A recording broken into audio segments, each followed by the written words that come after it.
The adventure kicked off with a party pushing deeper into the dungeon. One member held up an injured ally, urging, just hang in there a little longer. Before long, the wounded fighter dropped to the ground and another shouted, how many have gone down now? The healers are running out of mana. At this pace, we're done for. Even so, the injured one insisted, it's all right. The Empire has our back. Hero Burn is here. Also, let's try to hit 500 likes on this video. And if you haven't subscribed yet, think about subscribing. Burn called out from ahead. If you can still yell from there, you're doing fine. Push a bit more. Another voice responded, yes, hero. Burn reflected on their situation. My team's starting to lose ground. We began with 74 people. Now only 43 remain. It's not that we lost 31. It's that only 43 made it. We just couldn't save those 31. Everyone did everything they could. After all, this place is one of the 7 cursed dungeons, the core of the ancient. Someone suddenly pointed ahead.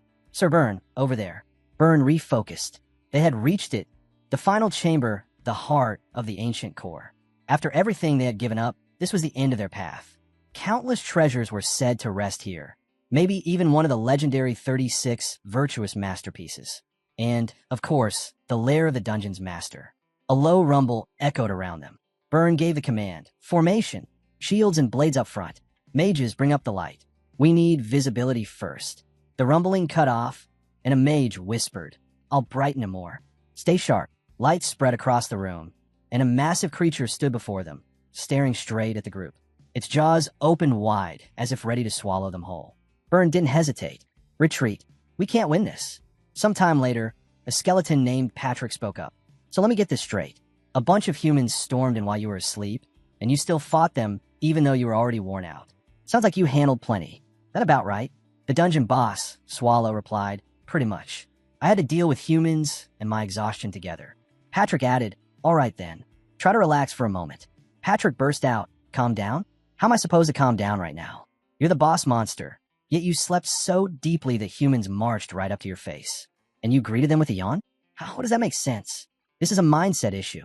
He turned toward Renee. What do you think? Renee answered, but with just a single yawn, you pushed the humans back. Your greatness amazes me again, Lord Swallow. Patrick snapped, sure. Let's just forget everything. This whole dungeon is doomed. Swallow tried to ease the tension. Don't say that. Too much stress isn't good for your bones. He continued, explaining the situation. This dungeon was one of the 7 malevolent dungeons, the ones humanity declared impossible to conquer. They were called the cores of the ancient. Normally, humans won most raids. They could attack whenever they wanted while monsters had to stand guard at all times, leaving the balance completely tilted. Endless attacks only wore down the dungeons. But back when dungeons were being created and destroyed non-stop, exceptions appeared. A handful of dungeons simply couldn't be breached. Humanity labeled these the 7 malevolent dungeons and put them aside as unraidable. Among them, the core of the ancient world stood as the most infamous. Monsters filled every corner, and 3 guarded routes led toward the depths. The red path on the left was guarded by the homunculus known as Blade Maid, Renee. The blue path in the center belonged to Patrick, the Death Knight. And the right path, overrun with filth, remained largely unknown, protected by countless tentacles. Over all of it ruled Swallow, the ancient monster rooted deep in the Empire's legends. Renee shut the book she had been reading. That's what's recorded. After distributing these books to humans like you instructed, Lord Swallow, intruders have definitely increased. Swallow replied, see, there's a method to running a dungeon. If we stay too mysterious, humans don't even bother trying. But if we feed them just enough details, they think they understand the place. They rush in excitedly, unaware that more than half of what's written is completely wrong. Swallow sighed. Even so, I didn't think they'd charge in like that. 74 of them in total, right? Renee nodded. Yes, but most of their gear was melted by the 116 black tentacles. What's left is pricey, though. If it had been me handling them, I could have dealt with everything without ruining the equipment. Swallow let out a quiet laugh. Right, sure. And you'd switch into human form to do it, I assume. Renee gave a small smile. From a distance, Patrick watched the two and finally spoke up. Hello, this is supposed to be a meeting. Do we get together just to chat? Why are you both so cheerful? He let out a sarcastic laugh. This atmosphere is so sugary it feels like I'll get a cavity just standing here. Actually, forget cavities. My whole skull would rot. He turned to Swallow. Boss, if you're going to polymorph, at least do it right. You had 6 fingers when you patted Renee just now. Swallow checked and replied, "You're right. I do have 6. Patrick added, "Still better than last time. You had over 40 teeth." When you smiled, it sent chills straight through me. Renee chimed in, "Patrick, your jaws clacking is too loud." Patrick thought, "I'm done with this nonsense. I should just quit being a guardian already." Renee shifted the discussion. "Let's get to the main point. As you all know, humans have finally started going down the right path. The issue is that during that attack, the 116 black tentacles that guard that route suffered massive injuries. Its condition is critical." Before she could continue, Swallow cut in. "Don't worry too much. Tentacle regeneration is no joke. Let's watch over it for a bit. If it's still bad, we can look for a replacement guardian." Patrick jumped in. "Boss, if you're looking for a new guardian, make it 2. I want to quit as well." Swallow replied, "What are you talking about? You're my lifelong slave." He went on, "Anyway, humans will focus on the right side from now on." Patrick muttered, "They might already be forming another raid party." Renee added, "Humans use communication spells all the time now. News about the right path being open has probably spread everywhere." Swallow nodded. "Then we'll need to set up a proper countermeasure." Swallow addressed them with a steady tone. "Listen closely. We're changing positions." He turned to Renee first. "You've been guarding the red path until now. I want you to move to the infected path on the right. The humans will flood in thinking it's wide open. Your job is to stop them." Renee responded, "I can hold off as many humans as necessary, Lord Swallow." Swallow then looked at Patrick. "You'll take over the red path in Renee's place." Patrick blinked. "Me? What?" Swallow explained. "Once humans realize Renee is on the right, they'll switch to the red path. You'll be there waiting. With this setup, we can cover 2 routes." Patrick threw up his hands. "And what if they choose the central blue path?" Swallow sighed. "Then there's nothing we can do. They'll have a direct appointment with me." Patrick muttered, "This plan is awful." Renee, however, nodded. "It's brilliant, Lord Swallow. With the biggest issues settled, the last thing left is dealing with that sword." Swallow looked confused. "What sword?" Patrick replied, "The sword the raid leader was using. I can't believe they brought something like that. They were stronger than usual." Swallow asked again, "I still don't know what sword you're talking about." Patrick continued, "You've heard of them. Humans call them the 36 virtuous masterpieces. Well-known weapons, though not all are weapons. I'm pretty sure this one was the 14th Tannabella." Swallow snapped his fingers. "Ah, those 36 master chefs or something. I think we have a few lying around in storage." Patrick corrected him. "Masterpieces. And you already know Renee uses one of them." Swallow muttered, "So the humans had serious gear this time." Patrick frowned. "Now the question is what we do with the sword. Giving it to a monster near the front is dangerous, and taking it back from humans would be a pain. So, Patrick pointed at Swallow. "You should handle it." Swallow, recalling Patrick's skill with swords, made a counteroffer. "Why don't you use it yourself?" Patrick stared. "Seriously?" Swallow nodded. "Yes." Patrick let out a laugh. "Well, guess I don't have a choice. I'll take care of it, just like you ordered." In the core of the Ancient, home to a fierce homunculus, a death knight radiating gloom, and a massive ancient beast, Swallow quietly handed the sword to Patrick. His real intention was simple. He wanted Patrick to throw away that resignation letter stuffed between his ribs. Renee remained the ever-faithful sunflower, focused entirely on Swallow. Patrick was the dungeon's conscience and seasoned boss griller, and Swallow himself, the ancient monster who practically embodied laziness. Renee asked what they should do with the remaining loot. Swallow answered as usual. Use what's useful. Toss the worthless pieces as bait for future adventurers.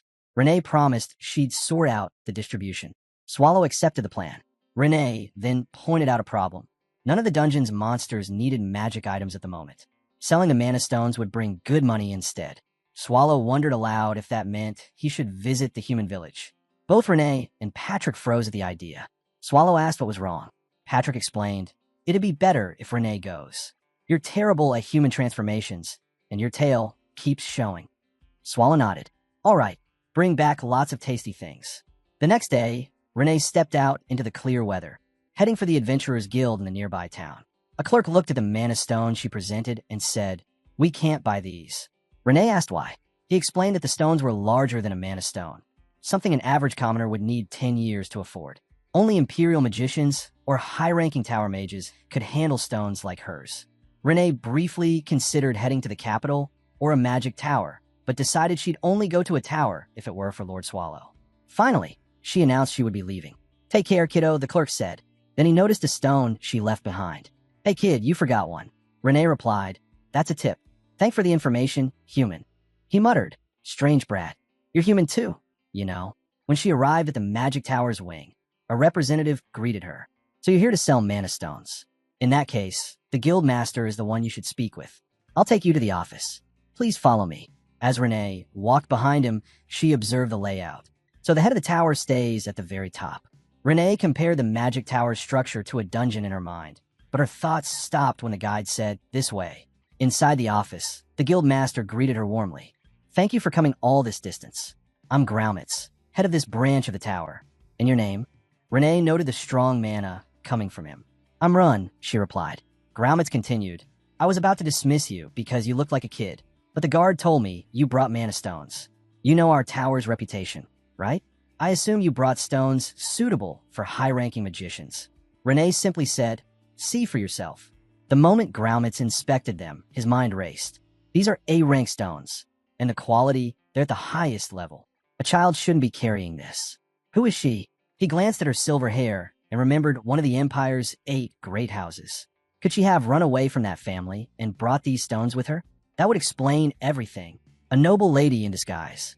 Graumitz immediately straightened up and apologized earlier. He praised the quality of the stones and stated the tower wished to purchase all of them. We can offer 50 ounces of gold per stone and 80 for the exceptional ones. Renee narrowed her eyes. The guild clerk earlier said a single stone would take a commoner 10 years to save up for. Considering most people earned around 10 ounces of gold annually, the numbers didn't add up. Renee warned him, don't joke with me. Graumitz admitted the truth. Even if we emptied our entire wing's funds, we still couldn't afford everything you brought. Renee offered, then purchase as many as you can. Eventually, Graumitz revealed they had 2,000 ounces total, their entire treasury. He then asked if she would accept valuable items along with the gold in exchange for all the stones. Renee asked about the quality and mentioned they needed to be easy to resell. Graumitz reassured her, you won't have to worry about that, and invited her to a forbidden storage area deep within the tower. Graumitz laid out several items for Renee to look over. There was a tiara crafted from 4-carat diamonds set with mana stones, a living black pearl known for releasing soft cries whenever poison was close, and an alchemy piece. Renee gave each one a look, but showed no interest in any of them. Graumitz casually mentioned that alchemy tended to be seen as an unclean craft. Renee then asked about a gem called the Crimson Love Stone, said to turn one's feelings into reality. The idea held her attention. She faced Graumitz and asked if it had actually worked for anyone before. With absolute certainty, he explained that if she poured mana into the gem in front of the person she liked, the spirit inside would awaken and bind the two in lasting love. He then asked whether this was the kind of item she truly wanted. Renee replied that only this specific jewel would do. Graumitz let out a small laugh and admitted that although the other items were uncertain, this one was extremely hard to acquire. Its ability to capture even an emperor's heart made it beyond price. Slightly taken aback, Renee placed a new item on the table, surprising Graumitz. He questioned how a child managed to obtain one of the 36 virtuous masterpieces.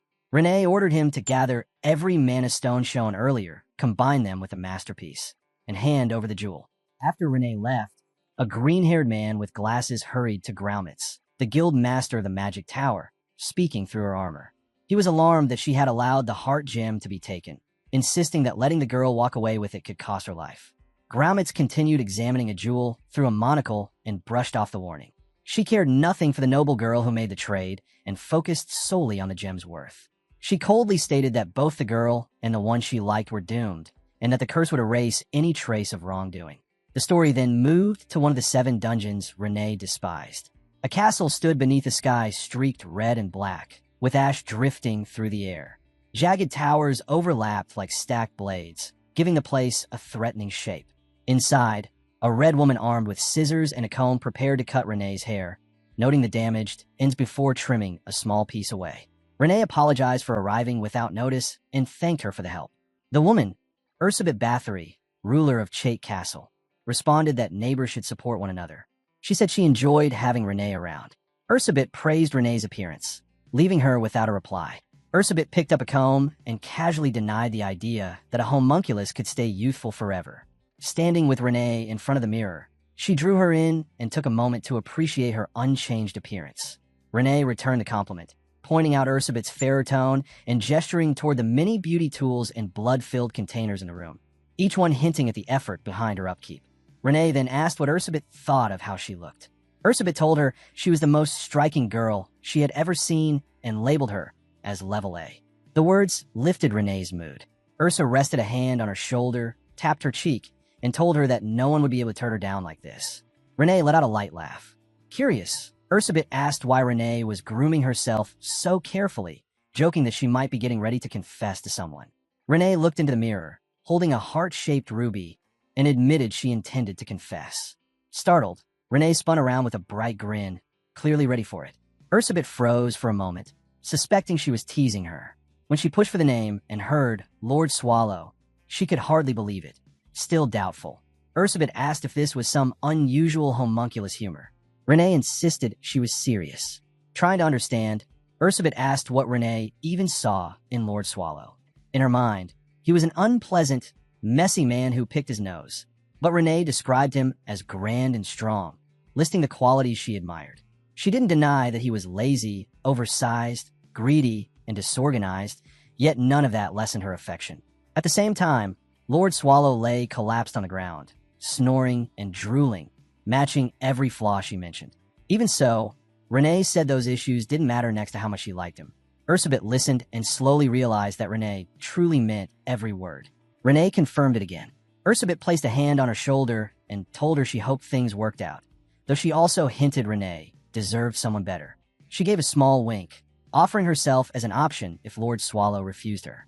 Renee thanked her and held the heart-shaped gem close, promising she would make her confession succeed. Meanwhile, in the Imperial Castle, within the Dungeon Subjugation Coalition, a blonde man delivered a report. The hero Byrne and his entire subjugation team were believed to have been wiped out. The report sent a wave through the meeting room. One person struck the table and declared it impossible. Questions followed quickly. The party had cleared the Guardian. So how could this happen? Doubt grew when they learned no bodies had been recovered. Some insisted that Sir Byrne could never fall to a creature, but another member quietly stated that by the next day, the truth would reveal itself. Now that 2 days had passed with no signal from Byrne, he concluded that Byrne was gone and that one of the 36 virtuous masterpieces had vanished with him. A sly smile crossed his face as he wondered where Byrne's weapon, Tannabella, had ended up. The blonde messenger explained that their communication spells had failed the moment Byrne's group reached the ancient heart's core. Without returning to that area, recovering Tannella was impossible. They began discussing their next move. Some suggested entering the dungeon to retrieve the lost masterpiece. Others warned against it, pointing out that if Byrne's skilled team had been wiped out, sending more people would only add to the casualties. A different voice countered that Byrne, known as a hero, must have landed heavy blows on the boss monster. If that was true, the dungeon might now be weakened. He argued that their main forces should push while the chance was open. At the head of the table, an older man struggled to process the losses. A hero from the Imperial household and a virtuous masterpiece gone. He feared what another failure might bring, along with the response from the Imperial family. He hesitated and asked whether it was possible that Byrne hadn't damaged the boss at all. If so, the dungeon might be impossible to conquer. His words hung over the group, leaving them silent. A new arrival broke that silence. A short-haired, purple-haired man walked in with 2 cloaked guards and declared that the dungeon was conquerable. All eyes shifted to him. The older man rose and demanded to know why the Imperial Magic Research Association, the Third Eye, was here. The newcomer gave a vague remark about the authority they served, hinting at involvement from the Imperial family. The older man cursed internally at the intrusion. The appearance of the Third Eye unsettled everyone. The purple-haired man warned that their choices carried weight and that they might be held responsible for their failures.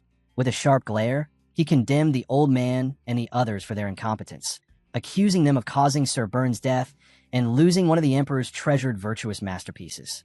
The old man at the table froze, unable to form a clear answer. The Third Eye placed a hand on his shoulder and told him there was a way to spare their lives, if they accepted his terms. He leaned closer and announced that the Emperor demanded another assault on the ancient core. The old man, shaken and doubtful, asked how they could possibly win when Sir Byrne had already failed. The Third Eye cut him off and introduced Nifrim as the one who would make success possible. The name stirred mutters around the room, many recalling Nifrim as a troublesome hybrid. The Third Eye corrected them, insisting Nifrim had succeeded, not failed. He then asked why Byrne's team had fallen. The reason, he explained, was simple. They lacked what Nifrim possessed. A blonde warrior with blue eyes quietly watched as the third eye ordered them to ensure the next raid did not fail. Elsewhere, Lord Swallow sneezed, sensing that something unpleasant was heading his way. A pulse of dark aura spread from him before another sneeze returned him to his true form. Worried about skipping his patrol and imagining Patrick's reaction, he pictured the skeletal figure lecturing him. Even though Patrick was all bones, the thought alone made Lord Swallow uneasy. He brushed aside the thought and forced himself upright, still half on the ground. Deciding to stop worrying, he headed toward the sewer route where humans had recently slipped in. Along the way, he came across a mess of torn tentacles, the remains of the ancient Guardian's core. All 16 tentacles lay scattered, oozing together with dark aura as they slowly repaired themselves. Seeing there was nothing to be done, he planned to let them recover naturally. Next, he went to the fifth room, managed by Anthropophago, and dropped into a cluster of strange plants. Remembering that they could regenerate as long as their main body and enough nutrients were present, he climbed the tallest one to check. Spotting the core body unharmed, he relaxed as it withdrew into hibernation for further recovery. Leaving the room, he thought about the state of rooms 1 through 4 and realized he would have to bring this up with Patrick. He pictured Patrick reacting with the usual annoyance. Letting out a yawn, he pushed the matter aside. He had only checked the sewer path in room 5 after all. Deciding everything else could wait, he chose to rest first, putting his need to relax above the dungeon's problems for now. Satisfied that everything he inspected was stable, Lord Swallow assumed Patrick would accept his decision to end the patrol early. Convinced there were no major problems, he prepared to head back, unaware of a faint glimmer hidden deep in the cavern.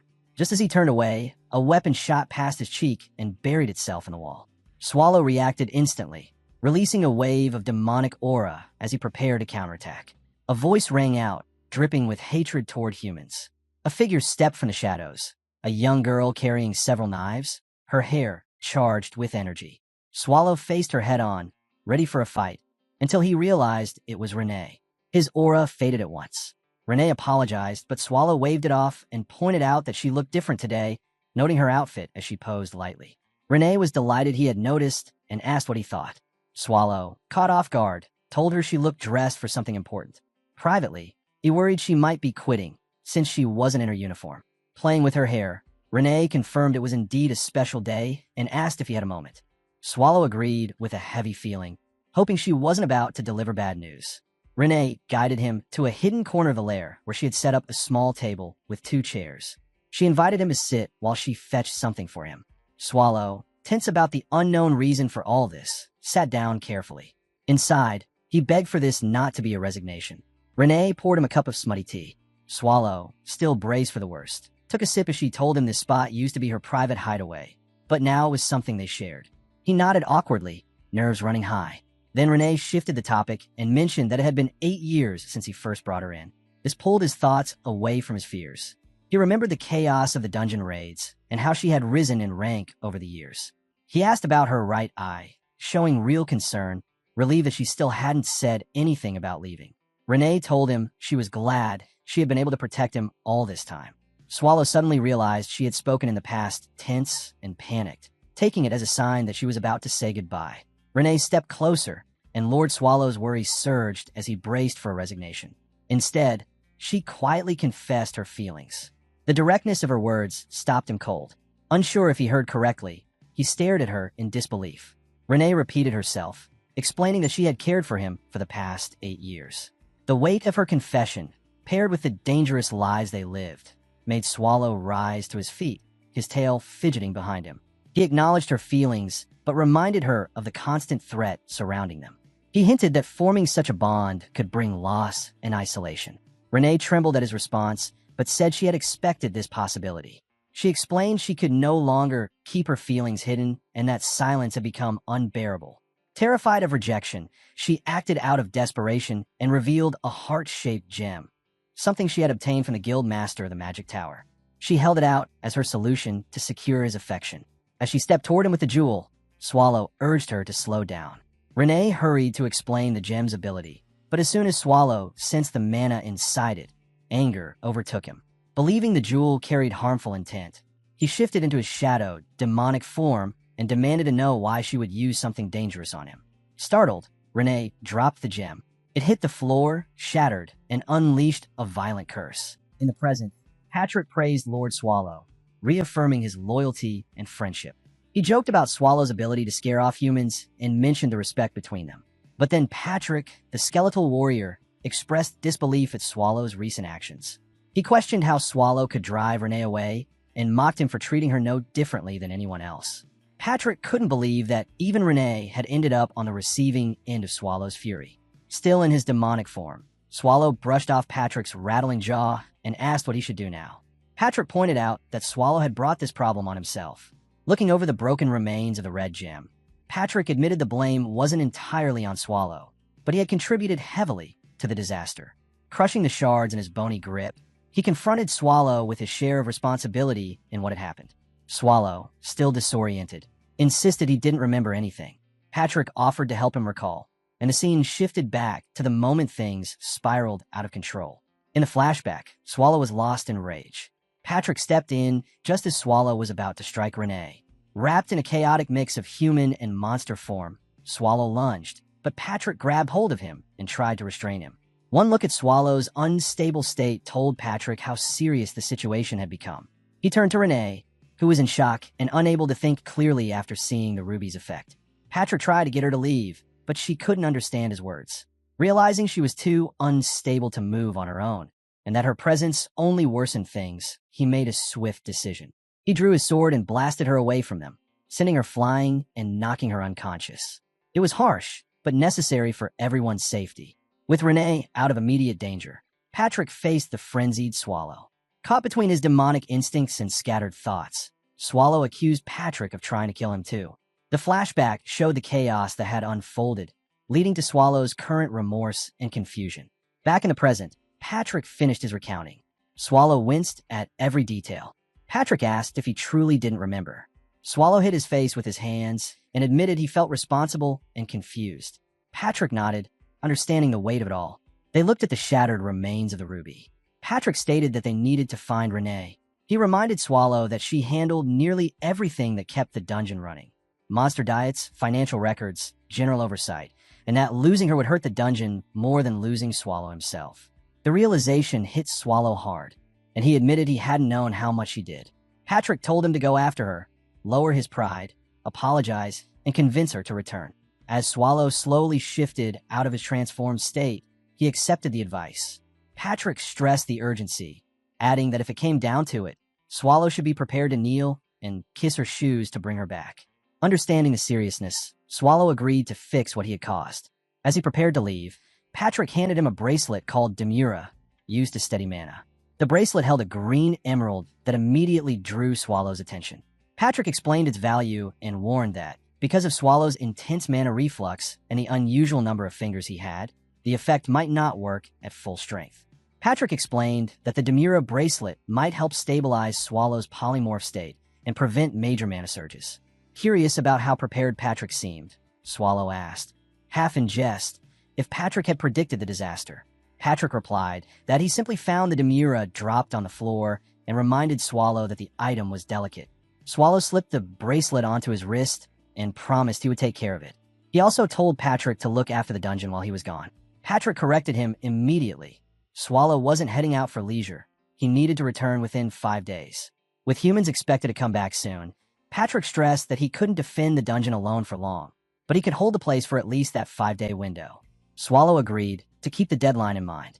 Summoning a cloak that made him appear human, Swallow pulled the hood over his head, ready to blend in if needed. Patrick warned him not to attract attention near any human settlement, since the sight of a dungeon monster wandering around would cause serious trouble. Swallow joked that if things went wrong, he could just stir up chaos. Patrick ignored the remark and told him to forget the theatrics. His only job was to find Renee and bring her back within 5 days. After Swallow left, Patrick reflected on how complicated the situation had become. Renee had unknowingly obtained a mana stone, carrying a curse strong enough to nearly get her killed by a berserk Lord Swallow. As he sorted through the mess, he spotted a flyer announcing the auction of the 34th virtuous masterpiece, the Beheading Fawn. He imagined what might happen if Swallow found out, an event that could end with humans swallowed whole and the world thrown into disaster. While processing that thought, Patrick uncovered something even worse. The Dungeon Subjugation Coalition had moved their schedule forward. The raid on the ancient core, originally planned for later, had been shifted to happen in just 3 days. Patrick froze at the realization. He had told Swallow he had 5 days. With Swallow gone and unaware of a new deadline, the dungeon now faced a serious threat. Elsewhere, Lord Swallow lay deep inside a crater, completely unaware of how critical the situation had become. The scene emphasized how dangerous their situation had become, making it clear that if Swallow didn't return before the humans attacked, the dungeon could fall. Lying on his back inside a massive crater, Swallow stared at the sky. He sighed over teleporting himself by accident yet again and remembered Patrick's warning about his unstable mana and how using magic could go wrong. Watching mana leak from his hand, he wondered if this was the cause of these mishaps. Even so, he decided to try once more. Setting his hand on the ground, he focused on the place where Renee had gone to sell mana stones. Dark mana surged through him, lifting his body as a thick aura wrapped around him. A moment later, he disappeared. The story shifted to a grand throne room where a demon queen with purple hair, horns, and wings sat on her seat. She addressed a human warrior who had reached her chamber, telling him she would give him a glorious end. The warrior stepped forward with confidence, challenging her and raising his sword. He announced that he and his companions were the Dawn Tiger Mercenary Party, the Empire's 32nd ranked subjugation group. His teammates, a crossbow user and a mage, stood ready, claiming they would defeat her and spread their fame. The queen dismissed their boasts and rose from her throne. She declared herself the 17th descendant of demon King Asmodeus. A sharp wave of dark power radiated from her wings, glowing in a pinkish-green hue. She introduced herself as Melsda Lymf Agrias and informed them that hearing her name marked the end of their lives. The mercenary leader stepped in with confidence, shouting that she would fall. Melsdibble spun her staff with ease and braced for combat. Arrows flew toward her, and she knocked them aside without effort, shocking the mercenaries. Their mage called for support and prepared a fire spell. The Demon Queen declared their efforts meaningless and unleashed a blast of demonic flame. The long-range fighters behind the leader were struck first, and she then redirected the attack straight at him. Acting quickly, the leader drove his sword into the ground, pulling up a barrier of broken stone to shield himself just before the flames reached him. As the heat faded, the air suddenly grew colder. He turned and saw sharp spears of ice forming behind him. He looked up and saw that the queen had already prepared another spell, an enormous mass of ice gathering above him, ready to drop. Acting fast, the mercenary leader scooped up a handful of stones and threw one straight at her, throwing off her stance. Using the opening, he jumped forward to attack. The queen countered by firing a volley of ice shards at him, but a protective barrier suddenly formed around the leader, blocking the strike. Surprised, she questioned who had cast it. She had assumed their mage was down, but then realized both the mage and the archer, though badly hurt, were still alive. Using the last of his magic, the mage had created the barrier to keep the leader alive. Gathering her strength, the demon queen lunged toward the mercenary. He rushed at her with equal force. Just then, the ceiling above them burst open. Something crashed through and slammed into the ground with enough force to blast both fighters backward. Stunned, the leader coughed blood, while the queen stared at the destruction, trying to figure out what, or who, had intervened. One of the mercenaries ran to the leader's side. The leader assured them he was still able to fight. The group wondered who had fallen from above, since they hadn't heard of any other parties nearby. The queen, now steady on her feet, considered whether a stronger threat had arrived, someone capable of breaking into the Demon King's castle. As the smoke cleared, a figure stood up and casually asked where Harston was. It was Swallow, who had teleported into the middle of the battle without realizing it, confusing both the mercenaries and the queen. The Demon Queen and the mercenary leader spoke at the same time, demanding to know what he thought he was doing. The leader warned him, saying that although Swallow looked human, he should stay away from the Demon King. Hearing this, Swallow turned and studied the queen. He muttered to himself that her aura felt completely different from the Demon Kings he had met before. The queen declared that no number of humans could defeat her and that they would pay dearly for damaging her castle. A mercenary called out that the support squad had arrived. The leader grinned and announced that they would bring down the Demon King together. Swallow interrupted, asking them to answer his question first. No one listened. They all charged back into battle while Swallow sat down, staring at the chaos. He thought to himself that he was tired of this, that he needed to find Renee fast, and that dealing with this group would make things impossible. Patrick would scold him without mercy if he wasted any more time. The mercenaries approached Swallow, urging him to move and join the fight. One of them muttered that he must be frozen with fear. Swallow snapped back with a sharp "shut up," then shifted into his demonic form. The mercenaries tried to flee, but he devoured them all in an instant. Seeing what had happened, the demon queen stiffened. Studying him, she asked what he had just done, calling the display incredible and wondering if he might even surpass her. She stepped closer and, with growing interest, asked for his identity, his name, and the source of his power. Swallow, overwhelmed by her barrage of questions, hesitated. Noticing his reaction, the demon queen steadied herself and introduced herself properly as Mels de Lymf Agrias, 17th descendant of Asmodeus and a renowned demon king. She then asked again for his name. Swallow reminded himself that revealing his true identity would spread unwanted attention, exactly what Patrick had warned him to avoid. Deciding to keep things simple, he introduced himself as Swalso Rounier. Mels repeated it as Swaldo Rolliner and asked if she could address him as Lord Swaldo. Swallow allowed it. She thanked him for assisting her, noting that his intervention prevented the enemy from landing even a single hit on her, though she insisted she hadn't truly needed help. Since he had stepped in, she offered to return the favor and asked if there was anything he wanted. Swallow immediately asked if she knew the way to Harston. Mels repeated the name thoughtfully. Hearing her say it aloud reassured Swallow that she at least recognized it. He congratulated himself on sparing her rather than the humans, thinking he was finally making progress toward finding Renee. But then Mels asked, "So, what exactly is Harston?" Swallow paused, realizing she not only lacked the route, but didn't even understand what it was. He questioned if he had chosen the one person completely uninformed. Trying again, Swallow asked her the next simplest thing, the location of the nearest human settlement. The demon queen answered that the nearest human settlement was the city of Liège. Swallow immediately realized the issue. Liège, the imperial capital, was incredibly far from Harston. Remembering that a human carriage took 2 months to travel that distance, he rolled on the ground in frustration, muttering that he had completely overshot his destination. Mels asked what was wrong, repeating his complaint about overshooting, and suggested that if he needed to travel such a great distance, he should use the teleportation hub. Swallow asked what that was. Mels looked surprised and explained that the hub was a human-made device combining magic and alchemy to forcefully transport people through space. When he asked where it could be found, she told him it was located in Liège. After arriving in Liège some time later, Swallow asked again if this was truly where the teleportation hub could be found. Mels confirmed that Liège was an excellent place to gather information. Swallow doubted Renee would be there, but since he wasn't even certain she had gone to Harston, he decided this city would at least offer clues. When he described Renee as a silver-haired woman, Mels promised confidently that she would help him find her. Swallow questioned why she would leave her own castle to assist him. Mels replied that her authority wasn't tied to a building. Where she stood was her domain, and the demons who followed her were her soldiers. A heavy aura pulsed around her as she declared this. Swallow asked if this command over demons was a special power inherited from the Demon King bloodline. Mels confirmed it, though she admitted she had never tested it before.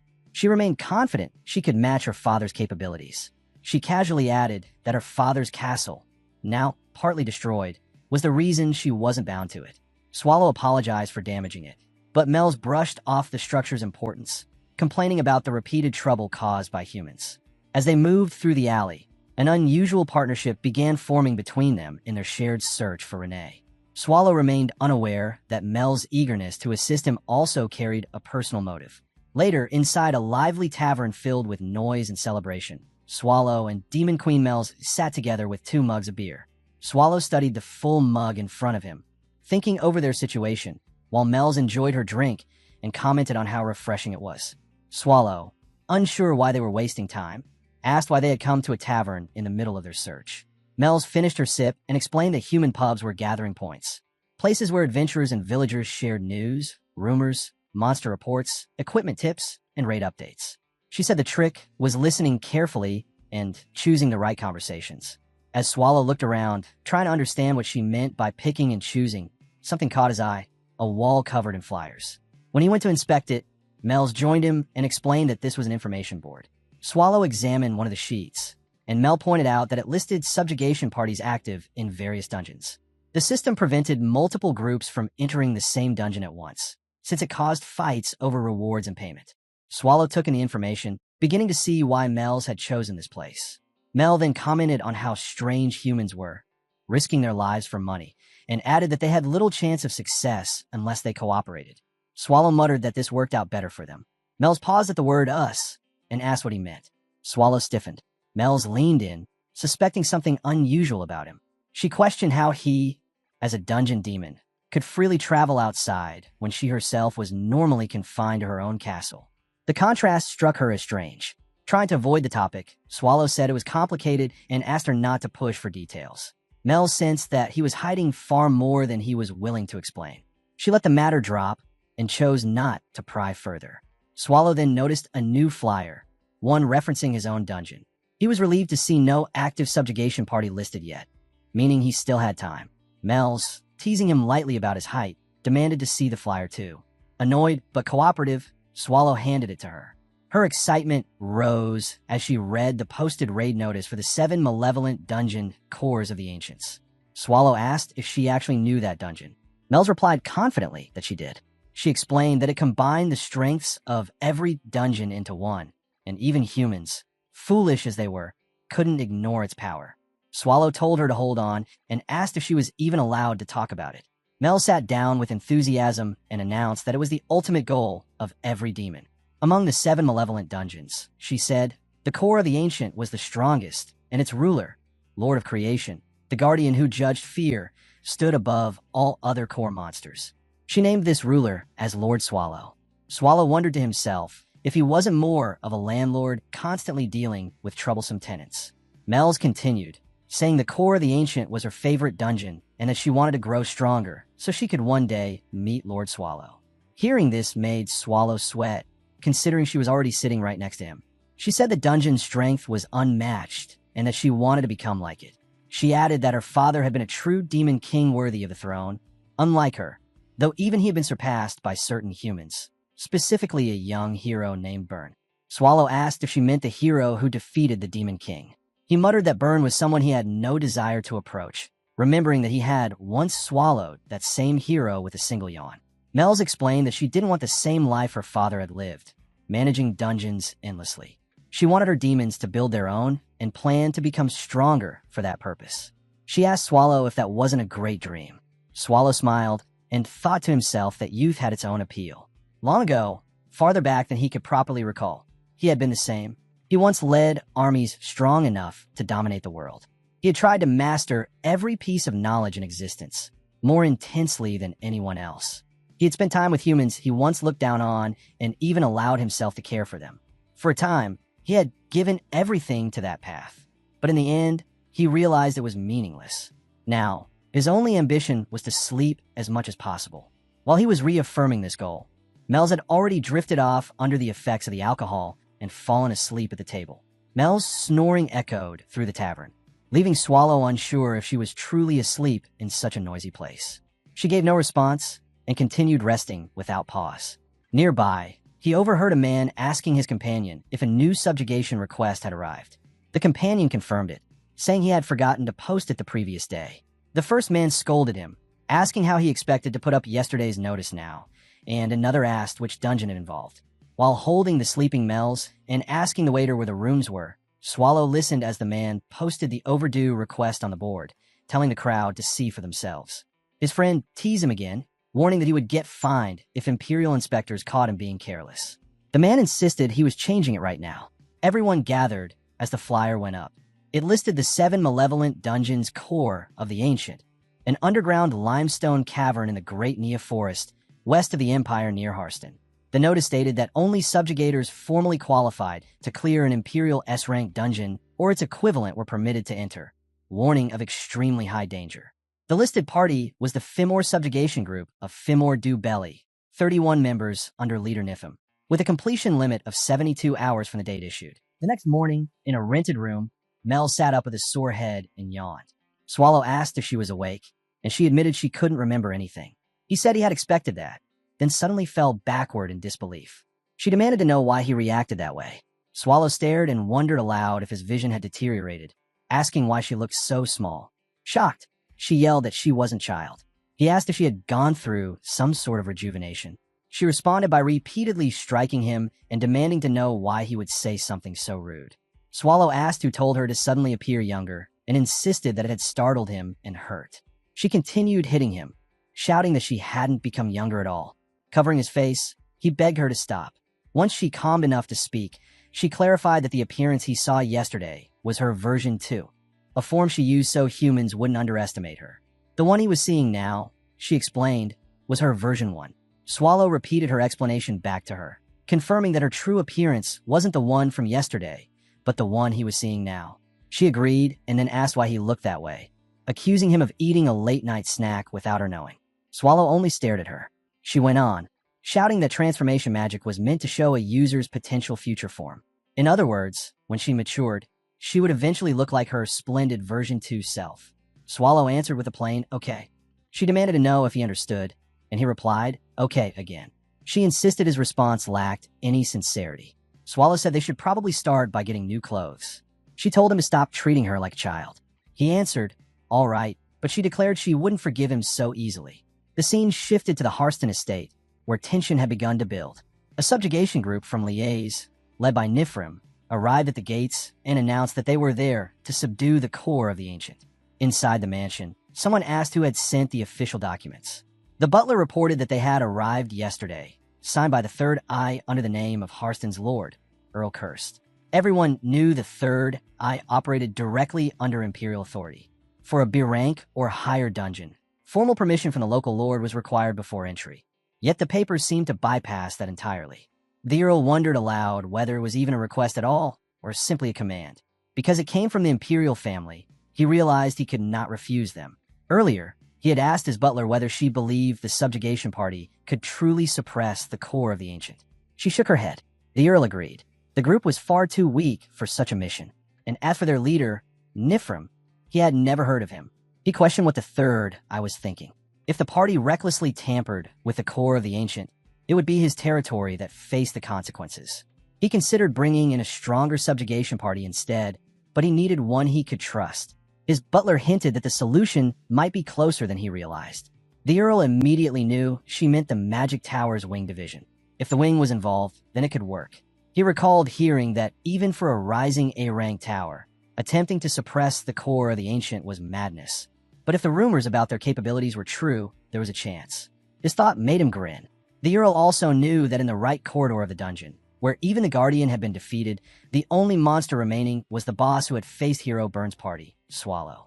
Earl ordered his butler to send someone to the Magic Tower's wing division immediately with a request issued under his own name, promising a large reward for cooperation. He instructed her to tell them to suppress the core of the Ancient by any means necessary. Suddenly, someone shouted from outside that they could not enter, right before Earl's office doors burst open, startling him. He demanded to know who was there. Nifrim stepped in and asked if he was Lord Earl. Earl instead asked who he was. Nifrim introduced himself and explained that since the gates had not been opened for them despite repeated calls, they had taken the liberty of entering on their own. Earl asked why Nifrim had come without any prior notice. Taking a seat, Nifrim asked whether the Earl had not received the Imperial documents and whether there was any reason they couldn't enter. Earl, shaking, answered no, feeling the oppressive pressure radiating from Nifrim.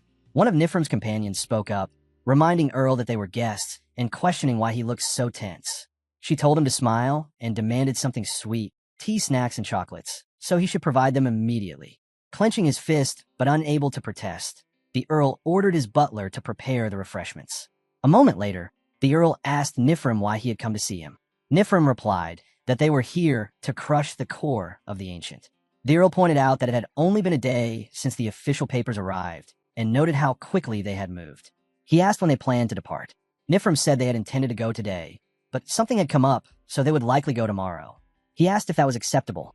The Earl hesitated, saying that tomorrow seemed far too soon for such an important mission, and suggested they recover fully first. He offered lodging and comforts so they could rest as long as needed. Nifrim declined, saying it wasn't necessary. Even if the Earl did not worry for them, they would simply stop by the Magic Tower's wing and then depart immediately. Alarmed, the Earl asked what business he had at the wing and if he knew someone there. Nifrim replied that it wasn't for anything polite. He planned to kill them. The Earl stuttered in confusion, asking what he meant. Nifrim explained that the territory's security was too weak and that eavesdropping with magic had been effortless. They had overheard the Earl planning to entrust the subjugation to the Wing. Nifrim asked whether the Earl truly believed the Wing would simply give up when they had also come for the same mission along the border. He believes anyone who could cause trouble should be eliminated. He also mentions to Earl that the situation worked out quite well for him, since between their group and Wing, whoever proved stronger would be the one to take on the Ancients' core. Earl admits his mistake, apologizes, and assures him he won't involve any other groups, granting him permission to begin the raid whenever he pleases.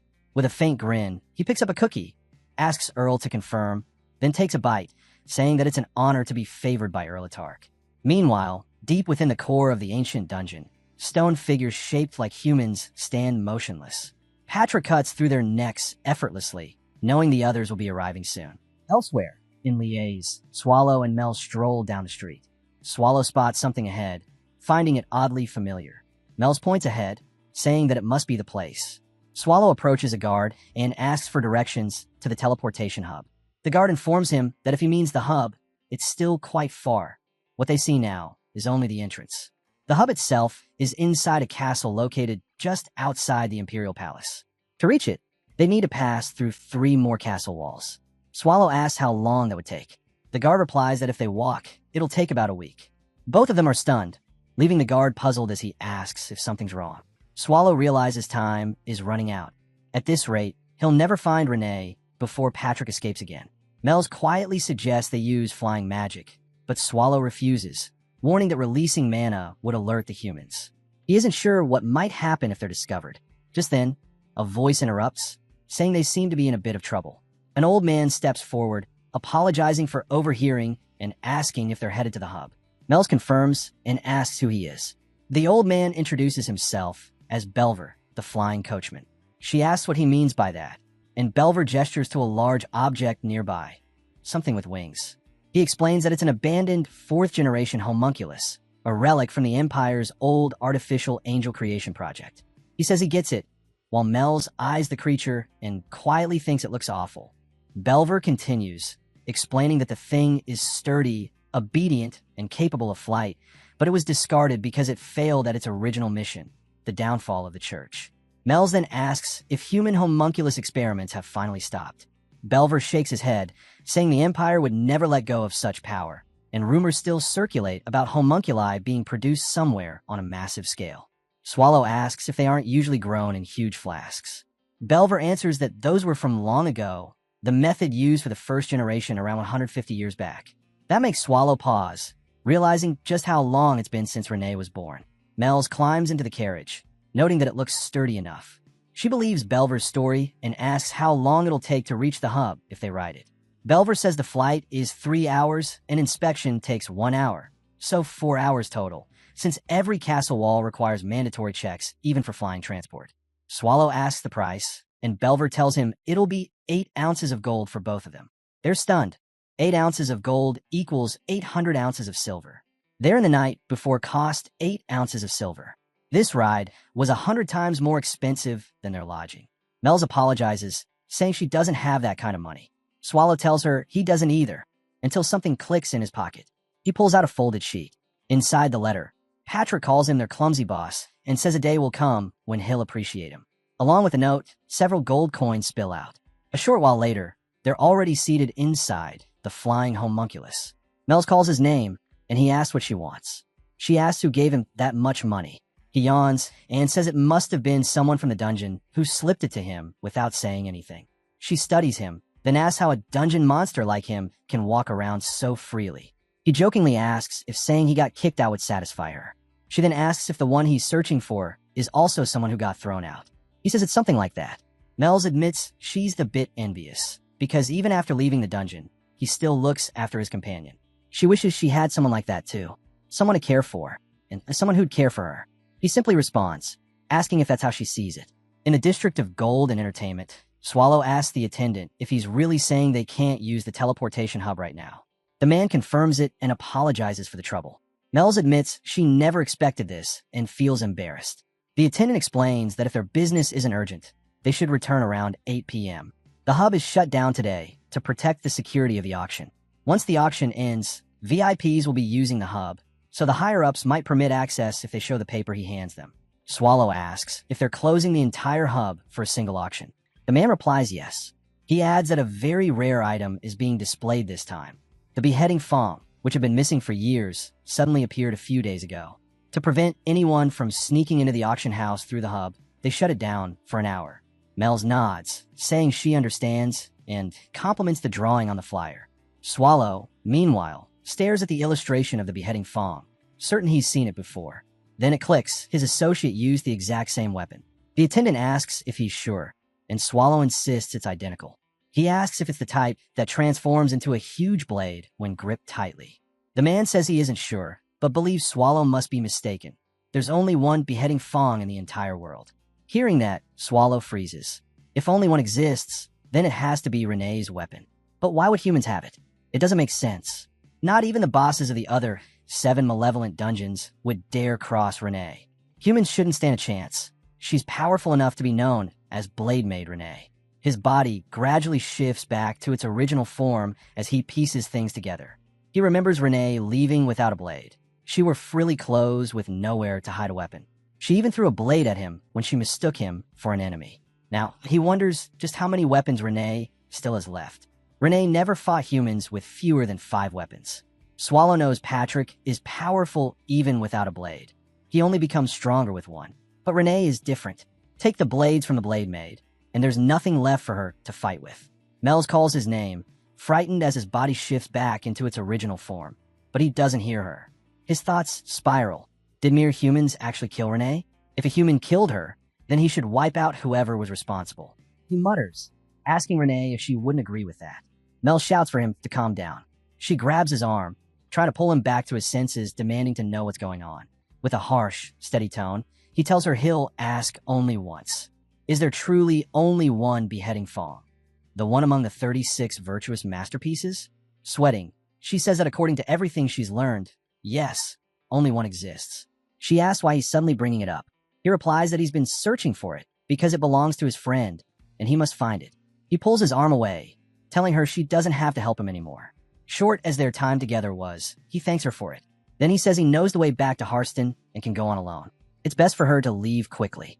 She calls after him, demanding to know if the friend he mentioned is the demon who takes the form of a silver-haired woman, the warrior who wields the beheading fong, the Blade Maiden, Lady Renee. Her voice trembles as she says that his reaction makes it clear she's right. But he brushes her off, saying that's enough provocation, and asks how much she's trying to drag out of him. She forces a shaky laugh, insisting he doesn't need to explain everything. Even if he uses that harsh voice, he can't scare her. She's already figured out who he is. She adds that Renee is the guardian of the great ancient core, standing above all others.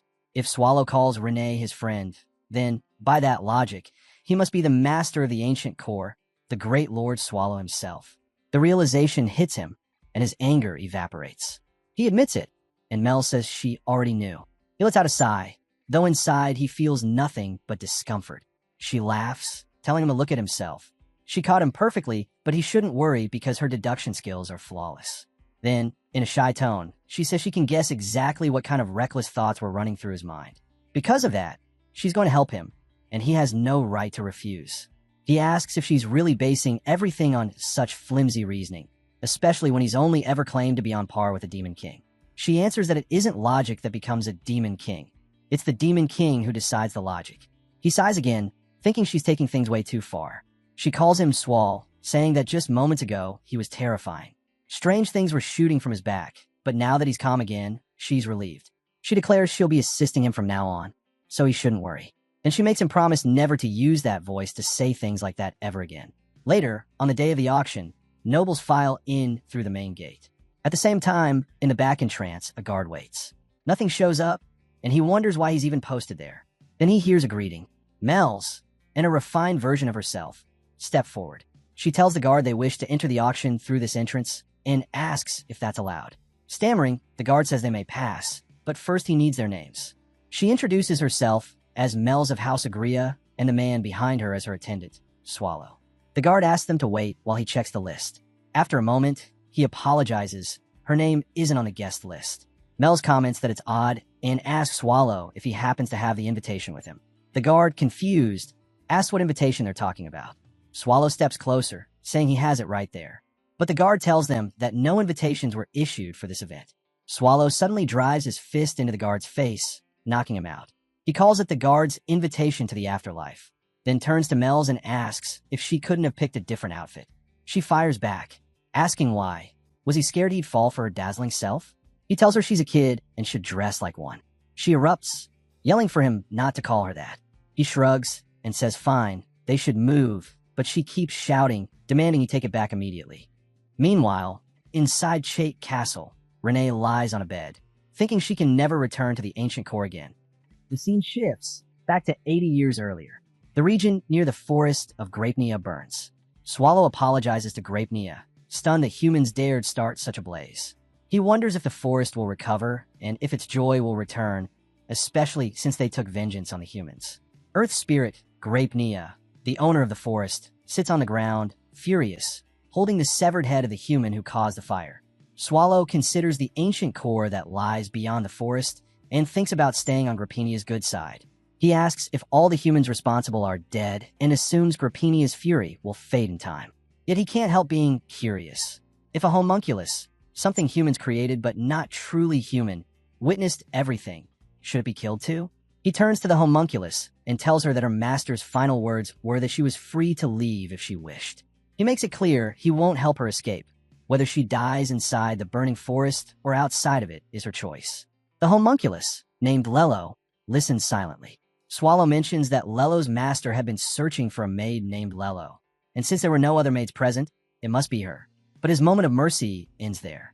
Lello was the name given to the head maid of a household, a title reserved for the most exceptional. The real Lello at that time was a middle-aged chief maid. This homunculus had never been called by that name. Creations like her didn't receive names. Yet, because of that title, something new stirs in her for the first time. She quietly says, Lello. Back in the present, at Chait Castle, Renee sits on a rock outside, lost in old memories. Ursabet approaches. Renee, I heard the subjugation party sent by the Empire is heading toward the ancient core. Renee answers, even if you say that, Ursabet, I'm not going back to the ancient core. Ursabet tells her, I'm not asking you to return. I want you to be happy, but your freedom matters more. Shouldn't you settle everything properly? Those two will search for you everywhere. If they find out you were deceived by a human and ended up like this, what do you think Swallow or even Patrick will do? If you plan to hide forever, then erase every trace of yourself. Even if you do it badly, Patrick will understand what you meant and handle the rest. With the subjugation party arriving, the ancient core will be busy for days. If you intend to cut things cleanly, now is the time. Renee considers her words, then tells Ursabet that she intends to go far away for a while to clear her mind. Ursabet notices Renee's right eye fading and asks if she's sure she can go alone. Renee assures her she'll be fine and thanks her for worrying. She then asks where her blade is. The scene shifts to the auction house. Swallow corners a guard, demanding every detail he knows about the beheading fawn. Under pressure, the guard confesses it was submitted by the magic tower of Harson, specifically Wing. He insists he knows nothing else and begs Swallow to believe him. Swallow realizes it really does lead back to Here's 10. He asks again to confirm, Magic Tower of Harson's Wing. The guard nods. Swallow thanks him for being honest and decides to spare him. As Swallow and Mel's walk away, the guard mutters to himself in fear and frustration, wondering why someone like him almost died today. He curses the whole situation. Then Swallow suddenly appears behind him, making him jump. Swallow says the guard wasn't wrong, but he caught the attention of someone who sees him as an enemy. He asks the guard what term they use when stepping into his territory. Massacre, slaughter, yet humans dress it up as raids or subjugations. He asks if the guard has ever felt sorry for the monsters he killed. Had they done anything wrong? Swallow tells him plainly that the only reason he's acting now is because the guard stands on the enemy's side. Inside the auction room, the bidding escalates rapidly. 35 billion ounces of gold, the auctioneer announces. Another voice counters with 38.4 billion, then 39.8, 50 billion, 60 billion, 70 billion. The auctioneer calls out 70 billion on the table. Anyone else? He repeats the question, waiting. In the audience, a blue-haired girl, Wuin Historia, an executive hero of the Black Tigers, leans back and says, I'm bored. Want to join the bidding? We can have some fun with it. Beside her, the red-haired Garrett, the unit's executive tracker, nearly chokes. What? Ms. Wuin, focus. We're here for security, not to mess around. Wuin shrugs. Guess jokes don't land with you. Garrett reminds her again that they can't lose sight of their job. Wooin yawns, suggesting they finish quickly and grab something good to eat afterward. Maybe a salmon sandwich or pumpkin tart. I could go for some pudding too. On stage, the auctioneer calls out once more. No further bids? If not, I'll make the third call and close the auction. At that moment, Swallow steps onto the stage. By whose permission? He asks. Before anyone reacts, he unleashes demonic force, cutting the auctioneer down in an instant. I'll be the one ending this auction. Wooin and Garrett freeze, overwhelmed by the sheer pressure coming off him. Swallow looks out over the hall. All of you came to buy the beheading Fong, didn't you? In the Empire, 3 warriors bore the title of Empire's Warriors. After one of them, Bern Hishtaltz, died attacking a dungeon for personal gain, the public erupted. How could a national defender die like that? Unable to blame the dead, the criticism fell onto the remaining 2 warriors instead. One of the 2, hoping to restore the people's trust, tried to ready herself to fight Swallow, only for Garrett to latch on her arm. Don't, Garrett whispers, terrified. You can't fight that. It's too dangerous. Swallow sighs. I had a feeling, and it's real. Renee's presence is all over this thing. Too strong for it to be fake. He continues, so Renee really was taken down by humans. Figures. It's a long story and not worth explaining here, but this weapon already has an owner. I'm returning it to where it belongs. Shame. It would have sold for a ridiculous price. Well, since you at least got to see. Someone interrupts from the crowd, shouting, Guards, what are you doing? Stop that bastard. Swallow smirks. So you're not planning on letting me leave peacefully? Fine. I feel the same. I'll tear you all apart and bury you with this blade. When Swallow finishes speaking, Wooin suddenly charges in. You think I'd let you do that? She shouts. He watches her dash toward him. Pretty quick, like a flying squirrel, he thinks. Her movement is clean, her equipment well made, but she has no real talent, and aside from her gauntlets, she carries no other weapons. With that in mind, he decides he'll catch her hand and crush those gauntlets in one go. But as she comes at him again, he has to admit, for a human, she's not bad. She winds up for a crushing blow, and Swallow stands ready to grab her gauntlet. Her strike hits his hand. The impact is immense, so strong that it launches him backward. He slams into the wall, the stone shattering around him. Panting, Wooin steadies herself. Swallow gets up laughing. So, you weren't just some random kid? Wooin stares in disbelief. He's alive? He's not even injured? Impossible. That technique erases dungeon bosses without a trace. Even a replica of Apocalypse, supposed to endure 3 hits, was destroyed with 1. No black fog, so he's not human. But he isn't a normal monster either. What is he? What a pity, Swallow says, and demonic energy gathers. He's ready to consume her. Right then, Garrett rushes in and yanks a scroll. Using teleportation magic, she tears Wooin out of danger. A moment later, Mel's runs up. Sir Swallow, are you safe? I was so worried. You give a casual nod. I'm fine. Are you really? I thought you died a helpless death just now. Swallow wonders the same. Am I actually okay? That attack. A human shouldn't be able to produce that. If it had hit my heart, it might have shocked me enough to break my polymorph. And if that happened, Patrick would know. I'd rather die than deal with that. More importantly, he realizes he misjudged them. There weren't just 1, but 2 flying squirrels. The redhead especially. While he focused on Wooin, Garrett evacuated the crowd, layered protection magic on Wooin, and escaped his magic all at once. Intriguing. Elsewhere, not far from the auction house, Wooin reappears where Garrett teleported her. She collapses to the ground. An elderly passerby shouts, Something fell over there. Another person hurries over. What in the world is going on? Someone's here. The old man bends down. Are you awake? She's badly hurt. Someone calls a guard. No, a healer. Wooin thinks weakly. I'm a warrior, and yet an unknown monster defeats me in a single strike. Wooin struggles to lift her head. Are the people in the auction house safe? What about Garrett? Garrett, she whispers. A voice snaps back. How am I supposed to hear you when you mumble like that? Wooin's eyes widened. You're alive. Garrett. Garrett exhales. Miss Wooin, you should be thanking me already. If I hadn't been there, they'd be preparing your funeral. Then Wooin notices the missing arm. Her face drains of color. Garrett waves her off. Don't make a fuss. It's not life-threatening. Tears spill from Wooin's eyes. Because of me, Garrett, I'm a failure as a hero. I'm so sorry. Garrett cuts her off sharply. Wooin Historia, get a hold of yourself. You're a hero of the Empire. Do you really want people to see you bawling like this? Wooin lowers her voice. If it's just 1 arm, it's nothing. Garrett nods. Exactly. And do you even understand who you were fighting just now, Miss Wooin? That monster was Swallow, the core of the ancient.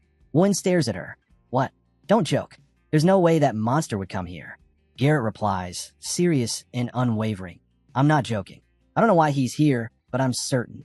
That black calamity is the ancient monster Swallow. She adds, and on that monster's foot were fresh traces, tracks from hero Burn Hishtalt's. No older than a month. This is worse than we imagined.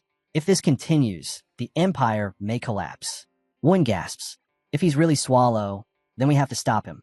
This is human territory. We have the advantage. Garrett interrupts. Miss Wun, this isn't something we can handle.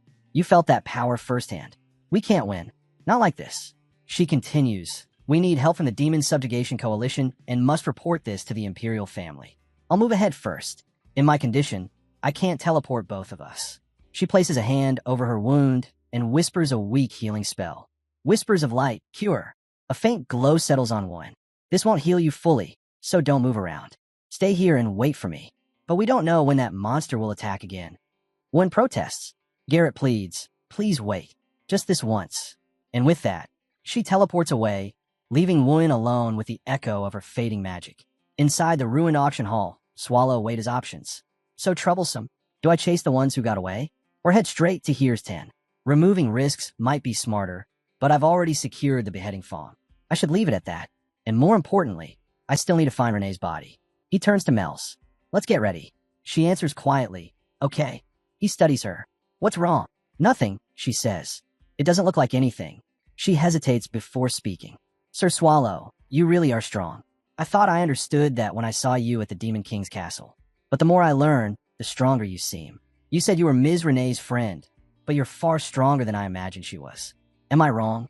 Or is Ms. Renee far stronger than I ever realized? Please, Sir Swallow, who are you really? He taps her lightly on the head. Brat, why sulk over something like that? I'm just Sir Swallow. When it's all over, I'll tell you the truth. Okay, Mel's murmurs. Swallow nods. Good. Now let's finish this. Time to show them the power of Demon Kings. Mel's throws off her hooded cloak and shifts into her second form. Understood, Sir Swallow. Then reconstruction magic erupts, an enormous explosion ripping through the building. Outside, people scream. What was that? That blast came from the auction house. In the middle of the capital. Are those creatures insane? Far away, Wun staggers to her feet. That direction, the auction house. Damn it, causing that much destruction here. Don't they realize how many civilians live in this city? What should I do? Garrett's words echo in her head. Please don't move around. Stay here. Her frustration shows clearly until a child grabs her hand. Miss, my dad is over there. Wun clenches her fist. It's all right. Don't worry. I'll handle this. I'm hero Wun Historia. I won't run from a monster like that. Back inside, debris collapses around the shattered hall. Swallow steps out of the dust cloud and calls for Mel's. When she approaches, he asks, that magic you used, what do you call it? Mel's answers confidently, it's reconstruction. High-grade magic that collapses terrain. Then she asks, do you think everything's cleaned up now? Swallow stares at the wreckage. You really had nothing else you could have used? She defends herself immediately. How is this my fault? You struck a pose and said, let's finish things. So I picked the coolest, most dramatic magic I had. Now you're complaining? If you wanted something specific, you should have told me beforehand. He sighs.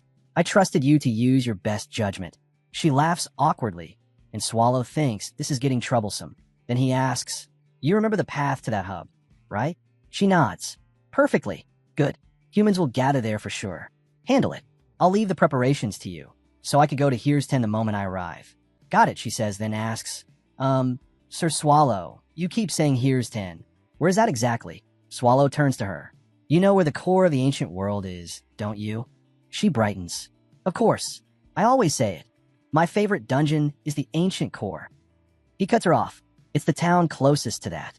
She freezes. To be honest, I only know the ancient core from books. It's fine. Let's move. As she walks off, she calls, leave the hub to me. I'll protect it. He waves her on. I'll be right behind you. A short walk later, Swallow stops. Already here. Great. And how many of them? One man steps forward. We are the Lura House, one of the 9 pillars of the Empire. The Lura Blue Crane Subjugation Team. He identifies himself as the subjugation leader and demands, who are you? Swallow watches the others scramble into formation. Why do humans always do this? He wonders. Then the realization hits. Soldiers stationed here means they're guarding someone inside the rubble. He raises his voice. You want to know who I am? Do I really have to spell it out? Then he declares, I am your enemy. Far away, in the ancient core, Sylvia speaks in a hushed voice. If you enter that cave, there's no guarantee you'll ever return. Your soul could be stained and wander forever. Nif, it isn't too late to turn back. Nifrim snaps back at Sylvia, irritated. Stop messing around. But Sylvia only smirks. And what if I mess around? You're so boring. We found rooms full of monster corpses all the way here. So why is this room spotless? Nifrim's eyes widen as the thought finally hits him. He turns to the others. What do you think? The party begins murmuring among themselves. One wonders if the Hishtal subjugation team might have come ahead of them and cleaned up. Another suggests a smart monster could have done it. A third interrupts. Wait, rooms 1 through 5 were destroyed. The boss room was untouched until now. Are we really saying a monster cleaned everything? Why would monster clean another monster's corpse in the first place? As they speak, Nif shouts into the room. Hey, monster playing tricks. Cut out. Are you trying to fool us? A voice echoes lazily in reply. Patrick sighs. So loud. I swear my ribs are vibrating. Anyway, no, I wasn't deceiving you. I cleaned up. It was messy, so I tidied it. Guess we're coming, after all. But if you're going to start cursing at me, I'll get upset. Nifrim turns to Sylvia. Light it up. Sylvia nods. Illuminate. Light floods the room. Patrick shields his eyes. Too bright. But fine. Since you worked hard getting somewhere this rare, welcome. Nifrim stares. Skeleton Death Knight. Patrick mutters, annoyed. Seriously? I even prepared an introduction. Spent all day thinking it up. And now it's worthless. Thanks a lot, you idiots. He raises his voice. Okay, enough. Your reactions are over the top. Calm down and put away your weapons. Mage Lady, staff down. You over there, lower your fists. Then he asks, did I say something weird? The moment Nifrim lunged in, Patrick blocked him without even flinching, but Nifrim snarled anyway, spitting out his damn ends here. Patrick clicked his tongue, annoyed. No manners at all. Man doesn't even let a guy breathe. And before he could finish, a storm of ice bolts rained down on him from behind. Sylvia had already cast her ice bolt shower, catching him off guard for a split second. Patrick sighed. Every time, 1 versus all is just too much. I'll still win, but damn. Seeing that tiny opening, Nifdart blurred forward, striking with everything he had. Patrick blocked most of it, but one hit slipped through. His sword flew from his hand and clattered against the floor. For the first time, Patrick looked mildly surprised. TC didn't expect that. For a human, you're stronger than you look. Sylvia didn't waste a second. She stacked buff after buff on Nifrim, strong body, reading omens, light feathers, step of silence, boiling blood, bone ashes of a famous warrior, layering them like a speedrun. Patrick raised a brow. So that's your secret? Buff spam? That's kind of unfair. Then he smirked. But those only last a minute. If I hold out for 60 seconds, you're done. Before he could move, Sylvia switched tactics, chaining restraining spells until Patrick's entire body froze in place. Patrick blinked. Okay, now this is a bit troublesome. Nifrim leapt in and slammed him face first into the ground, planting his boot squarely on Patrick's back. Say it again, he growled. Who beat who? Patrick chuckled. Actually, I chuckled. Impressive. Didn't think you'd corner me with magic. Around them, the rest of the party whispered nervously. Is it over? So the Core's guardian wasn't that strong after all. Patrick rolled his eyes. As expected, maybe I should have taken out the green-haired mage first. Those words made Nifrim snap. He slammed down harder, cracking the ground, and roared, shut up, before trying to deliver a killing blow. But Patrick blocked it, with 2 fingers. Then he started laughing. That was fun. For real. I got way too into acting. My back. Cold sweat ran down Nifrim's neck. Patrick dusted himself off as he stood. Honestly, I wasn't planning to mess around, but I've been bored for years. Even fake danger felt refreshing. Thanks for playing along. Moments later, almost comically, Nifrim Ram jerked awake, confused. Huh, what just happened? Patrick looked at him. Oh, you're up already. Nif rubbed his head. But I collapsed, and you finished everything in what seconds? Patrick tilted his head and pointed forward. Yeah, easier if you just look for yourself. Out of all the humans who ever crossed paths with him, none survived. Not even one. He thought he knew why. He assumed he remembered. But the truth was brutal. The only thing he really knew was his own name. He tossed the girl's body toward Nifrim and spoke casually, almost annoyed. Still, that green-haired magician was troublesome. Wide-range divine magic? My bones still ache just thinking about it. Then he pointed at Nifrim. Anyway, you're Nifrim, right? That magician kept screaming that name until her last breath. She was desperate, and honestly, he shrugged. I expected something more emotional from you, but you're boringly ruthless. He clapped his hands lightly. Well, time for the Survivor Q&A session. Even if he is useless, __, he wouldn't send only 30 people. And to be honest, this subjugation team, he gestured around, pretty subpar. His empty eyes locked onto Nifrim. So then what's he hiding? With a mocking smile, he offered his choices. Since I'm a very kind and generous skeleton, I'll let you decide. Raise your right hand if you'll answer.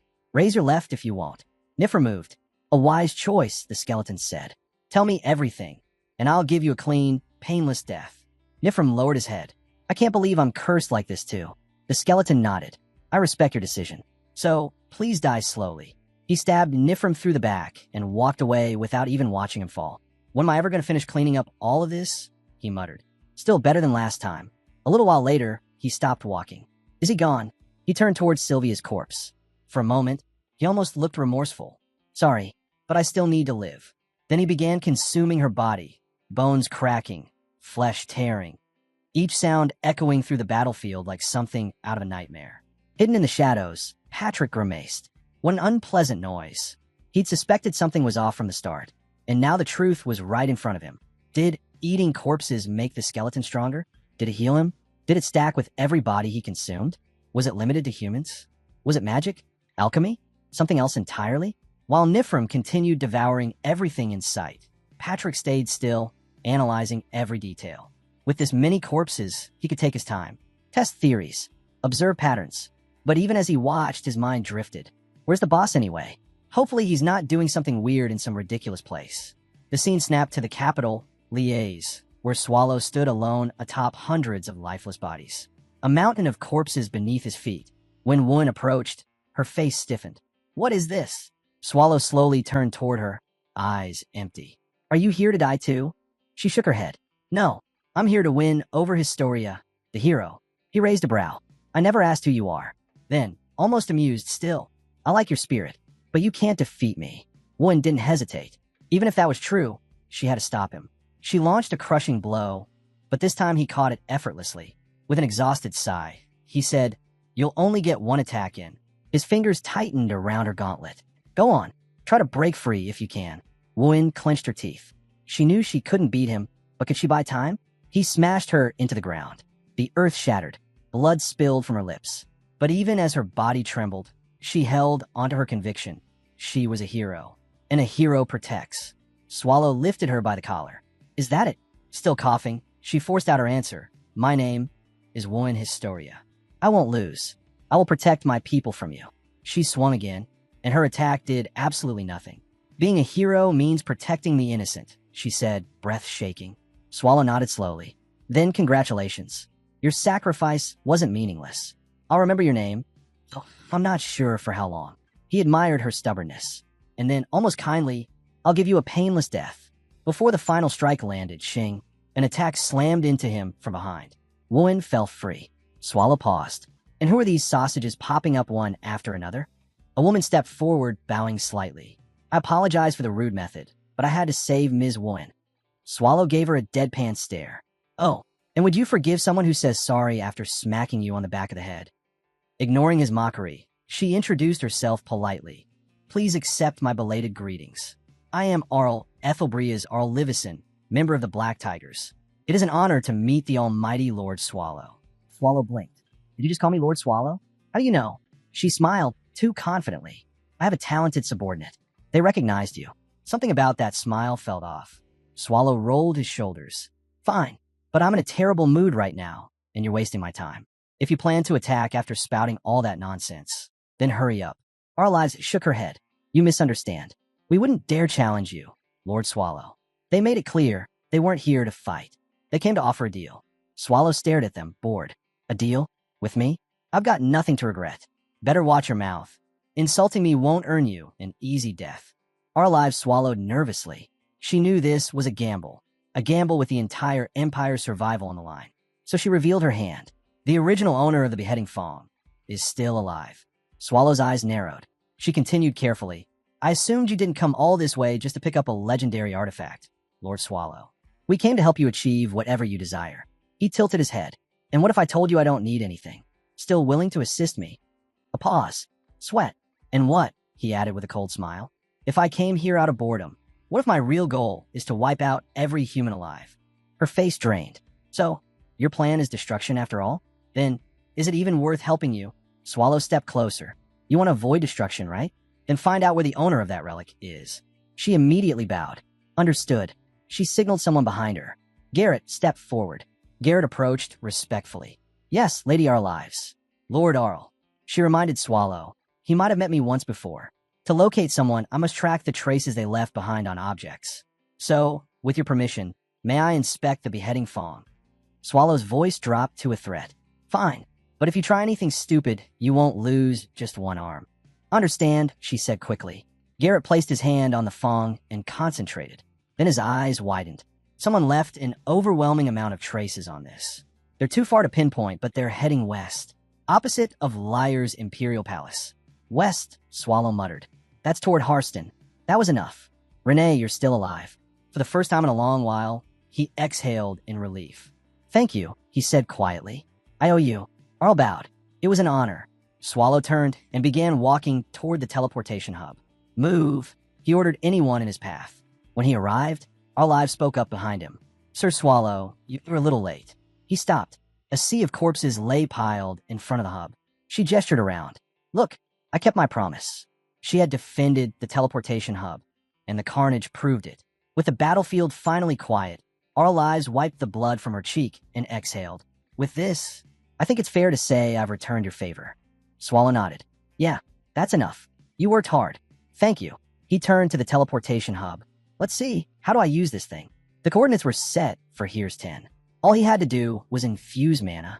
The moment his energy touched the array, boom, the entire teleportation hub exploded. Swallow stared at the rubble. It couldn't handle my mana? Seriously? His polymorph should have stabilized the output. Unless, if I used Demir's mana suppression function, I could probably use transfer magic safely. But to use that, he had to undo his polymorph, which would announce his true form to every living thing nearby. He looked up at the sky, annoyed. Screw it. I've already crossed the point of no return. Too late to clean things up now. He removed Demura's mana stone and crushed the remains of the hub in one swing. As his body reverted to its true form, the air itself shuddered. Here's 10 Magic Tower Wing. That should be the exact coordinate. Harston Magic Tower. A receptionist welcomed him with a polite smile. Welcome to the Magic Tower Wing. Please confirm your affiliation and house through a simple verification process. Renee tilted her head. Can I use transfer magic here? Oh no, the man replied. Our tower has a mana resistor surrounding the entire premises. You can't enter without proper verification.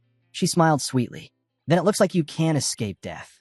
Her blade flashed, and his head dropped to the floor before he even realized what happened. As she walked over his corpse, she mused. When I first came here, I had a feeling human magic towers really are like dungeons. Sure enough, a dungeon made by humans, filled with weak monsters. Minutes later, the entire first floor was filled with bodies. Only the top floor remained. Amr, the guildmaster, appeared with a refined smile. My, you prepared quite the mess downstairs. I wonder who your opponent was. Ah, perhaps that noble young lady. Her eyes narrowed. So you weren't human. She stepped forward. What's the location of the beheading Fong? Amr chuckled. That's already in my possession. No reason to tell you, though I am curious. How are you still alive? Renee shifted into her stance. Amr raised a hand to her mouth. Oh my, you're carrying a weapon that doesn't match that adorable face. A shimmering magic shield appeared around her. But really now, do you think you can fight the Magic Tower Guildmaster with nothing but a blade? And a normal blade with no attributes at that? What exactly? Crack. Her shield shattered. Renee's strike tore through Amr's defenses like paper. Amr's eyes widened. She broke my defensive magic in one blow. Renee stared forward, her expression tightening. Braddon knows this monster. Just how strong is she really? Even with that doubt gnawing at her, she had one advantage. This entire tower sat on top of a mana spring. If she tapped into all of it, victory was guaranteed. She took a breath. Where's the beheading Fong? Amr shrugged, almost bored. Oh, what a shame. It's not here anymore. Sold it at auction ages ago. Renee's face fell. Disappointment flickered, but only for a heartbeat. Then her eyes sharpened. Fine. If that's how it is, then I'll just end this. Mana roared around her as she stepped into her magic realm. The temperature shifted. The air twisted. She didn't hold back. Not for a second. Lance of Longinus. Divide. Chase. Accelerate. Depravity of holy light. A cascade of spells erupted like a divine bombardment. Amr smirked. Let's see you pierce this. The world detonated. A massive explosion swallowed the chamber, dust blasting outward in a violent wave. Silence followed, thick, suffocating, until the dust slowly drifted down. Amr's smile returned. Renee lay on the floor, body shredded by countless magic blades, coughing up blood as it pooled beneath her. Exactly what happens, he said coldly, when a monster pretends to be human. This was top-class magic, something even dungeon bosses struggled against. There was no universe where someone like her survived it. But then, Renee moved. With a dull, sickening sound, she cut off her own hands, collapsing as pain tore through her. It hurts, she hissed, trembling. How did this happen? Amr froze. Renee looked at her detached arms and scoffed weakly. All I did was cut off your hands. Why are you making such a fuss, human? Blood loss blurred her vision. She didn't want to die. Crawling, gasping, she pleaded, Save me. Someone save me. Her mind spiraled. It's over. Everything's gone. If I sleep now, I won't wake up again. A voice cut through her fading consciousness. Leader. She jerked her head up. A green-haired figure sprinted toward her. Hyam.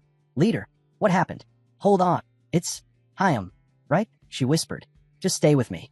You have to. It hurts, she screamed. Treat me. Or no, kill that bitch. Hyam turned, eyes widening as he finally saw the state Renee was in. Leader, calm down.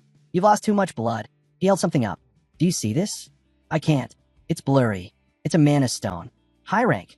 Strong enough to let you escape this place. But I don't have enough mana to activate it. He pressed it into her trembling hands. You have to imbue your own mana. It's the only way. Her eyes widened. That feeling. It's the same as that cursed love stone. How could I forget something so disgusting? But she forced mana into it anyway, because she wanted to live. Amr's distant voice echoed through the collapsing room. Good, now she can survive. Renee pressed her mana into the stone and instantly regretted it. A violent curse surged out, ripping through her nerves like molten iron. She screamed, body arching as the stone devoured her mana and replaced it with agony. Hyam only watched, voice cold. She has too many enemies. For Ren to seek revenge even against her own blood within the grommets. How bad must it have been? He looked down at Renee, smiling with bitterness. The moment you acted suspiciously, your own family ordered your disposal. Isn't that right? He shrugged, and honestly, I should be thanking you. You handled half of my problems for me. His tone darkened. But now, someone like you might come after me. Isn't that right? He stepped back, the curse tightening around her mana circuits. So think of this as insurance. A little time for me to escape. He turned away. Goodbye, leader. Renee's vision dimmed, her right eye gone dark. Her body was broken. Her weapons were ruined. There was no chance of beating her opponent like this. But she didn't care. Pathetic? Fine. If this was where her story ended, she'd end it on her terms. She pushed herself forward, thoughts echoing with one final oath. Don't you dare try to cover Lord Swallow's scent. Not with those filthy hands. Not even if I die. With the last of her strength, she lunged, her blade plunging straight into her enemy's eye. Her adversary screamed, staggering back, thinking frantically if he finds out. Will Lord Swallow be sad that she died? And right then, space cracked open. Lord Swallow appeared in a burst of demonic mana, the shockwave collapsing the upper layers of the magic tower. His eyes locked onto Renee. Is she okay? It was almost the same as the first time he saved her, when she'd been drained, broken, and unable to find any meaning in life. Back then, the one who reached out his hand had also been Lord Swallow. Renee stared at him now, stunned, unable to comprehend why he was here for her again. He carried her down from the collapsing tower, landing on solid ground. The moment they touched down, he let her go gently. She slid off his arm, sitting weakly on the ground. Wait here, Lord Swallow commanded. Her vision blurred. Is this a delusion? Am I dreaming again? But no. He stepped forward, turning toward Amr, who writhed under the curse. How dare you, he growled. A deep, dangerous pulse of mana rolled off him. You really don't know who you were messing with. His form shifted, combat mode, demonic power flooding out like a tidal wave. He disappeared, then reappeared in front of Amr, fist slamming into her face with thunderous force. You don't know your place. Spears of pure demonic energy erupted behind him, shooting forward and impaling her, piercing through her body from every angle, glowing violently as they tore through her insides. Amr shrieked in desperation, trying to consume him, her body stretching and coiling around his arm like a cursed serpent. Lord Swallow didn't even flinch. Rage burned across his expression as he lifted her entire body with one arm and slammed her into the ground so hard the earth cracked apart beneath them. The battlefield trembled. The monster who thought she was hunting prey was now learning exactly what true fear felt like. Even after being smashed into the ground, Amr's mangled flesh regenerated instantly. And again, she coiled around Lord Swallow's fist like a deranged serpent trying to consume him whole. His expression twitched. Without hesitation, he slammed her into the earth a second time, the impact shattering stone and spraying blood across the ruined floor. Yet as her blood hit the ground, something clicked in his mind. So that's it. The tower's mana spring that was feeding her regeneration. Before he could act, she regenerated again and lunged toward him, reshaping her body to devour him completely. He didn't even bother moving. Well, that makes it easier, he muttered. His body shifted. Demonic energy surged. And in his original, monstrous form, he devoured her whole, swallowing the regenerating monster alive. A moment later, he wiped his mouth with disgust. Yuck, she tastes awful. Then he turned to Renee. Just seeing her collapse there made him suddenly nervous. He quietly sat down beside her, fumbling for words. There were a lot of things I wanted to say when I got here, he admitted, scratching his cheek. But now that I'm actually here, I can't remember a single one. Should have written it down or something. He sighed. Oh, and on my way here, I ran into a green-haired human. I killed him. That won't be a problem, right? Renee didn't respond. Silence stretched between them. He gently called out, Renee, I'm sorry for what I did a few days ago. Renee shook her head weakly. No, Lord Swallow has nothing to apologize for. Renee is the one without the right to face Lord Swallow. He frowned. But the core of the Ancient needs a guardian named Renee. To me, you are a necessity. Her voice trembled. Isn't Lord Swallow resentful of Renee? I am not. Does Lord Swallow hate Renee? I don't hate you. He stood up suddenly, as if remembering something. All right, I brought something for you. He pulled out the beheading thong and placed it gently into her hands. Renee clutched it tightly. Her body shook, and then the tears spilled over. I was scared of being abandoned, hated by you. He leaned closer, voice soft but firm. I won't abandon you, Renee, and I do not hate you. He extended his hand. Let's go back to the core of the Ancient. Renee lowered her eyes, and a memory rose inside her. The first time Lord Swallow brought her there. He had looked at her small body and instantly recognized it. A homunculus, he'd murmured. They had met before, during the arson case in Grappenia. But when he encountered her again in the lab, it felt like fate. So he had taken her with him. Patrick had been shocked at the time. Does this tiny body hold all the knowledge about homunculus research? And even more surprising, Renee had been completely unfazed in the core of the Ancient's deepest room, a place feared as the lair of demons, drowned in thick, dark energy that broke ordinary minds. Yet she stood there as if it were nothing. It proved everything: her mental strength, her resilience, her unnatural durability. And now she stood once again beside the one person who never turned his back on her. Lord Swallow. Patrick leaned forward, squinting at the tiny homunculus girl. Boss, what exactly are you planning to do with this child? Lord Swallow shrugged casually, as if the answer were obvious. Well, he's gonna let her live here. She seems talented. First, we'll teach her how to fight. And if she's hopeless at that, then let her live peacefully. She worked as a maid, right? Maybe she can cook or something. Patrick blinked. Hard. Wait, boss, are you serious? Who's gonna educate her? Swallow pointed a finger straight at him. You. So cheer up. Patrick looked betrayed by the universe. Why me? Swallow waved a hand dismissively. Don't play hard to get. You were bored anyway. Patrick groaned internally. Being a homunculus, her physical abilities will be insane. And she might still have hidden resentment toward humans great. Then he asked, so boss, what's the child's name? Swallow scratched his cheek. What was it again?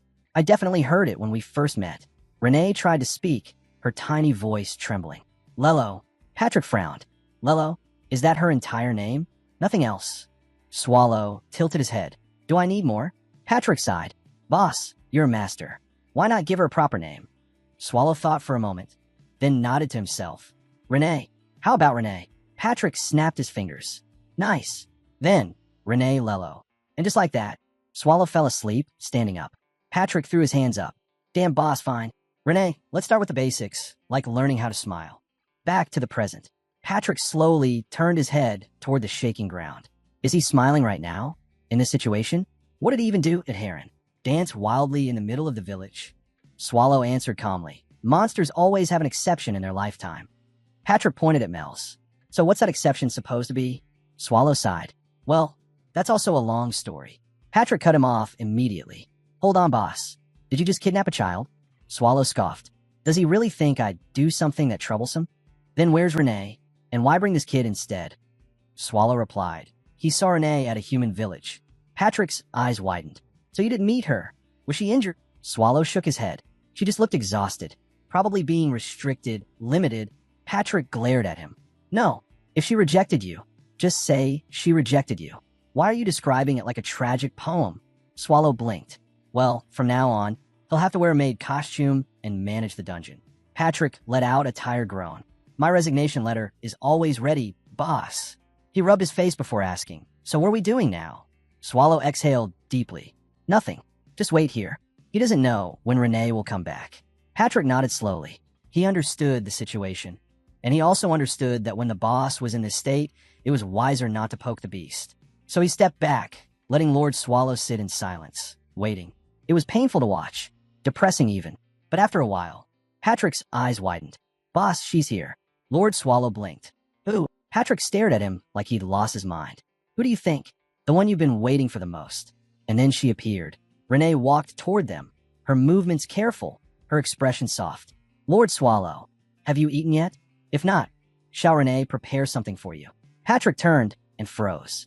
Her right, I was different. Too different. He slowly looked back at Swallow, only to see that he was missing one. Patrick's jaw dropped. Did he seriously? Did Boss actually give her his own eye? Did he finally go insane? Or did he do it willingly while fully sane? The scene cuts sharply to the end of Swallow's final battle at Harston. Her right eye had been completely ruined. Swallow stood over her, quietly saying, if she could see properly, maybe she would have noticed the difference. Didn't I tell you? If she still has that heart, she wouldn't care. So next time, just look properly and give me the Real Love Stone. And with that, the truth clicked. Back to the present. Renee held her newly functioning right eye, smiling through it. Now, Renee can always stay beside Lord Swallow. The next morning, Mel's woke up slowly, body aching, eyes blurry. She rubbed them groggily and instantly screamed internally. Patrick was sitting right in front of her, sharpening a knife. Her entire soul trembled. She died, right? This is hell. So he's the Grim Reaper? Patrick raised an eyebrow. Excuse me? This isn't that kind of place. You're in the core of the Ancient. Mel's blinked. What? So you're not the Grim Reaper? But Patrick? He smirked. She's quick to catch on. He stood up and stretched. Anyway, he won't wake up on his own. Patrick walked over to the massive sleeping beast, Lord Swallow, and smacked him. Boss, wake up. Swallow groaned. I was having a nice nap. What now? But once he saw Mel's awake, he understood immediately why Patrick had interrupted him. Mel stared at Swallow, and fear flooded her face. She knelt instantly, trembling. Greetings to the owner of the core of the Ancient, the embodiment of all things, the divine guardian, who punishes those who tremble in fear, the ancient beast above all creation, Lord Swallow. Patrick muttered under his breath. No, not that, wait. Mel's corrected herself quickly. And no, that's wrong. My apologies. Let me properly introduce myself. Swallow nodded and spoke calmly. She is the 17th descendant of the demon Asmodeus. Mel's the LYMF Agria. I already memorized it. Mel's gasped. How does Lord Swallow know my name? Did Swald tell you? By the way, have you seen Swald? I remember him punishing humans, retrieving the beheading fawn. Swallow cut her off. That was me. Her face drained of color in an instant. The moment he leaned in and asked, Lord Swallow, what did he just say? A strange tension rippled through the room. Swallow calmly answered that he was the one being swallowed, and Mel's immediately stiffened again, her nerves flaring. Inside, she panicked. Then what kind of shame did I end up showing Lord Swallow just now? Patrick turned towards Swallow with that suspicious look of his. Boss, he said slowly, about what Demon King Mel said earlier, about punishing humans for lying. What exactly did you hide from me? Swallow could feel it. Patrick wasn't asking questions anymore. He was interrogating him. Far away, at the border between Grappenia Forest and Harston territory, someone chuckled under their breath. What's going on here? They told me not to enter, but nothing happened. The forest was overflowing with herbs and mushrooms, so he wandered deeper. until he spotted a man collapsed on the ground, severely wounded. He rushed over, trying to help with herbal medicine, but the moment he got close, the injured man, Nifrim, twisted up and suddenly lunged at him, tearing into him and devouring him alive. Some rag-covered wanderer perched on the distant wall laughed lazily. "Well, that's my cue to go," he said, hopping away without a care. And deep inside the ancient dungeon, at its very core, the battlefield was already set. To survive down here, one virtue mattered more than anything else, always keeping the tension at a bare minimum. Back to Lord Swallow's room. Renee stared Mel's down with the cold authority of a royal maid. "If you truly consider yourself the Demon King, then stay still for one moment. I've told you many times, silence is the basic rule in Lord Swallow's room." Mel's puffed up proudly. "No, I refuse. I'm a free dungeon monster. I lived in this dungeon core long before I became Demon King. I came here to talk to Lord Swallow." Renee rubbed her temples. "And I already told you he's resting right now. That's exactly why I'm needed," Mel's argued. "Lord Swallow can't fall asleep properly unless I'm beside him. I'm going to snuggle close and share my warmth. You're too old-fashioned about this. Too stiff. Too much of a boomer." Renee froze. Did she just call me a boomer? Then she snapped. Renee bolted after her. "You little, just die already." Mel's burst into laughter and sprinted across the room like a gremlin running for its life. Patrick watched them chase each other, exhausted just from witnessing it. So this is what they meant, keeping the minimum tension level, he thought. This is hell. His thoughts were cut short when Swallow finally spoke. "They're too noisy. I can't sleep." Patrick whipped around. "Boss, you're really not in the position to complain right now. Thanks to a certain someone, things outside are completely out of control." Swallow blinked. "Is it really that bad?" Patrick shot back immediately, frustration all over his face. "Boss, have you even read any of the newspapers I gave you?" Swallow blinked. "No."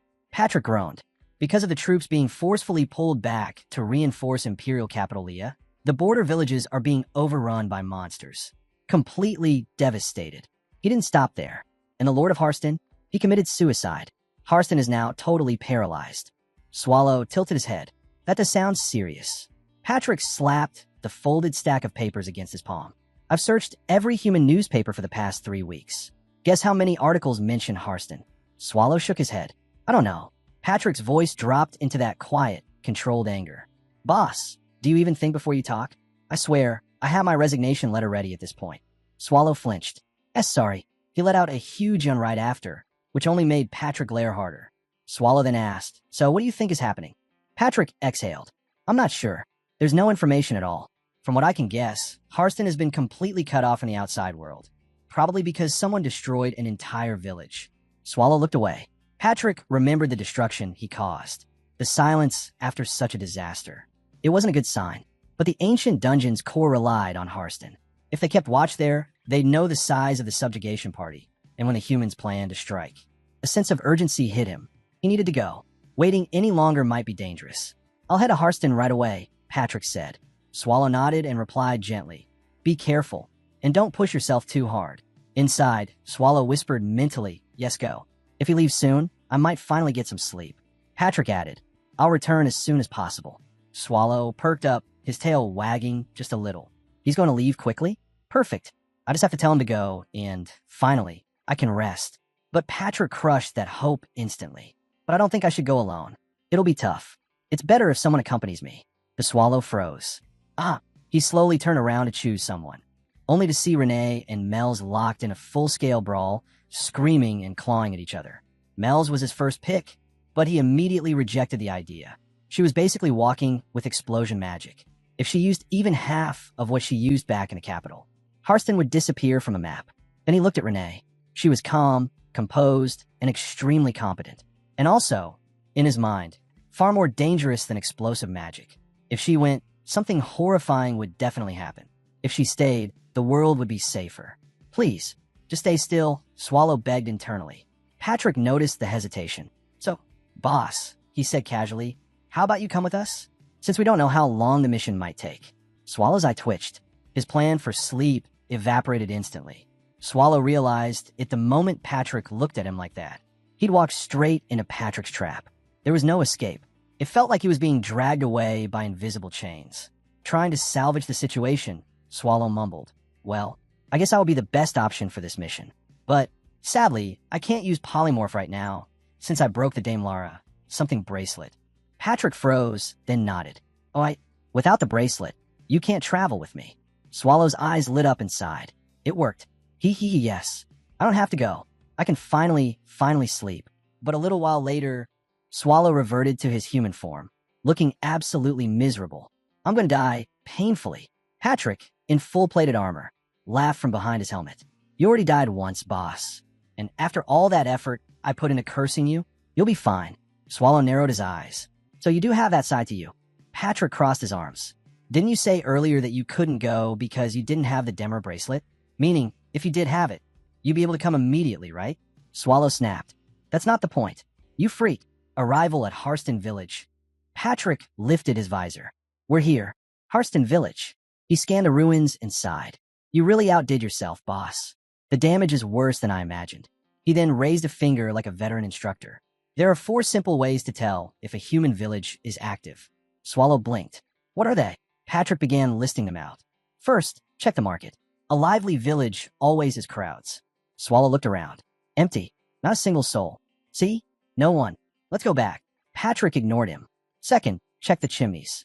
A functioning village always has smoke around dinner time. He glanced at the rooftops.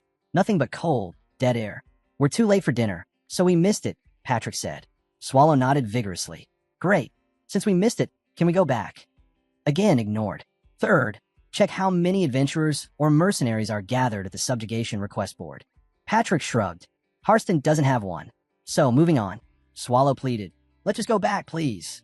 Patrick continued, unfazed. Lastly, the inn and the pub. These 2 places never lie. Today, we check here. Swallow had already walked ahead. What's the holdup? Come on, Patrick muttered. Just don't expect much from this place. Swallow pushed open the inn door. Hello, any rooms available? The answer greeted them in the form of destruction. Shattered furniture, dried blood, silence thick as fog. Patrick clicked his tongue. Worst case scenario. This village isn't functioning at all. Scene shift, deep in the ruins. A pile of corpses lay in the darkness. An undead sorcerer hovered his hands above them, chanting.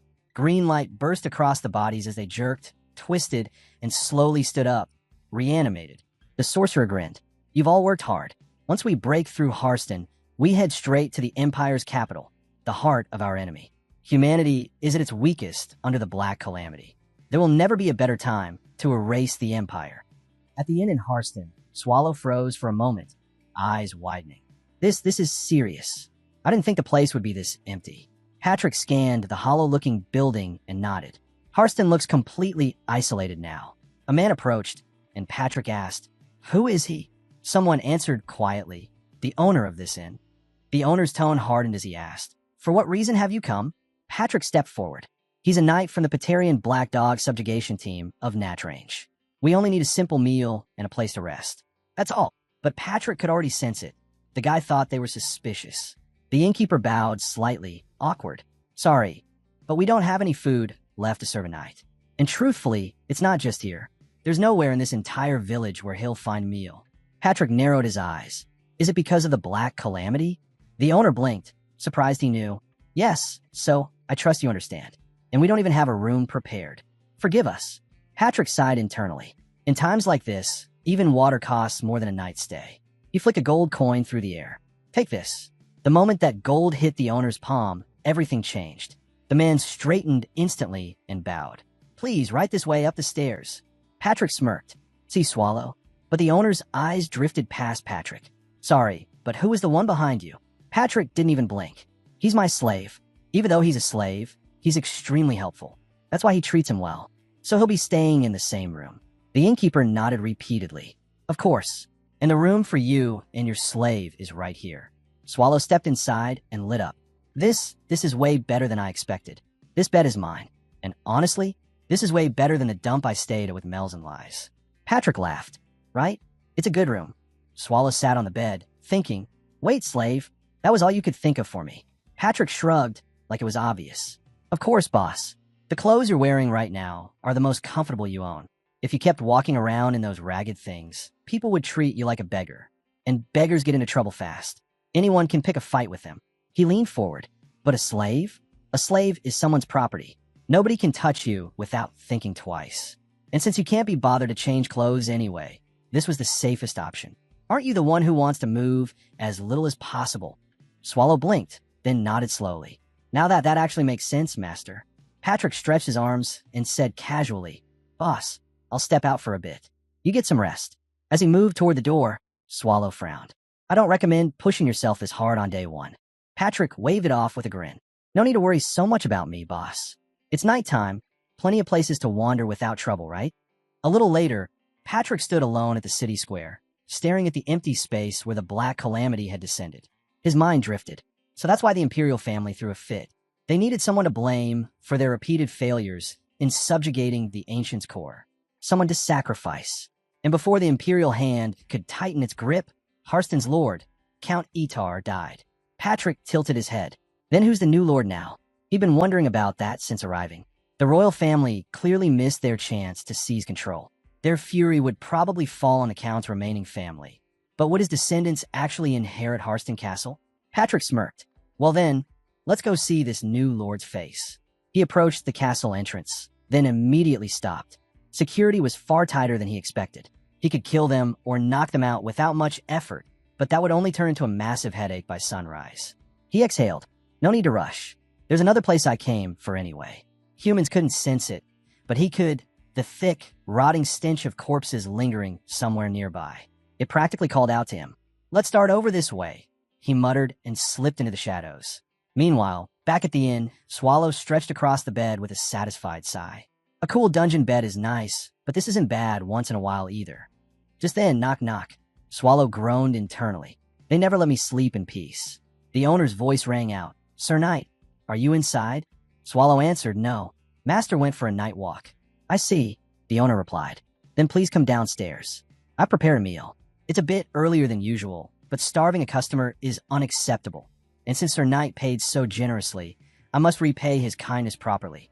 The door creaked slightly as the owner added, almost shyly, by the way, I haven't introduced myself yet. My name is Novan Hedeker. Please feel free to call me Mr. Novan. Swallow nodded politely. I'm Swald. Mr. Novan smiled back. Right, Swald. I hope you won't be disappointed. I could barely prepare anything. Food is scarce. Swallow leaned forward. Is the situation in Harston really that bad? Mr. Novan's expression dimmed instantly. Bad? It was a calamity, literally. Those who witnessed it lost their minds on the spot. The Lord took his own life right after, and once that happened, the entire region was sealed shut. No traffic in or out. Outside the castle walls, the bodies of the starved are lined along the streets. He shook his head. I don't know what you came here to see, but you should leave as soon as you can. I'm planning to do the same, and you know better than anyone what people become when they're cornered. While he spoke downstairs, a red-haired girl quietly slipped through the window into Swallow's room. Rosalina. She scanned the room with sharp eyes. Outsiders. They chose to stay in Harston in this condition, and in the most expensive room at that. She smirked. They must have money. She began rummaging. I'll take anything I can sell. She lifted Swallow's coat and instantly recoiled. Ugh, what is this smell? She fanned her hand aggressively. Are they actually broke? This reeks, but I guess I can use it as a sack. She dug deeper through drawers and corners, frustration rising the more empty space she found. This isn't good. Did they pack everything and leave already? She yanked open another drawer, then paused, eyes widening. There, something Patrick left behind. A little later, Patrick returned, brushing dust off his shoulders. Boss, I took a quick look at the Lord's castle. Swallow glanced up lazily. And what were you doing until now? Patrick gestured to the window. Exactly what you see me doing now. I want to catch a glimpse of the new Lord, but the place is guarded like a fort. No way to get inside without starting a mess. He leaned closer. Boss, did you discover anything? Swallow raised a brow. Did you really expect me to? Patrick raised his hands defensively. Boss, I was just asking to be polite. He sighed. But apparently, Harston is completely cut off from the outside world. Even the innkeeper doesn't know anything. Swallow blinked. Wait, even if he doesn't know. Patrick's face twisted in disbelief. Exactly. I'm shocked. I actually managed to gather information for once. He let out a breath. So Harston really is isolated. Well then, he continued, we should look into it tomorrow. Swallow stretched out on the bed. You should. I'm not going anywhere. Patrick frowned. Boss, we should do it together. He paused mid-sentence, noticing something. Why are both windows open? I told you to keep them shut. What if someone tried to rob us? Swallow sat up abruptly. I didn't touch the windows. Patrick stared at him. Don't tell me it was a ghost? Swallow snorted. Someone must have opened them. They rushed to check their belongings and instantly realized the worst. Swallow hissed.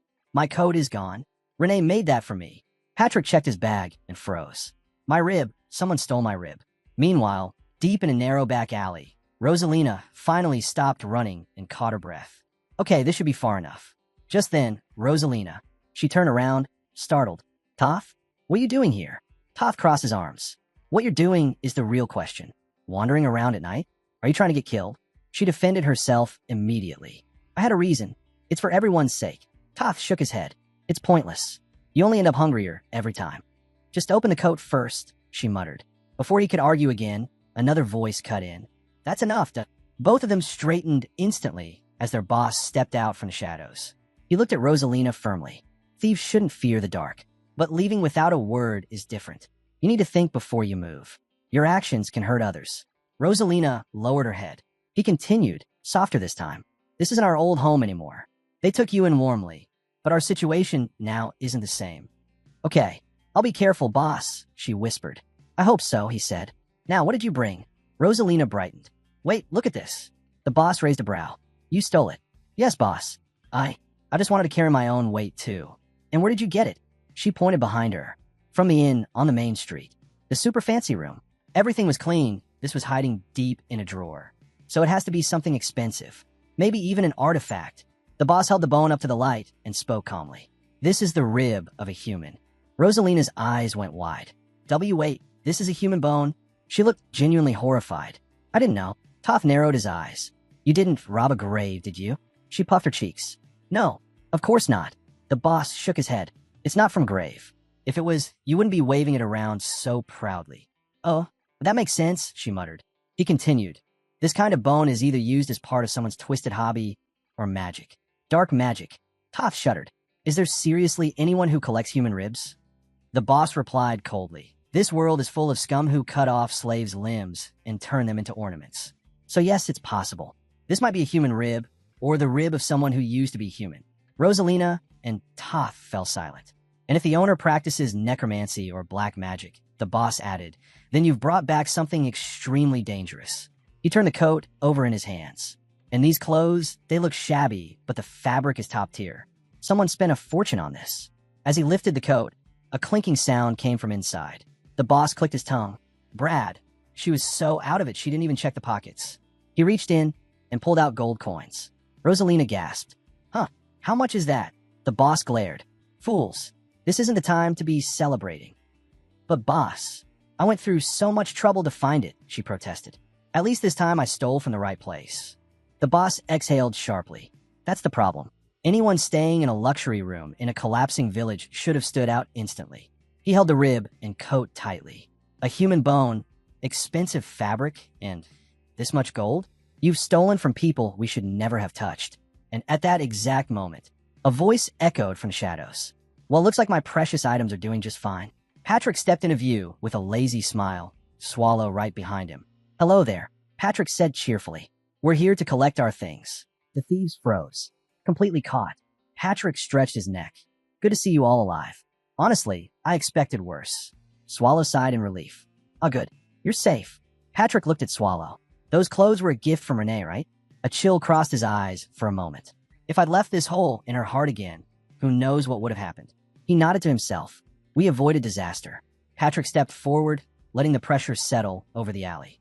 Either way, he said softly, this is as far as you go. The captain stepped forward and barked. Everyone get back. Patrick raised an eyebrow. Oh, so he's the leader? The captain glared. How did you even find us? Patrick shrugged lightly. My item probably cried out for its owner. Swallow rubbed her eyes with a tired groan. Can we hurry and finish this? I want to sleep. Patrick chuckled. My boss has been running all day. Fine, I'll let it slide just for tonight. He turned back to the captain. Hey, back alley captain. You picked the wrong thing to steal. Still not planning to return it nicely? The captain shot back. And if I hand it over, do you guarantee you'll leave us alone? Patrick blinked. Now that I think about it, no. Fair point. The captain's expression shifted. Something felt wrong, very wrong. Even if Rosalina left tracks, they found us way too fast. In the darkness? Impossible unless... He checked the rib bone again, mind racing. Dark magic? Could they be? He raised his voice. Are you people ones who live in the dark? Patrick tilted his head. Well, the cave is pretty dark. That was enough for the captain. Dark magicians. They must be. His gaze hardened. So this rib is truly important to you. Patrick nodded. Of course. It's part of my body. The captain stiffened. You treat it with as much importance as... Patrick cut him off.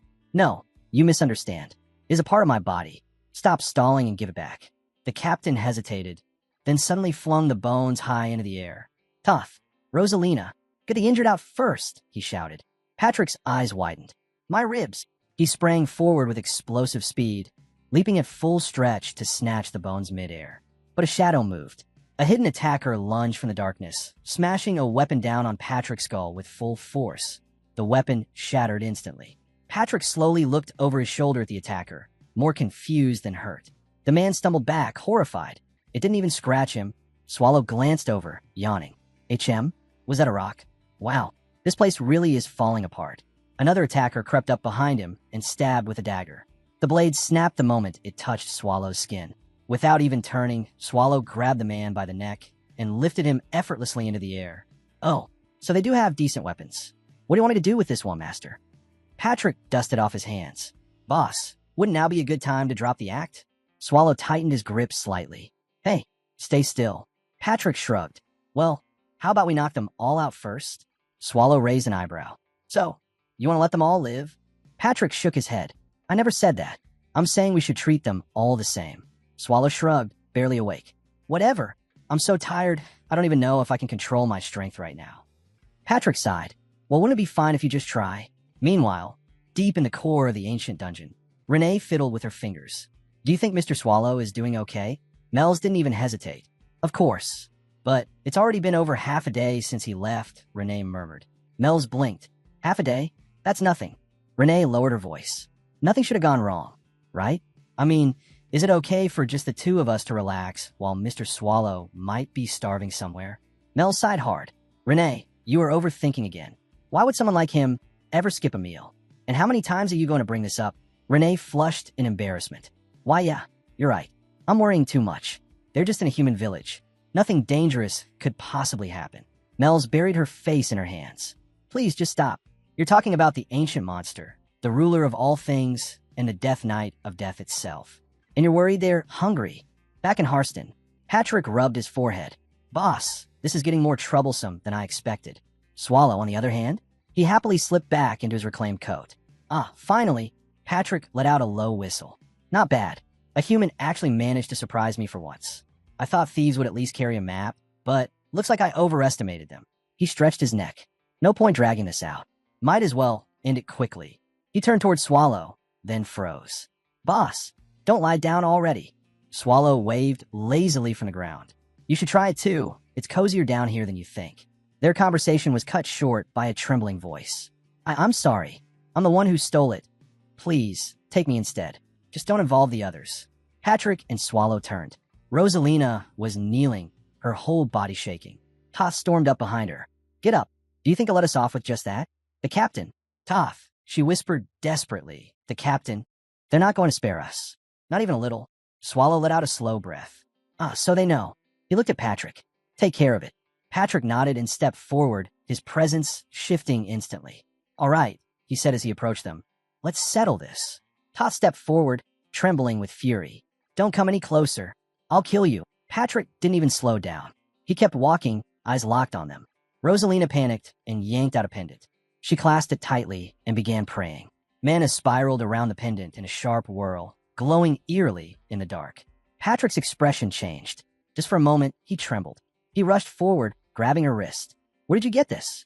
He stared at the pendant. A phoenix-shaped rosario twisted like a reverse cross, and mana was leaking out of it. Surveillance mana. Magic to monitor someone from afar. And someone had placed it in the hands of a girl from the slums. Patrick's thoughts sharpened instantly. He spun around and sprinted to Swallow. Boss! Swallow raised a brow. What now? Patrick held up the pendant. The people of Harston are being watched. Someone's spying on them. He pointed at Rosalina. The moment she prayed, surveillance mana leaked out. This Rosario activates under special conditions. If we figure out when it reacts, we'll know exactly what the person behind it wants. Swallow frowned. Harston isn't even known for magic. First a mana stone, now a surveillance artifact? Patrick nodded. I'm going to make the humans cooperate with us. So please, boss, cooperate with me. Swallow crossed his arms. Why? And how exactly are you getting them to cooperate after all this? Patrick tapped his head. Because I've got something amazing cooked up in here, boss. He turned back toward the thieves and villagers and bowed slightly. First, I apologize. This wasn't because you stole our things. They looked confused. Patrick continued calmly. We were given a royal decree to leave no trace of conflict behind. Toth stiffened. Our royal decree? From who? Patrick straightened up dramatically. We belong to a secret organization, the Fog of Roano. We serve directly under the Empire's royalty. The Shadow Knights. Toth whispered, terrified. Patrick smiled reassuringly.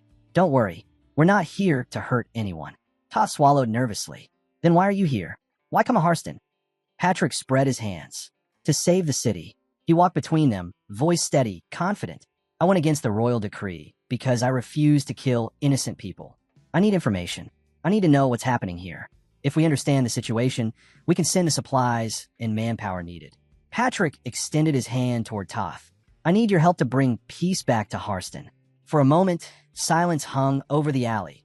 Then the people began murmuring. Did you hear that? A royal knight. So the king hasn't abandoned us. We should help him. This is finally our chance. Maybe we can escape this life. Hope sparked across their faces like fire finally finding dry wood. Patrick looked around proudly. Well, that went easier than expected. Humans really are simple to persuade. Swallow stretched, unimpressed. So are we going back now? Patrick shook his head. Back? Boss, we're just getting started. The more I look around, the more strange things I find. Swallow sighed silently. He appreciates Patrick's enthusiasm, but thanks to him, things definitely got more complicated. He muttered, You should always be careful of the enemies around you. Patrick blinked. What? Where'd that come from? Swallow waved a hand. Nothing. Forget it. Patrick clapped his hands. Boss, get up. We need to start working. Things escalated way too fast. Swallow groaned. Why are you so fired up? Can't you handle it alone? Patrick stopped and stared at him.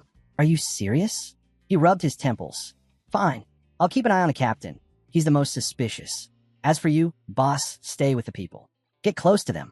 Swallow stiffened. You want me to get close to humans? Patrick pointed at him. We have no choice. Between a knight in full armor and a boss who looks like a professional beggar. Who do you think blends in better? Swallow's eye twitched. Did you just call me a beggar like boss? Patrick lifted his hands. It was an educated guess, boss. Anyway, before I come back, make sure you mingle. Copy how they act. Blend in. Swallow nodded thoughtfully. Humans, let me think. Most of them probably sleep all day. The ones awake are half-dazed. Even when working, they half-ass everything. No motivation whatsoever. This is perfect.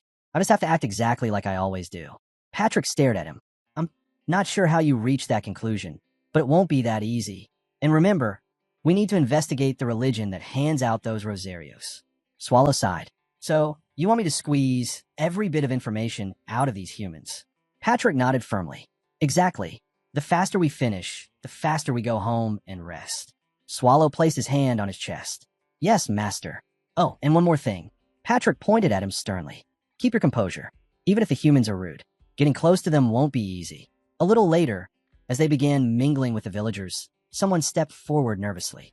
Sir Knight, you said you were part of the Fog of Roano, right? The second person squinted at him and whispered, If he's really a knight from the Empire's royal court, shouldn't he be from Ray's side? Another chimed in, eyes shining with curiosity. Is it true what they say? That Ray is overflowing with milk and honey. A fourth pointed straight at Swallow and asked, Sir Knight, why does the other knight have full armor while he's dressed like that? Before Swallow could react, the second guy snapped at him, Idiot, it's clearly a disguise. Do you think knights walk around looking like nobles every day? The fourth nodded like he'd just uncovered a secret of the universe. All right. Meanwhile, Swallow was losing his mind. Great. Fantastic. Why is it this hard just to get close to them? I can't even breathe around these humans. If I had my way, I'd just devour them and be done with it. But no. I have to play nice. Get close. Be friendly. Ugh. So he forced a smile and asked, All right then, what exactly are you all so curious about? A child looked up at him with bright eyes. Have you ever seen Sir Vern or Serwyn in person? Swallow blinked. No, I don't even know who they are. But the names do sound vaguely familiar. Anything to keep the act going. Rosalina hurried over, bowing apologetically. Sir Knight, I'm truly sorry for stealing your belongings. Swallow waved it off. It's fine. I got them back. Then Toth stepped forward, introducing himself as the acting leader in the captain's absence. He respectfully informed Swallow that the captain had instructed them to assist these knights however possible. They believed Swallow had arrived to help rescue Hasten. Swallow nodded. Yes, that's right. Toth then asked if he wanted to understand the village's current condition. It's faster to see it than hear me explain. If you're willing, I can guide you right away. Swallow thought, why now? Why the sudden tour? But staying here meant drowning in even more pointless questions. So he nodded. Good idea. Lead the way. A short while later, Toth gestured forward. Let's start with the residential area. Swallow frowned. The streets were silent, eerily silent. Where is everyone? It looks deserted. You'll understand when you open this door, Toth said, pushing it open. Inside were bodies. Villagers who had starved to death, thin as paper, collapsed where they'd last sat or slept. Toth's voice was heavy. There's no food left. Not enough to steal. Not enough even for envy. Those still alive don't know when their turn will come. Swallow stared at the scene, the reality of Hasten sinking into him. Starvation wasn't just a threat here. This place had already stepped beyond desperation. Ever since he arrived, he'd wondered why things felt so wrong. Usually in a famine, rage explodes toward the Lord who rules the land. But here, there was only silence, despair. Something far darker simmered beneath it, and he was finally starting to see the shape of it. In any normal village, hunger this severe would have already sparked chaos. The desperate would grab pitchforks, torches, anything, and storm the Lord's manor in blind fury. That's how humans usually were. Push them to starvation and they bite back. But here in Hasten, nothing. The black disaster had dragged this land right to the edge of famine. Yet the villagers weren't rising. They were quietly dying. One by one. No screams, no riots, just a quiet collapse into despair. Toth finally broke the silence, explaining that it had been over a month since the black disaster struck. Swallow frowned. A month? That long, and still no resistance? No anger? He couldn't wrap his head around it. Why is this place so quiet? He asked. Why isn't anyone fighting back? Why aren't they angry at their lord? Toth turned to him with a strange glint in his eyes. Sir Knight. The scene snapped away to the present, deep inside the dungeon's core. Mel's was pouting again, arms crossed as she complained, It's so boring here. I want to go to Hasten with Mr. Swallow. Renee didn't even look up from her cleaning. Mr. Swallow entrusted the dungeon to us. There's nothing more important. And besides, he trusts me more than you, she added, with her usual sharp tongue. Unlike a certain thieving cat. Mel's froze. The worst part? She couldn't even deny it. Renee was right. Renee continued. We have to stay alert. Humans could invade at any moment. I am checking. Mel's protested. I even used a mid-rank observer's eye. That was when she suddenly stiffened. Hold on, someone did invade. Just one person, judging by the reaction. They're heading straight here. Renee immediately set aside her cleaning rag. Then get ready. We don't know who it is. A moment later, a storm of red aura burst into the chamber, swirling like a blazing vortex. The intruder stepped through it with casual confidence and asked, Why are you two so tense? Renee's eyes widened. Mel's blinked. Standing before them was none other than the boss of Castle, the master of the great evil dungeon. Elizabeth Battery. Renee, have you been well? Elizabeth asked, smiling lightly. Renee quickly bowed. If I knew you were coming, I would have prepared something. Elizabeth laughed.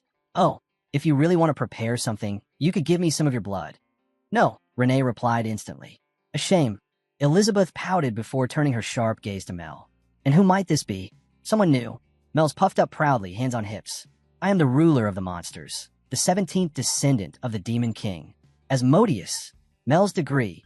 She announced it like a trumpet blast, absolutely confident, absolutely dramatic, exactly as she felt a ruler should. And Elizabeth just raised an eyebrow, amused. Renee finally realized her slip and said, Ah, she forgot to introduce her. Mel, this person is the boss of Castle, Lady Elizabeth. Elizabeth gave Mel's a once-over and smirked. A young demon king. Huh? No wonder your aura is so interesting. Mel's leaned closer to Renee, whispering excitedly. If I stay here forever, will I get to meet all the dungeon bosses? Renee stared at her like she'd grown a second head. Lady Mel's, you really say the funniest things. Talking about freeloading here permanently, truly shameless. Elizabeth's ears perked up. Oh, freeloading? Are you implying I'm the one being mooched off? Does that mean she's not officially part of Primordial Core yet? Her gaze sharpened. Then where are Patrick and that dull guy? Renee answered calmly. They stepped out for a bit. Elizabeth's expression instantly tightened with worry. At a time like this, why would they leave now? Renee frowned. Did something happen? Elizabeth let out a slow breath. The villages near the castle were wiped out. Everything drenched in blood. Not a single human body left. All gone. She shook her head. Humans didn't do that. The blood was all flowing in one direction, as if something dragged everything away. And the trail ends at Hasten. Mel shivered.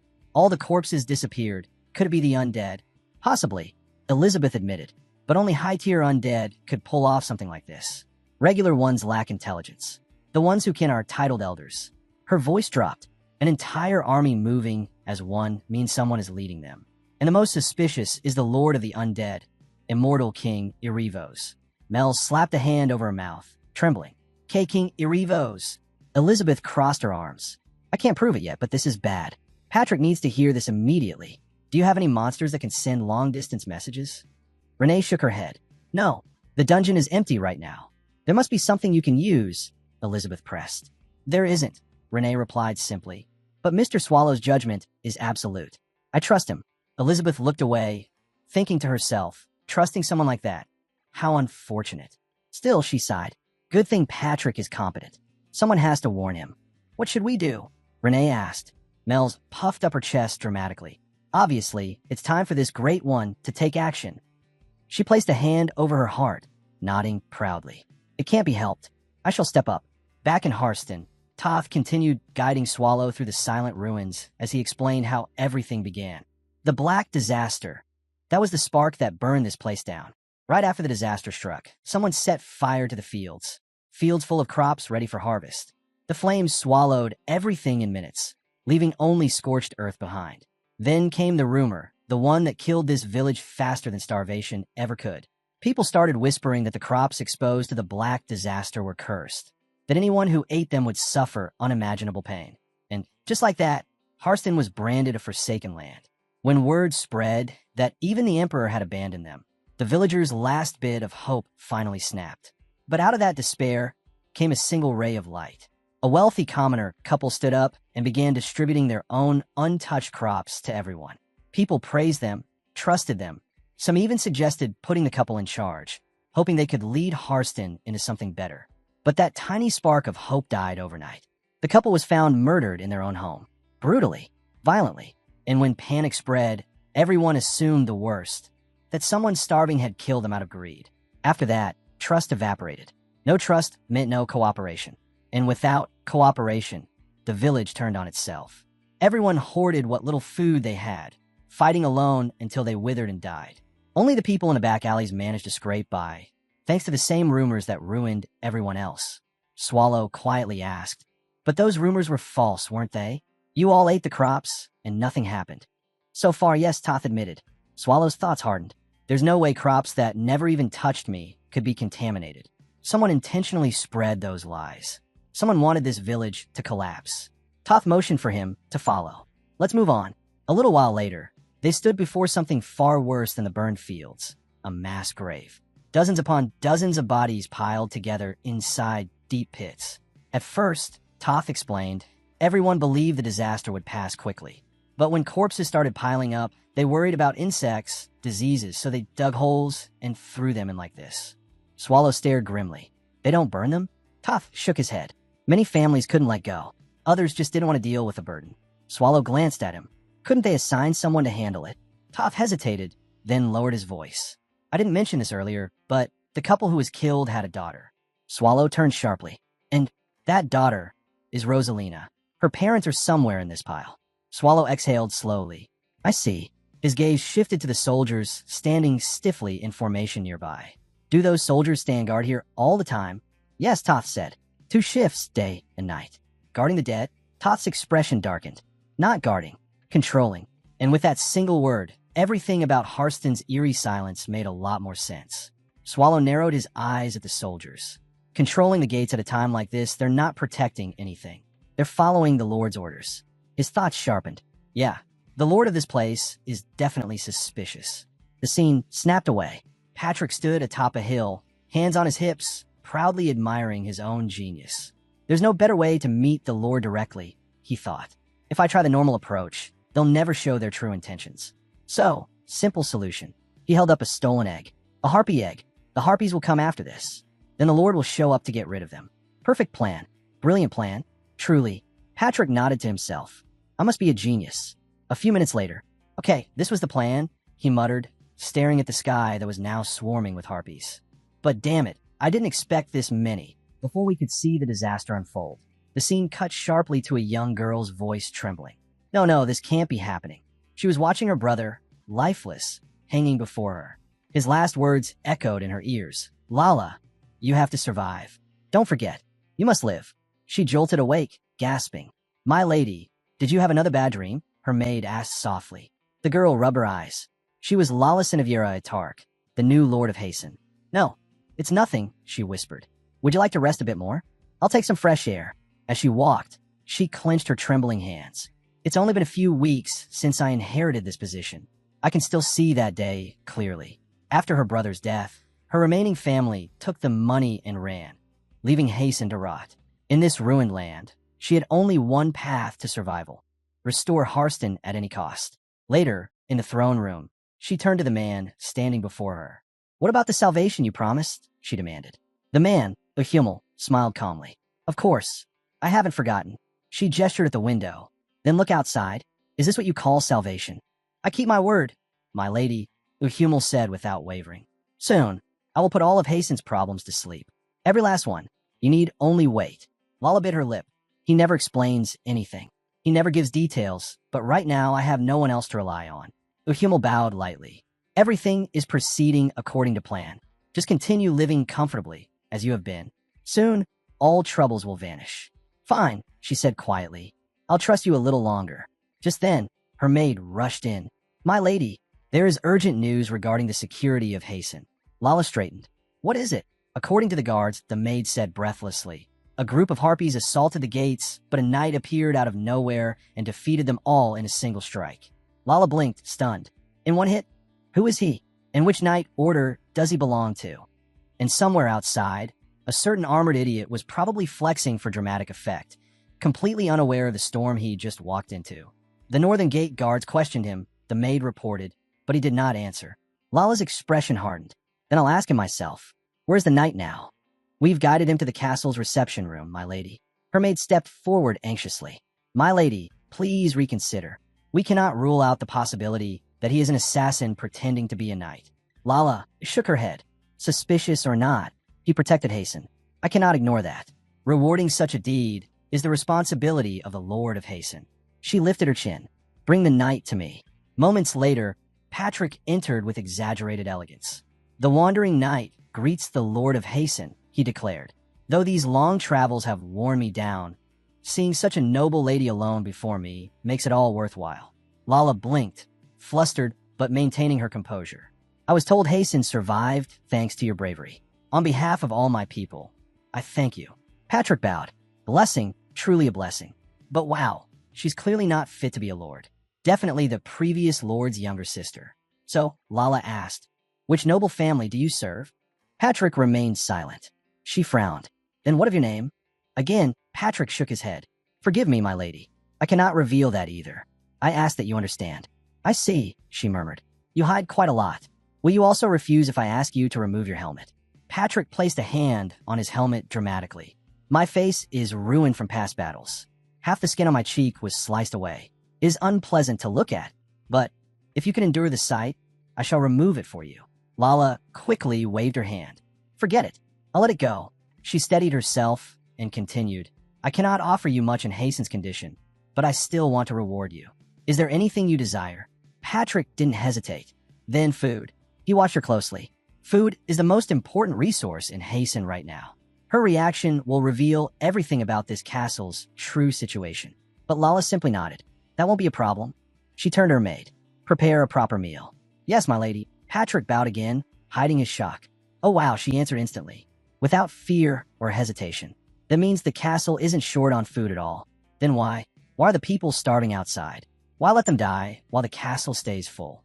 As he studied her, another detail clicked into place. The aura he sensed around Hummel. the mysterious advisor behind her. He's undead, Patrick realized, and not a low-tier one either. Whatever was happening in Hasten, it was far darker than simple negligence. Patrick narrowed his eyes. That man, why does his aura feel familiar? My lady, he said suddenly. May I ask a question? Lala nodded. What is it? Patrick pointed at Bahumel. There is something that has been bothering me for a while now. That man, what is his true identity? The room froze for a moment, and then cut to later. Well, Patrick reported calmly, that's how it went. Swallow stared at him, baffled. Shouldn't the lady have done something? Why did she just let him walk away? Patrick shrugged. I only asked out of pure curiosity, and she gave me permission to leave. That's all. Swallow clicked his tongue. So casual. If he feels familiar to you, he should be undead. Why didn't you do something? Patrick shot him a look. Did you expect me to start a fight right there inside the castle? And besides, just because someone feels familiar doesn't automatically make them undead. Necromancers give off similar energy. Humans who practice dark magic accumulate a lot of undead-like aura. Sometimes it's hard to tell them apart, unless you check closely. Swallow raised a brow. And how exactly are you supposed to check every single person that carefully? Patrick sighed. Our goal here is to fix the chaos you caused, not create more. Or are you suggesting I resign? Should I leave everything to you instead? Swallow immediately backed down. No, sorry. That was out of line. Patrick waved it off. Forget it. Let's move on. Did you gather any intel? Swallow nodded. Yes. The people here believe the crops are contaminated with a deadly disease. That's why the village is so silent. They refuse to eat anything. They just starve. He clenched his jaw. As for that thief, Rosalina, I tried to approach her, but she keeps slipping away. Patrick hummed thoughtfully. If only we had mind control abilities. Maybe bringing Mel's would have helped. Swallow snapped. You say that after forcing someone who didn't want to come in the first place. Patrick shrugged again. Relax. We have other methods. Like this. He held up the food Lala had given them. Fresh, warm, real food. Swallow's stomach growled loudly. Great. Just great. So what are you suggesting? We eat first, or use this to bribe someone. Patrick grinned. We win Rosalina over with this. And so a little while later, Swallow called out, Hey, you there? Rosalina turned, startled. Why yes? Why are you so surprised? Swallow asked bluntly, not giving her time to answer. Here, take this wafer. Let's eat together. But the moment she saw it, her eyes widened. Isn't this the communal wafer blessed by the priest? Swallow blinked. Priest? He looked at the wafer, confused. Patrick gave me this. So what priest? Who? He turned, baffled. Wait, who exactly is the priest? Rosalina's eyes sparkled. So, you also have faith in him, Sir Knight? I never expected to meet another believer. I'm glad. No one around me understands. Isn't it strange? Everyone else looks so foolish. All we need is unwavering faith, and salvation will be granted. Don't you agree, Sir Knight? Swallow answered with the safest word possible. Yes.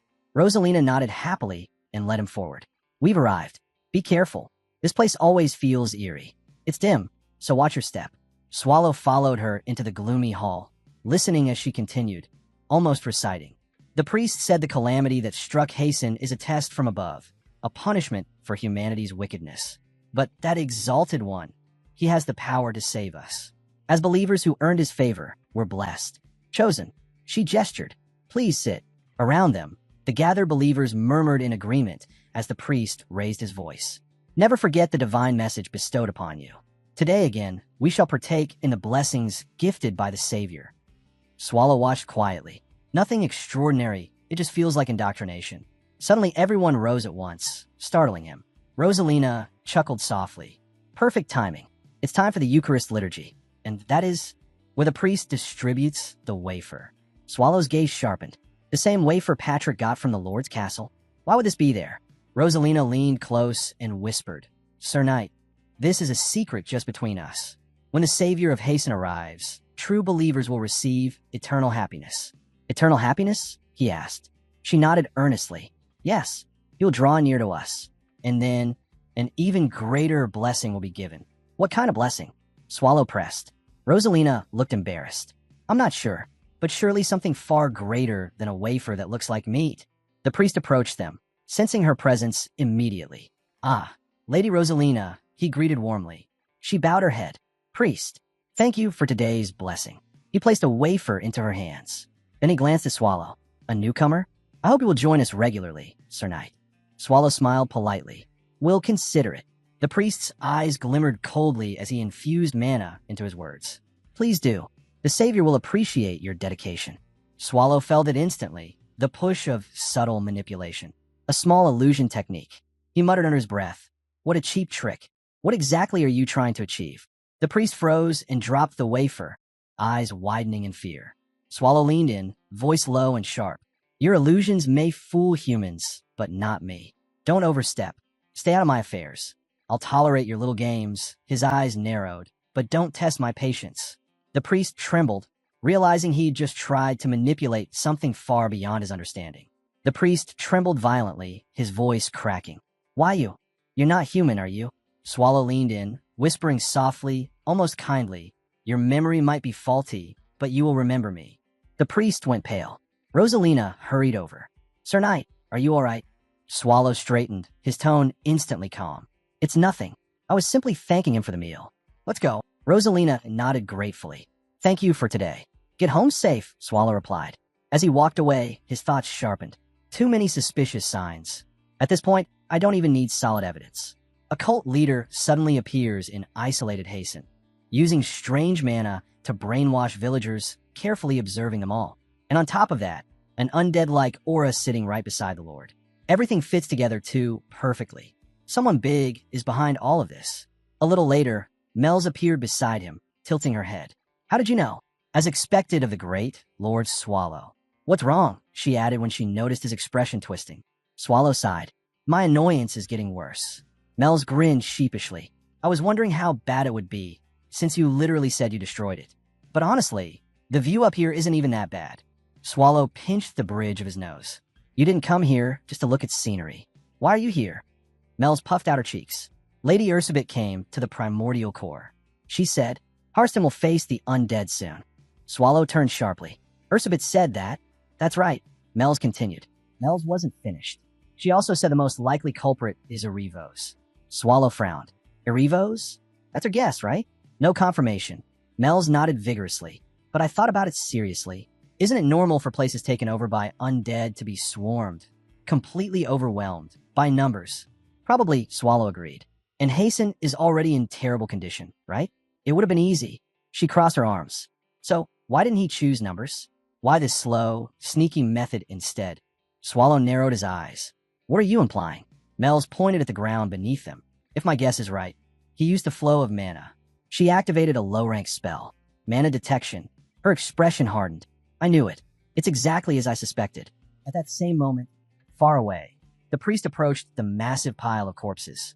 His skin cracked. His robe twisted. Mana surged from his body. His human appearance melted away. He revealed his true form. Lich Simon Magus, the gatekeeper of decaying corpses from the evil dungeon.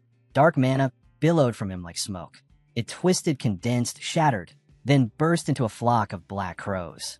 The crows swirled together, wings beating like thunder, and merged into a single towering figure. The manifestation of Lord Erivos, the hidden puppeteer of Hasten, had finally shown his shadow. A dark voice echoed through the void as the towering figure formed fully from black mana. It appears you've arrived, Erivos murmured, addressing the kneeling figure before him. Simon Magus, his loyal, rotting shadow. Simon bowed, so deeply his forehead nearly touched the corpse soil. Lord Erivos, sovereign of the undead, I have come to deliver my final report before your descent upon Hasten. Erivos nodded with cold approval. I shall not overlook your dedication. I have exerted myself fully in your service, Simon said, trembling with pride. Allow me to continue. What news do you bring? Erivos asked. Simon's voice dropped. An unforeseen party has interfered. Coincidentally, Wemo sent a similar report. Erivos' presence sharpened. The same individual? Yes, Simon confirmed. But he detected no undead aura. He wasn't even wearing armor. Yet something dark emanated from him. A being wrapped in darkness, Erivos muttered, eyes narrowing. Curious. Simon Magus hesitated. My lord, could it be significant? Erivos dismissed the idea with a slow shake of his head. No, it is unlikely for him to act. Even if something has changed, our goal remains unchanged. Hasten must fall. This land is the key to our dominion. Simon bowed again. I offer no excuses for the delay. I will ensure the plan proceeds smoothly. As Uhumal requested, Erivos continued, I have dispatched Massam. He will reinforce the underground cells beneath the Lord's stronghold. Do you require assistance with this uninvited guest? Simon's expression sharpened. No, my lord. I can handle him. If the need arises, I will request aid. Very well. Erivo's slowly faded into the shifting mana. I entrust the judgment to you. Yes, my lord, Simon whispered. As Erivo's vanished, Simon clenched his decaying fists. It won't be long. Once the undead rise to the surface, no one will stop us. Unless that monster intervenes, no one can. Meanwhile, Swallow was deep in thought. He turned to Mel. Can you find a caster of this spell right now? Mel shook her head. No way to know exactly. But a giant magic spell like this, covering all of Hasten, uses the natural flow of mana on the surface to stabilize itself, meaning the caster might be nearby to maintain it. That's one possibility, Mel said, but not the only one. They could also be using a medium, something that constantly redirects mana for them. Swallow frowned. A medium that is powerful can't just be buried anywhere. Exactly, Mel snapped her fingers. To support a spell this massive, the medium would need an absurd amount of mana. Something like that can't be hidden in the dirt. She pointed toward the center of Hasten. The most suspicious place is obvious, the Lord's castle. If something is being used to channel mana forcefully, it would be hidden there. Swallow exhaled. You're not 100% sure? Mel shrugged. Just a guess, but a strong one. Swallow rolled his shoulders, eyes narrowing at the distant castle. Whatever they're plotting, if I flip that place upside down, they'll come running out. His expression twisted into something between annoyance and vicious confidence. And I'm tired of waiting. Swallow stretched his neck and looked toward the distant castle. Patrick should be on that side by now. And you're not busy at the moment, right? Mel's puffed up proudly. Of course not. Good, Swallow said, cracking his knuckles. Then let's go to the castle together. Mel's blinked. Huh? What? But before she could finish, she froze. Just by looking at Swallow's expression, her whole body trembled. Swallow smirked. Isn't it about time one of the 7 evil dungeons gets replaced? Mel's pupils shrank. She knew exactly what that meant. Meanwhile, Patrick was already deep inside the most suspicious part of the castle, the underground prison. The deeper he walked, the stronger the stench of rot and decay became. It crawled into his armor like living filth. This place reeks, and not just from corpses. Patrick narrowed his eyes. Why would a dungeon like this still be active? An underground prison is useless in Hasten's current state. From the dark corridors, unsettling noises echoed, scraping, gnawing, something wet being dragged. Well, Patrick muttered, it's been a while since I met a cleaver. A grotesque creature stood there, chopping at something in the darkness. Patrick cleared his throat. Apologies for interrupting your work, but I must ask, who is your master? The creature twisted its head unnaturally, then lunged. Patrick stepped back, unimpressed. That attack does suit your appearance, but it's far too slow. He parried easily. Is that all your strength? Even with both arms? Disappointing. And the fact it was openly roaming here, unrestrained, could only mean one thing. Doing this inside the Lord's own prison, Patrick muttered, means the Lord and that person are working together. With a flick of his arm, he severed the creature in one clean motion. Revolting, he said flatly. He barely had a second before another attacker surged from behind, its blade slamming into his helmet, knocking it clean off. Patrick clicked his tongue. Goodness, a Dullahan? Here of all places? What are you doing? Patrick raised a hand casually. Hey you, whose orders are you following by guarding this place? No answer. Instead, the Dullahan charged, its sword dripping with a corrosive, shadowy substance. Patrick blocked with his armored arm, sparks flying. Then his eyes widened slightly. Wait, that sword. The evil sword. He chuckled. Well, that explains the corrosion. That thing destroys any weapon it touches. Far stronger than a normal Dullahan. Patrick tried diplomacy first. Listen, why don't we talk this out? We're both undead. No need to fight like savages. The Dullahan clearly disagreed. It swung again, forcing Patrick to bend back almost parallel to the floor to avoid having his head sliced off. Patrick sighed, refusing conversation. For an undead with intelligence? Suspicious. You must be here to hide something. He straightened up, brushing dust from his shoulder. Fine. I'll just ask your boss later. With a simple gesture, he cast low-grade magic. The Dullahan's footing dissolved beneath it. It slipped, crashing to the ground. Patrick grabbed a nearby short axe, whispered a strengthening spell over it, and with one clean, sharp swing, I ended it. The axe split the Dullahan's helmet and shadow flesh, the body collapsing like spilled ink. The prison fell silent, except for Patrick's bored voice drifting through the darkness. One problem solved. Now on to the next. Since the Dullahan clearly wasn't in the mood to talk, Patrick ended the fight instantly. He grabbed the Dullahan's corrupted sword and inspected it with a sigh. Well, since you're not using this anymore, I'll borrow it. With a heavy downward sword strike and a sweeping axe blow, he finished the creature cleanly. No hesitation, no wasted motion. Later that night, in the Lord's chamber, Lala stirred awake. A cold chill crept across her skin. She opened her eyes and froze. Patrick was standing right in front of her bed. "Did you sleep well?" he asked casually. Her eyes widened. "How dare you barge in here in the middle of the night? Isn't it obvious?" Patrick replied, "I have business with you." He tilted his head. "Your name is Lala, right? Good. Then let's not waste time. I'll give you exactly 5 minutes. Call the man who was with you earlier." 5 minutes later, Patrick stood in the center of the room, empty-handed, until he calmly placed something onto the table. A Dullahan's severed head. Lala's face turned pale. What is this?" Patrick raised an eyebrow. "You truly don't know?" He tapped the helmet lightly. "This belongs to a Dullahan, Lady Lallison of Yera Tark. Now tell me, why are undead walking freely under your command?" Lala's voice cracked. What are you talking about? What undead?" Patrick let out a tired sigh. "You're going to act innocent until the very end? Either you're pretending, or you're genuinely clueless about what's happening in your own land.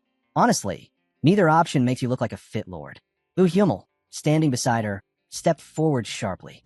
"My lady, there's no point listening to this absurdity. Summon the guards and have him arrested." Patrick cut him off. "Before he lies to you anymore, allow me to add something. I personally killed that Dullahan in your basement prison." Lala's breath hitched. "In my basement prison?" "Yes," Patrick replied calmly. "Beneath your castle, corpses are piled high. And one more thing." He drew his sword and pointed it directly at Hummel. "The man next to you is also undead." Lala slammed her hands on the table, furious. "Enough. Do you expect me to believe insane accusations just because you say them? This man promises hastened salvation, yet you accuse him of being undead?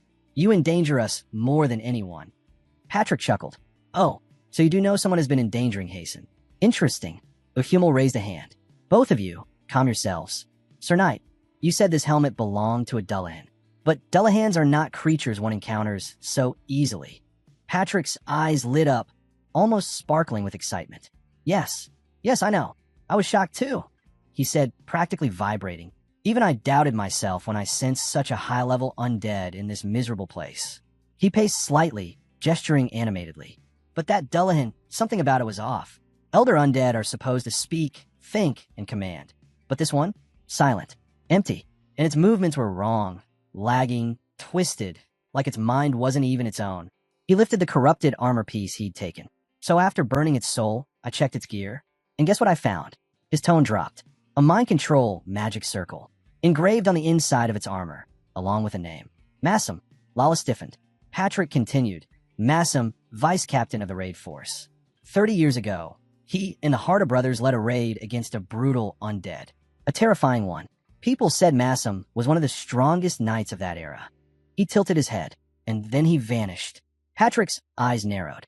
"Now, then, who do you think was the brutal undead they were trying to kill?" Lala swallowed. Who? Patrick redirected his sword toward Hummel. "Fine. Let's ask in a different way. You answer for her." He stepped closer, voice dropping to a razor whisper. "Where can the brutal undead, known as Unling, be found? Mr. Undead pretending to be human." Lala's skin went cold. "Wait. Isn't that the name of a boss from one of the evil dungeons?" Before she could finish, Hummel began laughing. A slow, bubbling, almost delighted laugh. Lala's eyes widened. Aren't you supposed to save us? Save me? Save Hasten?" Hummel. No, the thing wearing Hummel's face grinned with a warped, sinister expression. "Of course. The plan has changed slightly, but it can't be helped." The atmosphere shattered. "A peaceful resolution is now impossible," Patrick muttered. Lala backed away. What are you doing?" Hummel ignored her and began casting a large spell. Mana twisting, warping, gathering like a vortex. But Patrick lunged in first. One swift slash, Hummel's arm flew off. "Stay still, both of you," Patrick warned sharply. Lala trembled. Is it true? He's undead." The torn arm shriveled, mana spilling like blood. Then Hummel's body melted, shadows folding inward, bones cracking, flesh unraveling. And the creature revealed its original form. I am human, it hissed mockingly. A human who will eliminate you and everyone in this territory. I will turn Hasten into a land of the dead. Consider yourselves honored. Vermin like you being offered the chance to be saved. Its voice deepened, twisted with reverence. All according to the will of the Lord of the Undead, the immortal King Irivos.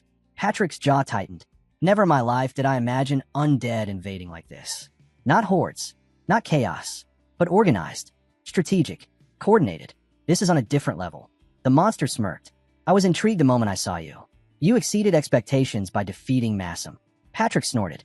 First time I've ever been complimented for killing someone subordinate. Fascinating indeed, the creature said.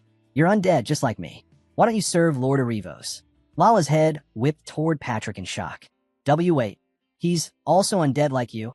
Patrick simply smiled, and the room dropped into deadly silence. Patrick could tell from the shift in the undead's gaze. His identity might have been exposed. Still, he smiled lightly. They still need a lord to run this territory properly, Patrick said. I had no intention of harming her. But then the creature's mood changed, malice leaking through its cracked facade. Patrick sighed, swung his sword, and sliced off the Dullahan's remaining arm. Cooperate, he warned. It's in your best interest. The undead sneered. Do you think threats work on an undead?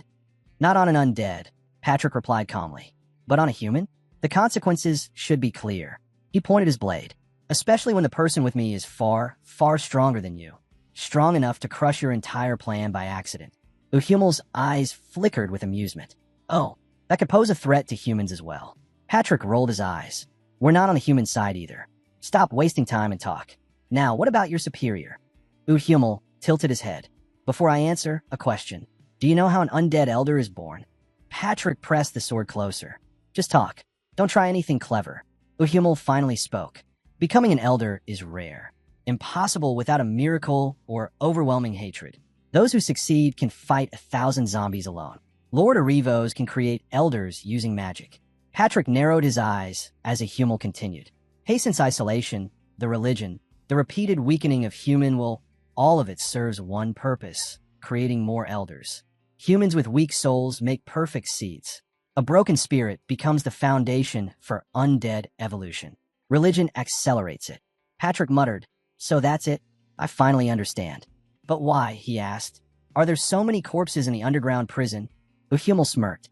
To create more elders, of course. With enough of them, the empire will fall. Patrick frowned. If the empire collapses and everyone becomes undead, Irivos' power will explode. Then the 7 evil dungeons will be his next targets. Uhumel chuckled darkly. Realization always comes too late. Dark mana swelled from his body. You thought cutting off my arms would stop me? Uhumel hissed. Fool. I can cast with words alone. Patrick laughed. Impressive. Speaking only spellcasting. Rare for an undead. Uhumel sneered. Did you truly think I'd tell you the truth? No one can oppose Lord Arivos. The only being who could is an ancient monster that sleeps for centuries between each step. Nothing will halt my lord's plan. Dark curses wrapped around Patrick like chains, binding him in place. But with nothing but raw physical strength, Patrick tore through the spell, shattering it like glass. Is that so? He asked mildly. Then allow me one question. He pointed his blade at Uhumel's throat. If I summarize everything you just said, no matter how grand your plan is, if that ancient monster appears, whether it's against you or Arivos, your entire operation collapses. Correct, Uhumel snarled. What nonsense are you spouting? The mansion didn't just shake, it gave up. In one violent crash, the entire roof caved in and dropped straight onto the swallow, sitting calmly in front of Patrick. Patrick just watched the destruction fall from the sky and smirked, perfect timing. As the dust thinned, Lala peeked through the fading haze and saw Mel's whining on one side, and Swallow casually perched on top of the rubble like it was a comfortable chair. Patrick tossed another comment about Swallow's unbelievable timing. Swallow simply shrugged it off, acting like it was nothing, and asked if Patrick had found what he needed. Patrick replied he'd already uncovered almost everything. Lala, utterly lost, looked at Swallow, only for him to sigh and stare up as if the ceiling collapsing was just another Tuesday for him. Before anyone could breathe, O'Mel's hurled a spell straight at Swallow. But Swallow didn't even flinch. He flicked the attack aside like dust from his shoulder and, in the same motion, seized a Hummel with raw power. The captured Uhumel froze, his eyes widening as he realized just how terrifying Swallow's strength truly was. Patrick cut into a spiral of thoughts, warning him that he and Lala had underestimated their companions far too much. Stood there stunned, trying to piece together what he was witnessing. How did an ancient monster suddenly appear here? And why couldn't he sense the crystal's energy from upstairs? The moment he felt Mel's power, he understood she wasn't just strong.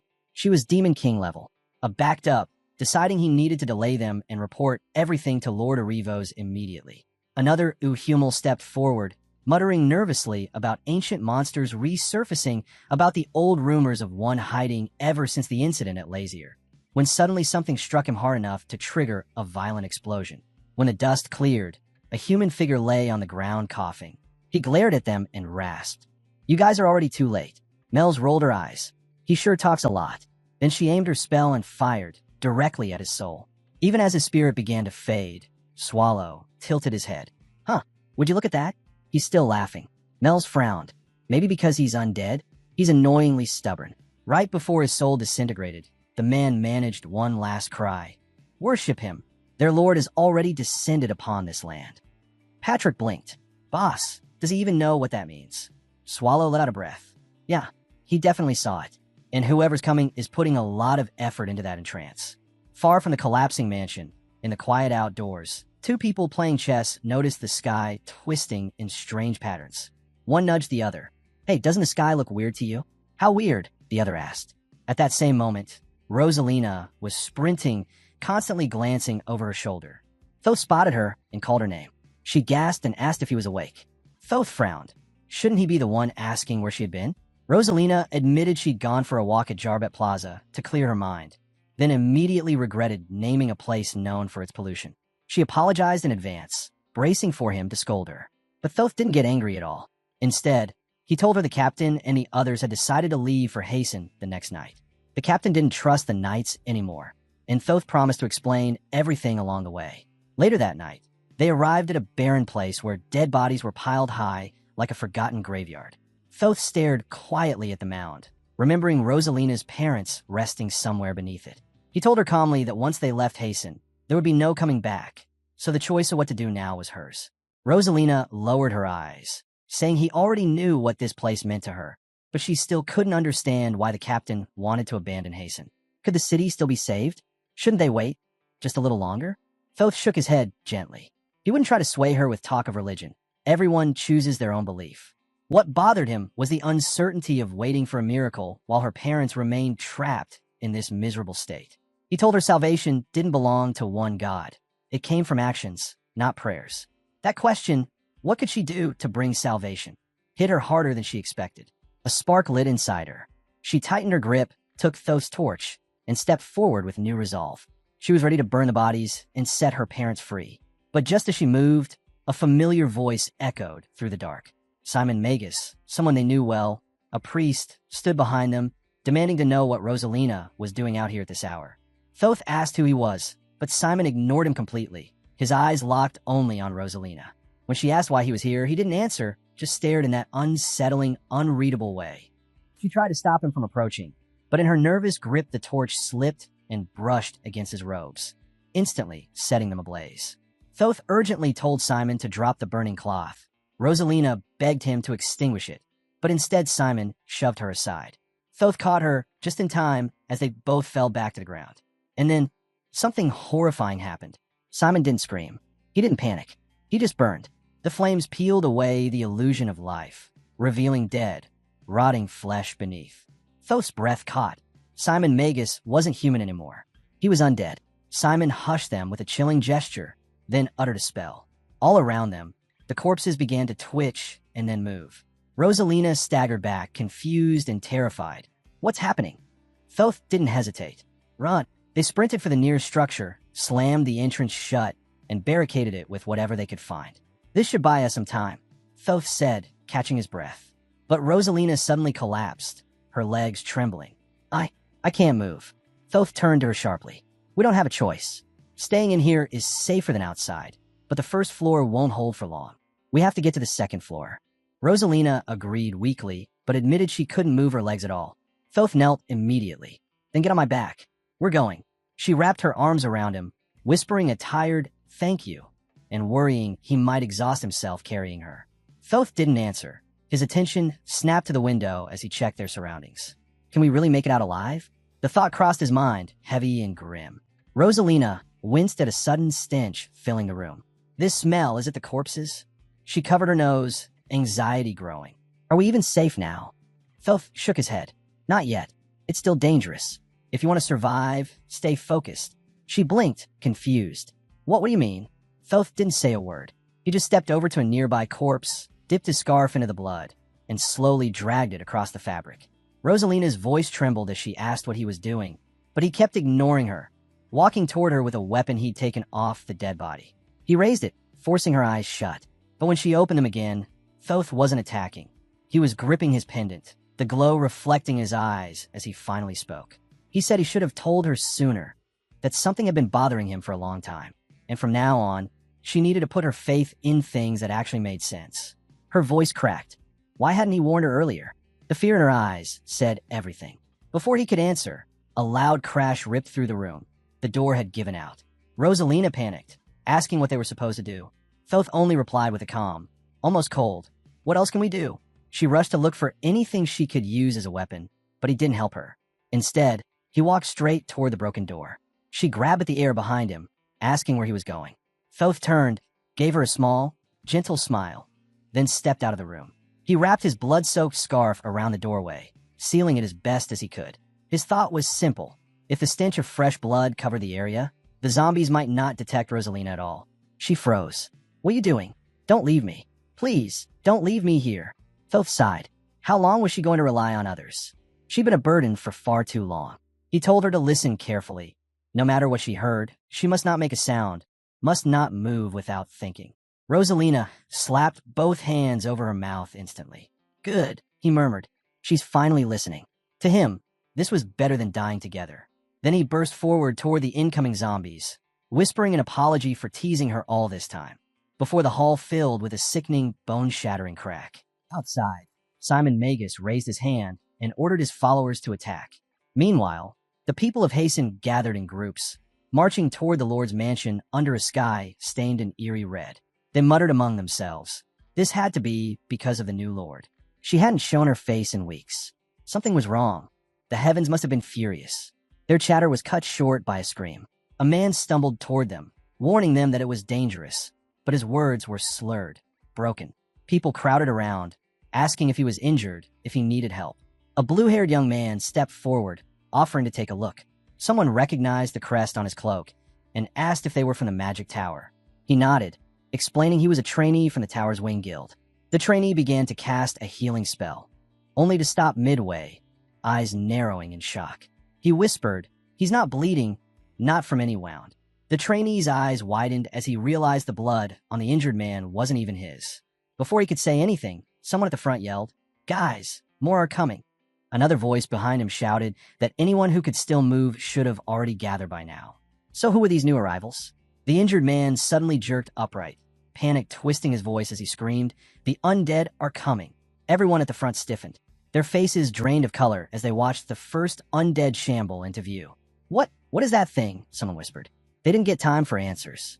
The undead lunged fast, but a knight burst forward, slicing it down in a clean, brutal motion. He turned back to the crowd, voice steady despite the chaos. "Listen well, undead aren't as strong as they look. So choose, are you running or standing here to fight?" Without hesitation, the trainee mage spoke up. He and his remaining companions chose to fight. The knight narrowed his eyes. "Who are you people?" The trainee bowed his head respectfully.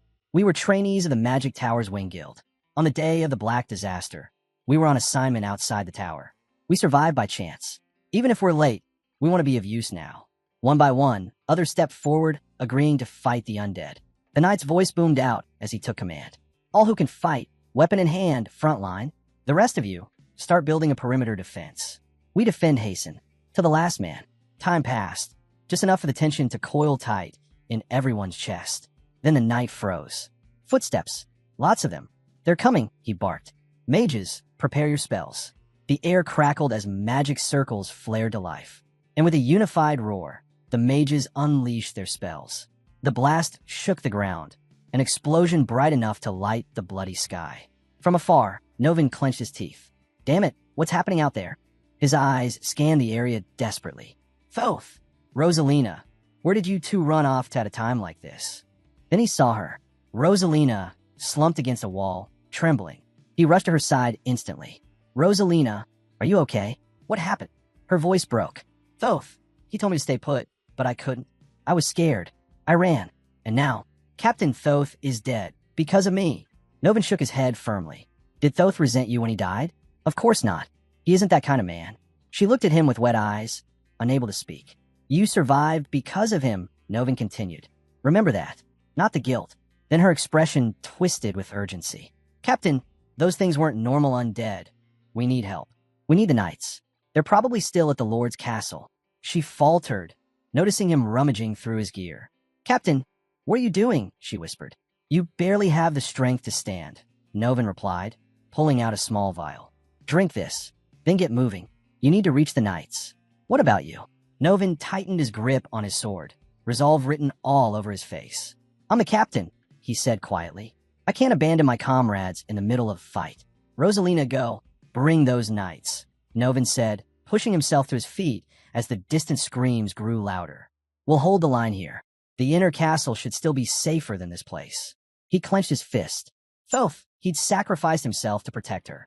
Novin wasn't about to throw her back into danger after that. Meanwhile, somewhere else within the chaos, Patrick clicked his tongue. Wow, they really made a mess of things this time. Boss, you should take a look. It's no joke. Mel's crossed her arms, watching the battlefield from a distance. They're struggling out there. Swallow didn't even bother to turn his head. Why would I look? It has nothing to do with me. Patrick shot him an annoyed look. It does have to do with us. And you're already lying down like you've given up. Classic.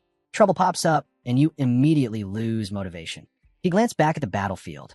But looks like the humans actually have the advantage right now. They're not doing bad. Swallow yawned, bored. How long do you think they'll last? Not long, Patrick replied. They've got weapons, and their makeshift barricades aren't bad considering they threw everything together in minutes. But if this is all they've got, fatigue will crush them. They'll be swallowed by thousands of undead eventually. He lowered his voice. And if Humel's information is right, there's an elder class undead hiding among them. Irivos really went all in preparing this. Patrick gave him a sideways look. Boss, think it's about time we started repaying that favor? Swallow stretched lazily. We will. But first, there's something I need to do. Patrick's eyes widened. What are you planning? Boss, don't do anything stupid. Swallow smirked. You told me to get off my ass and do some work, didn't you? He stepped forward, heading straight toward the Lord of Hasten. The terrified woman flinched as he approached. What's your name? He asked casually. She swallowed hard. Lala Sinavier Atark. Lala, something. Good. I'll remember it. He pointed at her with his thumb. Name Swallow. And I only need to know one thing. You want to live, right? Patrick nearly choked. Boss, what are you saying? We need to kill her. Swallow shrugged. That was the plan at first. But I changed my mind. Patrick stared at him like he'd lost his sanity. What are you thinking? Hasten is already past saving. Swallow leaned closer, eyes narrowing. Think, Patrick, why were we about to give up on Hasten in the first place? Because of the undead, obviously. Exactly. Swallow grinned. So, if all the undead in Hasten disappeared, and the Lord followed our instructions obediently, there'd be no reason to abandon this place, right? Patrick blinked. I thought you were about to say something insane, but that's actually worth considering. He rubbed his chin thoughtfully. Using the Lord instead of killing her might not be a bad idea after all. Then his face tightened with doubt. But humans, they talk too much. Doesn't that make this risky? Mel's crossed her arms and nodded. Exactly. Humans aren't the type to keep their mouths shut once they learn the truth. There's no way they'll stay quiet. Swallow shook his head lightly. I don't think they're all like that. His gaze shifted toward Lala. This one has a reason to stay alive. Even when she saw me, my real form, she didn't look away. Didn't run. For a mere human, that's impressive. Patrick let out a low whistle. Yeah, for a normal human, that's insane. But Swallow wasn't done thinking. Does she have something special? Every hero he'd crossed paths with had some spark, some innate resilience no amount of training could fake. Something woven into their very existence. And this Lord, she stood in front of him, trembling but still sane after witnessing a monster up close. That alone said something. That's right, Lala whispered, voice shaking. I have a reason to live. Swallow nodded slowly. Then I doubt a human like you is going to go out of your way to die. Right? Patrick raised an eyebrow. That's all you're basing this on? My gut, Swallow replied bluntly. Patrick sighed. Can you please base your decisions on something more tangible than your gut? Seriously. He rubbed his forehead. But, well, what can I do? If the boss is set on this, I'll deal with whatever mess comes after. Swallow shrugged unconcernedly. I'll think about it. Then he turned back to Lala, his tone shifting. You get the idea now. Everything here ends the moment you say the words. Please save us. Lala swallowed hard. And what happens after I say that? It's simple, Swallow replied. We chase away the undead. And until Hasten is stable again, Patrick will stay behind to help. Patrick flared up instantly. Boss, are you selling me off? She forced her trembling voice out. Then what do I have to do in return? Swallow tapped his chin. What should I ask for? After a moment of casual thought, he said, let's keep it simple. Just offer up everything you have. Her eyes widened. Everything? What are you saying? Everything. Swallow repeated with a cold smile. Offer all to us. Her mind spun.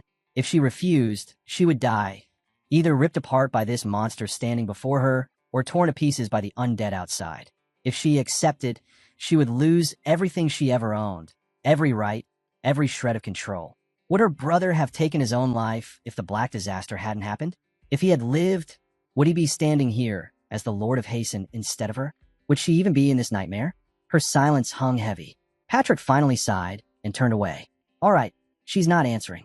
Let's just kill her. Now, where did I put my sword? Swallow lifted his head the moment he heard footsteps. Someone's coming. Mel's adjusted her stance. How do you want to handle it? I can block them with magic. Forget it, Swallow said. Just open it.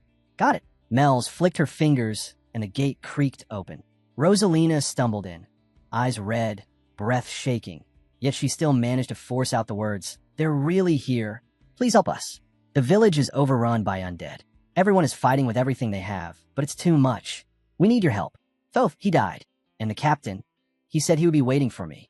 Everyone is holding on as best they can. So please, help us. She lifted her head and froze when she saw Patrick. A skeleton. Patrick shrugged. Yes, I'm a skeleton. Unfortunately, the situation has slipped into the hands of that human over there. Rosalina turned around and finally noticed who he meant. Behind her, Lala's voice trembled. Are the people of Hasten dying? Patrick scratched the back of his skull. Oh, right. They should be reaching their limit about now. Ms. Mells, can I ask a favor? Mel smirked. Of course. I'm curious too. She snapped her fingers, summoning a demon from a swirling cloud of magic. Go to the city center, she ordered. The demon flew off, and moments later, a shimmering screen materialized in front of them, showing the battlefield. The chaotic clash of humans and undead filled the image. Screams, blood, bodies. Rosalina staggered back. Lala covered her mouth. Both were horrified. Patrick pointed at the screen. Ghouls too. I hate those things. They smell awful. It doesn't look like humans can hold out much longer. The sight shattered something inside Rosalina. She remembered the faces of those who had already died, one by one, right in front of her.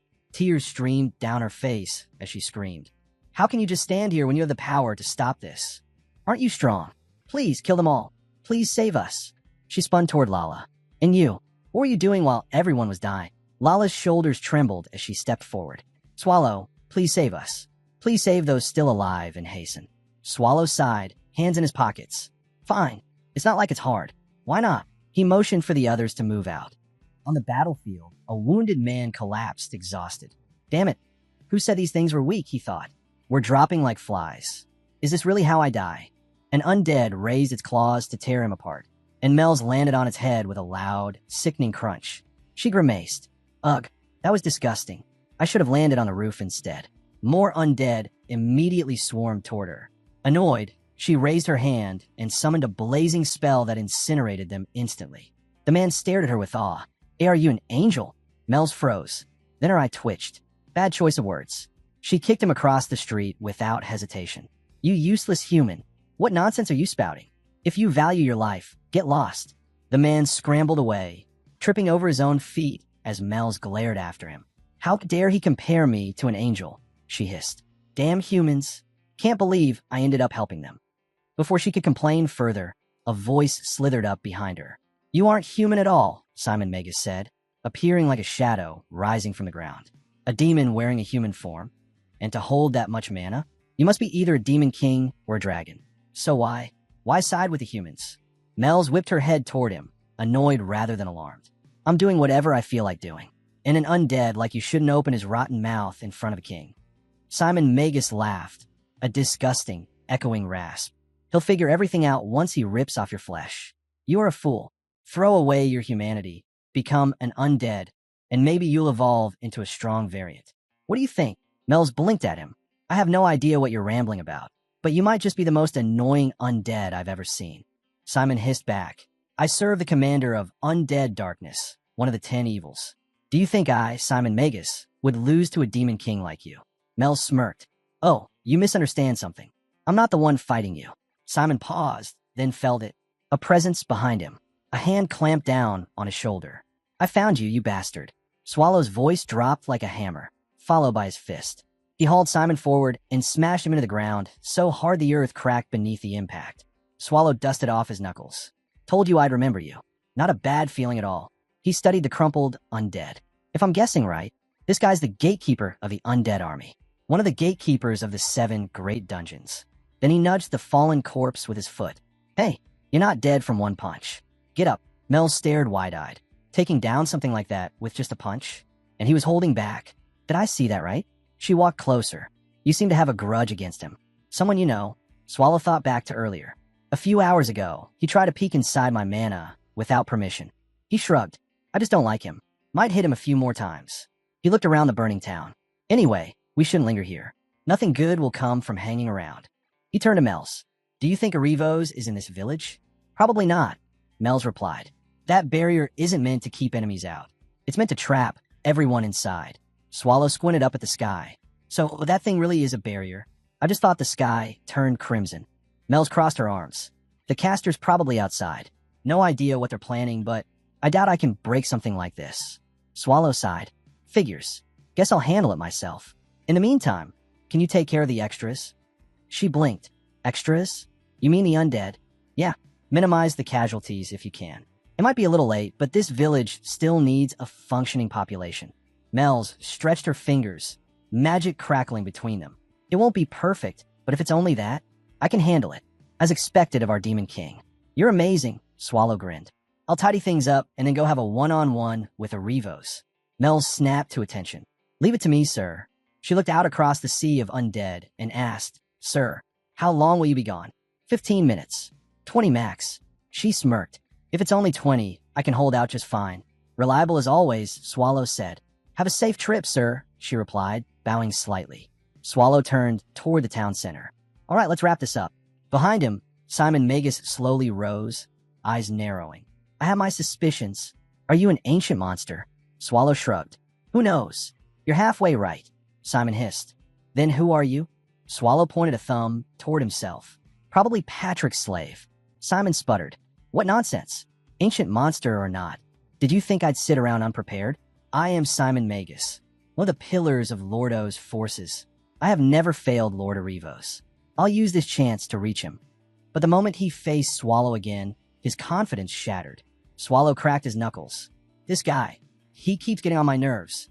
Chapter 37. Impossible, he's not injured at all. The great evil dungeon, Swallow. If this keeps up, I'll die here. I need to tell Lord Arivos. Now, Swallow lunged in, jaws wide as if ready to swallow Simon whole. But Simon was faster than expected. A sudden flash of mana, a warped ripple through the air, and he vanished using teleportation. TSH, Swallow clicked his tongue. Try to eat him in one bite would have been easier. Guess I didn't get all of him. He rubbed his jaw, annoyed. It'll be a pain to chase him. But I can't let him run either. He remembered his promise to Mels. Finish everything within 20 minutes. He couldn't waste time. That bastard probably ran, crying to his mommy. So he should be somewhere near the walls, right? Swallow muttered. Whatever. Blasting the whole area in the direction he escaped should take care of him. And the village shouldn't be too damaged. Just then he heard a faint voice. Boss? Is that you? Swallow frowned. Patrick? I must be imagining things.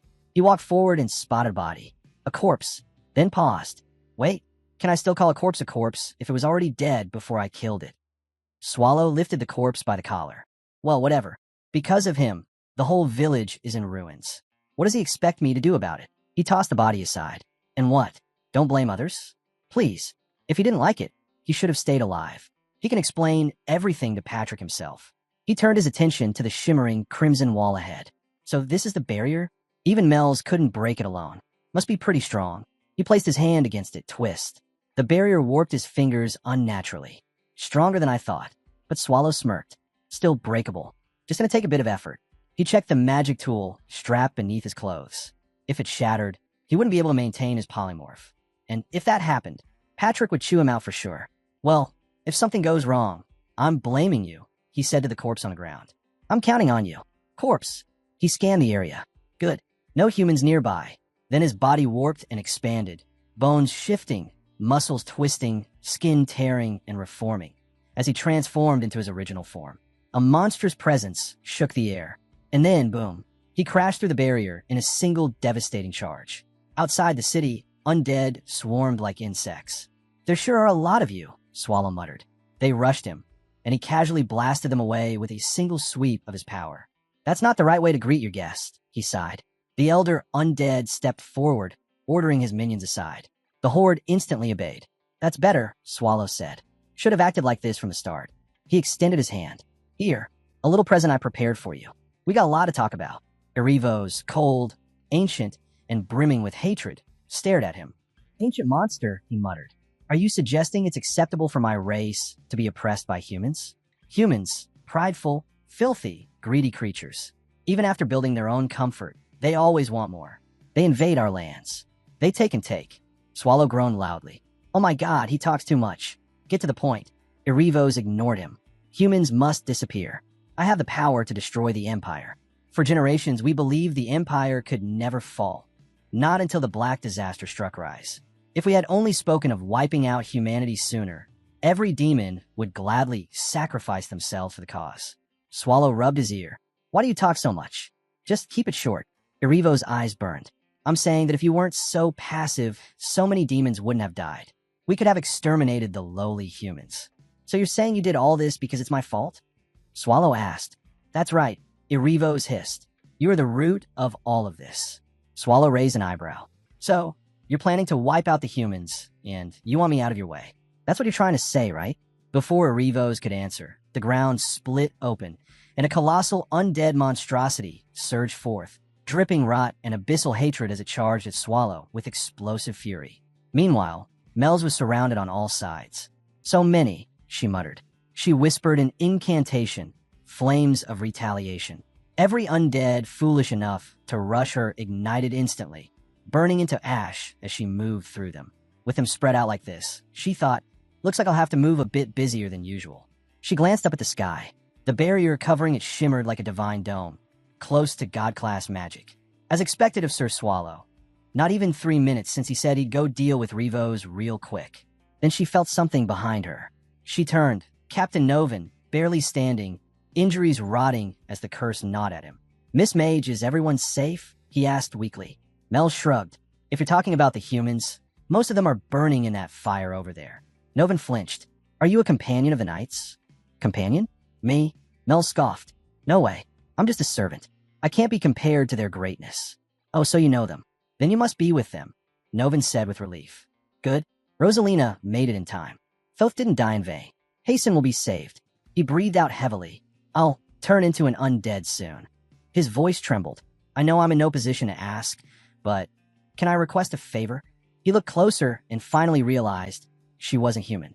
But he smiled faintly. Guess that doesn't matter anymore. If there's a weapon around, could you hand me one? Please. Mel's studied him. The curse crept through his veins, crawling toward his heart. Wordlessly, she handed him a spear. You're a warrior, right? Novin nodded, and with his final act of human will, he turned the spear on himself, choosing death over losing his mind. A sharp, heavy aura washed over the field. Mel's expression hardened. On the other side, Swallow wiped ichor from his hands as he shifted back into his original monstrous form. Ugh, another weird corpse. His eyes narrowed, but expected. This kind of strength fits the title, Ancient Monster. The undead creature he'd struck earlier rose again, its core pulsing with ancient sorcery, refusing to die. Then Erivos lifted his staff. Darkness swirled, reality twisted, and he roared the name of the spell. God-class magic. Fangs of evil. Massive shadow fangs erupted from the earth, all lunging at Swallow at once. Erivos grinned with triumph. Even an ancient monster wouldn't be able to withstand the strongest god-class magic. The attack slammed straight into Swallow, triggering a violent explosion that tore through the battlefield.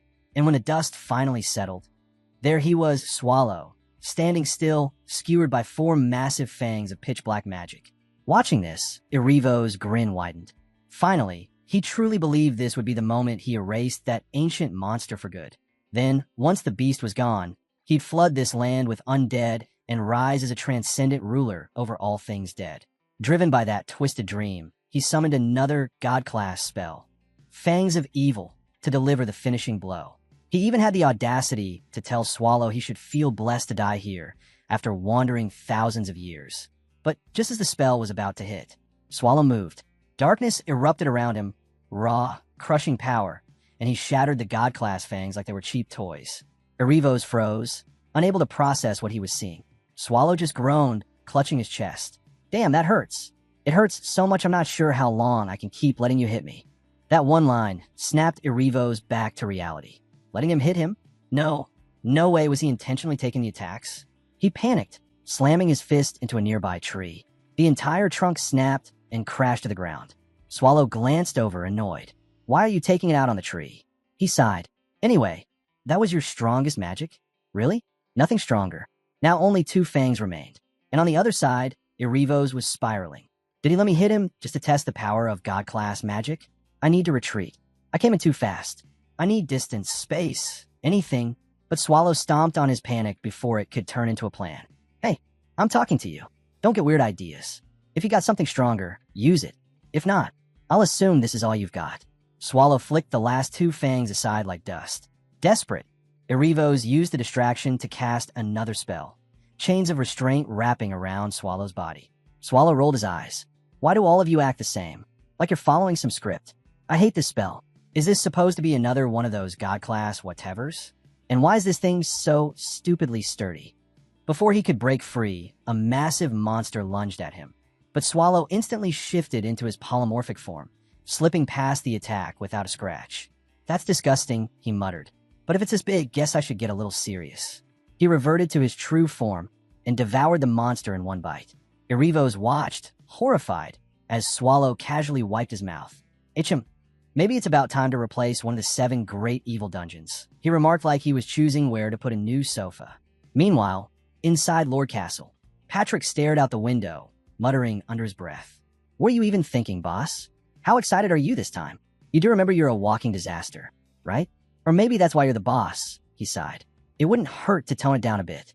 It's not like I can beat you up. And guess who's going to clean up the aftermath? Me. He stared at his bony hands. Maybe I should start writing my letter of resignation. That damn skeleton. I'll wait. I'm a skeleton too. A maid approached him, nervous. Sir, what's happening out there? He replied reluctantly. Oh, that's just him taking care of the undead army. Her eyes widened. Does that mean Hasten be saved? Is that what he means? Patrick shrugged. Well, it'll work out somehow. Don't stress too much. He rubbed his arms. And seriously, my bones are getting goosebumps. Just talk normally. Thankfully, the village seemed clear now. No more undead crawling around.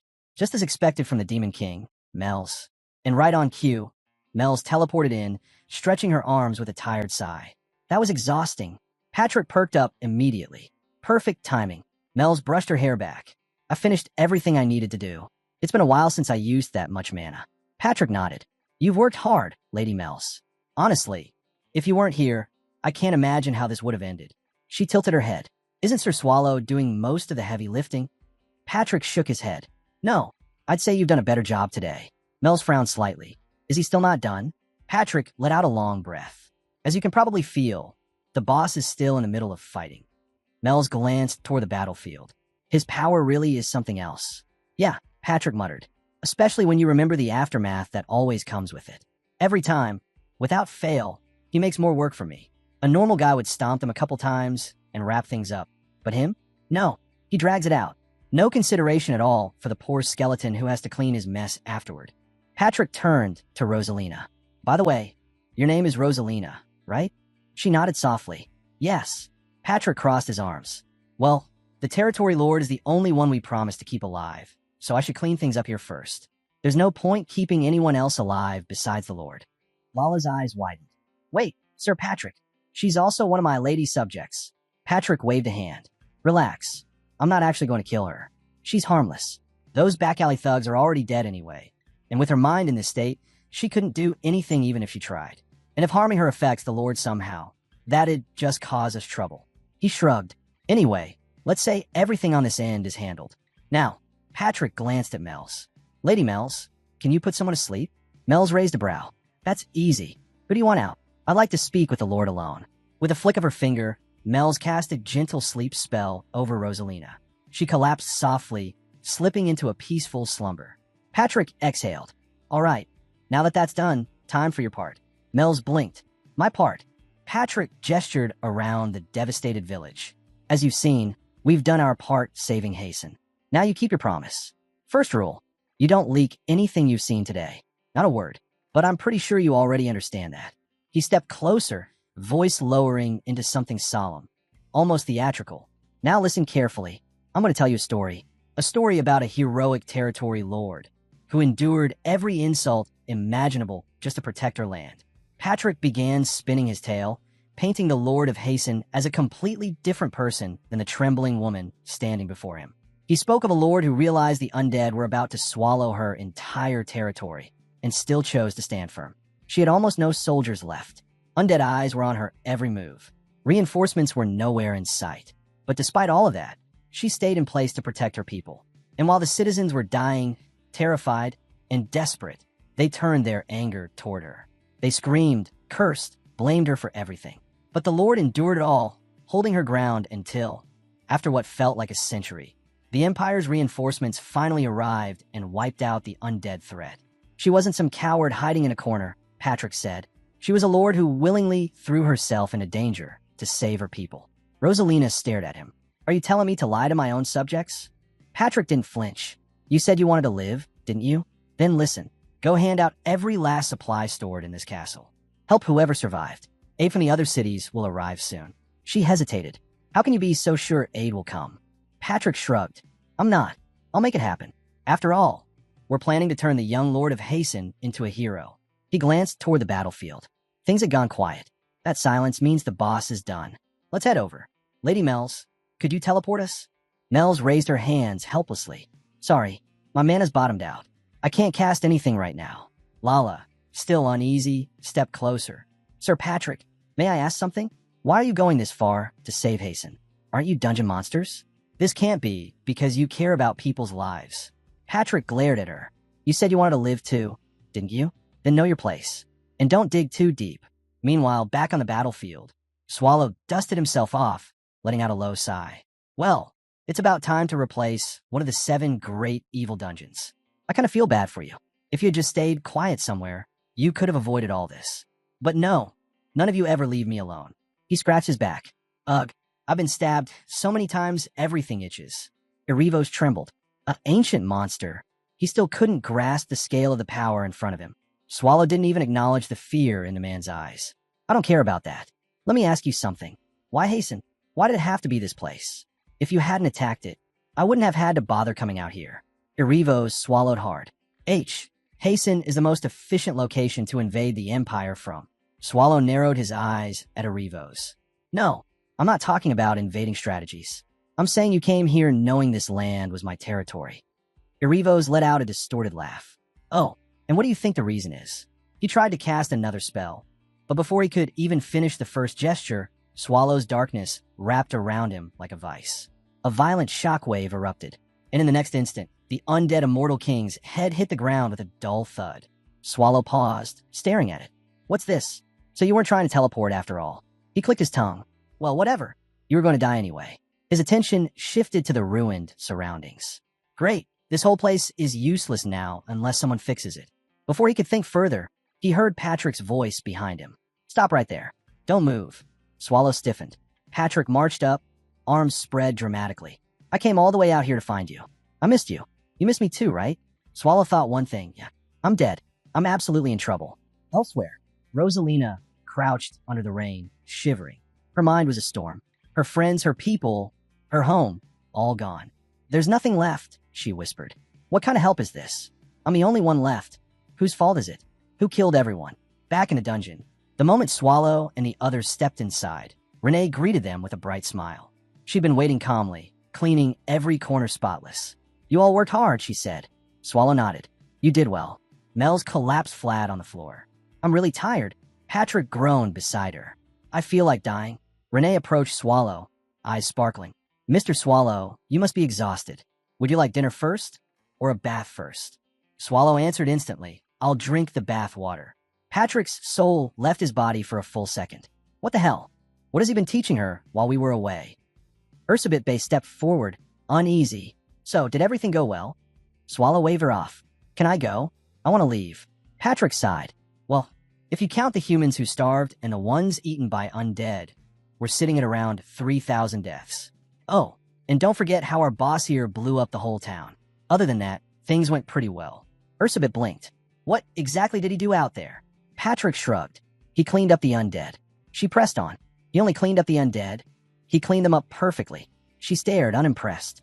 What exactly did he clean up perfectly? Swallow stepped forward and set something on the table. Erivos' severed head. Don't bother him, Swallow said calmly. He's going to sleep. As Ursabet examined the head, Swallow lifted the bowl and actually drank the bath water. Ursabet froze. Wait, this is just a shell. Patrick and Renee jumped back in shock. A bit later, Swallow lazily added, Oh yeah, I used a bit of magic at the end. Patrick stared at the severed head on the table, rubbing his skull in frustration. No matter how I look at it, this is bad work, boss. You did a terrible job cleaning things up. Leaving the Lord alive, the one who saw everything, was already a huge risk. But now even Erivos was technically still alive? Patrick groaned. What were you even doing in Hasten?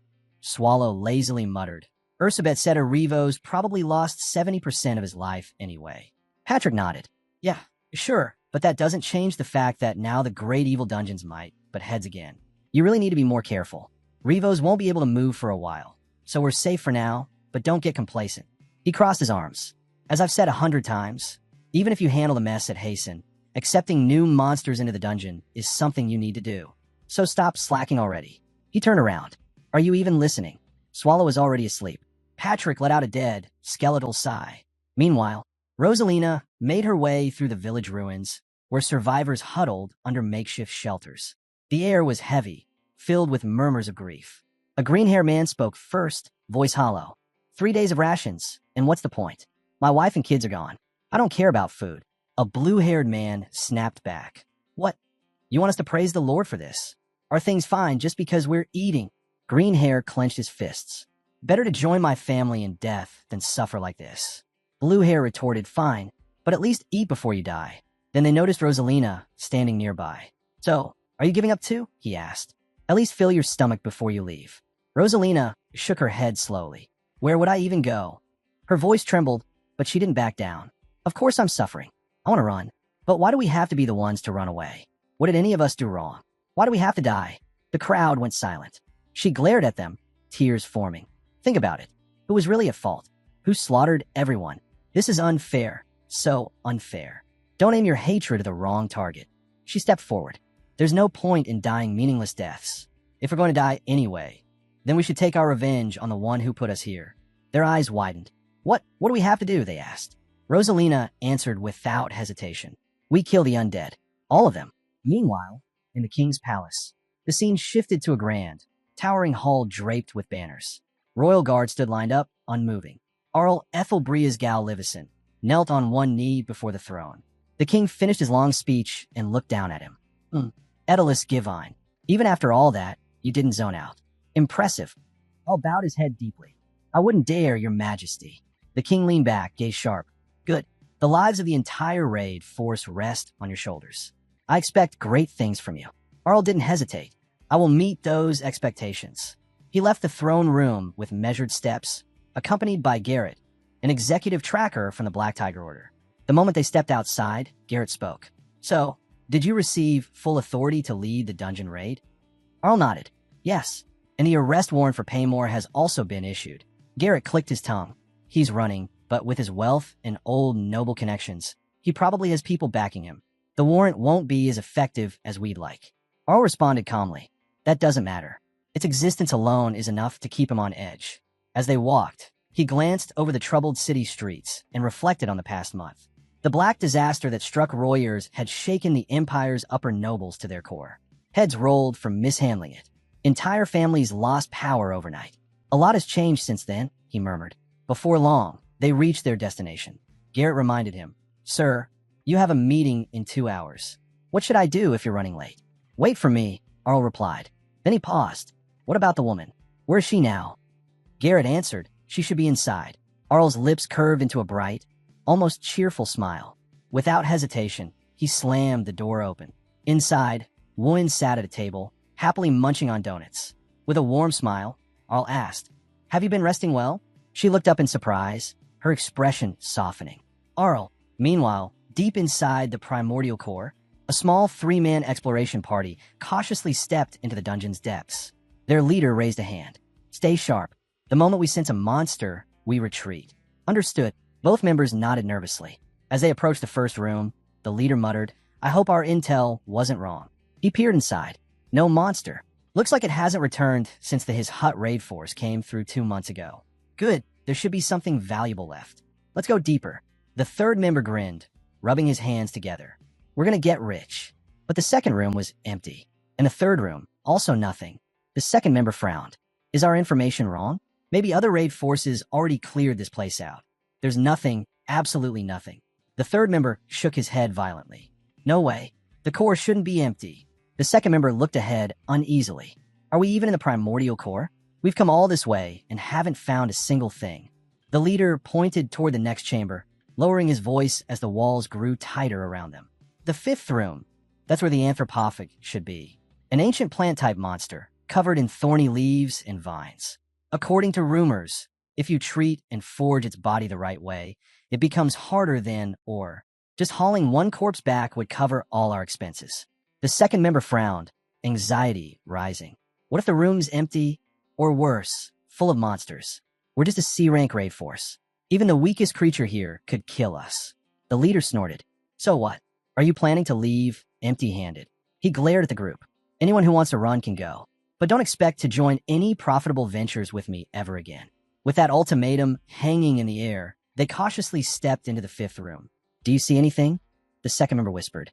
The leader scanned the chamber, eyes widening slightly. There, the anthropophag, it's here. Relief washed over the group. Good thing we didn't turn back, the second member sighed. Grab it quickly, the leader ordered. Once we have the body, we're leaving. He knelt beside the plant monster and raised his weapon, and then froze. His eyes widened. His face went white. Sweat poured down his forehead. Away, he tried to shout, voice cracking. Huh, what did you say? The third member asked, turning toward him. But it was too late. A towering shadow loomed behind them. Swallow appeared, jaws open, already mid-bite.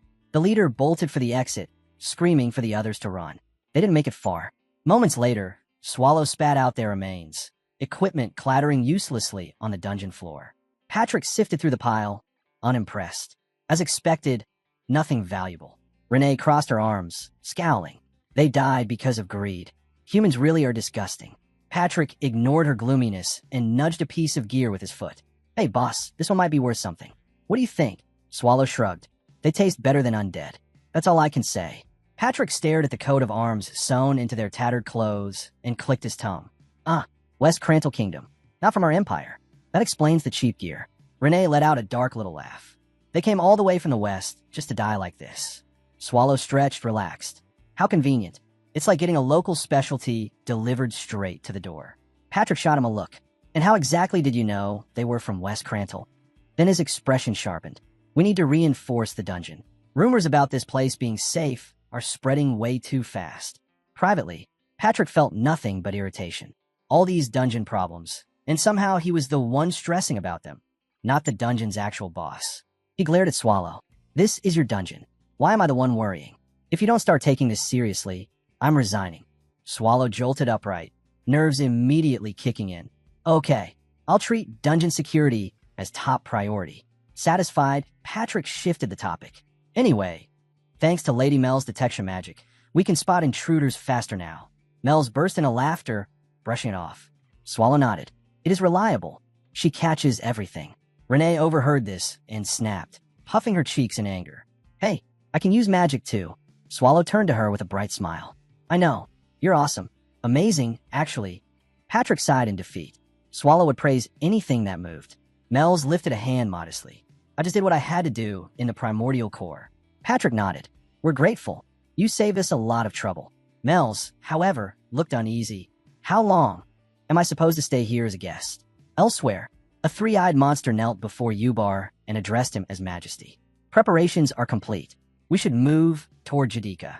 Meanwhile, outside the dungeon, Mel sat alone under the night sky, perched on a rock. Cold wind brushed past her as she hugged her knees.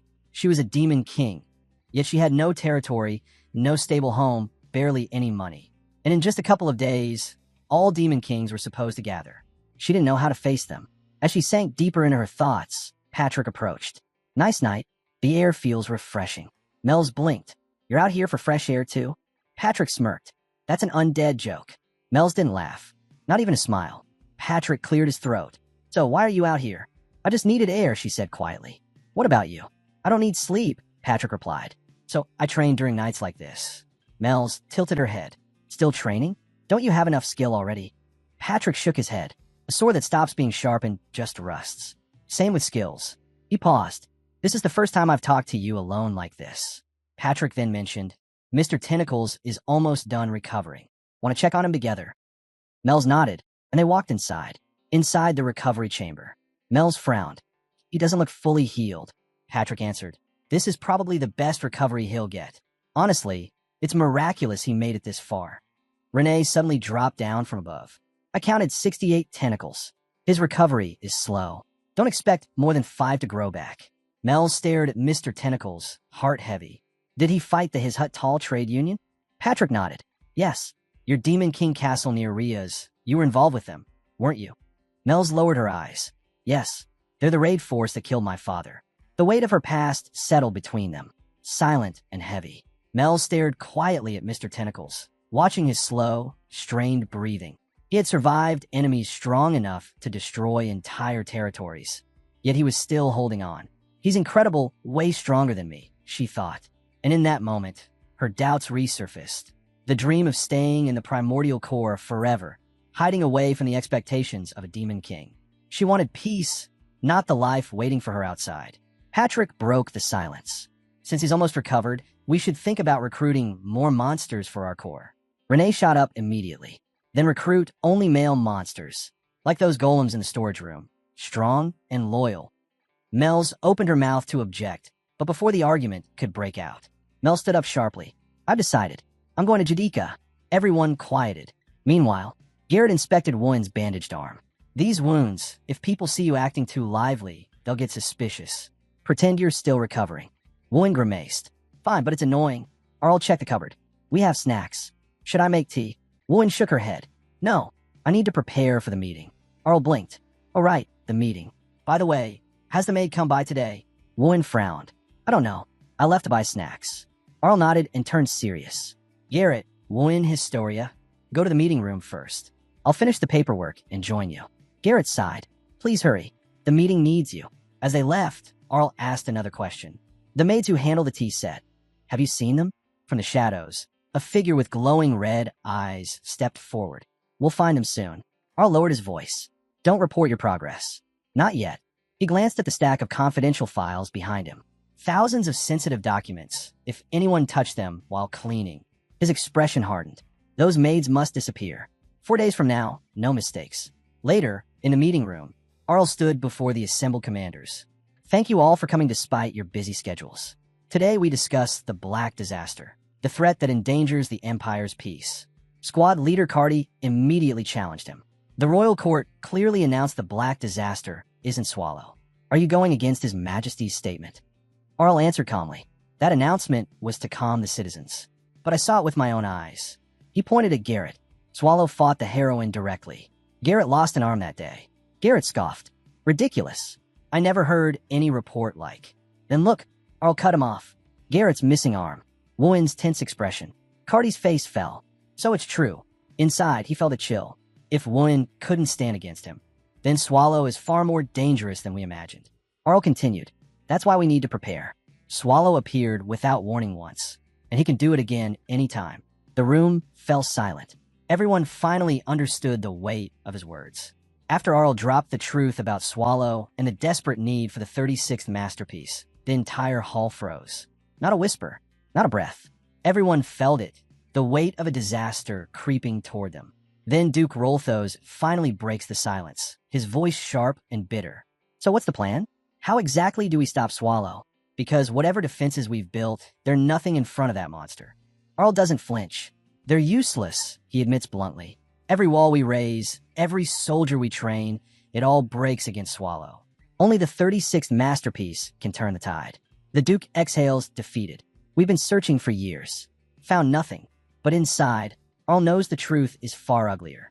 Even when they did find things, rare relics, ancient treasures, they somehow ended up in Swallow's hands. Compared to that creature, the Empire's brightest talents were nothing but flickering candles in a storm. Without the 36th masterpiece, they weren't fighting a battle. They were marching toward execution. Arl's gaze darkens. That artifact is the only bridge between us and the power he wields. He shifts the topic. And the Pope, he's moving again, spreading nonsense, claiming Swallow is God's punishment on the Empire. A chair scrapes violently. The dark blue-haired girl shoots to her feet. That's absurd. Arl only nods. Of course it is. But when your religion is suppressed for generations, people cling to any narrative. Her eyes narrow dangerously. Watch your words. That borders on treason. Arl smiles calmly, too calmly. I'm only speaking the truth. She snaps. In a heartbeat, she grabs him by the collar. But her world freezes when a shadow man appears behind her, blade pressed lightly against her neck. One wrong twitch and her life ends. Arl raises a hand. Enough. The sword withdraws instantly. The girl stiffens, embarrassed at how quickly the situation flipped on her. Arl's voice turns cold. This isn't the time for pride. If we ignore the Pope's faction now, the Empire will split. Deep inside, another truth gnaws at him. The Pope's faction already holds 3 of the 36 masterpieces, their so-called holy relics. Taking them back would mean war. A great holy war. Meanwhile, deep in the primordial core, Swallow sits calmly as Patrick rushes in, breathless. Lady Mel's left, Patrick reports. Swallow tilts his head, unfazed. I know. And Patrick's eye twitches. That's it. That's your reaction. He grabs Swallow's hand hard. Hard enough to make even Swallow wince. Do you not understand? She might not come back. Swallow clicks his tongue at the sudden pain. You're doing that thing again, using strength for no reason. Inside, Swallow can't help thinking how bizarre Patrick is. Out of all times to turn into a muscle-brained brute. He chooses this. Patrick keeps going, voice rising, frustration spilling over. I noticed it earlier. Lady Mel's has been acting strange long before she even mentioned going to Jadika. Renee stiffens beside them, realization hitting like a cold wave. And for the first time, even Swallow's expression shifts. Just slightly, but enough to show one thing. Lady Mel's disappearance isn't as simple as he pretended it was. Renee didn't hesitate. She stepped forward, arms crossed, confirming Patrick's suspicion. Yes, Lady Mel's was acting strange. Even her words fell off. Before Swallow could respond, Renee entered fully, holding something in her hands. A pot. A mysterious, steaming pot. Swallow's eyes narrowed instantly. Patrick leaned in, whispering like he'd uncovered a secret. Don't tell me. Mel's is planning to start her own force again. The thought lingered in the air, terrifying yet strangely possible. But Swallow wasn't focused on that. He pointed his tail at the pot Renee was holding. What is that? Renee placed it down gently. It's stew. I made to cheer you up. Swallow froze. Are you trying to kill me? Patrick burst out laughing. Hey, it's not that dangerous. Although the side effects might be close. Renee's fist came down on his skull before he could finish the joke. Patrick hit the floor with a thud. Swallow grabbed the spoon with his tail, sighing. Is this what we're doing now? Eating stew and panicking? Any real reason we're gathered here? Patrick sat up, rubbing his head. Yes, the dungeon's monster population is dropping. We need to replenish it. Renee nodded reluctantly. He's right. Swallow glared at Patrick. And why is it my job every time? Patrick spread his hands innocently. Me? Shifting responsibility? Who usually dumps things on who again? Swallow refused to budge. You're the guardian. Why don't you handle it? Patrick paused, then surprisingly nodded. Fair enough. You're right. Swallow blinked. You agree that fast? Patrick leaned forward, confidence returning. Remember our promise? About hasten? About what we're protecting. Responsibilities come with the title. Swallow sighed. So, if not me, who goes then? Patrick grinned boldly. Lady Renee, obviously. Swallow recoiled. Renee? With her eyesight? She'll draw suspicion immediately. Patrick waved away the concern. Relax. Leave it to her. Swallow finally realized it. Patrick had cornered him from every angle. Before he could protest further, Patrick added, "Anyway, Lady Mel's might come back soon." Swallow stiffened. More questions, more doubt, more unease. Meanwhile, far away in Mercenary City Nihit, Lady Mel's stepped down from the carriage, boots touching foreign soil. The coachman looked at her with genuine concern. "You're awfully young, miss. Be careful. Nihit isn't kind to newcomers." As the carriage rolled away, Mel's took a long breath. Neat, the middle ground between Empire and Kingdom Alliance. A city with no loyalty, no laws, no mercy. Only one thing mattered here: dungeon raids. Its reputation was as ugly as its streets. Dangerous, chaotic, unfriendly. Mel's tightened her cloak. "So this is where I ended up because of him." She raised her eyes to the sky, searching for the stars, her only guide. She needed their light to find her way toward Jadika. The city didn't welcome her. It swallowed her. Eventually, she reached a massive building. Towering, oppressive, almost rivaling the Demon King's castle in sheer presence. She sensed it immediately: dense mana. At least 10 individuals inside with power matching the strongest fighters she met in Ryers. A hub, a nerve center for raid requests, information, secrets. Someone approached the entrance ahead of her. Before the door guardian allowed them in, the man flashed a brown plate. Mel's eyes sharpened. So that's the proof, a token for raiders. Without it, information would be impossible to obtain. Meaning, in this city, knowledge had a lock, and she didn't have the key. But she didn't give up. Following the trail of demonic mana deeper into the city, she arrived at another location, and her heart tightened. Dozens of demonic monsters roared from within iron cages, shaking the ground itself. Whatever this place was, it was far more sinister than she expected. Mel stepped closer to the cages, eyes narrowing. Were these monsters captured, hunted, bought? She couldn't tell, but their roars echoed with desperation. Before she could inspect further, a voice suddenly rose behind her. "Well, what's a pretty young lady doing in a place like this?" A man approached, his tone polite but edged with curiosity. He studied her carefully, as if trying to piece together the puzzle of why someone like her would walk into a den like this, alone. He quickly straightened himself and introduced with a bow, "Hun, from all great merchants. At your service. Are you looking for something?" He clearly sensed she wasn't an ordinary noble, and wisely avoided offending her. Mel's met his gaze without hesitation. "I'm Mel's. Tell me, what is this place?" Hun blinked, startled by her directness and her name. Then he cleared his throat and explained, "This is a storage house for dungeon items. We collect materials, trophies, and things brought back from raids. Some nobles decorate their halls with them. Others use them for crafting." Mel's absorbed his words, eyes drifting around the warehouse. If she wanted to rebuild her castle and revive her army, this place could become very useful. "I'd like to look around," she said. Hun smiled nervously but gestured graciously. "Of course. Everything here is for sale, Lady Mel's." As she walked deeper inside, Mel's steps halted. In one of the cages, a lycanthrope, a towering demonic beast, one she recognized instantly. "They fought in the war," Mel's whispered. "A commander-class soldier." The creature's eyes glowed with primal power.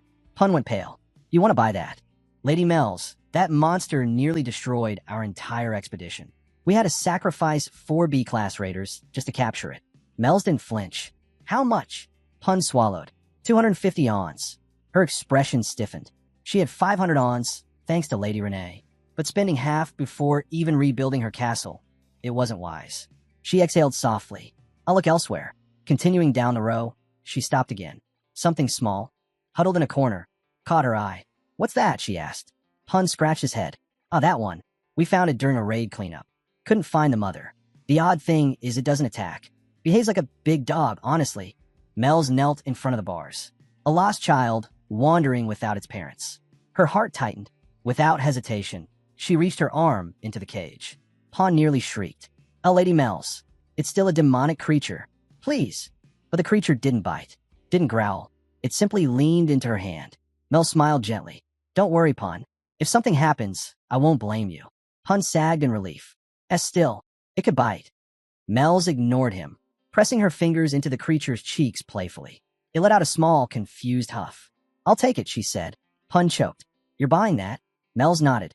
"It's bigger than I thought." The lighting hid its eyes, and she tapped its forehead softly. "I'll name you Zons." The creature blinked slowly, as if approving the name. Mel's rose to her feet, guiding her new companion. Outside, she looked up. Already night. The sky overnight darkened far earlier than the Empire's lands. A quiet omen. Something was changing. Something was waiting. As Mel stepped out of the warehouse, she paused, glancing up at the dim Nihit sky. A faint smile tugged at her lips. The sky in the primordial core was much prettier than this. But nostalgia was a luxury she couldn't afford. Jadika was waiting. She straightened her cloak, and her newly adopted companion trotted behind her. Quiet, loyal, massive. "Let's go, Zons," she whispered. They hadn't walked far when a massive stag appeared on the path, antlers glowing faintly with demonic mana. Mel's blinked, then laughed softly. "A great demon deer? That must mean we're heading the right way." She stepped forward boldly. "I'm the Great One," she declared. "Lead me." The deer bowed its head. When it raised its eyes, its voice echoed directly into her mind. "Welcome, Demon King." For a moment, Mel's froze. "So the demons here recognized her?" The deer continued. "The others await you, beyond the mountains at the fallen monastery." Mel's inhaled deeply. "Then that's where I'll go." She began walking, but after a few steps, she noticed Zon's, no, her two-horned demonic beast, following closely. Mel's turned, hands on her hips. "You can't come. You'll be part of my army later. What if humans see you? They'll tear you apart." The creature whined softly. Mel sighed. "And your name? Zon's?" "No, that doesn't fit." She leaned closer, studying its face. Its eyes were fierce, stubborn, almost annoyingly proud. Just like him. A small laugh escaped her. "Fine. From now on, your name is Sir Devd." The creature wagged its tail, proudly accepting its new identity. Mel spread her arms. Mana surged, forming a pair of glowing wings behind her. "Sir Devd, wait here quietly. I'll come back for you," she whispered under her breath. "I hope Swallow forgives me for stealing his name. I probably won't see him again for a while." And with one powerful flap, Mel shot into the sky, heading toward the fallen monastery and her fate as a demon king. Meanwhile, back in the primordial core, Swallow is furious. "I'm not forgiving him. Not this lifetime. Not the next. I hope Patrick doesn't die peacefully." Patrick raised a brow. "Your curses get longer every century."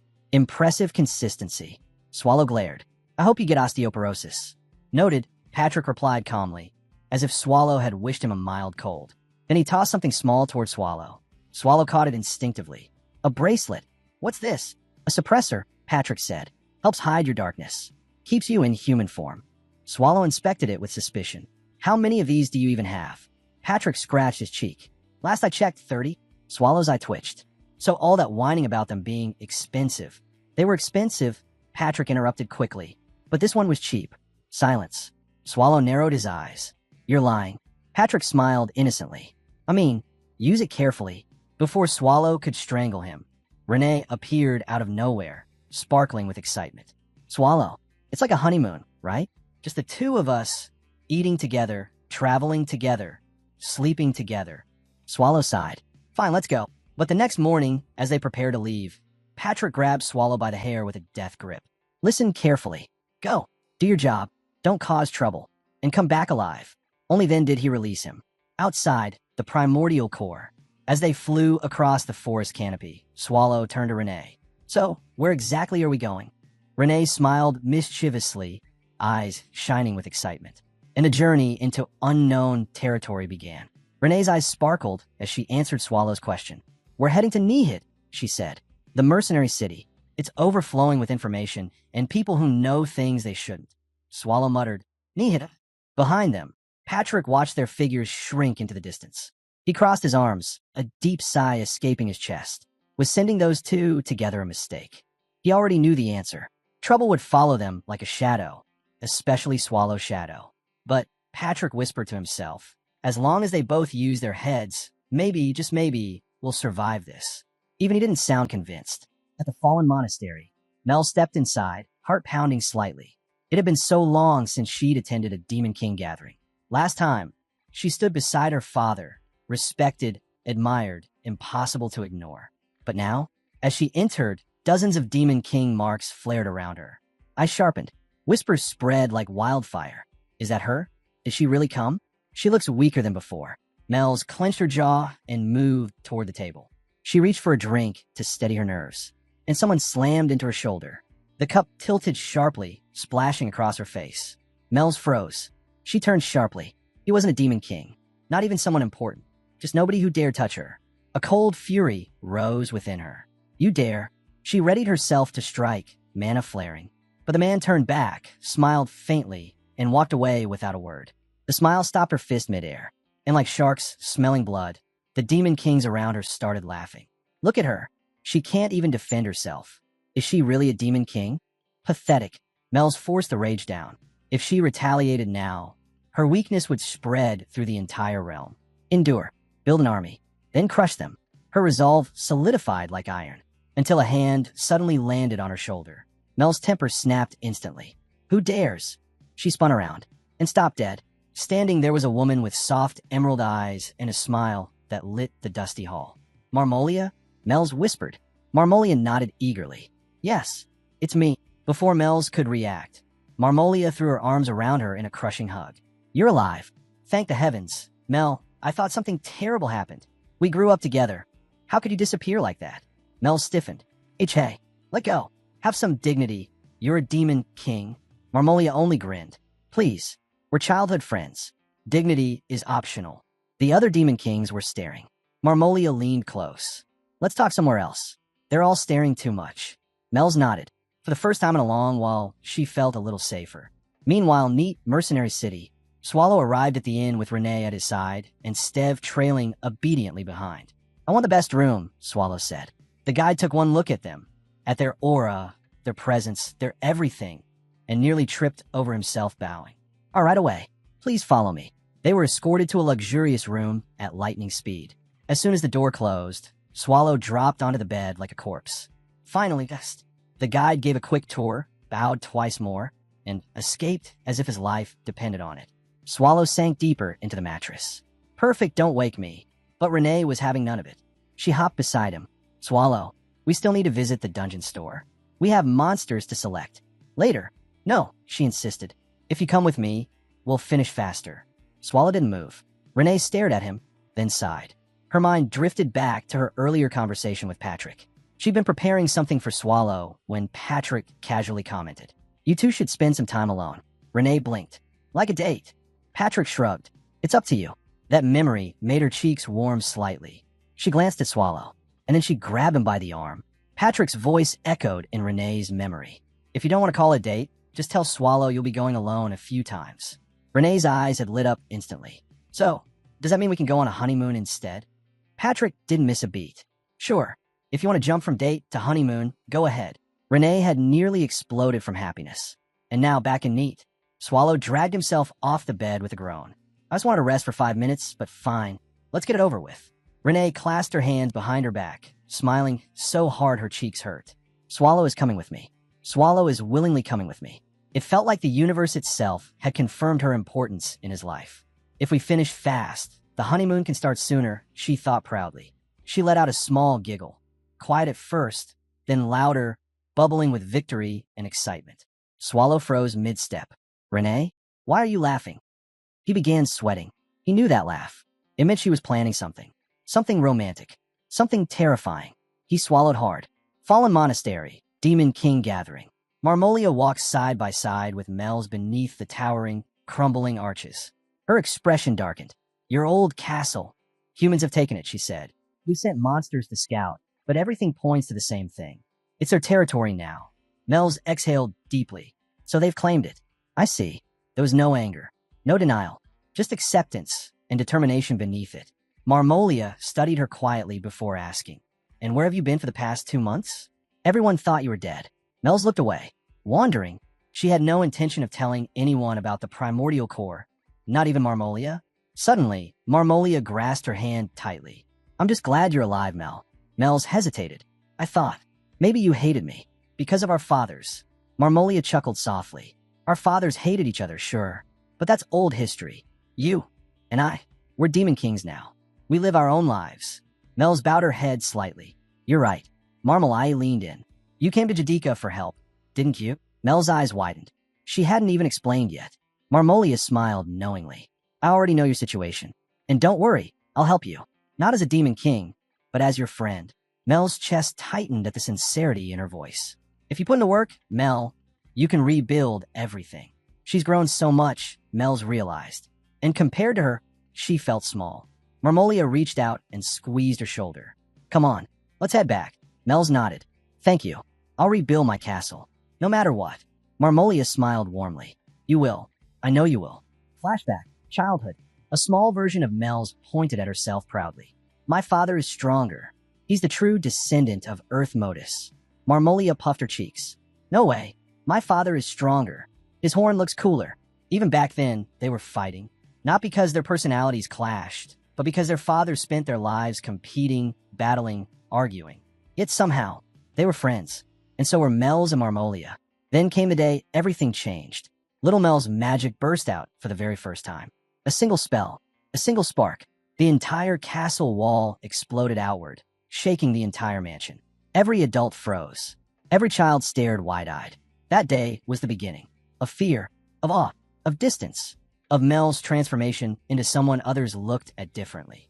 Present, Marmolia gently guided her deeper into the monastery. And Mel's followed, ready to face whatever came next. Marmolia urged Mel's forward, practically dragging her by the wrist. Mel's wiped her forehead nervously. I feel childish. Marmolia blinked. Why would you say that? It's nothing, Mel's muttered quickly. Where are we going? Marmolia's tone softened. You can't rebuild an army alone. But there are some demon kings who share our goals.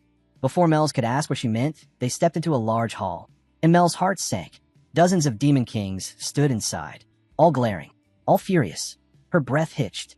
What is this? Before she could whisper a single word, Marmolia bowed deeply. I have brought Mel's. Mel's nearly choked. I'm still too young for this. Marmolia hasn't changed at all. She's still reckless. Marmolia turned, smiling brightly, and whispered, Loser. Mel's eye twitched. Mel sat alone in the center, surrounded by towering thrones. Ubar, the demon king presiding over Jadika, sat above them, all like a judge. Mel's the Lymphagria, he said coldly. I am disappointed. Mel swallowed hard. Marmolia stood beside her, marked and solemn. You honestly believe Jadika would welcome a demon king who lost? She asked, voice sharp enough to cut stone. Mel's had expected hostility, but not this. Ubar leaned forward. As a descendant of Asmodeus, you will explain yourself. Mel straightened. It's a misunderstanding. I didn't lose to humans. I swear I'm telling the truth. A demon king scoffed loudly. You're the only survivor. Does that count as victory? Another sneered. We should kill her here. A third spoke, voice dripping with contempt. Your situation is disgraceful. Admit it. You lost everything. Mel's throat tightened, and she knew there was no argument, no excuse. Her failures were her own. It was all my fault, she admitted. Silence fell, followed by cruelty. She is the shame of our race. How dare she come to Jadika? Strip her title. Spare us the embarrassment. One by one, every demon king raised their hand. Execution. The vote was unanimous. Mel's lowered her eyes. Is this where it ends? But Ubar lifted his hand. Enough. Every demon king fell silent. Judgment will fall on the last day of Jadika, he declared. Until then, imprison her. Mel's heart dropped, but at least she was alive for now. Meanwhile, in Nihit, Swallow and Renee approached a massive structure shaped like a demon castle, the same building Mel's had seen earlier. A guard stepped forward. Halt. Restricted area. Insignia required. Swallow glanced at Renee. Got one. The guard scoffed. You two? A beggar and a dizzy maid? Don't waste my... Renee calmly reached into her bag and pulled out a golden insignia, one belonging to an A-class raider. The guard froze. His face was drained of color. See this. Thank you for your service. Please enter. Humanity owes you. The shift in tone was instant. Swallow raised a brow. Impressive. When did you even prepare these? He asked. Renee shrugged. Oh, I kept the clean ones while I was, removing the equipment from corpses of raiders who entered the primordial core. Swallow nodded. Reasonable. There were plenty of corpses. Renee walked ahead, approaching a large notice board filled with detailed dungeon information. Wow, this is thorough. Swallow frowned. Can we even read all this in time? What exactly are we looking for? Renee pointed at the board. We're looking for a monster humans haven't been able to defeat, no matter how hard they tried. Swallow blinked. Oh, that's easy then. He folded his arms. Humans lose to most monsters. Renee nodded thoughtfully. Exactly. Which means we need the worst one. Swallow tapped his chin thoughtfully. Should we just drag something out of the great evil dungeons? The very suggestion made the nearby staff twitch, but Swallow dismissed it with a sigh. No, that won't work. He turned to Renee. Let's try monsters one level below them. Renee nodded after thinking it over. That should work. But before they could continue, a staff member hurried over. Excuse me, you'll need to leave now. We have to start cleaning. Renee blinked. Already? Can't we stay a bit longer? I'm sorry, the staff member said apologetically. Everyone else has left. We can't keep the place open just for you. Swallow clicked his tongue. Great. If we come back tomorrow, it'll ruin Renee's plans. He briefly considered using violence to extend business hours. But Renee stepped in before he could commit a felony. Wait, she said sweetly. Do you have more raid requests? The staff member stared at the huge mountain of papers already on their table. More? Why would you? Over there, Renee pointed. A moment later, Swallow and Renee were buried under a fresh pile of request papers. They sifted through them, frustration growing with each sheet. Nothing useful. Trash. Another farming request. This one's just chickens. Swallow groaned. This is hopeless. Renee stopped on one paper. Ancient metal slime? Swallow perked up. Oh, that sounds good. Renee nodded. It is strong, but the dungeon is too far. Swallow dropped his head. We should have recruited Mel's instead. Renee shrugged. I thought about it, but she looked weak. I figured she'd be better as a room manager. Swallow stared at her. A room manager? Renee continued, serious. I mean, she'd hit her limit in 3 years anyway. Humans are out there challenging great evil dungeons. And Mel, she just looks like she'd do better organizing rooms. Swallow blinked slowly. Weren't you the one who said she was the most impressive Demon King? Yes. No hesitation. Yes, Renee repeated firmly. She looks impressive in that specific role. Swallow sighed. Well, she did help us get you home. Then he grimaced. Though I did destroy her castle. Renee nodded. I was going to mention that. Swallow stared at the papers. I might have done something terrible. Her responsibilities came first. How long is Jadika? He asked. 2 days, Renee replied. We have to get there before it ends. Swallow clenched a fist. 2 days. We'll make it, Renee added quietly. You can only find Jadika by reading the stars. Demon Kings learn that skill. Swallow smirked. I know how to read the stars. Renee squinted at him. Really? I said I know how. Meanwhile, far ahead of them, the deer demon from earlier froze suddenly, ears twitching. Something approaches. Swallow approached, ignoring its raised warning. Stop, the deer demon barked. Beyond this point, only demon kings may pass. Swallow continued walking. The demon snarled, and its calm form twisted. Muscles expanding, antlers reforging into jagged blades of mana. I am Bemet, servant of the great Ubar. Turn back, or die where you stand. Swallow blinked. Ooh, Mel sat alone in her dim, cold prison cell. The air was heavy. Her heart is even heavier. The door clanked open. Marmolia appeared, hands on hips, smirking. My, look at you, she said. Enjoying your new room? Mel's glared. Don't tease me. Marmolia walked closer, lowering her voice. You look better than I expected, honestly. Mel's clenched her jaw. As your friend, Marmolia continued. I tried to stop them from killing you on the spot. A cold chill slid down Mel's spine. You're welcome, by the way, Marmolia added with a wink. Mel stared at her, torn between gratitude and wanting to throttle her. Marmolia leaned closer to the cell bars, her expression twisted with cruel amusement. They didn't kill you, you know, she said lightly. Instead, they decided to strip you of your horns and fangs. She smiled wider, almost gleefully. Just imagine it, Mel. How many demons will sneer at you? How many will look down on you once you lose the very symbols of our race? Her voice dropped to a mocking whisper. You'd be nothing but a weakling pretending to be a demon king. Mel stayed silent. Marmolia clicked her tongue. Oh, come on. Say something. She flicked Mel's forehead through the bars. Or has reality crushed your spirit already? Still, Mel's didn't answer. Marmolia sighed dramatically, then grinned. Well, in that case, want to be my underling? If you bow your head and wag your tail obediently, maybe I'll even give you a better position someday. But only if you're a good girl. Mel's expression didn't change. Her silence seemed to irritate Marmolia even more. TCH, you really won't talk. But before she could continue, 2 guards arrived. Lady Marmolia, one said, we are ordered to take the criminal Mels to court. Fine, Marmolia waved lazily. She's all yours. They unlocked the cell and dragged Mels to the courtroom. The grand hall was filled with demon kings glaring down at her, like executioners waiting for permission. A demon king slammed his staff against the floor. Let the trial begin. He pointed directly at Mel. Mel's the Lymphagria. You lost the trust of your soldiers, failed your duties, and tarnished the honor of the demon king title. His voice thundered across the chamber. As punishment, we will cut off your horns and pull out your fangs. He paused. Unless you have something to say in your defense. Mel's closed her eyes, her voice steady but distant. In that cell, I kept thinking about strength and weakness. She raised her gaze. Why do the weak die while the strong live? Isn't that how it has always been? My soldiers were weak. I was strong. They died. I survived. That's all. The hall exploded with outrage. You dare. Arrogant child. How dare you speak of your army that way? Mel's lifted a brow. So you're saying I abandoned them? Is that it? She stepped forward slightly. Do any of you even understand how we lived together? How we fought together? Her words cut through the room. The demon kings fell silent. Until Marmolia burst out laughing. Oh, Mel, you've lost your mind. Bold words from the girl who got her entire army wiped out and now stands here in rags. Do you think anyone will take you seriously? Mel's ignored her. I haven't lost my mind. I finally see clearly. Her eyes hardened. Why am I on trial? I committed no crime. You're already discussing my punishment before deciding my guilt. What kind of trial is this supposed to be? Marmolia visibly stiffened. The other demon kings murmured.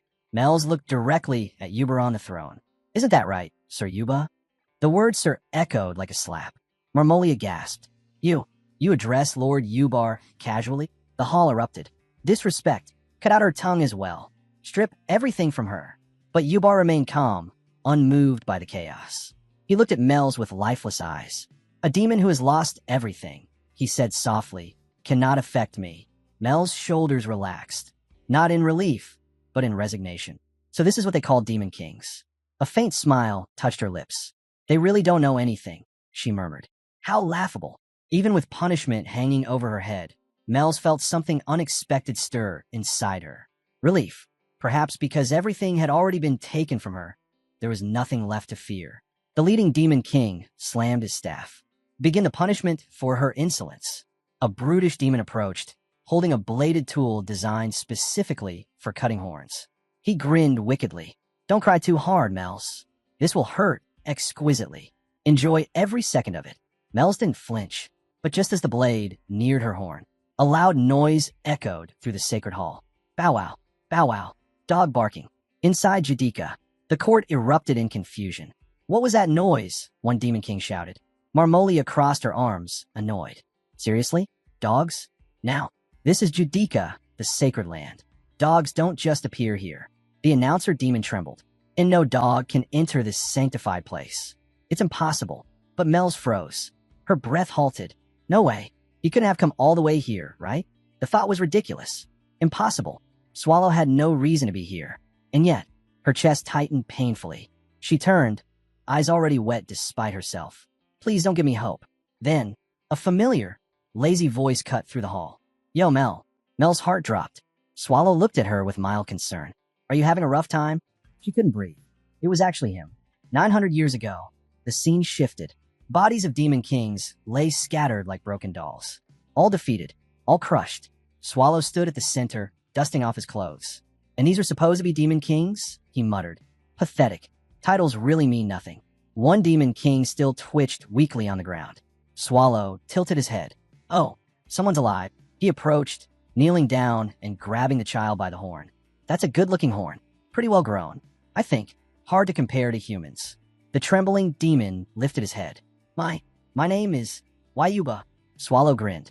So you can speak. Nice horn, kid. Present. Jadika court. The now-grown Yuba, seated on his throne, broke into a cold sweat. He stared at Swallow, older, unchanged, seated lazily. The same man who defeated every demon king 9 centuries ago. His hand shook. Why is he here? Why now? Why with her? But aside from Yuba, someone else moved first. Tans leapt onto Mel's with a joyful squeal. Wah! Tans, stop licking me. Mel sputtered. Marmolia spun, horrified. WH, what is that creature? And you too.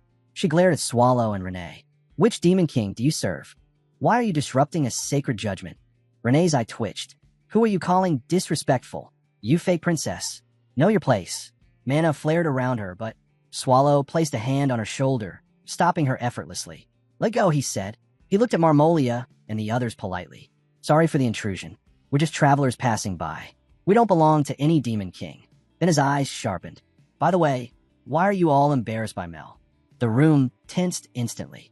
Swallow continued. voice deceptively casual.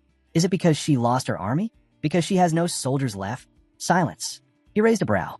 Then here's a thought. If I destroy all your armies, would that put you on our level? The entire hall exploded with fury. You are insolent.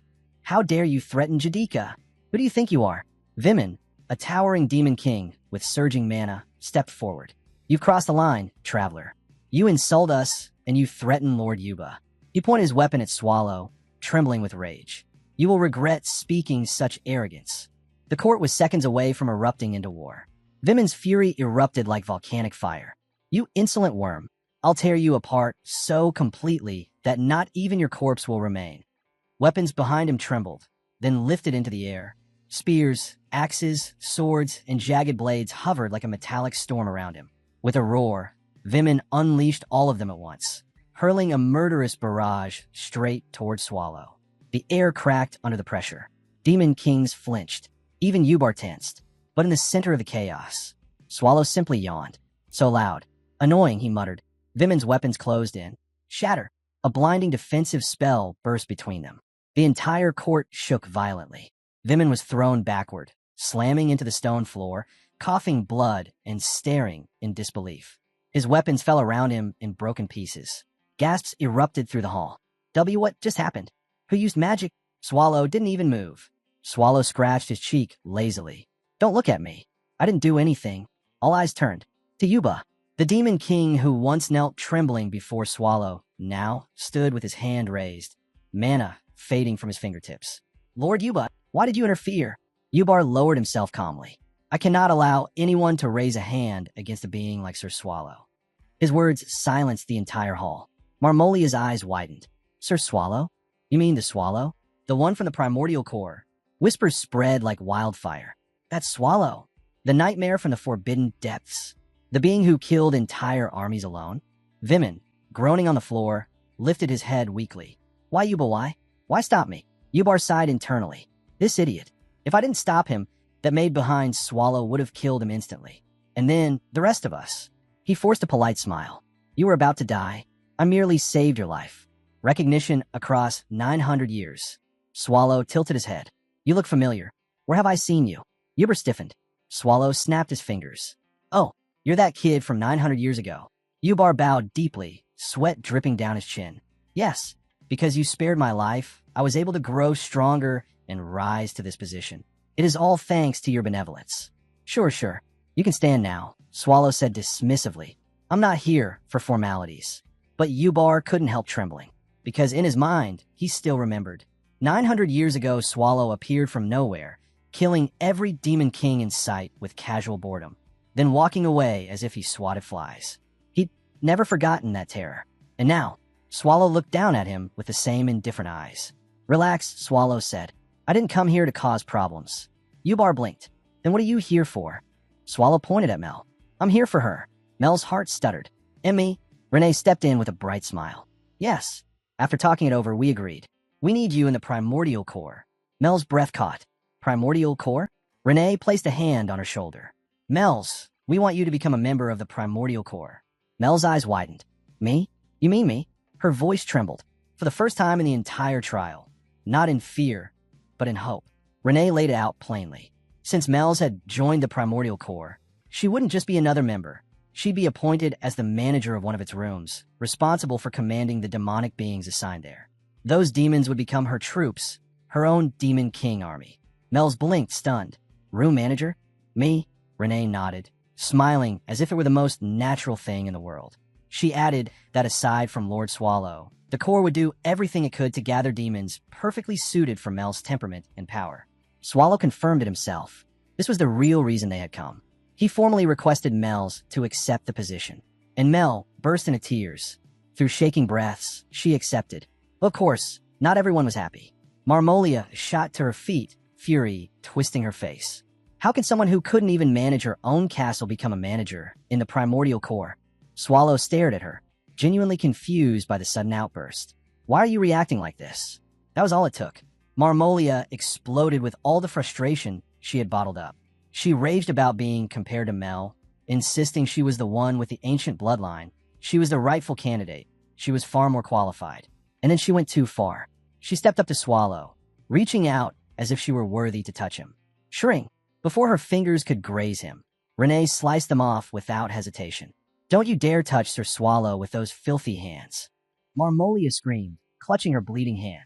Ubar apologized immediately and assured Swallow he would handle matter.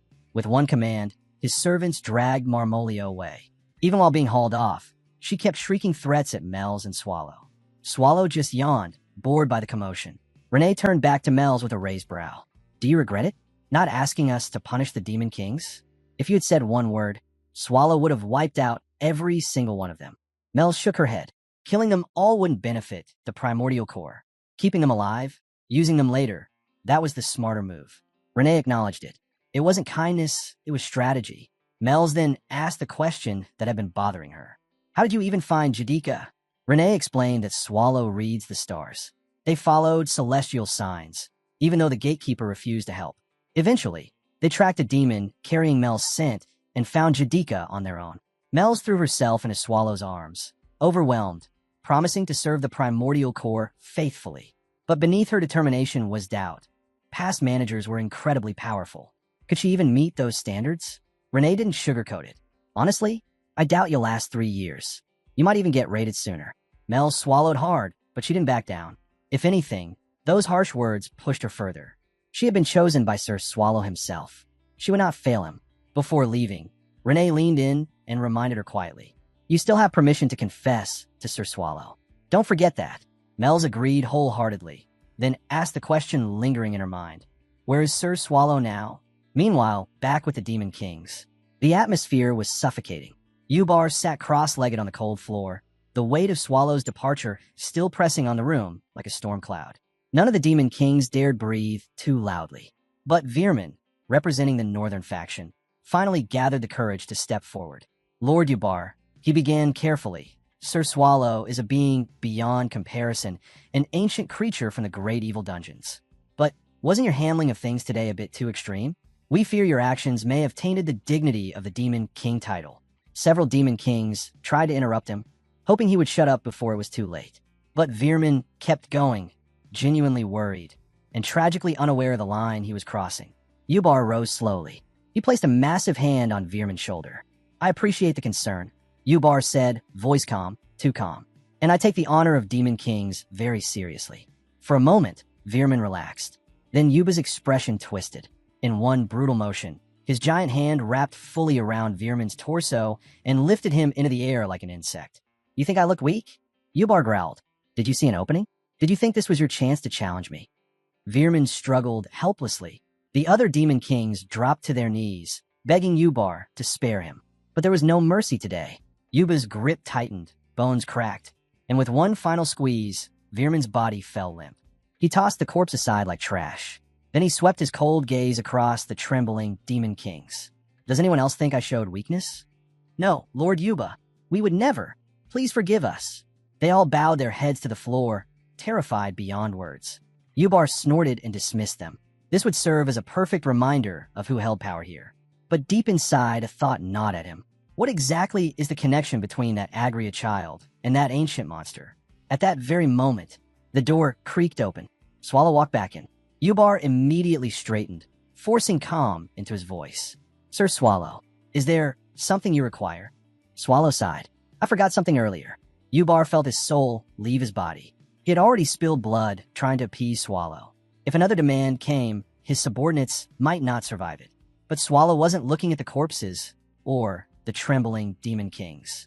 Instead, he pulled out something else entirely. A raid request. The moment he said it, Yuba's eyes widened in recognition. The Demon Kings flinched again, outside the fallen monastery. Renee exhaled, stretching her arms. "Well, that meeting was something." Swallow nodded. Their reactions were more dramatic than I expected. "These Demon Kings are strangely friendly." Renee laughed in disbelief. "And you took the lead today. I'm surprised and honestly happy." Swallow shrugged. "As long as you're safe, there's nothing for you to worry about."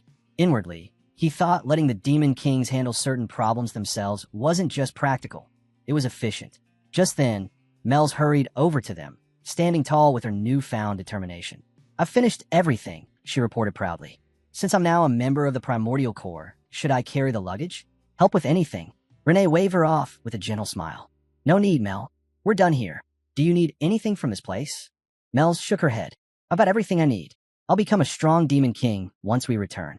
She took a breath, then asked, So, is our next destination neat? Renee shook her head. Not yet. Just one last stop before that. Swallow mentioned he wanted a rest, and for the next few days, things fell quiet. Meanwhile, inside Marmolia's quarters, a faint groan escaped her lips as Marmolia finally regained consciousness. Her servant rushed to her side. My lady, are you feeling better? She lifted her hand and froze. The fingers Renee had sliced off were back, reattached through powerful magic. But her horns, cut clean, shortened, humiliating. It wasn't a nightmare. It was real. You slept for more than a day, the servant continued. Are you all right? Marmolia clenched her jaw. I'm fine. Where's Mel? The servant bowed his head. Lady Mel's left with Sir Swallow. As for your horns, the other demon kings will help craft a suitable excuse. You still have loyal forces, mine included. He hesitated, then added softly, My lady, perhaps you should consider reconciling with Mel. You were friends once, were you not? That single word, friends, snapped something inside her. Friends, Marmolia hissed. Don't make me laugh. She rose from the bed, eyes burning with hatred. Mel's is unworthy. A coward hiding under that ancient beast's wing. I will kill her before I ever reconcile with her. The servant stepped back, alarmed. Marmolia's voice dropped into a low, vicious whisper. The demon kings? Useless. Weak. I need someone stronger. Someone who can stand against the primordial core itself. Her lips curled upward into a twisted smile. A manic laugh echoed through the room. Yes, I found someone. Someone who can even challenge them. At Nihit, reviewing the raid requests, Mel's and Renee sat together at a table buried under stacks of documents. Mel's flipped through one of the request forms. These are detailed, just like the ones humans file. The Demon Kings really put effort into these. Renee nodded. Swallow says the monsters they selected are all high class or above. Mel smiled. That just proves how much they fear and respect Sir Swallow. But Renee suddenly scowled. She held up a page with a picture of the succubus queen, Elizabeth. No, absolutely not, Renee said flatly. This race? This profile? Trash. Rip. She tore the request sheet clean in half. Mel's blinked. Renee, wasn't that a bit? We keep looking, Renee said sharply. Mel sighed and grabbed another form. This one, Undermountain Giant Lammy IA. Seems strong. Renee skimmed it. Her eye twitched. They wrote, skin extremely beautiful. Disqualified. Because her skin is beautiful. Mel's muttered inside. Maybe Renee's standards were influenced by her own beauty? Before she could finish the thought, Renee slapped another stack on the table. Next, Mel's quickly straightened. Why, yes. I'll keep looking. Meanwhile, Swallow was sprawled on the bed behind them, snoring loudly, completely carefree. Elsewhere, Arl's study. Books were stacked everywhere. Some are open, some tossed aside in frustration. Arl rubbed his temples, irritated. Nothing he found answered the question he needed. His thoughts drifted back to a recent conversation with Swallow. The moment when Swallow casually asked how Arl planned to deal with the aftermath of everything. Arl clenched his fist. For the sake of the Empire, I have to deal with him eventually. Just then, knock, knock. Garot's voice carried through the door. It's ready, my lord. Arl exhaled. Bring tea first. Garot entered, using her magic to pour a cup with perfect precision. Is the flavor acceptable? She asked. Arl sipped and sighed. The only half-credible information I found was about the primordial core, and we already knew that. He set the cup down, eyes darkening with new resolve. Whatever came next would not be simple. Arl flipped through another stack of ancient records, irritation tightening in his jaw. The deeper he dug, the more wrong the pieces felt. Garot leaned forward. My lord, what exactly is troubling you? Arl closed the book with a heavy thud. It's the gatekeepers, he said quietly, and the dungeon itself. He tapped the cover, his expression dark. We can ignore the tentacles. They're an anomaly. Their origins are unknown, so they're useless as clues. But the gatekeepers, there should be records. Mentions. Legends. Something. Yet every book I checked was blank. And the dungeon's purpose? No documentation. No history. He leaned back, thoughts churning. It didn't make sense. Other major evil dungeons always had one thing in common. Expansion.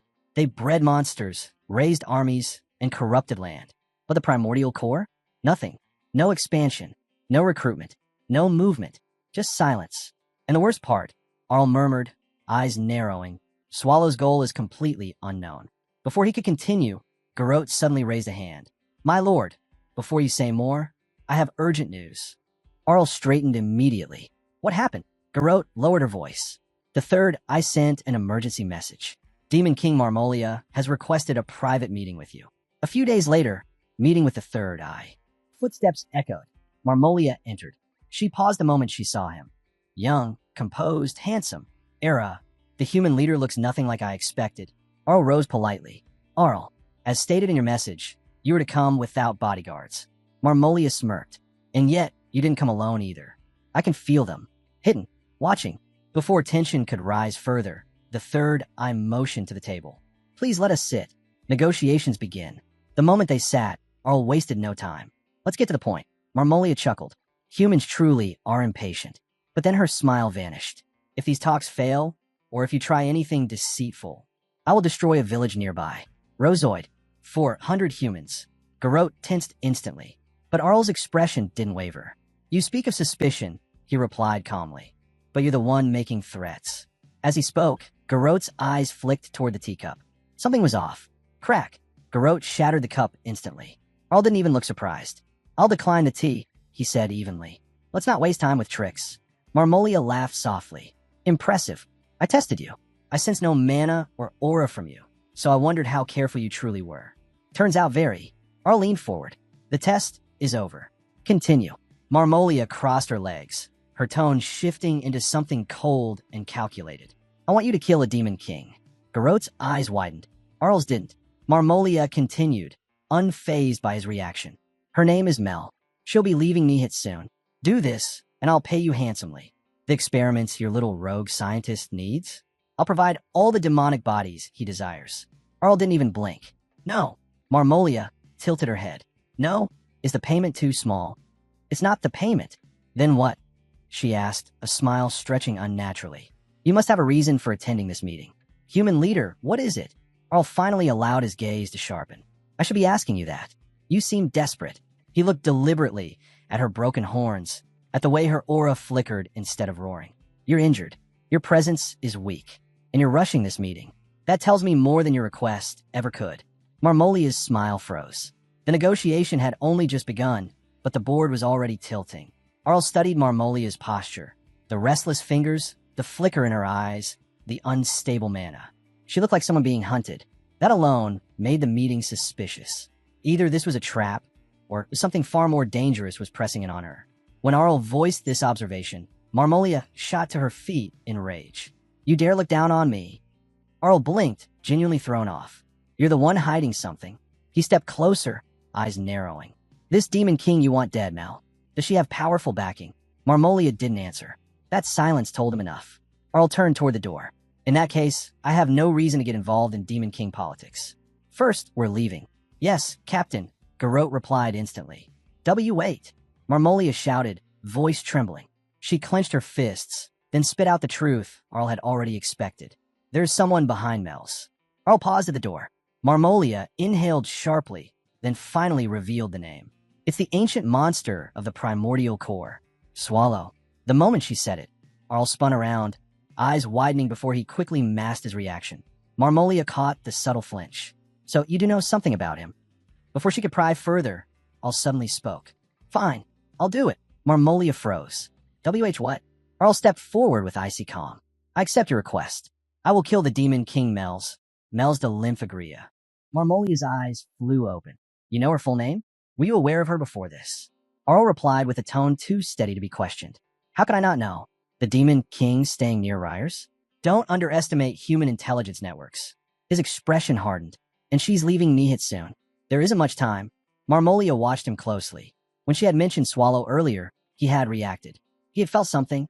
Suspicion curled at the back of her mind. These two might share a deeper connection. She leaned forward, voice dripping with menace. Don't pretend ignorance. We have 400 villagers from Rozoid. Remember what's at stake.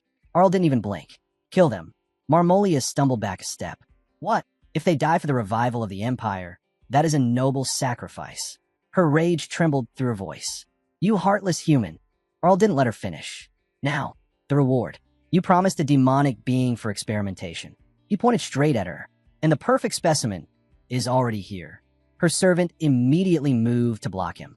Show respect. Lady Marmolia, get behind us.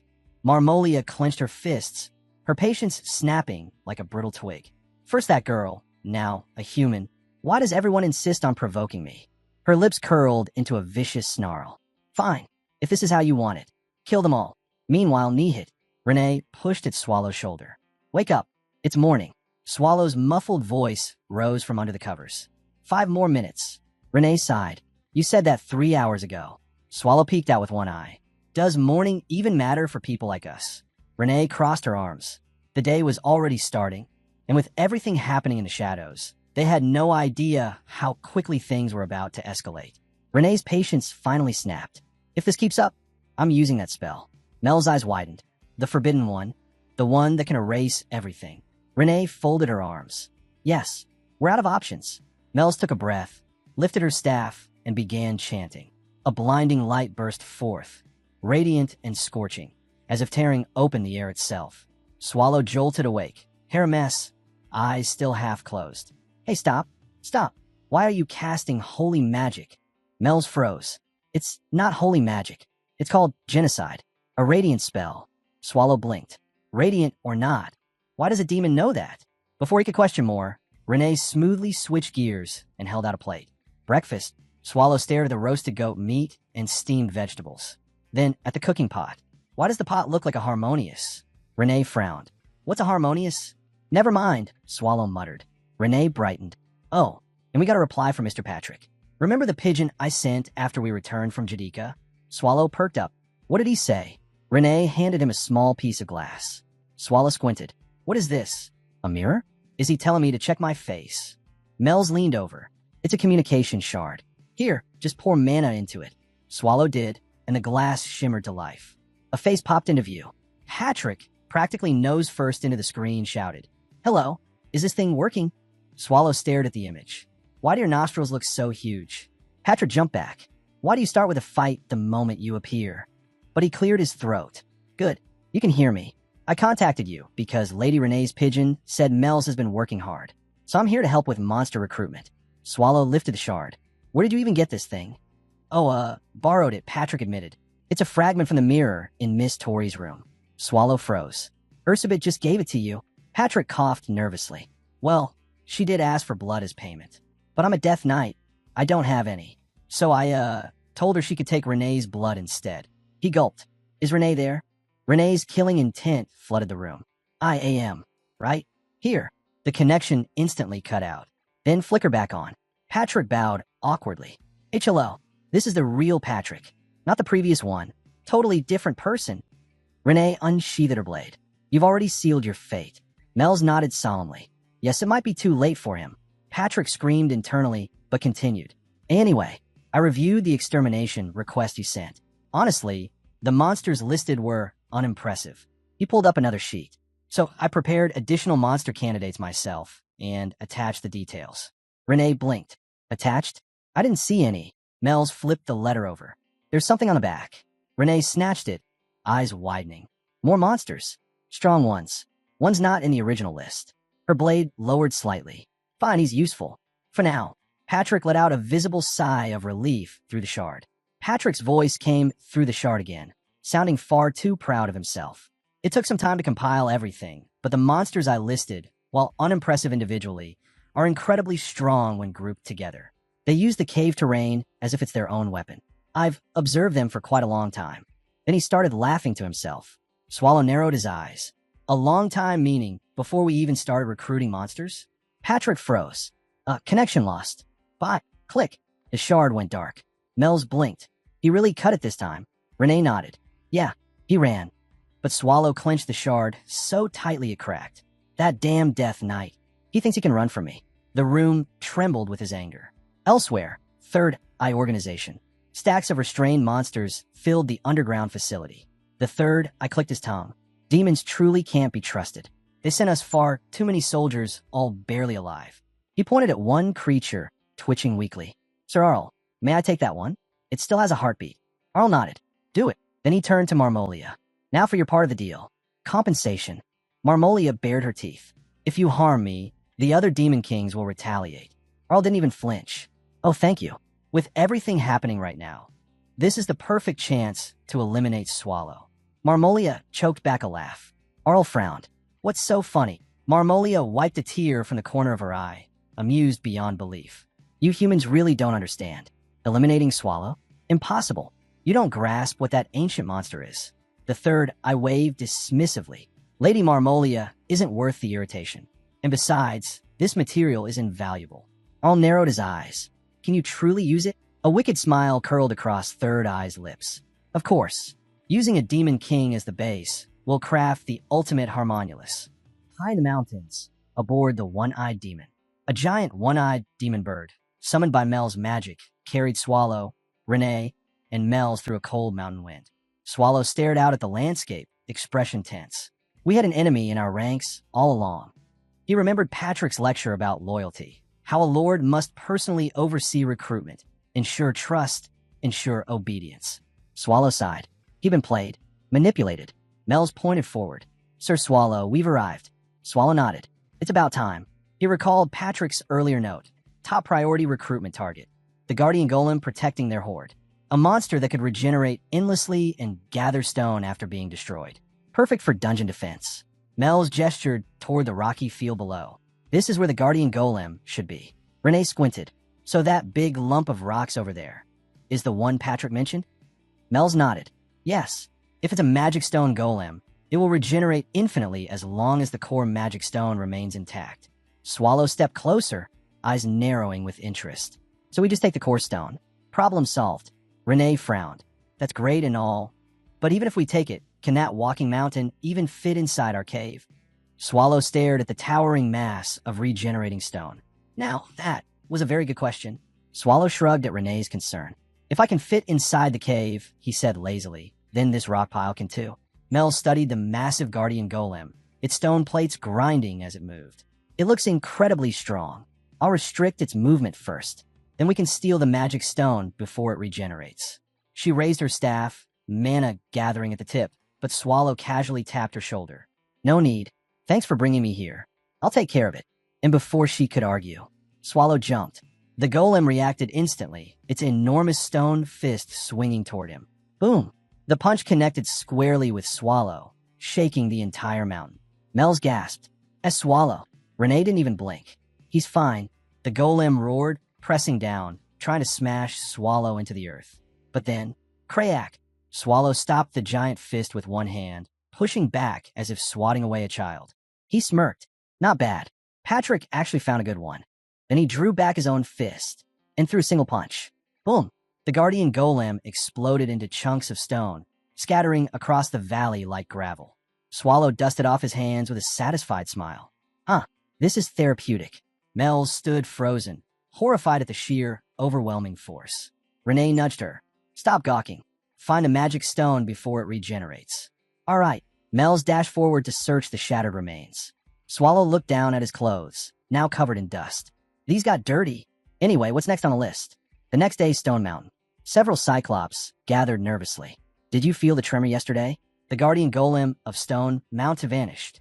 I heard the Silver Wolves on the plateau were subjugated too. There are rumors humans did it. What if we're next? Their leader growled. Enough. Our dungeon location is secret. No human will find us. Meanwhile, hidden above the canyon, Mel's peeked at the towering Cyclops below. They're huge. I can feel how strong they are. Renee nodded.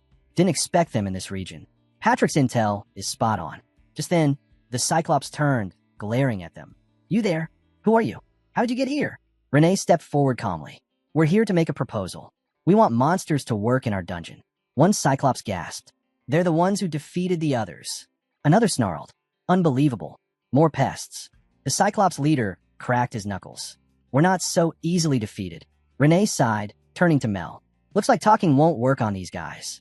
Minutes later, Renee dusted off her clothes, annoyed. That was disappointing. I didn't expect Cyclops to be that weak. Mel's checked her list again. The next target is Yiksha.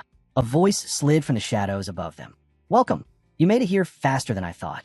Yiksha sat perched on a tree branch, grinning. I've already heard about the fall of the Cyclops. Word travels fast. Renee glanced up in surprise. That fast? Already. Yiksha smirked. We've survived centuries without humans finding us. Our information network is unmatched. Renee glanced up at Yiksha. So, you already know why we're here. Yiksha smirked. Of course. You want me to work for your dungeon, right? I accept. But he slid down from the branch, eyes narrowing toward Swallow. I have one condition. He pointed straight at him. You're Swallow, right? The ancient monster. Renee bristled at his informal tone. How dare you address Lord Swallow without honorifics? Swallow raised a hand, stopping her. Yes, I'm Swallow. Yiksha's tattoos began glowing, spreading like living fire across his skin. Well then, fight me. I want to see what an ancient monster can do. Renee stepped forward, furious. You don't need to entertain this insect. I'll take care of. But Swallow shook his head. He asked, so I'll answer. His eyes sharpened with interest. And I'm curious. Show me what you've got. Yiksha slammed his fists together, the marks on his body blazing brighter. Come at me with everything. Swallow cracked his knuckles. All right, later that night, Swallow collapsed onto his bed, face down, groaning. 2 days nonstop. I'm going to die. He rolled onto his back, staring at the ceiling. Humans, monsters doesn't matter. If you push past your limits, your body makes you pay. Renee walked in with a bag. I bought food from the city. No time to cook today. Before she could finish, Swallow grabbed the bag and started eating everything inside. Renee sighed. Anyway, so far the only one we successfully recruited is the Golem. The Cyclops and Yiksha. Oh, you sent them both to the afterlife. Mel's nodded calmly. With a flick of your finger, Yiksha evaporated. That's why Renee apologized to their spirits. Renee puffed out her cheeks proudly. But still, we gained a ton from those monsters. Mel's crossed her arms thoughtfully. Yes, it was an incredible conquest. We defeated everyone and took all their spoils. Swallow sat up, staring at them. You two are way too cheerful about this. Renee clapped her hands excitedly. I want to see what's inside the boxes we collected. Monsters hoard all sorts of items from hunting humans. Mel's nodded. Their stash is filled with magical tools. We didn't get time to catalog everything. Swallow leaned forward, suddenly motivated. Maybe there's something strong enough to actually injure Patrick. He dug through a pile, shoulders deep in loot, and pulled out 2 bright red flowers. What are these?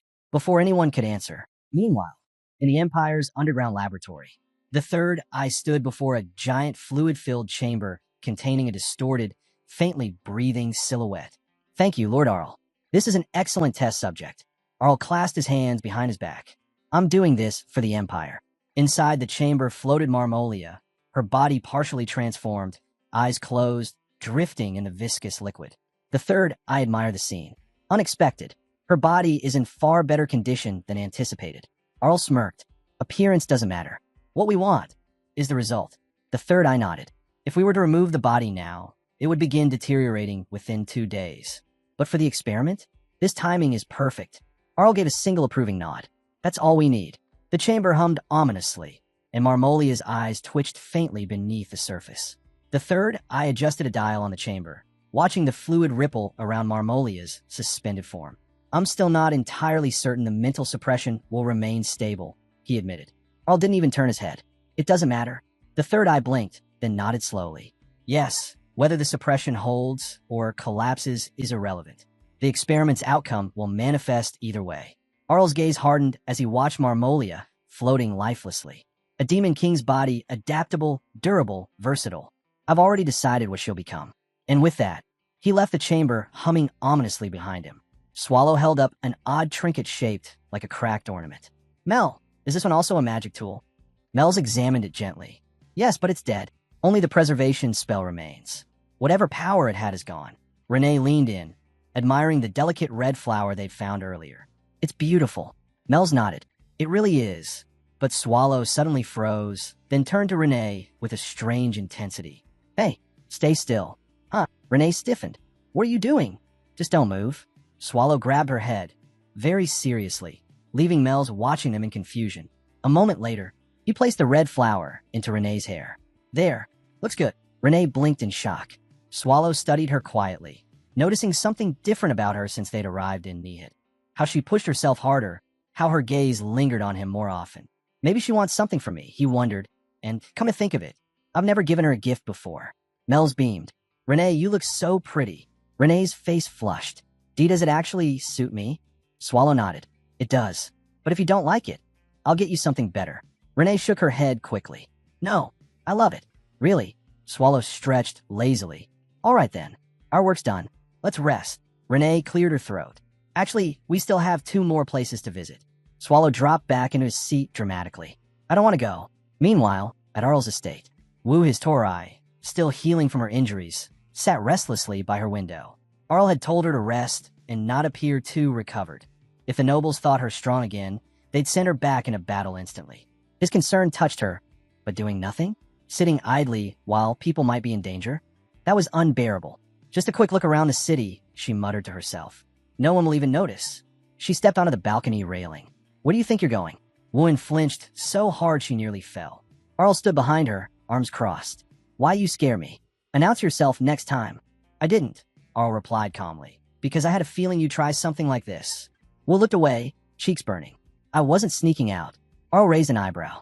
Lying doesn't suit you. She wilted. Fine. I was trying to leave. I'm sorry. He waited quietly until she continued. I wanted to ask about Garrote. I haven't been able to talk to him since he lost his arm. I feel like it's my fault. Her voice trembled. Guilt. Hurt. Worry. Feeling she had kept buried since the incident. Arl Arlbrias placed a gentle hand on Wu's shoulder. You don't need to carry the Empire alone, he said quietly. That burden doesn't belong to a single person, not even to a hero. Wu lowered her gaze, her guilt still simmering beneath her ribs. Arl continued, his voice firm but kind. Everyone in the Black Wolf Knights, Garrote included, knew the risks. They're ready to sacrifice everything for the Empire. Garrote lost his arm for the Empire. Yes, but the reason he doesn't complain is because he's worried about you. Wu's breath hitched. The guilt she'd been drowning in felt lighter, even if only a little. So don't torment yourself over it, Arl concluded. Wu nodded slowly. You're right. But Arl's expression shifted as he straightened. Then, I need a favor from you. Wu blinked. A favor? Yes.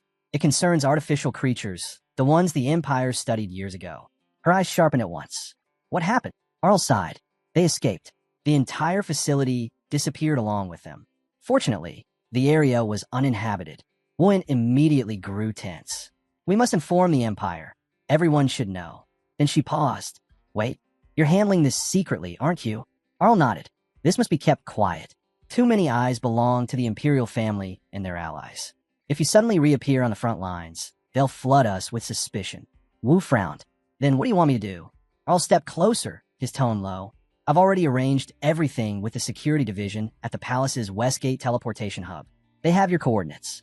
Arrive there in exactly 3 hours. Wu nodded sharply. I'll prepare right now. Good, Arl said.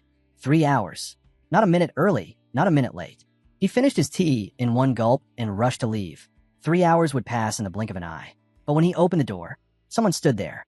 Pope Uranisia, 3. A warm smile stretched across the Pope's face. Oh my, how nice of you to open the door for me, Arl. It's been too long. Arl's eyes narrowed. Should I call you Pope? Or what does the man who serves neither Emperor nor Empire prefer a different title? Uranisia chuckled, brushing aside the insult. I simply came to check on the Empire's shining hero. Arl raised an eyebrow. Strange. The hero of the Empire, Wu, has never met you. So who exactly are you concerned about? He attempted to walk past him, but Uranisia smoothly stepped into his path. Just a moment. I actually came for you. Later, after the meeting ended and the Pope had finally left, Arl walked alone through the palace corridors, deep in thought. Uranisia's words replayed in his mind. Vague promises, hidden intentions, and that strange offer that felt less like diplomacy and more like a trap. Why come now? Why approach me specifically? What does he want? The timing was too perfect or too dangerous. As he pondered, distant cheers echoed through the hall. Outside, the city celebrated the return of the Diana Silver Deer Raid Squad. Warriors hailed across the Empire. Their triumphant shouts filled the air, but Arl's expression only darkened. A celebration on the surface and schemes unfolding in the shadows. Nihit, the mercenary city that never slept. Raid squads filled its streets. Half the population wore armor. The other half carried scars. This night, the city pulsed with celebration, cheers, and drunken laughter, all in honor of the Diana Silver Deer Raid Squad's triumphant return. But Arl stood apart from the revelry. Behind his calm eyes, a single truth burned. The ancient monster swallow was hiding somewhere inside this very city. And if he wanted to kill it, he'd need more information, and a plan bold enough to shake Nihit to its core. Sturman approached, expression sharp. All preparations are complete, sir. We await your command. Arl nodded. Good. Then the third eye arrived, cloak fluttering in the wind. We're ready as well. But tell me, Lord Arl, how do you intend to locate the Demon King hiding here? Arl shrugged casually. As a human? I have no special method. The third eye blinked. What? Arl smirked. Because someone else is already searching for the Demon King far more desperately than we are. We'll simply use that person's hunt to find our target. His companions exchanged uneasy looks. Arl turned to Sturman. How long until the hero arrives? 78 minutes. Then we begin early, Arl declared. Move. As they advanced through the moonlit streets, Arl's mind churned. Mel's can summon Demon Kings, and Demon Kings will always reveal the path to the ancient monster behind her. Tonight, we witness history. Later, inside a rowdy pub, the Diana Silver Deer Raid Squad drank until the tables shook. Man, what a dungeon. I thought we were dead for sure. But we all came back. It's a miracle. Laughter erupted again. Barizik stood, wobbling slightly. Going outside. Too much booze. He stumbled into the cool night air, clutching his stomach. Ugh, shouldn't have drunk that last bottle. A strange sound echoed nearby. A wet, tearing noise. Barizik frowned. Someone puking? He walked toward the sound, then gagged, covering his nose. The smell of rot slapped him in the face. When he turned the corner, he froze. A grotesque monster bent over a corpse, ripping flesh with wet, hungry snarls. Barizik drew his sword. How did a monster get inside the city? The creature snapped its head toward him and lunged. Clang, crack. Barizik's sword cracked on impact. What? Then he heard it. Footsteps. Dozens. A horde of monsters flooded the alley, eyes glowing with hunger. Barizik's blood turned cold. No, no, no, no. Screams tore through the night. Buildings collapsed. Fire spread. The streets drowned in panic. From the mage tower, the tower master watched in horror. What is happening? Monsters in Nihit? This is impossible. But this was no accident. No coincidence. It was the beginning of Arl's plan. A dangerous, irreversible gamble. And Nihit was about to become the battlefield between humans, demons, and an ancient monster lurking somewhere in the shadows. The officer's voice wavers with frustration as he questions the madness behind the order. Why would anyone authorize something so reckless? Even as a loyal servant of the Empire, he can't stomach it. The third eye, expression cold as steel, warns him to mind his tongue before he says something he can't take back. The mage tower master stands there, haunted. He finally understands the truth. The third eye's twisted alchemical experiments were never just research. They were potential disasters waiting to swallow entire cities. He had underestimated just how far they were willing to go. Across from him, Arl sits calmly, almost too calmly, offering a quiet reassurance. The city won't be wiped out. The tower master blinks, completely thrown off. What do you mean? Before Arl can answer, a thunderous crash shakes the entire building. A massive structure collapses in the distance. Arl rises effortlessly, eyes sharpening. Looks like something interesting finally showed up. The tower master rushes to the window and freezes. A gigantic, rampaging homunculus tears through the streets below. Horror drains the color from his face. You said the city would be fine? Look at this. Are the citizens supposed to survive this? But Arl only responds with a chilling calm. Relax. This is just a small sacrifice. To him, the chaos is acceptable. Necessary, even. He explains that the ancient monster swallow clearly doesn't intend to destroy Nihit. Not completely. If it wanted to, nothing would be left standing by now. The creature is holding back, choosing to confront the homunculus instead. The tower master stares at him, shaken to the core. In that moment, he realizes the truth about Arl. This man isn't a protector of the Empire. He's a madman who finds beauty in suffering, a lunatic who sees the citizens' lives as fuel for the Empire's growth. Meanwhile, far from the burning city, Mel's walks through a quiet forest, marveling at the gargantuan trees, ancient giants reminiscent of the legendary Graphinia forest. Swallow stretches, exhausted from recruiting monsters all day. I'm tired. Let's rest. Renee laughs lightly and agrees, ready to head back. But then, two little ones begin barking furiously. A sudden gust of wind rips through the trees. Mel's expression sharpens as flames glow in the distance. The city is on fire. Renee's eyes widen. That's near our inn. Swallow panics instantly. Not for the city, not for the people, but for something far more precious. My bed. Renee pats his shoulder. Forget the bed. I'll let you sleep on my lap. Okay. But Mel senses something else. Something darker. Demonic energy. Strong enough to make her stomach churn. Is that Marmolia? Swallow waves it off. No, Someone just throwing their mana around like an idiot. Mel steps forward, determined. I want to check it out. Let me go. Back in the city, the situation has plunged into full chaos. Monsters are tearing through civilians, ripping the streets apart. Screams echo everywhere.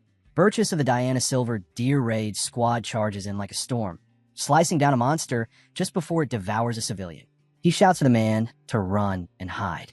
The terrified citizen nods and sprints away. Burgess turns toward the burning streets, his heart sinking at the nightmare unfolding before him.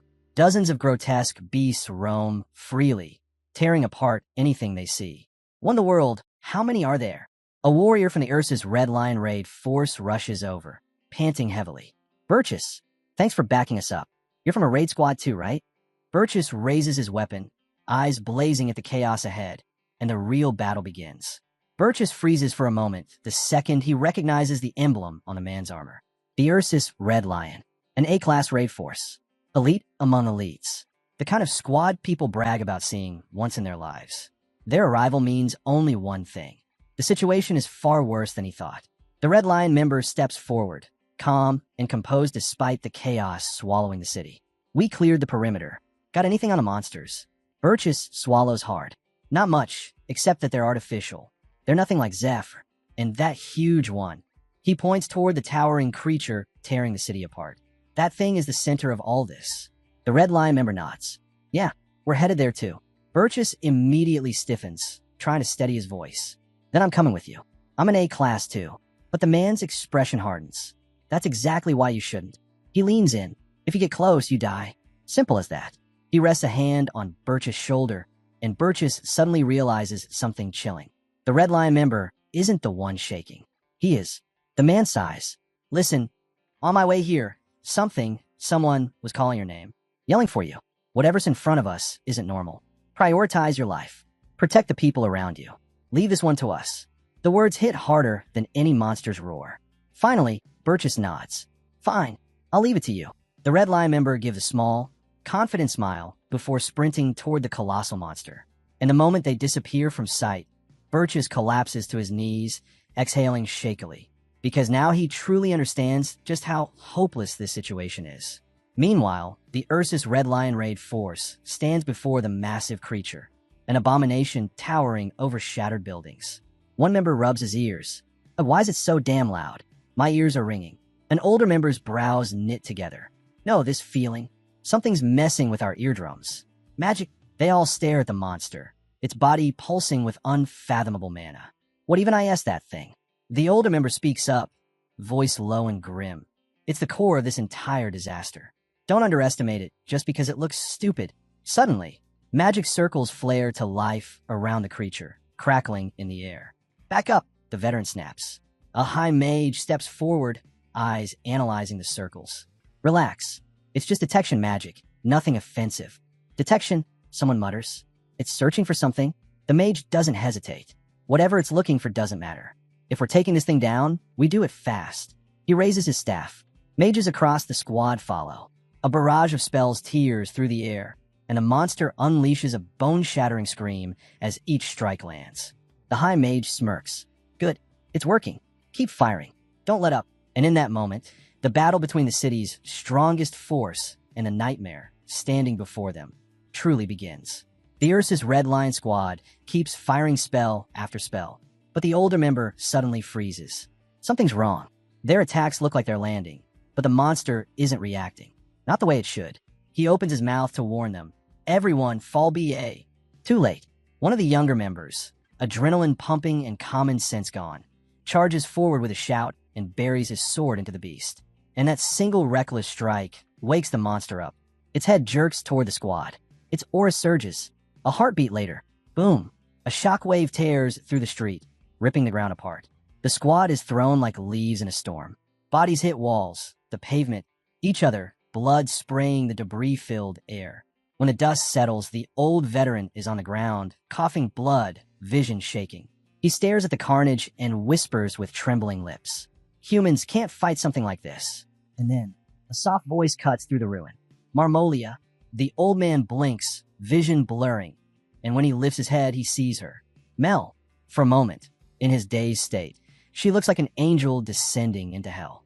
The monster, Marmolia, slowly turns its head toward her, recognizing the voice. Mel's clicks her tongue, eyeing the creature's battered form. You look awful. Still clinging to that grudge, huh? She raises her hand. Dark mana swirls around her fingertips, thick, cold, merciless. Black annihilation. But before the spell unleashes, the scene flashes back. Mel, soaring through the sky earlier, racing toward that demonic energy she'd felt. After Jadika's fall, Marmolia had no reason to remain in Nihit. No reason to fight. No reason to exist here anymore. And yet, that demonic pulse belonged to her. There was no mistaking it. Mel's had come to see for herself. Back in the present, Mel steps closer, eyes firm. I know what you went through, but I won't pity you. The spell erupts. A pillar of black magic crashes down onto Marmolia, swallowing her in a sphere of annihilation that warps the air itself. From a distance, the High Mage of the Red Lion Squad watches in disbelief. A Demon King attacking that monster? He clenches his jaw. Whatever's going on, she's not aiming at us. Retreat. We can't fight this. But even Mel's begins to doubt. Black Annihilation is a spell meant to erase its target completely. And yet she wonders, is this really enough to kill Marmolia? Especially after the A-Class raid barely escaped with their lives moments ago. Then, a tremor runs through the corpse. The High Mage's eyes widen. Wait, it's mana. The properties are changing. The monster's body splits open from within, and something crawls out. Marmolia, in her homunculus form, eyes blazing with demonic hunger. Stop. Stop retreating. The High Mage shouts, but the warning comes far too late. Marmolia raises her hand. A thin blade of mana forms. Mute dagger. It whistles silently through the air, and several Red Lion members drop dead before they even realize what hit them. She flashes forward, a blur of monstrous speed, and detonates a magic explosion point blank. In an instant, what remains of the Ursus Red Lion raid force is erased. Not one survivor. The battlefield falls silent, and Marmolia stands alone in the drifting smoke, reborn from the monster they thought they'd already killed. The battlefield finally quiets, but the tension only sharpens. Mel steps forward, glaring at the broken figure in front of her. Marmolia is half melted, her body collapsing in on itself, steam rising from her flesh like a dying furnace. She wheezes, voice dripping with agony and madness. My body's melting. I might die. But before that, her twisted smile stretches unnaturally. I'll kill you, Mels. Then she erupts in a manic laughter. Wild, unhinged, and painfully human. Mel's eyes narrow. She slams her palm to the ground. Wind-piercing ground. The earth erupts into a forest of jagged spikes, aimed straight at Marmolia. But Marmolia doesn't even slow down. She smashes through the spikes with raw fury, chunks of flesh ripping away, her body breaking apart as she barrels toward Mel's like a demon possessed. Mel's tries to cast another spell, but Marmolia is faster. In a single monstrous leap, she grabs Mel's wand mid-air, her grin stretched ear to ear. There you are, she whispers. A real Demon King at last. From a nearby rooftop, Arl and the third, I watch the duel like spectators at an arena. The third, I fold his arms. Satisfied now? Arl's response is calm. Too calm. Yes, I understand your confidence. The third eye smirks. Good, because the best part hasn't even started. Arl watches with anticipation, eyes locked on the chaos below. Everything is unfolding exactly the way he wanted. On the ground, Mel's is panting, mana flickering, her body trembling from exhaustion. Marmolia charges again, her body unstable but powered by sheer murderous instinct. Mel's grits her teeth and forces the last of her mana into the earth. Frostlock. Ice crawls up Marmolia's legs, freezing her feet in place. If I can just hold out just a little longer, Mel's thinks, breath trembling. Her body is failing. Victory is mine. But she's wrong. Horribly wrong. Frozen in place, Marmolia stretches out her melting arm, far further than any humanoid limb should reach, and pierces straight into Mel's stomach. Blood bursts from Mel's lips. Her frost spell shatters. Marmolia lunges the moment she's free, grabbing Mel's by the neck with her remaining hand. Her laughter is soft, almost tender. My dear Mel, this one is going to hurt. Silid's rejection. A violent burst of magic detonates inside Mel's chest, blasting her across the battlefield. Her body skids across the stone, rolling until she finally stops, broken, bleeding, barely conscious. She coughs blood, vision blurring, memories flashing. Another battlefield. Another failure. Another time she fell, trying to protect a teleportation hub under Mr. Swallow's orders. She clutches her stomach, feeling her warmth spill out between her fingers. So this is how do I die?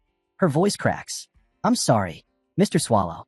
I didn't finish the task you gave me. Her last whisper fades as she collapses to the ground. Elsewhere, Renee's expression tightens. Swallow. Mel's, she's disappearing. Is she going to be okay? Swallow answers without hesitation. She'll be fine. She's stronger than she thinks. But that demonic power. Renee. Swallow's calm cuts through her worry. She's a demon king. A capable one. She just doesn't realize it yet. Back at the rooftop, Arl nods quietly. We've captured the demon king. The third eye smiles like a scientist admiring his masterpiece. Adjusting the combination formula was worth it. Arl turns to him. What exactly did you change? The third eye taps his chin thoughtfully. Until now, I focused on creating power with minimal side effects, like our early NIFAR experiments. He grins, eyes glimmering with madness. But this time, I threw restraint away. No suppression, no balancing, no safeguards. Side effects don't matter. Only power.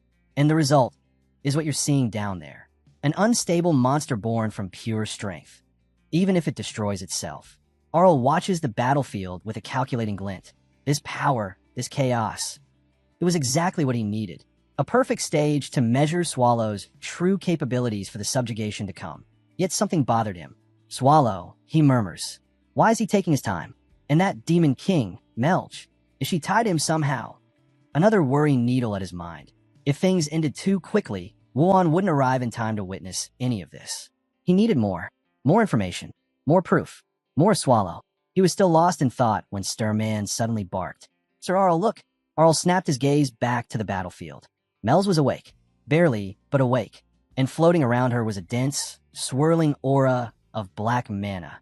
A mana signature she instantly recognized. Swallow's mana. Marmolia felt it too. Her eyes widened, shook with raw terror. That black energy didn't just radiate power. It pierced straight into her soul. In fear and desperation, Marmolia reshaped her melting hand into a blade and lunged. Just before the strike landed, Mel's reacted on instinct. Frozen spear. A massive shard of ice erupted from the ground, blasting Marmolia backward. Mel stared at her own magic, stunned. What? How did I? Her wand slipped from her fingers. This wasn't her spell casting. This wasn't her strength. She looked down at her trembling hands, realization dawning. Mr. Swallow's mana, it's still inside me. It was healing her, replenishing her, giving her strength she shouldn't have. Her mind flashed back to Rise. Had Swallow intervened without telling her? She decided she would find him and demand answers. But first, Marmolia. Mel's cast a life detection spell on the frozen corpse. Silence. No movement. No mana. It's over, she whispered. But her victory was short-lived. Blood splattered from her lips. The recoil of overusing Swallow's black mana ripping through her body. Her knees buckled. I need to get back to him. I can't last like this. She turned to leave. A whisper. A voice behind her. Mel spun around. Nothing. Must be exhaustion. But then, the ice cracked. Something began crawling out of Marmolia's frozen body. Mel's eyes widened as she sensed it. The thing was absorbing Marmolia's remaining mana, growing stronger by the second. A new threat. A new monster. But she clenched her fists. I've done everything I could as her friend. I don't have to deal with this. She planned to hit it with a cheap distraction spell and teleport away before it even noticed her. But the moment she took a step, her body betrayed her. Blood poured from her mouth again. Her legs gave out. She collapsed. The mana corruption inside her was eating her alive. She tried to push herself up, breath shaking. Move, move, move. Before that thing finished absorbing Marmolia. Before it noticed her. Before it came for her next. But the monster struck first. A shadow lunged toward her, and a wire snapped taut. Renee. She shot in like a bullet, wrapping her wire around Mel's and yanking her out of the monster's path before hurling her toward another figure. 2. Mel's gasped as she landed in their arms. Relief washed over her in an instant. She wasn't alone anymore. Renee landed beside them, panting. Sorry we're late. I didn't expect you to be fighting something that terrifying. Mel's forced a weak smile, her vision darkening. But at least now, she had allies by her side. Mel's weakly apologized to Renee, but her mind was racing. If 2 and Renee were here, then Mr. Swallow couldn't be far. And right on cue, a yawn echoed across the ruined battlefield. Swallow strolled in, half asleep, rubbing his eyes like he'd just woken from a nap instead of walking into a war zone. "You're late," he muttered toward Mel. "I was almost asleep waiting for you." Mel's choked on her breath. He was scolding her. Her, the one who nearly died 5 times today. Swallow then turned to Renee. "That wire thing you just did, can I do it too?" Renee shook her head gently. "If you try without practice, you'll probably kill someone, sir. But I believe you could learn." That only made Swallow more nervous. He coughed and quickly looked away, focusing on the monster still swelling with mana. "It's getting bigger. This is a bother." Renee stepped forward. "I'll finish it quickly." But Swallow's voice suddenly hardened. "No, I'll handle this myself." The monster lunged, tentacle whipping toward him like a guillotine.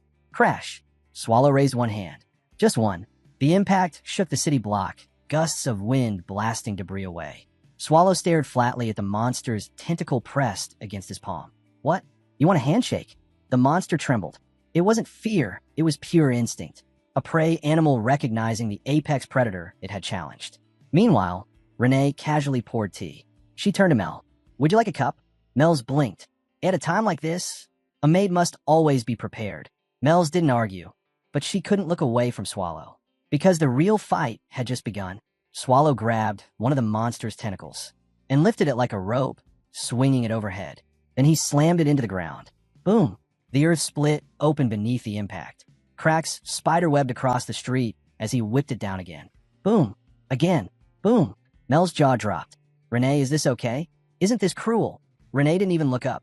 "Don't worry. It's Mr. Swallow." The monster's tentacles couldn't endure it. They shattered like dried branches, scattering across the battlefield. Swallow tossed the remains aside and walked straight toward the main body. "Let's end this." He placed his hand on the monster and poured a flood of mana inside. A heartbeat later, kaboom! The monster exploded like a burst balloon filled with gore and black sludge. The sky itself seemed to shake. Renee let out a long sigh and popped open an umbrella with perfect timing. What a mess! Monster blood rained down like a disgusting waterfall. Renee didn't get a single drop on her shoes. Mel stared at her in disbelief. "When did you even bring that umbrella?" "For emergencies," Renee replied calmly. But Mel's amusement faded. Her expression darkened as she processed what they had just fought. That thing was stronger than most dragons. Maybe even stronger than several demon kings. Just what kind of abomination had they been dealing with? Swallow returned, yawning like the fight meant nothing. "Ugh, I'm tired." "Sir," Renee grabbed his cheeks. "Don't yawn. What if this filthy air gets in your mouth?" Two approached, holding something. A squishy chunk of the monster's remains. "Mr. Swallow, look. A sample." Swallow recoiled with pure disgust. "Take that away from me. Why are you bringing garbage to my face?" Mel stepped forward, breath still shaky, and pointed at the chunk of flesh too was carrying like a dog toy. "That's Marmolia." Renee's eyes widened. The vulpine woman from before? This belonged to her. Swallow scratched his cheek lazily. "Yeah, I think I vaguely remember her." Mel's gaze drifted away as the memories resurfaced. Her first meeting with Marmolia, that strange, almost uncanny beauty twisted by something unnatural. And then the creature that crawled out of her body, a hungry monster that seemed to devour her alive. "It wasn't just a mutation," Mel's whispered. "It acted like a parasite." Renee nodded thoughtfully. "There are many types of parasitic beings. It's not impossible." Two, meanwhile, was still shaking his head back and forth, the flesh dangling from his mouth like he was playing fetch. Mel's panicked. "Two, stop. Don't eat the..." But before she could reach him, Two casually spat the flesh out, right at Renee's feet. Renee crouched, inspecting it with a serious glint. She lifted her gaze to Swallow. "It's a homunculus." Mel's froze. Swallow frowned. Even he didn't like the sound of that. Not far away, two Third Eye operatives watched in disbelief. "A homunculus? Impossible," one hissed. "That's the pinnacle of alchemy, our newest creation. It was supposed to be unbeatable." The second member added, "At the very least, it should have lasted 3 minutes against a great evil dungeon standard." Arl overheard everything. He didn't bother to hide his disappointment. 3 minutes? Against Swallow? He clicked his tongue. No matter how exquisite the alchemy, no matter what monster they patched together, everything crumbled the moment Swallow stepped in. And today proved it again. Arl surveyed the battlefield, hands behind his back. With Swallow resolving this so efficiently, there's no need to summon one, he concluded. Let's return to Rie's. The Mage Tower Master, still shaking from earlier, gulped and nodded nervously. Arl paused, studying him. "Are you all right?" "I am fine," the Tower Master whispered, though his trembling betrayed him. Arl continued, "This marks the end of our agreement." But the Tower Master suddenly snapped. "You called this a sacrifice for the Empire's future," he shouted. "If we leave now, if we don't address all these deaths, then our sacrifices truly were meaningless." But Arl only smiled faintly. Meaningless? Hardly. He gestured toward the battered city of Niid. "Look closely. The warriors protected far more than we expected. Casualties didn't even reach half the projected number." The Mage Tower Master's face paled. He collapsed to his knees, devastated. The people he'd sent to die were just numbers on a chart to Arl. As Arl walked away, he reflected silently. Meaningless deaths? No, there were gains. Important ones. Today proved one undeniable truth. Swallow could not be defeated with half-hearted strength. Someone important to him had appeared on this battlefield. Someone he moved for. Someone he defended personally. And that meant leverage. Conflict was coming. A war between humanity and monsters. A perfect stage for their masterpiece. From the outside, the incident would look like nothing more than a petty dispute. A minor disturbance. Not the deliberate homunculus disaster it truly had been. And in that veil of ambiguity, Arl finally found the opening he'd been searching for. Arl's thoughts were cut short when Sturman approached. "Sir Arl, we're close to the hub that leads back to Rhea. I've already contacted the advance unit waiting there." But before they could proceed, Sturman suddenly stopped, hand up, signaling everyone behind him a halt. Arl's brows narrowed. "What is it?" Sturman's voice dropped. "An intruder. At the hub." He hesitated. A monster in the form of a maid. Arl's eyes sharpened instantly. The dagger maid. So she came to cut off their escape. And if she appeared here, then she must know humans were involved in this homunculus disaster. A homunculus can sense its own kind, which meant she likely recognized the alchemical signature. Arl didn't waste a second. "Abort the hub. Return to the Mage Tower. We'll create a temporary gate there. The mana around it should allow long-distance teleportation." They turned to retreat. Whoosh! A dagger tore through the air. Clang! Gwyn intercepted it, slicing it away, but a wire hidden behind the blade wrapped around his sword, yanking it violently as the dagger maid reeled him in like prey. Gwyn's eyes hardened. "Sturman, take the captain and get out of here. I'll handle this." Sturman bit his lip. "I can't leave you behind." "You must," Gwyn snapped. "This is urgent. Go." Sturman looked to Arl. Arl gave his smallest nod. "Move. Now." Then, to Gwyn he said coldly, "I won't forgive you if you die without permission." Gwyn smirked grimly. "I wouldn't dare." And they left him behind. Standing alone in the ruins, Gwyn drew a deep breath. "Dagger maid, they say you've killed thousands of raid members." His sword pointed into the shadows. "Come out. I'm right here." Meanwhile, Arl's squad moved through streets filled with the corpses of slain monsters. Sturman couldn't hold back anymore. "Sir Arl, why did you let Sir Gwyn stay alone? He's strong, but..." Arl didn't slow down.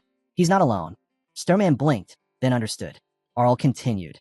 "Any extra knight would only burden him. He's a spirit-blessed swordsman. He has abilities no normal knight can match. This battle is his." Sturman nodded, tension easing, if only slightly.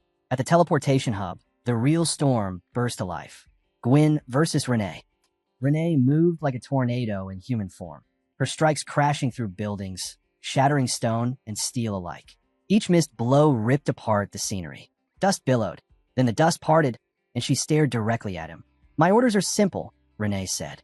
"Destroy the teleportation hub and eliminate all suspicious humans." Her gaze sharpened. "That includes you." Gwyn exhaled slowly. "So I'm the last one left, huh?" A wry grin tugged at his lips. "Are you planning to toy with me before you kill me?" Renee didn't bother answering. She vanished. Slash! Gwyn barely raised his sword, but her strike came down with overwhelming force. Crack! His blade split in half.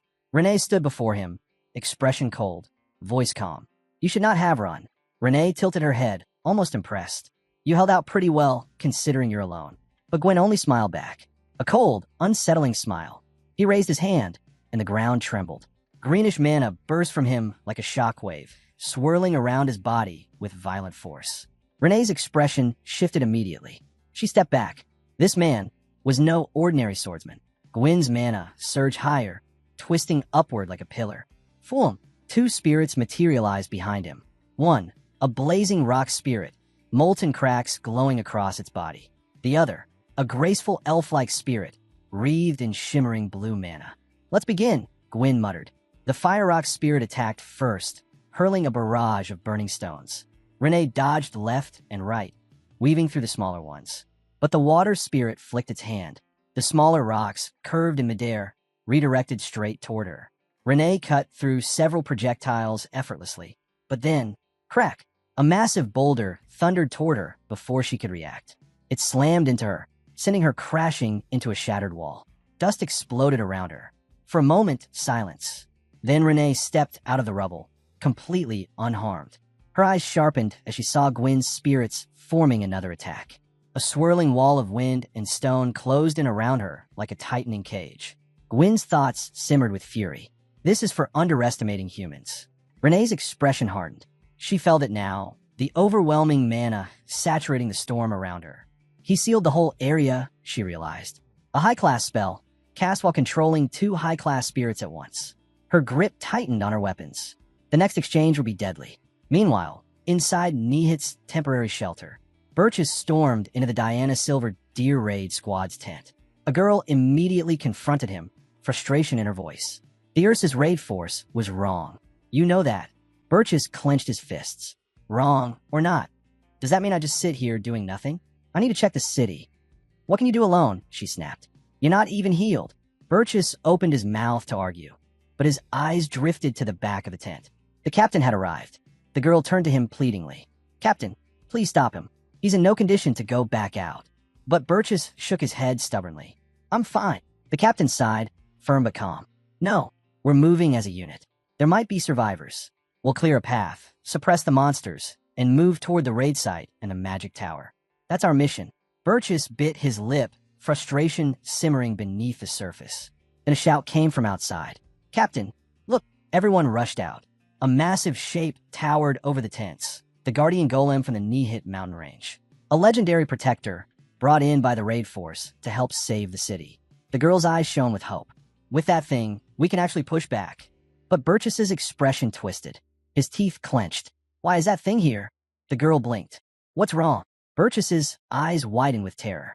Run. Everyone run. They didn't have time to process his warning. Kurasharsha. The guardian golem unleashed a devastating blast, carving a deadly path of destruction straight through the shelter grounds. Earlier, Swallow had been explaining the situation through a communication glass. Patrick, on the other side of the line, squinted suspiciously. So let me get this straight. He narrowed his eyes. You're telling me this wasn't your fault? You didn't lose control? You're not just making up excuses to cover yourself? Swallow sighed deeply. Of all times to get interrogated, it had to be now. Swallow rubbed the back of his neck, irritation rising. Patrick continued drilling him with accusations. I'm telling you, Swallow, the only group capable of making a homunculus that massive is the Imperial Alchemical Society. The Empire's involved. Think about it. Marmolia must have met a human. That contact probably led to a conflict, then her defeat. Swallow stared blankly, then yawned, loudly.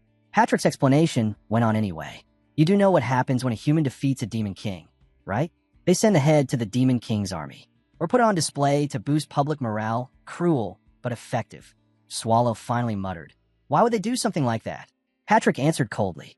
Well, if the Empire threw away the Demon King's head to create a homunculus, then something bigger is happening. That actually made Swallow pause.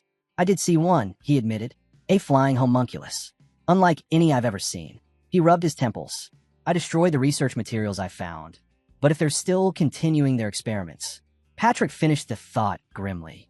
Then they'll start producing beings like Renee in a few years. Swallow's eyes widened. That's terrifying.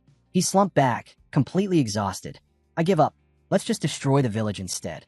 Patrick didn't even hesitate. Good idea. Swallow shot up stunned. You're serious? Yes, Patrick replied calmly. If humans use the head of a Demon King for experimentation, we must respond. The Empire is definitely watching us, and they'll stay silent while the situation escalates. Swallow frowned. Then did they see me? When I was with Mel. Probably, Patrick said. They just left the cleanup of the homunculus to you. He allowed a tired sigh. The Empire has sunk deeper into manipulation than I expected. Swallow felt the weight pressing on him now. So, you want me to handle it? Patrick's voice stayed ice cold. If necessary, we'll destroy the entire city. Swallow groaned. Great. Patrick's given us permission to blow everything up. Fantastic. Suddenly, boom, a loud explosion shook the ground. Swallow whipped his head toward the noise. The guardian golem was rampaging through the streets, wiping out anything in its path. Humans had gathered in that area, making their movements painfully obvious. Before he could act, a massive wave of mana pulsed through the air. Swallow turned. A swirling storm of wind and rock raged in the distance, two spirits clashing at full power. He narrowed his eyes. That's a teleportation hub. Two spirits working together. Renee must be fighting someone strong. A human with spirit power meant trouble. The Empire's top brass wasn't done. They were still hiding somewhere in the city. Mel's stepped forward, her wounds already closed thanks to Swallow's lingering mana. "Don't worry," she said softly. "He's watching the main gate through shared vision. If anything moves there, he'll take care of it." Swallow nodded. Things were escalating fast. Too fast. And the humans were playing a game far more dangerous than they realized. Swallow narrowed his eyes. The main gate was on the complete opposite side of the city, meaning someone or something was moving in the wrong direction. He scanned the rubble-strewn landscape. That's when he spotted it. A massive bronze bell half buried under collapsed stone. Without effort, Swallow reached down with one hand and lifted the enormous bell like it weighed nothing. Guess I'll do it myself." He swung his arm, and hurled the bell straight at a nearby tower. Boom! The entire structure began to tip, groaning as it leaned, directly toward Arl's party. Far across the battlefield, Arl and his group were gathered around a huge blue crystal. The sudden formation baffled them. "Is this the work of some ancient monster?" one muttered. Before anyone could speculate further, the tower Swallow destroyed began collapsing straight toward them. "Brace!" The third eye mages raised their staffs. Shah! A shimmering barrier formed around Arl's party just as the tower crashed down, dust erupting in a tidal wave around them. One mage quickly reported, "We must gather mana for the temporary hub, like the main hub's crystal. But with the tower down, we'll need 10 more minutes to stabilize it." Arl's jaw clenched. He turned to Sturman. "How long until one arrives?" 5 minutes. Arl's eyes widened. 5 minutes. His mind raced back to the destroyed hub. The device was gone, but the coordinates might still exist. If one arrived here first, if she ran into the Dagger Maid, and then the eve of the Swallow without the completed apocalypse, it would be catastrophic. Sturman's voice cut through his thoughts. "Sir Arl, give me permission. I'll return to the teleportation hub myself and bring Wun Historia back safely." Arl silently weighed the risk. Meanwhile, at the teleportation hub, Gwyn steadied his breath. He wasn't foolish. He knew the truth. The power of spirits wasn't infinite. Summoning them drained him relentlessly. Each passing minute made him weaker. But as long as his storm barrier remained, he held the advantage. If Renee tried to break through, the Earth Spirit would wall her off. He didn't need to win. He needed to buy 3 more minutes until his mana completely ran dry. Then he would collapse, and the others would escape. That was enough. But suddenly, his footing vanished. Gwyn fell. He didn't even have time to react. Above him, a blade hovered in the sky, long silent, falling. It looked small at first, but grew and grew as it descended. A memory flashed, a childhood story about the 36 masterpieces. He recognized it instantly, the Fong of the guillotine. Why does a monster possess that? He never finished the sentence. SCHHHHK. The blade cleaved through him. In one brutal sweep, Gwyn was split in half. His spirits vanished instantly, collapsing into fading motes of mana. He hit the ground hard, vision blurring, cold spreading across his body. Renee approached calmly. "You're wondering why the blade pierced your storm?" Her voice was almost gentle. "My weapon and my wire can extend tens of meters. Cutting through barriers like yours is simple." She tilted her head. "And yes, you have the blessing of the spirits." A faint smile touched her lips. "But you're already in 2 pieces. Even healing can't save you now." Gwyn's breath rattled, and the storm finally died. Renee lifted Gwyn's sword, her steps slow, deliberate, final. Gwyn lay motionless at her feet, and with one clean swing, she intended to end everything. But just before the blade descended, Sturman burst onto the scene. For a heartbeat, his hope flickered. "As long as Gwyn carries the spirit's blessing, all I need is time. Just a little more time." That hope shattered instantly. Without even acknowledging Sturman's presence, Renee drove the sword straight into Gwyn's chest. Sturman's eyes widened. His breath stopped. And then rage. He lunged at her with everything he had. Renee glanced his way, unfazed. "Relax. I'll get more out of you than from the corpse on the floor," she said, almost bored. Then she tossed her weapon toward him. Sturman scoffed. "A small blade? That's it?" But the moment it neared him, the weapon swelled, expanding 100-fold in an instant. His instinct screamed. Starman barely managed to deflect the massive blade, sending it crashing into the ground behind him. The earth split, debris exploding outward. He didn't hesitate. He charged straight at her. Throwing away your weapon. That's your mistake. But Renee simply lifted her hand. The giant weapon snapped back toward her like a loyal hound, then halted above Sturman's head, floating, suspended. A second later, it dropped vertically like judgment itself. Stoneman raised his weapon to block, but the pressure was monstrous. The ground caved in beneath him. Dirt, stone, and steel groaned under the crushing force as he fought to keep himself from being flattened. Renee stepped forward, her voice sharp. Tell me about Marmolia and the homunculus. Speak, or I'll crush you where you kneel. Her weapon swelled again, doubling in weight and size. Sturman's knees buckled. His arms shook violently. Yet somehow he held on. Even in defeat, he didn't fold. You win, he growled through his teeth. But you wasted too much time with me. Renee's eyes narrowed, and then a shadow moved behind her. Historia appeared, already mid-attack. Her gauntlet flashed once. A thunderous impact echoed. Renee was sent flying, defeated in a single elegant blow. Starman could only stare, stunned. So this is the might of Woin Historai. As Starman tried to steady his breathing, all remained focused on the bigger picture. The mission mattered more than any single battle. The temporary hub was nearly ready. Starman and Woin would return safely. Everything was proceeding as planned. Even if Renee realized the truth about the homunculus, the Empire's citizens would never know. Arl exhaled, believing, for the first time, that the worst was behind them. Then a voice slithered into his ear. Swallow, what will you do after all this is over, Arl? A cold terror seized him. His knees gave out. His vision blurred, but it wasn't real. Only an illusion, yet terrifying enough to drop him to the floor. The third eye mages rushed to him. Captain, are you all right? Arl forced himself upright, pretending his voice wasn't shaking. I'm fine. How much time until activation? 3 minutes, one mage replied. Good, Arl said, hiding the tremor in his hands. Even now, the fear Swallow instilled in him refused to fade. Just then, footsteps approached. Garrote, the Black Tiger's famed tracker, appeared with a mocking grin. He surveyed the chaos and chuckled. So this is your estate, Captain? Looks like you really messed up this time. Garrote stepped forward, lowering his voice. Captain, you should know this. Polaris, the master of the Magic Tower, sent an official request for aid straight to the Imperial family. Arl froze. Garrote smirked slightly. Don't worry, I intercepted it before it reached anyone important. For now, the Empire has no clue what happened here. Arl exhaled sharply. Then Polaris must have caused a disaster big enough to panic. That's not all, Garrote continued. The entire Illyria Black Wolf Knight Order is here. Sir Gwyn is dead. Sturman's injured. And Lady Woin, he pointed toward the battlefield. She's fighting the Dagger Maid as we speak. Arl's expression tightened instantly. Did Stoneman report anything about his mission? Anything at all? Garrote blinked in confusion. Mission? I rushed straight here. I didn't receive anything. Arl didn't wait another second. He turned, panic creeping into his voice. Then move. The Knight Order must evacuate this area immediately. Garrote, baffled, called after him. Captain, where are you going? Arl wiped sweat from his forehead, his voice trembling despite his forced calm. Somewhere safe. We need to leave. Now. Elsewhere. Far from safety. Mel spread her hands, her magic circle flaring to life. I've located them, she reported. Swallow's smile curled in satisfaction. Good. Then we proceed. Back at the teleportation hub, Renee staggered to her feet, fury burning in her eyes after Woin's blow had sent her flying. The Black Wolf Knight Order assembled before her, blades drawn, formation tight. Starman hissed. We cannot fight her. Pull back. One Knight frowned. What?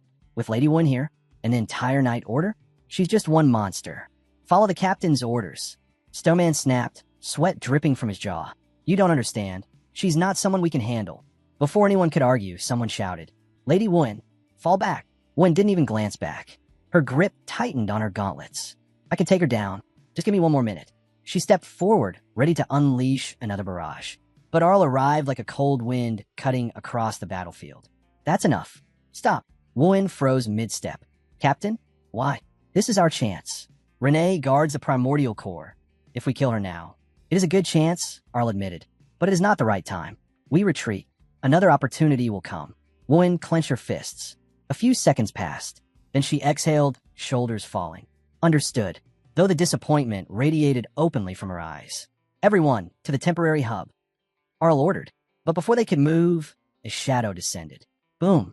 Renee's gigantic weapon slammed into the ground, blocking their path. She walked out from behind it, calm and deadly. None of you are leaving, she said. Mr. Swallow entrusted me with stopping every last one of you. Her gaze drifted to Arl. You look like the leader. That complicates things. Wun immediately stepped between them, her aura flaring. Garrote, take the captain and teleport him out. I'll hold her off. Renee tilted her head, studying Wun with refreshed interest. So you're the one from earlier? The human who can unleash that much destruction with a single burst. Her smile sharpened, almost thrilled. Renee lifted her weapon, eyes locked on Wun. I'll kill you first, she hissed. Wun didn't flinch. He smirked instead. Oh, do monsters even have names? Or do they just scream and drool? The insult hit Renee like a blade to the heart. Behind them, Arl tried desperately to intervene. Wun, stop. Fall back. We don't engage here. But the damage was done. Renee's fury ignited. How dare you, she roared. Mr. Swallow gave me my name. You dare mock it? Before anyone could react, shimmering butterflies filled the air, dozens of them drifting across the battlefield like quiet, glowing omens. Garrote's face drained of color. Everyone, brace yourselves. That spell, it's him. And then the voice came. Smooth, cold, ancient. Renee, I came searching for you. A pressure fell upon the battlefield, an overwhelming, suffocating presence. And out of the drifting butterflies, Swallow appeared. Arl froze, almost forgetting to breathe. The ancient monster himself standing before them. Swallow's gaze swept the area, then paused on Arl. Ah, you again, Swallow murmured. Humans live such short lives. Yet here we are, meeting once more. Out of the millions in this empire, Arl's blood ran cold. If he came to investigate instead of destroying the city outright, then he's looking for something specific. He dropped to one knee instantly. It is my highest honor, Lord Swallow, that you remember me. Swallow waved the greeting aside with thin annoyance. This mess, I assume it's your doing. Arl shook his head, keeping his voice steady. No, my lord. We are uninvolved. We came only to resolve the situation. Swallow's eyes narrowed. You're tied to the Empire's capital. Don't insult me with half-truths. Arl forced a respectful tone. If you seek the true culprit, we will aid you. Everything we have is at your disposal. Swallow exhaled, bored. I'm not interested. Renee, we're leaving. I'm tired. Renee bowed quickly. Yes, sir. But then Swallow noticed the blood on her clothes. You're injured? His tone sharpened. Arl's heart thumped loud enough to hear. Did it work? Did my plan actually? He allowed himself the smallest smile. A mistake. Swallow turned. And in the next instant, he was right beside Arl. No sound. No movement. No warning. Just darkness at his ear.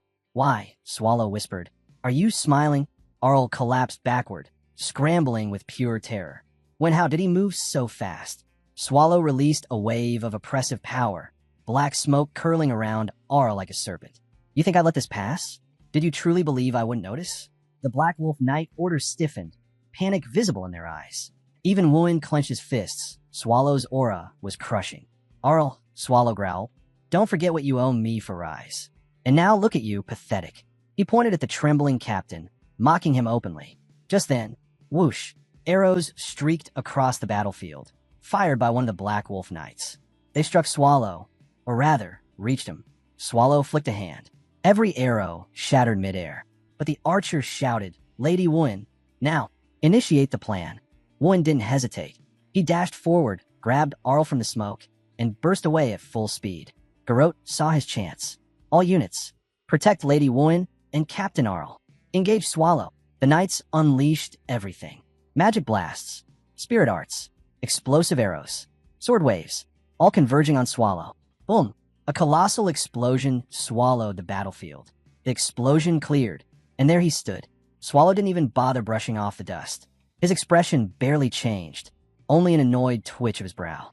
As persistent as flies, he muttered. Wun sprinted through the smoke with Arl in her arms, desperately trying to escape, but a single hand emerged from the cloud of destruction. Swallow. His palm opened. A blast of dark power shot toward them. Arl's eyes widened. Wun, we can't dodge. Before the strike could hit, a figure leapt in front of them. Shunk. The attack tore straight through the Black Wolf archer's torso. Blood splashed across the ground, but the archer held firm, shielding both Wun and Arl with his own body. He smiled weakly. Looks like I was quicker this time. Lady Wun, and then he collapsed. Wen froze mid-stride. Shock, rage, grief, all burning behind her trembling eyes. She turned, ready to hurl herself straight into Swallow's jaws. I'll kill, but Arl grabbed her wrist, voice cracking with urgency. No, don't. Wen, you cannot fight him. Why, she screamed. Why are you stopping me again? They're killing our people. Meanwhile, Garrote watched the unfolding disaster, sweat dripping down his chin. The air had turned heavy, black mana choking every breath, warping the world around them. Its pressure crushed their lungs, and worst of all, it was disrupting teleportation calculations. We won't escape at this rate. We need time. Anner, Garrote shouted. We're going with the plan. Buy me a few seconds. Anner, already moving, nodded. He sprinted toward Swallow, only to see the monster gathering black spears behind him, hundreds of them forming like a storm of death. No time left. He had to force the black mana back. Anner summoned his shield, the Walled Heart, one of the 36 masterpieces. Its golden surface gleamed with ancient power. But before he could plant it, a blade flashed. Slash! Renee appeared at his flank, severing his arm cleanly. Don't get ahead of yourself, she taunted. As long as I'm here, you don't stand chance. And then the black spear struck. Thud, thud, thud. Anner's body was pierced again and again. He hit the ground instantly, lifeless. Wen's eyes went wild with grief. No, Anner, Anniar. Tears streaked down her face as she roared, voice breaking. I'll kill all of you. But once again, Arl held her back, this time shouting with everything he had. Wen, listen to me. Don't throw your life away. Live, please. No matter what happens, you must survive. Their desperation echoed across the battlefield. Swallow watched them with mild curiosity. What are you two doing? Sturman rushed forward, grabbing Anner's fallen shield. He activated the Walled Heart, slamming it into the ground. A golden dome erupted around them, its light pushing back Swallow's black smoke. Swallow tilted his head. Oh, you blocked it. Sturman stared at the glowing barrier, disbelief on his face. Did I just stop his attack? Swallow's lips curled into a thin smile. Intriguing. Let's see how long it lasts. His body shifted, morphing. Black smoke swirled around him, his form elongating, growing, becoming more monstrous. This was no longer the humanoid figure they faced earlier. This was Swallow, in his true form. Sturman's breath shook. Captain, what do we do now? Swallow opened his jaws wide. Inside, layers of spell circles spun like gears, each one charged with lethal black magic. Then they fired. Boom, boom, boom, boom, boom. Hundreds of blasts rained down on the golden barrier. Garrote clenched his fists, focusing on the final pieces of the teleportation magic. Just a little longer? Please just hold. But the shield, even as a masterpiece, even as a legendary relic, even as their final defense, cracked, then shattered. The explosion tore the battlefield apart. The dust finally settled, and standing at the center, barely, was Sturman. His body was torn, armor shattered, blood dripping down his sides. Yet he stood firm, shielding Arl and Wen with nothing but his own flesh. He managed a weak smile. Captain, go. Leave me. Wen will carry the Empire now. Wen's breath hitched. Gee, grandfather? Sturman reached out, brushing a trembling hand against her cheek. It was the greatest honor, escorting you. Then his arm went limp. His body collapsed. Wen froze. Her voice broke. Grandfather, no. She screamed his name, her grief ripping through the battlefield. Swallow raised an eyebrow, genuinely surprised. Oh, you survived that. Wen wiped her tears, her expression hardening into pure resolve. She stepped forward towards Swallow, her aura rising like a storm about to erupt. Arl grabbed her arm in desperation. Wen, you can't fight him. You're not. It doesn't matter, she shouted, eyes blazing. I'm a hero. If I don't protect everyone, then who will? Swallow watched her approach, amused by her defiance. The chaos faded, replaced by cold silence. Renee knelt among the ruins, carefully gathering the shattered pieces of a blue crystal, fragments glittering with faint magical light. She placed them into a carriage along with other valuables. She lifted one shard toward the light, mesmerized. Mr. Swallow, look. They're so sparkly and so pretty. Swallow let out a casual. Renee chuckled. Well, it wasn't our main prize, but we didn't walk away empty-handed. Swallow nodded. It went well enough. The golem I sent into the village did its job. Mana ran out too soon, but we'll recharge it later. Renee smirked. You sure took your time revealing your real self today. Swallow shrugged lazily. A quick death is a reward, something they didn't deserve. Slow fear suits them better. A quiet wind blew across the burial grounds. Historia, Wu-in, knelt before the graves of her fallen comrades. She placed a single blue flower on the mound of fresh soil, her shoulders trembling. Her chest tightened with sorrow as memories of the battle replayed in her mind. Barisikic stepped beside her. Lady Wu-in, I know this pain. Remember the burn raid force? Those who challenged the primordial core. He placed a gentle hand on her shoulder. This time, we lost only 4, and a masterpiece was saved. Because of your leadership. But Wu-in only shook her head, her voice cracking. I understand, but I can't accept it. I failed them. Garrote approached quietly, her expression soft. What a beautiful flower, she said. Your comrades, they'd be grateful. No, Wu-in whispered, tears streaming down her face. They would hate me. I wasn't fast enough. I wasn't strong enough. I couldn't defeat Renee, couldn't kill Swallow. Her voice collapsed into sobs. I couldn't save them. Her knees buckled. Garrote reached out and pulled her into a firm embrace. Wu-in, listen, she whispered. One day, you'll defeat Swallow. One day, you'll be strong enough to protect everyone. And until then, we'll fight together. Wu-in clung to her friend, crying harder, caught between loss and determination, between grief and the faintest spark of hope. Garrote held Wu-in tightly, urging her to breathe, to let the grief pass, if only for a moment. But Wu-in continued to cry in her arms, her anguish raw and unfiltered. Even so, Garrote's warmth softened the edge of her pain, giving her something to cling to in the darkness. Arl sat alone beneath the flickering candlelight, his hands clasped, his mind drowning in questions. He should have died. Swallow could have erased him with a thought. Yet he lived. Why? He replayed every moment. Wu-in leaping in front of him, the teleportation magic circle completing at the last possible instant, Swallow's words echoing in his skull. You only have 6 months left. Nothing about it felt like mercy. Everything felt intentional. But Arl wasn't alone. The invisible eyes lurking around the palace, the political tension, the fragile aftermath of disaster. He knew he couldn't act recklessly. For now, he would handle reports, delay the investigation, pretend nothing was wrong. He sighed quietly. He hadn't even been able to attend his subordinates' funerals. Their faces lingered in his mind. Sturman, Anner, the fallen archer. The guilt was suffocating. Arl picked up a candle stand and moved toward his desk. Then, a sudden burst of white-hot agony exploded inside his skull. His vision blurred. The world twisted. His knees buckled. Is this exhaustion? No, it's worse. Much worse. He stumbled toward a mirror and froze. Staring back at him were Swallow's eyes. Cold, predatory, watching him from inside his own reflection. The candle stand crashed to the floor as Arl collapsed, unconscious. Hours later, Garrote found him sprawled on the ground.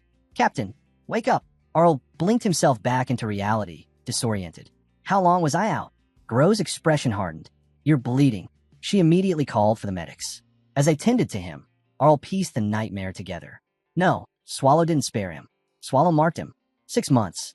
That wasn't a threat. That was a diagnosis. Garrote's eyes moved across the room and landed on the shattered mirror pieces scattered everywhere. She exhaled and muttered. So the hallucinations are getting worse. Arl nodded, exhausted but steady. Yes, but I'm used to it now. At least I can still recognize humans. Garrote raised her hand, and the mirror shards floated into the air, gathering neatly before dropping into the dustbin through her telekinesis. It's been 4 days, she said grimly.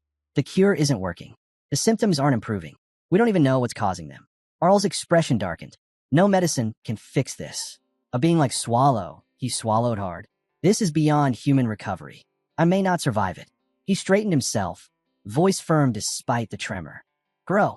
No one, not even one person, must learn about my condition. His eyes hardened with desperate resolve. I will complete Apocalypse before I die. I will restore the masterpiece. And I will rebuild the Black Wolf Night Order. Garrote bowed her head. I'll take care of the Night Order myself. I've already contacted the individuals you marked. Some teams have even departed. Arl blinked in surprise. So soon? Why didn't you report this to me? Garrote activated her teleportation spell, the air warping around her fingertips. Because, Captain, she said softly, there's no need to burden someone who's already dying. Her words lingered like a whisper of truth, and the light swallowed her presence. Garrote closed her spell book, magic circles fading around her fingertips. I'll send you a full report once everything is wrapped up, she promised. Then she leaned closer and whispered, "Also, your least favorite person was walking up the stairs when I came in, so I need to leave." Immediately. "Grow, stop using magic in my..." But before Arl could finish scolding her, she was already gone, teleporting out with a flash of light. Arl sighed. A second later, "Knock, knock, come in," he said. The door creaked open, and in stepped Pope Urania, draped in ceremonial robes, face unreadably calm. He lowered his head. "I heard about the tragedy. I came to offer comfort." Arl narrowed his eyes. "Lies. You're only here for my answer." The Pope paused, then chuckled softly. "So you saw through me? Very well, I won't pretend." His tone shifted, revealing the predator beneath the mask. "I want an alliance," Urania said. "The Black Wolf Knights, your order, is one of the Empire's strongest forces. If we unite with a religious institution, we can reshape our future." He explained how religion inside the Empire was nothing more than a diplomatic leash, kept around only to maintain relations with the Holy Kingdom. The clergy were suppressed, their lives valued less than common nobles. Earl scoffed. "The Empire has only one god, the Emperor." Urania nodded with bitter acceptance. "Yes, but blessings are spreading across the lands. Soon, doctrines will rise, expand, and break free from this oppression." Earl's eyes sharpened. "A holy war, then?" "No," Urania answered almost mournfully. "I'm too weak to wage one, but the world is changing. If you joined us, the balance might shift." He stepped back toward the door. "You're unwell, so I won't expect an answer tonight. I'll return later." Urania departed, leaving silence lingering like smoke. Arl clenched his fists. "Next time, I won't respond the same way." Meanwhile, in the primordial core, deep underground, in a labyrinth of ancient stone and demonic energy, Swallow and his group finally reached the heart of their domain. "Mel," Patrick said, guiding her down the corridor, "this will be your room, the fourth chamber. You and the demonic dog will manage it." Mel's bounced with excitement, literally hopping like a child. "It's perfect. I love it. Oh, I'm already imagining decorations." Patrick wiped sweat from his forehead. "Well, at least one good thing came out of destroying Nihit." He turned to Swallow. "I told you she'd be thrilled." Swallow grunted in agreement. Patrick continued, pointing at the demonic dog sitting dutifully by the door. "That beast is invaluable for guarding this room. And Mel's unconventional naming sense aside, she's very good at recruiting." Swallow muttered, "She still doesn't know its true identity." "She will eventually," Patrick said. Just then, Renee entered with meticulous precision. "I've finished deploying the golem in the third chamber. The magic stone, the power source, is hidden in the walls. No ordinary human will ever find it." Swallow nodded approvingly. "Good work." Patrick threw up his hands. "Great, wonderful. She's perfect, we get it. Can we please move to the actual issue now?" Swallow blinked. "What issue?" Patrick looked exasperated. "The other great evil dungeons are furious. You destroyed an entire city. They think you're becoming a problem." Swallow shrugged. "So, do they want to fight me?" Patrick sighed. "They already contacted us. Ms. Ursabit spoke on their behalf. They're coming."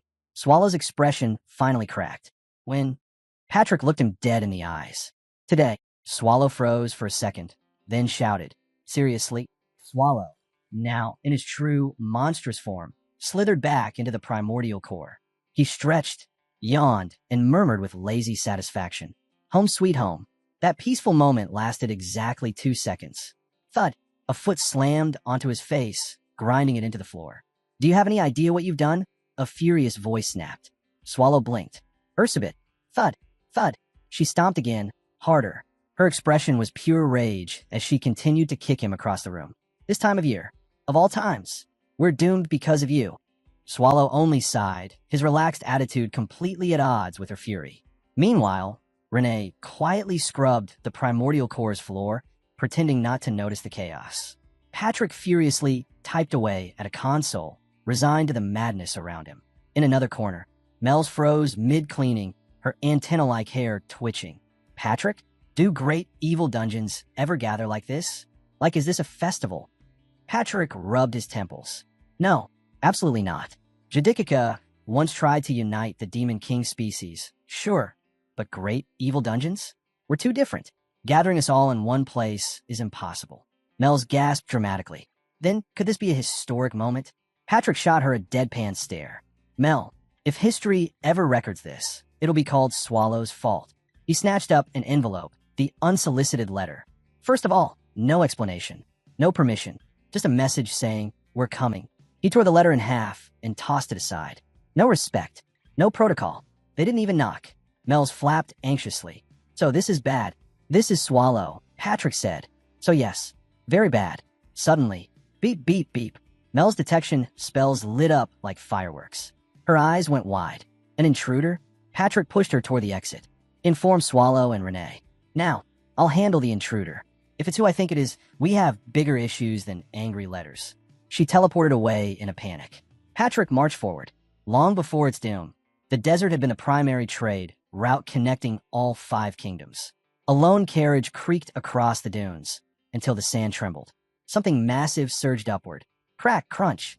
The carriage, horses, and passengers disappeared in an instant, devoured whole.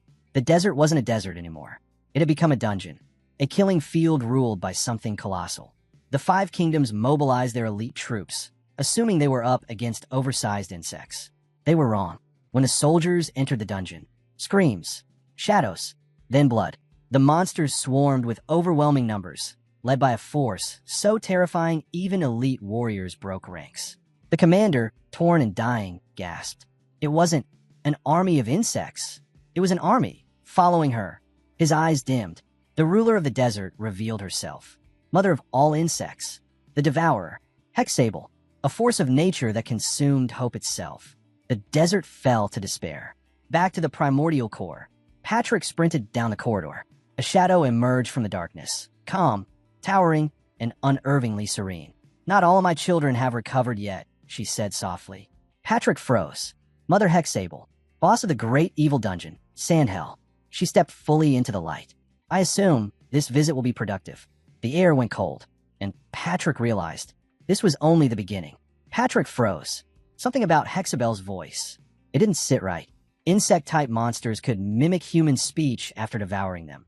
And Hexabel's tone had that eerie smoothness only perfected after consuming many humans. Is she testing our defenses? No. She's testing the strength of the primordial core itself. Patrick's hand went to his weapon, posture shifting into an attacking stance. But before the tension could peak, "Oi, you two making out or something?" Swallow arrived at the worst possible moment, tilting his head with a bored, almost amused expression. Patrick nearly choked. Renee and Mel skidded onto the scene right behind him. "Swallow, stay back." Patrick barked. Swallow blinked. "Why?" Before Patrick could answer, Hexable turned toward Swallow. Her lips curled into a soft smile. "It's been a while. Teacher, I'm happy to see you again." Swallow's eyes widened. "Oh, you grown a lot." Hexable giggled, fluttering her fingers near her face. "Teacher, you should be more careful complimenting a lady." Swallow shrugged. "I've heard about your fame lately." They exchanged a brief, almost nostalgic moment. Patrick and the others stared, dumbfounded. Swallow casually waved a hand. "This is Hexable. She used to be the gatekeeper of the primordial core." Before Patrick, Hexable bowed elegantly.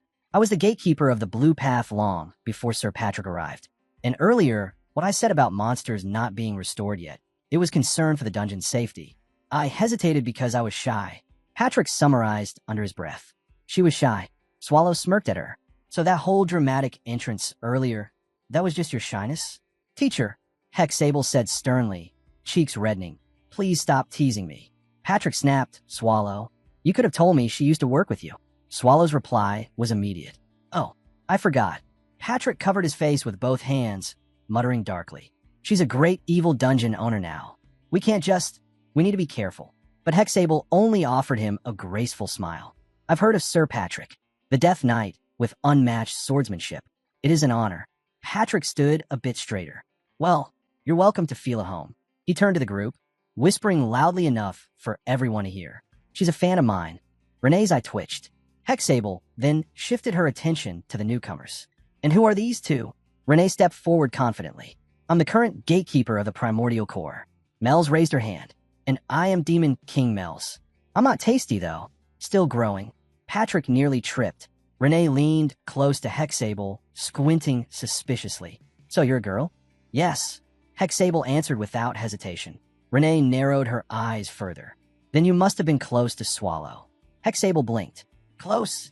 Before she could clarify, Mel's gasped dramatically. "It was a forbidden relationship. Teacher and former student." Patrick slapped a hand over Mel's mouth. "Don't listen to her. She's clueless about relationships." I'm just speaking the truth. Mel's mumbled into his palm. You not here to fight? Hexable smiled softly. No, I came only to reunite with my old teacher. Her eyes drifted to Swallow with warmth and nostalgia. And catch up. Just like that, the atmosphere eased if only slightly. But peace in the primordial core never lasted long. A shadow fell across the entrance of the primordial core. A figure stood outside, posture rigid, aura sharp enough to slice through stone. Azahadaka, master of another great evil dungeon. He looked at the towering structure and exhaled. So this is the famed primordial core, the ancient monster's nest. His voice was cold. I'll warn him not to cause trouble again. Thunder echoed behind him. A few days earlier, in Sandhell, deep inside the desert dungeon, a white dragon with piercing gray eyes stood atop a spire of bone and sand. Azahadaka, ruler of the White Mountain Range. She addressed another dragon, white-scaled, massive, radiating heat. Swallow and Ivos clashed before, she said, and no one ever explained why, just like his attack on Nihit. As he narrowed her eyes, Swallow can't be ignored anymore. The sandstorm roared in agreement. Back to the present, the arrival of the white dragon. Azahadaka stood before the primordial core, wings folded, expression determined. I'm the master of the White Mountain Range, she reminded herself. Strongest of dragons. I will not be underestimated. Just then, big sister, look, I can transform now. A small girl appeared beside her, proudly showing off her human form, tail swishing behind her. Fafnir, her younger sister, overexcited, immature, but overflowing with potential. Originally, Azahadaka intended to visit alone, but Fafnir pleaded until she gave in. In public, as he warned, address me as boss. Or lord. Yes, your lord. Fafnir chirped immediately. As he blinked. What does that even mean? Before she could correct her, a deep voice interrupted. You brought a child, the newcomer said, unimpressed. A giant orc warrior stepped forward, muscles like rolling boulders, aura like condensed violets. Karak, boss of the great, evil dungeon Nirumble. He towered over both sisters, a scar splitting across his face. Azzy's instincts sharpened instantly. Strong, very strong, not someone to take lightly. Karak crossed his arms. Losing a comrade takes only a second. Don't let her out of your sight. He walked past them, entering the primordial core. As he exhaled, Fafnir, stay close. And be on guard. Walk on 2 legs, as he instructed. But big sister, my tail form is more comfy. 2 legs, as he snapped. They stepped into a chamber, empty. Azzy's eyes narrowed. She picked up a book from the floor. It mentioned glacier demons and cave demons, both species that should have been here. Strange, she muttered. They aren't present. Kurak's voice echoed behind her. They were probably wiped out by a raid party. It happens. Azzy didn't believe it. This is the primordial core. No one leaves this place unmonitored. This isn't negligence. This is a test. They moved deeper. Another room. This one filled with dormant golems. Fafnir tilted her head. A test? Maybe they want to see what we do. Azahadaka's patience snapped. A test? A test. They think they can measure me. Her aura exploded. Air trembling, stone cracking under her feet. Azzy unleashed a furious roar, shaking the entire cave. Do you take me for a fool? I will not be mocked. She drew breath, her throat glowing with heat. A breath attack, gathering enough power to melt the entire dungeon. Before she could unleash it, a voice cut through the air. Please don't burn the place down. Patrick stepped forward calmly. Azahadaka, Karak, Fafnir, you're in the right place. His expression hardened. The others are already waiting. Patrick cleared his throat loudly, forcing the rising tension to settle. All right, before anyone incinerates anything, let's begin. The first Great Evil Dungeon Bosses Conference is about to start. Fafnir tilted her head. A conference? Where are we starting? Patrick folded his arms. All the Great Evil Dungeon Bosses have gathered to discuss the chaos caused by Swallow. Azidaka's eyes narrowed. Of course, the most powerful dungeon lord goes on a rampage, so naturally the others come running. Maybe confronting Swallow is the only option. Patrick didn't argue. Azidaka stepped into the chamber and froze. The other bosses were already seated. Hexable, Ursabit, Karak, and more, each radiating an aura that could level kingdoms. They're all here to confront him, she realized. But Hexable, I still don't know where she stands. Patrick raised his hand. Everyone, thank you for waiting. The owner of the primordial core has arrived. The door creaked open, and Swallow walked in. Azidaka felt cold sweat drip down her spine. His dark aura pressed onto the room like gravity itself. It stole the breath from her lungs. Looking at him felt like staring into a void that stared back. She forced herself to remain calm. I'm the representative of the dragons. I must stand tall. But before she could speak, the bored, irritated voice of Ursabet Bey, sliced through the air. Why is everyone so quiet? And you, Swallow, why are you sitting there like a corpse? Act like the owner of this place. Swallow reclined lazily. I could be sleeping. Patrick added helpfully. He's sleepy. Azidaka almost fainted. They're close? This is absurd. Hexable leaned forward. I only came to see my teacher. Azzy nearly choked. Teacher? She means Swallow. Ursabet sighed and pointed at Azzy. All right, White Dragon. You speak. Swallow lifted a finger lazily. Yeah, go ahead. Azidaka rose, feeling the weight of 1,000 unseen eyes. She inhaled, but someone else spoke first. I will wage war against the Empire. Azzy froze. Every head in the room turned toward her. She frantically waved both hands. I didn't say that. Karak, the orc boss, stood. I did. He stepped forward, towering over most of the others. I gathered all of you here for a serious purpose. Before winter ends, Nuremberg will destroy the Empire. Silence. Then Ursabet asked bluntly, what do you want from us? Reinforcements. Karak shook his head. No, I want only one thing. That none of you interfere.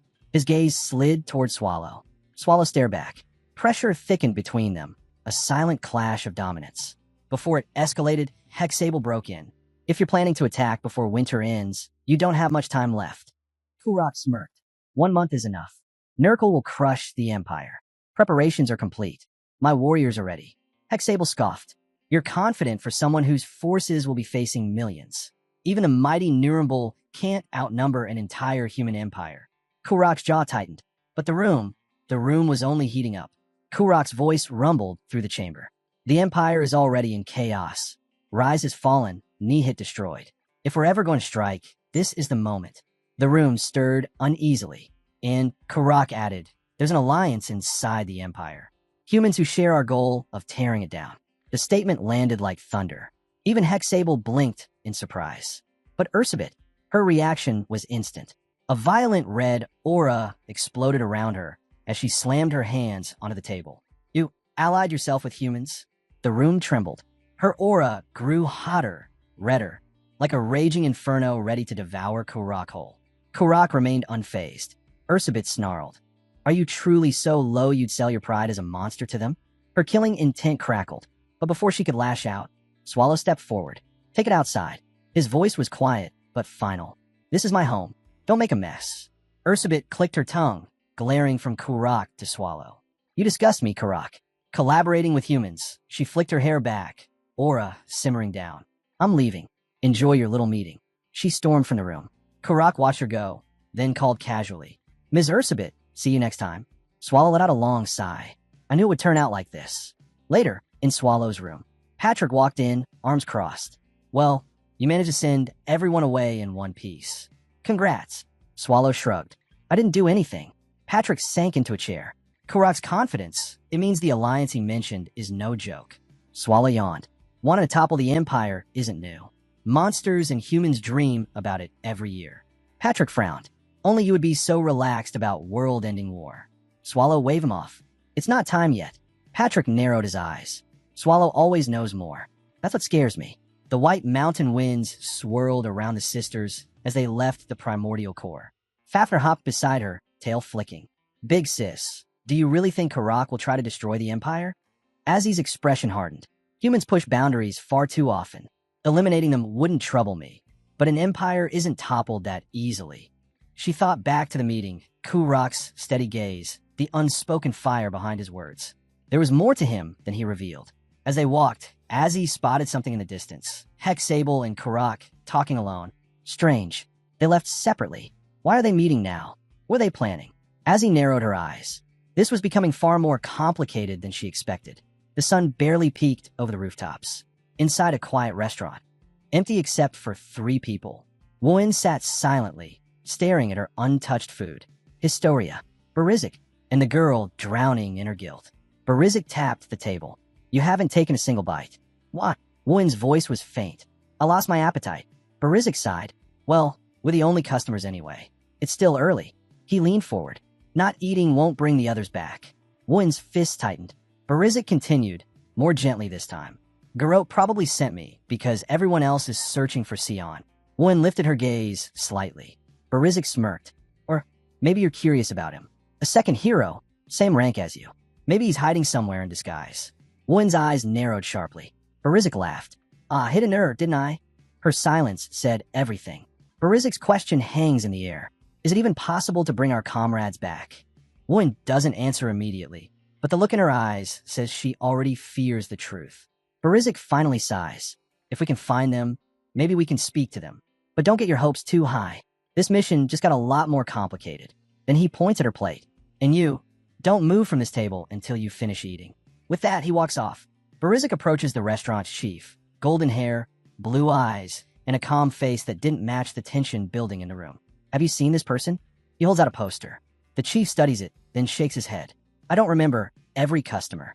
Maybe I've seen him, maybe not. Barizik doesn't buy it. Without warning, he draws his blade and swings. Steel flashes, but the chef blocks it instantly with a kitchen knife. The impact rattles the tables. Barizik's eyes narrow. That reaction. You look way too similar to the man we're hunting. The chef frowns. You're mistaken. No, Barizik says coldly. You're Rashmare, the former hero, hiding in plain sight. The chef laughs it off, but Barizik presses forward. Blocking a sword with a kitchen knife? That alone exposes you. He demands cooperation. The chef refuses, shoving Barizik backward like swatting away an annoying fly. Barizik only grins, red veins crawling across his skin as Bloody Mary awakens in his hand. A blood-colored aura spirals upward, snarling like a beast.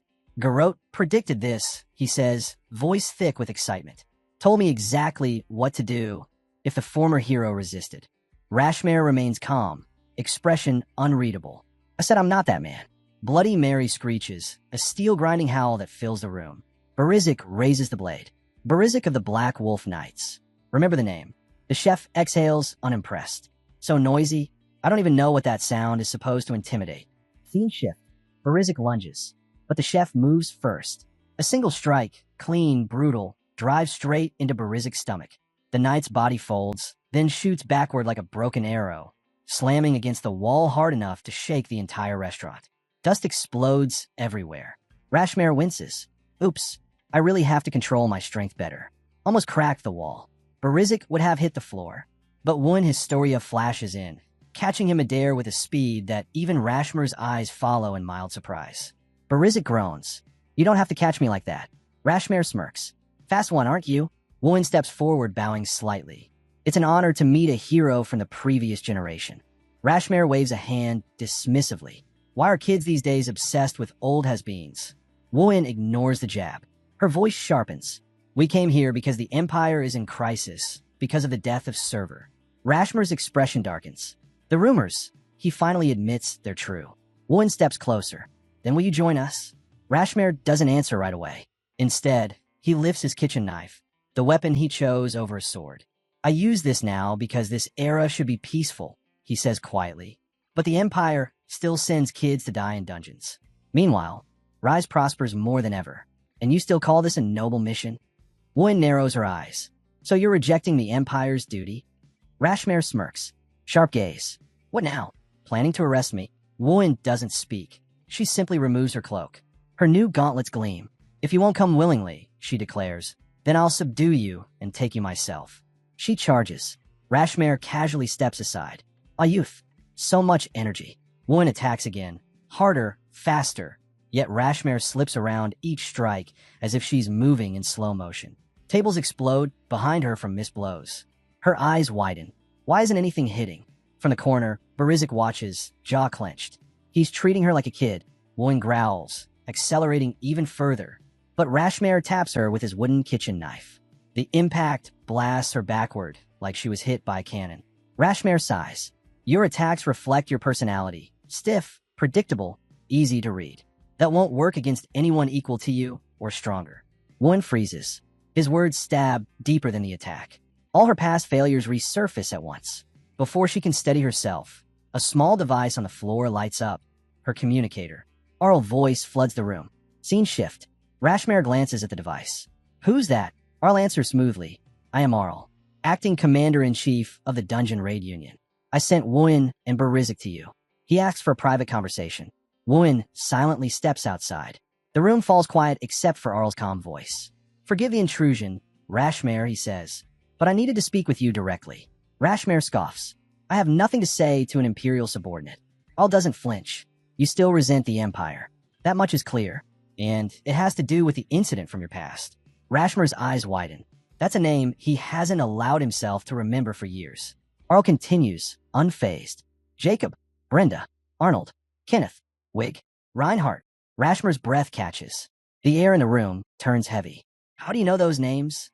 Arl's voice drops to a grave whisper. There were 8 in total. 2 you never learned about. Rashmare's aura explodes. Red, violent, trembling with fury. Say their names, he demands. Arl does. Calmly. Precisely. Confirming the truth Rashmare had buried deep. The former hero stands frozen, shaking with disbelief and rage. Scene shift. Somewhere far away, at the primordial core, Swallow yawns loudly. Working sounds annoying. Let's just do the bare minimum. Patrick nods beside him. At times like these, doing nothing is the smartest option. Swallow stretches lazily, tossing out a thought that sounds almost wise. Whether you work before or after something happens, it still requires effort. But if you wait, the reward is usually bigger. Patrick blinks at him. Wow, deep philosophy from you. Didn't think I'd hear that today. Swallow shrugs. I just like enjoying the present. Future rewards aren't guaranteed. Patrick stares for a moment, then nods. You know what? You're right. I should focus on my happiness too. He pulls out a resignation letter. Swallow squints. You're quitting. For now, Patrick says, smiling softly. Taking a break will be good for my mental peace in the present. Swallow sighs but accepts it. Fine. I'll handle things alone for a while. Patrick brightens. Great. Let's start by cleaning up the dungeon. The first 2 rooms are empty. Call it self-maintenance. Swallow snorts. Maintenance? I'm already perfect. Patrick's eye twitches. He turns away and lifts the resignation letter threateningly. Fine, Swallow grumbles. Let's check. Scene shift. While wandering alone, Swallow starts planning how he'll secretly tear up Patrick's resignation letter later. But then, something grabs his attention. The food storage. He steps inside.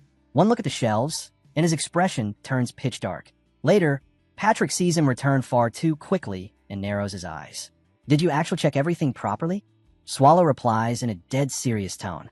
I found the issue immediately. Patrick frowns, and Swallow drops the bomb. The storage is empty. Patrick's face drains. His report book slips from his hand and hits the floor with a thud. Scene shift. A dwarf named Siona kneels before Swallow, trembling. I apologize. Mel's glances at Patrick. What's happening? Why is a merchant bowing to him? Patrick explains calmly. Most dungeons chase merchants for supplies.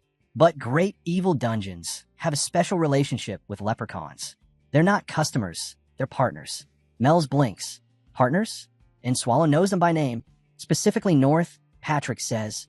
He's famous even among leprechauns. Swallow thought highly of him. Scovina begins explaining what happened. Orcs attacked several merchant caravans, including the leprechauns. North tried to stop them, shouting that certain supplies were meant for Swallow. But the orcs didn't care. They took everything, including North. Swallow's aura darkens instantly. Did they kill him? Scovina shakes violently. No, North is alive. They took him with the supplies. Swallow clenches his jaw. Where? Did they? Go. Scovina hesitates. Patrick immediately feels the tension spike. This just turned into a much bigger problem than we expected. Nirumble's raid wasn't just random theft. It was a deliberate move to make Swallow's life harder. Swallow's eyes narrow. So that's their intention. Patrick nods grimly.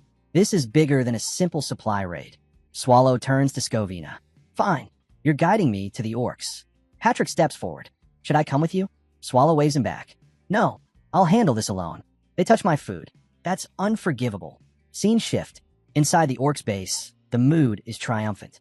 One orc laughs at North, the small, bruised leprechaun they kidnapped. Idiot really thought his supplies belonged to a great evil dungeon. Another scoffs. He said they were meant for the ancient monster at the primordial core. Gakend, a high-ranking orc, flexes arrogantly. Who cares? We're at war. Alliances rival dungeons. None of it matters. And that ancient monster? Even he's nothing before me. The orcs roar in agreement, then freeze. Scovina steps into the camp. Swallow stands silently behind him like walking death. Scovina calls out, voice sharp and shaking with fury. Orcs, Will you regret what you've done? They stare, stunned. The leprechaun who escaped, and he brought just one human? They laugh. Scovina ignores the mockery. Release North. Gakken grins. Sure, bring him out. North is thrown to the ground, bloodied, shaking. Scovina rushes to him. North, are you? North whispers with the last of his strength. Run, please. He doesn't finish. Gakken's spear slams through his chest. Blood splatters across Scovina's face. The world falls silent. North was already worthless, Gakken spits. That's the price for insulting me and daring to invoke the primordial core. Scovina collapses, sobbing, holding North's lifeless body. And then, the camp explodes into chaos. Orcs vanish, ripped apart in streaks of motion they can't even comprehend. Limbs fall, bodies drop, blood sprays. Gakken's bravado evaporates. Before he can react, a massive hand clamps around his throat and hoists him into the air. Swallow stands there, expression cold enough to freeze bone, rage burning behind his eyes. Gakken trembles violently. Ancient monster, Swallow growls, voice low and murderous. I would have let you off with a warning for stealing food, but you killed North. Every word drips with divine judgment. You sealed your entire race's fate. Gakken shrieks for his mage. Teleport me out. Now, the mage panics, casts the spell, and teleports the wrong people. A flash. Two figures appear. Karak, Nurembul's leader, and the orc commander. Gakken stutters. W8. I didn't. Karak doesn't bother listening. In one clean sweep, he decapitates Gakken. His head hits the ground with a dull thud. Karak turns to Swallow and bows slightly. My subordinate acted foolishly. I accept full responsibility. Swallow's fury doesn't die, but he uses it. He makes a demand. Then prove it. You will return 20 times the food you stole. 3 weeks. No excuses. Karak's eyes widen. It's impossible, but refusing means extinction. He lowers his head. Under my name, Nurembul will fulfill this. Swallow's aura fades just slightly. Scene shift. Rashmare arrives at the mansion, still tense from earlier revelations. He sees Arl waiting. So, I'm not the only one you called, Rashmare mutters. Arl nods. That's correct. I have matters that concern both you and Dame Sion. The air tightens. Whatever comes next will not be simple. The atmosphere suddenly shifts to something far lighter. A woman stands over a sleepy figure, sprawled across a bed. Lancelor, it's already noon. Lancelor groans, pulling a pillow over his head. You promised we'd go forging today, she snaps. Ugh, fine, he mutters, dragging himself upright like a zombie. The woman sighs, half annoyed, half amused, as he stumbles out of bed. Scene shift. Deep inside a twilight-soaked forest, Karak, the great orc commander, sits alone in the silence of his war tent. His mind refuses to settle. 3 weeks. He can still hear Swallow's calm voice. I'll give you exactly 3 weeks. Karak had narrowed his eyes. And if I fail, Swallow's smile had been small, almost gentle, but filled with death. Then I won't need to lift a finger. I have other methods. Karak's throat tightened as the memory sharpened. I'll unleash the black tentacles. They answer only to the child of the Creator. They will devour everything. The end of your glory is destruction. Do not look away. Carnage has already begun. Karak clenches his fist at the memory. This isn't my story, he mutters. You know what I'm referring to, don't you? A soldier enters, bowing deeply. I bow before the mighty commander. No need for ceremony. Report. The orc's voice trembles with urgency. All that was true. The myth of the ancient black tentacles. It's real. If they're released at Nurembul's core, everything dies. Not just us. All life. Karak's eyes darken. That's enough. He rises, stepping out into the cold twilight. The war camp waits. Tense. Armed. Ready. Commander, another orc calls. All of Nurembul awaits your order. Karak stands tall, his voice booming across the camp. To war. The army erupts. Kill them all. Leave no human alive. His heart pounds with a fire he hasn't felt in years. So this is what it feels like to be alive again, he whispers. Karak will see this through. Nurembul will not fall. We will burn the empire and build a new home atop its ashes. Scene shift. Inside a grand imperial mansion, Arl stands before Rashmare and Dame Sion, his expression grave. There will be war, he says flatly. Rashmare blinks. What? Why? Out of nowhere. To be specific, Arl continues a civil war, one that won't be easy to contain. Rashmare scoffs. You summon 2 heroes, and then tell us there's civil war? Are you joking? Got proof. I do, Arl replies. or something close to it. Rashmare narrows his eyes. Are you playing with me? It's Pope, Arl says, voice low. He never used the word war, but when he met me alone, twice without guards, he essentially declared it. Rashmare frowns. That could just be a misunderstanding. Canon steps forward, expression unreadable. You can confirm it yourself, can't you, Sir Ion? Arl gestures toward him. I already did, Canon replies. He's telling the truth. Rashmare, I've verified it with magic. Behind them, Garrote, Arl's quiet attendant, watches Canon with narrowed eyes. When did he even enter the room? I didn't sense any magic. Rashmare exhales sharply. So what? You want us acting as peacekeepers? Arl shakes his head. Of course not. I love the Empire. I didn't summon you for something that pointless. Rashmare snaps. Anger surges as he grabs Arl by the collar, teeth clenched. You little bastard. I didn't come all this way for your jokes. But he freezes. His eyes lock onto Arl's right eye. That cursed scar. Swallow did that, didn't he? Arl gently pries Rashmare's hand away. Calm down. I haven't forgotten what I promised you. Here. He hands Rashmare a sealed letter. These are the two names you could never find. Everything is written inside. Rashmare takes the letter, breathes deep, and bows his head. I lost my temper. My apologies. It's fine, Arl says softly. I understand. Canon's voice cuts in, firm and direct. Can we get to the real point now? What do you want from us? Arl answers without hesitation. As I said, the war has already begun. I want you to fight for the Empire during the civil conflict. Canon frowns.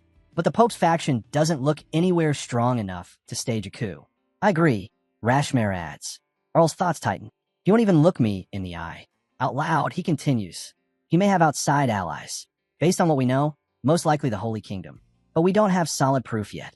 Rashmare crosses his arms. If it's treason, why not just execute the Pope? Arl shakes his head. We don't know who stands behind him. If outside forces are moving, killing him may change nothing.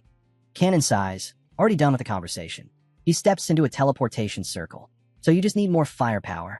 Understood. I'll go prepare. He vanishes in an instant. Rashmare scoffs. That guy always disappears without warning. I'll never understand him. You two weren't close? Arl asks. Not really. He always worked alone. And once things quieted for me, I was busy mentoring that kid. Burn. Arl lowers his voice. I'm sorry about Sir Burn. Rashmare shrugs with a distant expression. It's fine. He died during the Swallow subjugation. It was bound to happen. Arl's tone shifts. There's something else about Swallow. Rashmare immediately stiffens. Don't tell me you want to kill him. No, Arl replies. But for humanity's future, I want you to train Hero Historia. Rashmare's voice turns cold. She'll never beat him. I know, Arl admits.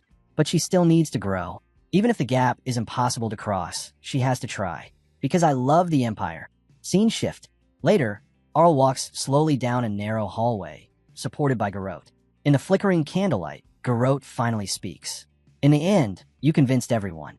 Just as planned. Garrote's voice wavered as they walked. War is coming, Arl said. Is there truly no way to stop it? Garrote asked quietly. There isn't, Arl replied. So we must win.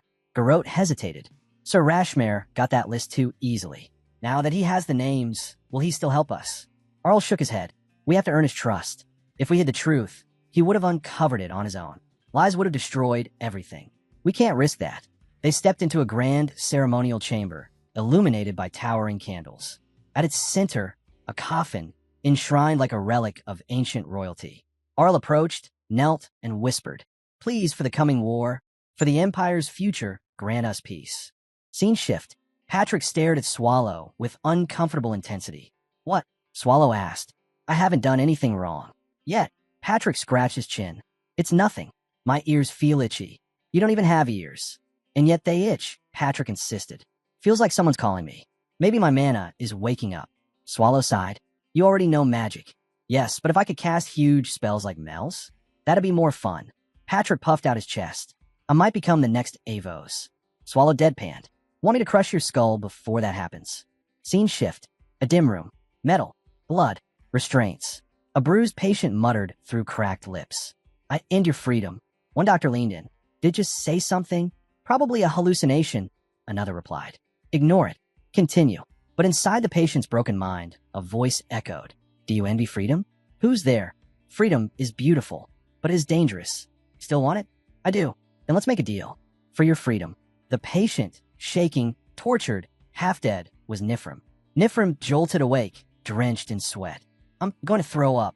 He stumbled out of the cabin, collapsing onto the cold earth as memories crashed back like waves. The forest was quiet. His mind was not. Screams, blood, crunching bone, and Patrick's emotionless voice. How much can you regenerate? If your limbs are severed, can you just eat and heal? What are you doing? Eat. There's still 2 people left. Go on. Nifrim trembled violently. I ran after abandoning them. No, after eating them. His stomach twisted. His mind shattered. Cannibalism. The word hit him harder than hunger ever had. I never wanted that. But another voice inside him, the one born from trauma, survival, and hell, whispered coldly. You ate to survive. That skeleton tortured you. You had no choice. I had no choice, Nifrim whispered. Then he broke. A scream tore from his throat. He dropped to his knees and vomited onto the soil. I'm sorry, he cried over and over, forehead pressed into the dirt. I'm sorry, everyone. I'm so sorry. Time blurred. Tears dried. Then, the smell of warm food drifted through the air. Inside the small wooden cabin, the old woman who saved him gently set a bowl before him. Eat a little, the old woman whispered gently. Even if you throw up again, your body still needs something. Nifrim nodded faintly at the low wooden table, face pale and hollow. Yes, thank you for the food. She smiled softly, wrapped her shawl, and headed for the door. I'll be in the fields. Eat slowly. Come when you're ready. She had barely stepped outside when, bang, the door exploded inward, kicked open with reckless force. A gust of wind followed a girl bursting in like a storm. There you are, Lancelor, she shouted, hands slammed on her hips. The sun's already up and you're still eating. I told you we have to dig up the mountain herbs before the fire ceremony. She spun toward the grandmother. Grandma, where are you going? Did you swallow a funnel? The old woman clicked her tongue. My ears work just fine, Brad. I'm going to the field. Stop bothering him and help me instead. But what about the mountain herbs? Mountain herbs? She scoffed. You only bring back weeds. I know you go to the forest to play. Play? Purcell shrieked. I was getting real herbs this time. Come here, troublemaker. The woman grabbed her and hauled her away like a misbehaving cat. Dragged backward, Purcell yelled at Nifrim. Eat fast and come out. I will, he murmured quietly, watching her vanish in a whirl of chaotic energy. Scene shift. Sunlight filtered through the canopy as Nifrim and Purcell walked along a narrow trail. Purcell glanced sideways at him. You seriously don't remember anything? Your name, your past, anything? Nifrim shook his head. No. You were weird when Grandma found you, she continued. Armor, sword, you look like a mercenary. Maybe, Nifrim muttered. I don't remember. But maybe. It's fine, Purcell said brightly. You'll remember. Eventually, as they climbed, a villager appeared ahead, dragging a freshly hunted deer over his shoulder. Hey, what are you two doing out here? He asked. Purcell gasped. Whoa, mister, you caught that just now? Yep, the man grinned. Thanks to the guardian god, hunting's been easy lately. Animals are pouring out of the woods. Guardian god? Purcell echoed. Yeah, ever since the monsters stopped coming near the village, it's been a blessing. Even that big troll hanging around the barrier, dead. No clue what killed it. But folks are saying the guardian god did it. He winked. Don't tell your grandma, I said that. Really? Okay. Purcell beamed. The man headed down the trail and waved. Come back before the fire ceremony, you too. Nifrim watched him disappear, then lifted his gaze to the treetops. Something was wrong. He felt it, a faint pressure. Heavy, oppressive. Monsters nearby. He couldn't see them, but he knew they were there. Purcell noticed his expression and frowned. Should we keep going? Nifrim turned to her. Purcell, do monsters normally come this close to the village? She blinked, confused. Not really. It's dangerous around here, so monsters usually avoid the village, Purcell explained. But lately, yeah, there's been more activity in the woods. Still, like the mister said, I haven't seen any for a while. That's a relief, Nifrim murmured. Purcell smirked. What? You remembering something from your mercenary days? I'm not even sure I was a mercenary. Then stop worrying about it, she said, tugging at his sleeve. Come on, you glutton. Let's go back. Scene shift. Fire roared across the dry field, devouring the harvested earth. Villagers tended the burning soil with calm routine. Nifrim stood at the edge, watching flames dance with quiet awe. A villager walked up beside him. You look surprised, Lancelor. Never seen a burn like this. No, I haven't. The man nodded. We do this every harvest. It's not the smartest method, but it's all we have. Burn the ground. Let the ashes feed the next season. Nifrim watched the smoke drift into the sky. And when the soil dries? We move, the man said. Start again, somewhere new. He paused, then smiled warmly. Say, even if you get your memories back, how about staying with us? Staying? Yeah, you work like the rest of us. And Purcell, well, that tomboy is pretty fond of you, even if she nags nonstop. Nifrim gave a small smile. I'm the one constantly being helped. That's her charm, the man chuckled. She's a chatterbox, though. Speaking of, oh look, here she comes again. Purcell came sprinting down the slope like a demon unleashed, waving her arms and shouting nonsense at the top of her lungs. The villager patted Nifrim's shoulder. I'll leave you to it. Good luck. As he walked away, Nifrim remained at the fire's edge, watching embers crackle. Lancelor, that's the name they gave me. I ran. I fled the ancient core. And these people, they took me in. They never questioned anything. They're kind. Too kind. His eyes drifted to Purcell's small figure bounding downhill. But they're weak. Vulnerable. They can't even kill a troll. This Ember Village, they need a guardian god. That's why, every night, Nifrim disappeared beyond the barrier, silently slaughtering the monsters lurking in the dark. Once they're safe enough, I'll leave. Scene shift. Cold winds screamed across a blood-stained slope. Dozens of troll corpses lay mutilated across the rocky terrain. Massive bodies torn apart with disturbing precision. Not one survived. A squad of orcs in dark leather and bone armor surveyed the carnage. At the center stood their chieftain, face hidden behind a flayed wolf's red hide, a grotesque trophy that radiated authority. One orc stepped forward cautiously. Chieftain, what now? Do we press on? The chieftain didn't answer right away. He studied the corpses, each killed in the exact same manner. No chaos, no struggle, just efficient annihilation. Finally, he spoke. What do you think? He said coldly. This isn't just a massacre. He knelt beside a troll's bisected torso, fingers tracing the clean wound. No one in this entire region can kill trolls like this. His eyes narrowed beneath the wolf mask. Someone, or something, is hunting here. No creature did this, the chieftain said quietly. This is the work of a human. A single one. The orc beside him blinked in disbelief. A human? How? No human could do this. Kneeling beside a troll's mangled corpse, the chieftain ran his fingers along the wounds. His voice was low, analytical, almost impressed. They're smaller than the average troll, but each kill was precise. Bladed weapons. Dual-wielding, most likely. He tapped on the cuts. Legs were taken out first. Crippled. Allowed to bleed, then finished with a single clean strike. He stood, every wound deliberate, efficient, methodical. He looked around at the dozens of identical corpses. This wasn't a rampage. This was a hunt. The orc swallowed, nervous. The great general ordered us to march forward. We will, the chieftain said, rising to his full height, but not in a straight line. We'll take a detour. He turned and froze. In the distant sky, a new pillar of smoke rose, dark and heavy. The chieftain narrowed his eyes. There, he said with icy certainty. We found him. Scene shift. Nifrim crouched on a rocky ledge overlooking the treeline, senses sharpened. The distant smoke from the fields drifted upward like a warning signal. I expected it to draw monsters, he thought, scanning the shadows. But it's been quiet, too quiet. Monster activity has been rising lately. Too much for simple winter hunger. Then he saw it. Another smoke plume. This one rising from the mountains. His expression hardened. That smoke, what's happening up there? Scene shift. Back in the village, Nifrim approached a hunter casually skinning game. What was that smoke earlier? Up the mountain. Probably nothing. The man shrugged.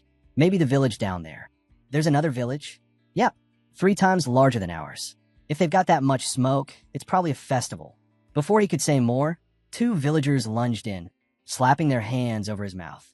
Anyway, one said with forced cheer, nothing serious. Smoke happens. Nifrim nodded politely. Right. Thanks. Good luck on the hunt, Lancelor, the man called. We already caught stuff. Just letting it drain. Big feast tonight. Oh, and Purcell was looking for you. Okay, Nifrim replied, though unease gnawed at him. Just ordinary smoke, right? Scene shift. As soon as Nifrim stepped inside, children swarmed him like excited puppies. Lancelor's hair is so soft. He's cute. Nifrim blinked, overwhelmed. What's going on? Purcell rolled her eyes, crossing her arms dramatically. It's your welcome party, dummy. We couldn't do one earlier because everyone was busy. The adults wanted it to be a surprise. She jabbed a finger at him. But now you know. So if you snitch, I'll kill you. That's an order. Nifrim smiled softly. I won't. The moment one of the kids opened his mouth, the entire room shifted. Sister Purcell and Lancello are getting married. Purcell froze. Color exploded across her face. What? Who told you that? Mommy and Andy, the child said with the innocence of someone dropping a bomb without knowing it. They said if you like someone a lot, you have to marry them. Purcell flailed like she'd been stabbed. No, that's not. It's not like that. Another kid tugged on Nifrim's sleeve. Are you marrying Sister Purcell? She loves you so much. Purcell erupted. Hey, it's not like that, you little gremlins. But her face said otherwise. See, one kid snickered. We're totally right. Purcell clicked her tongue and flipped her hair aside with a huff. I mean, his face is whatever. Maybe kind of cute, but don't get weird ideas, okay? I'm just saying his face is fine. That's IT. Nifrim blinked, completely lost. What exactly did I misunderstand? Mortified, Purcell instantly jumped topics. Those hunters said they were only picking up the catch they already had. Why are they taking so long? Let's go check. But the moment they stepped outside, silence met them. All the villagers were gathered, frozen in fear, staring toward the mountains where thick, black smoke twisted into the sky. Purcell's expression tightened. That smoke, it's coming from the mountains. Something's wrong. Nifrim's eyes hardened. Just as I thought. That smoke yesterday wasn't normal. Seeing her tremble, he gently pulled her toward the house. Come on, inside. The kids are watching. Inside, the little ones looked up immediately. Is Daddy not back yet? When's he coming home? Purcell forced a brave smile. They're just getting more food. They'll be back soon. Nifrim met her eyes, voice low. I'll go find them. Stay here. Protect the others. What about you? She whispered, worry slipping through. He gave her a faint smile. Don't worry. I'll be back. But when Nifrim reached the mountaintop camp, he stopped cold. Blood everywhere. The snow stained red. Not a single villager left. Only massive orc footprints, dozens, leading deeper into the forest. He followed them without hesitation, and soon steel clashed. The orc raiding party charged him head-on. Snow burst. Blood sprayed. Bodies dropped faster than they could scream. In moments, silence returned. Nifrim stood alone, breath heavy. Then, a scream tore through the wind. From a village. His heart sank. They reached the village already. He bolted downhill like a beast unleashed. By the time he arrived, peace had been devoured. Orcs rampaged through the village. Fires raging, sky drowned in smoke. And then a massive figure stepped out of the chaos. An orc wearing the wolf mask of a chieftain. Welcome, warrior, he said, voice rumbling like thunder. I'm Kaltum of the great tribe Kareem. Worry not. We won't harm you. Not yet. Nifrim's eyes sharpened, scanning for survivors. Where are the villagers? Kaltum let out a deep, amused chuckle. Your reputation precedes you. My entire special operations unit was wiped out. Impressive. I didn't ask about your soldiers, Nifrim growled. Where are they? Kaltum flicked his hand. Bring them. An orc stepped forward with a heavy sack, blood dripping from the seams. More followed, dragging villagers, tied, beaten, but alive. Among them, Purcell. Kaltum grinned, teeth like knives. I wish to fight you, human. Defeat me, and they go free. Lose. His eyes glinted with cruel delight. And you know exactly what comes next. Nifrim's gaze locked onto Purcell. Fear in her eyes, hope clinging to her breath. And in that moment, something inside him snapped awake.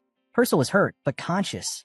Barely. Seeing her trembling, Nifrim steadied his breath. Just hold on a little longer, Purcell. He drew his weapons, stepped forward, and the air seemed to tighten around him. Enough talk. Fight me, orc. Kaltum's laughter rolled through the clearing like thunder. Excellent. Very well. Let us fight.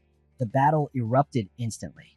Chief Kaltum, the crimson-pelted giant, moved first. With a roar that shook the mountain, he swung his massive warhammer downward, intending to crush Nifrim in a single blow. But Nifrim slipped out of its path with ghost-like speed. In one blur of movement, he closed the distance, blades ready to carve flesh. Kaltum reacted instantly, swinging the axe in his other hand as savage Arc Nifrim ducked beneath it. His movement so fluid it looked unreal. In a seamless pivot, he slipped behind the chieftain. A perfect opening. Nifrim's blade cut deep into Kaltum's leg, making the giant stagger. Blood splashed across the snow. Without missing a beat, Nifrim raised his sword for another strike, but Kaltum was faster than he looked. The warhammer came up like a wall of iron. Crack! His blow shattered Nifrim's blade into jagged fragments. But Nifrim didn't hesitate. He grabbed the broken half and threw it directly into Kaltum's chest. The shard embedded itself deep. The orc grunted in pain. Before Kaltum could even breathe, Nifrim twisted his body, spun, and kicked the hilt with full force, driving the metal deep through muscle and bone. Kaltum stumbled, fury brewing. Seizing the moment, Nifrim drew his second blade and swung for a decisive blow. But Kaltum had already predicted it. The warhammer rose again. Crash! The second sword shattered on impact. Another weapon gone. Kaltum smirked, voice rumbling like stone.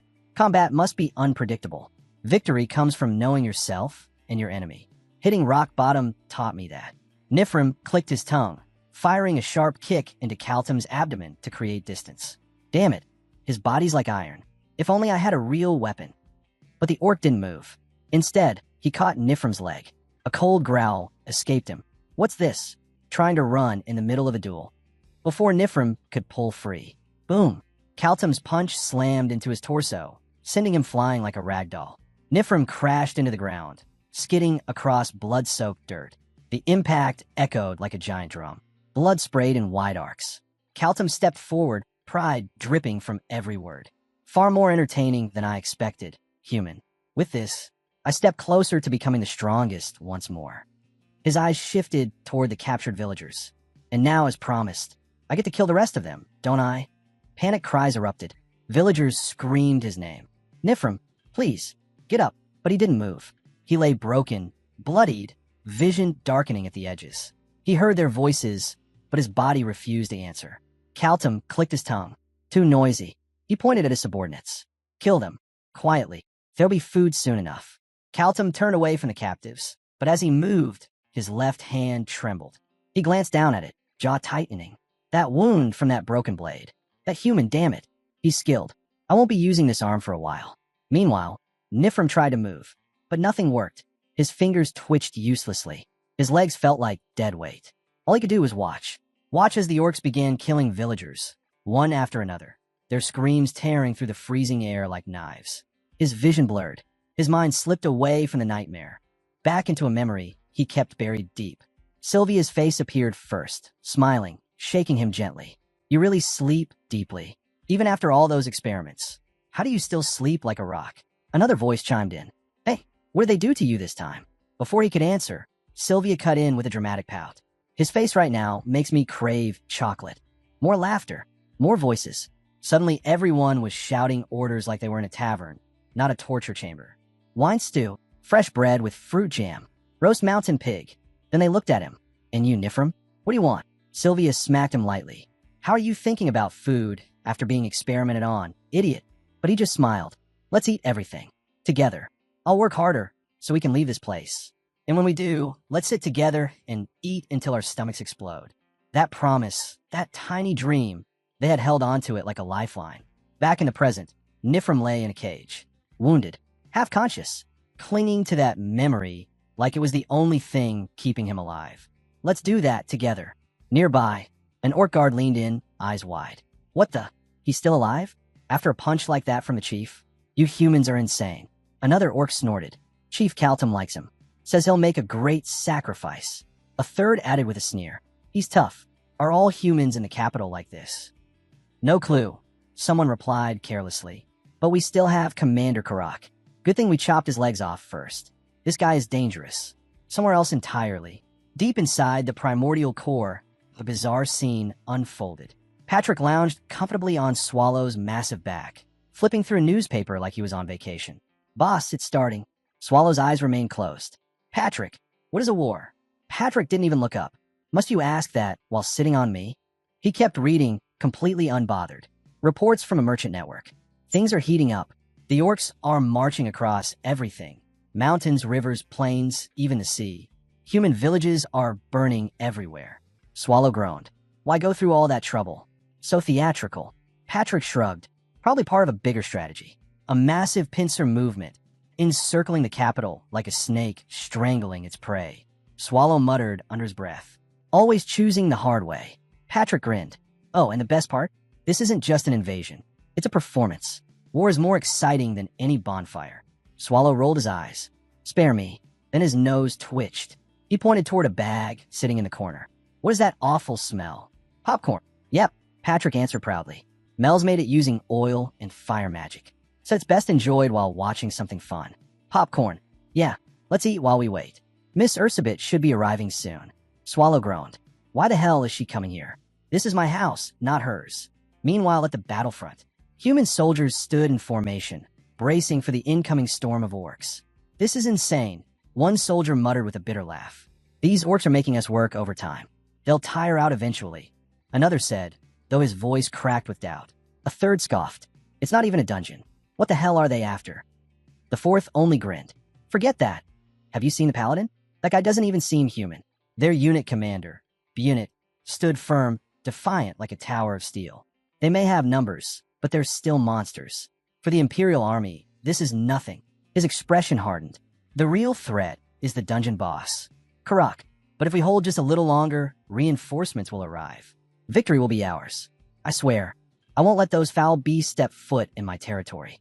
Elsewhere, within a shadowed tent, Karak sat alone, steadying his breath. Every inhale was slow. Every exhale trembled with pain. A reminder of the battle that nearly killed him. And with that pain, the memory returned.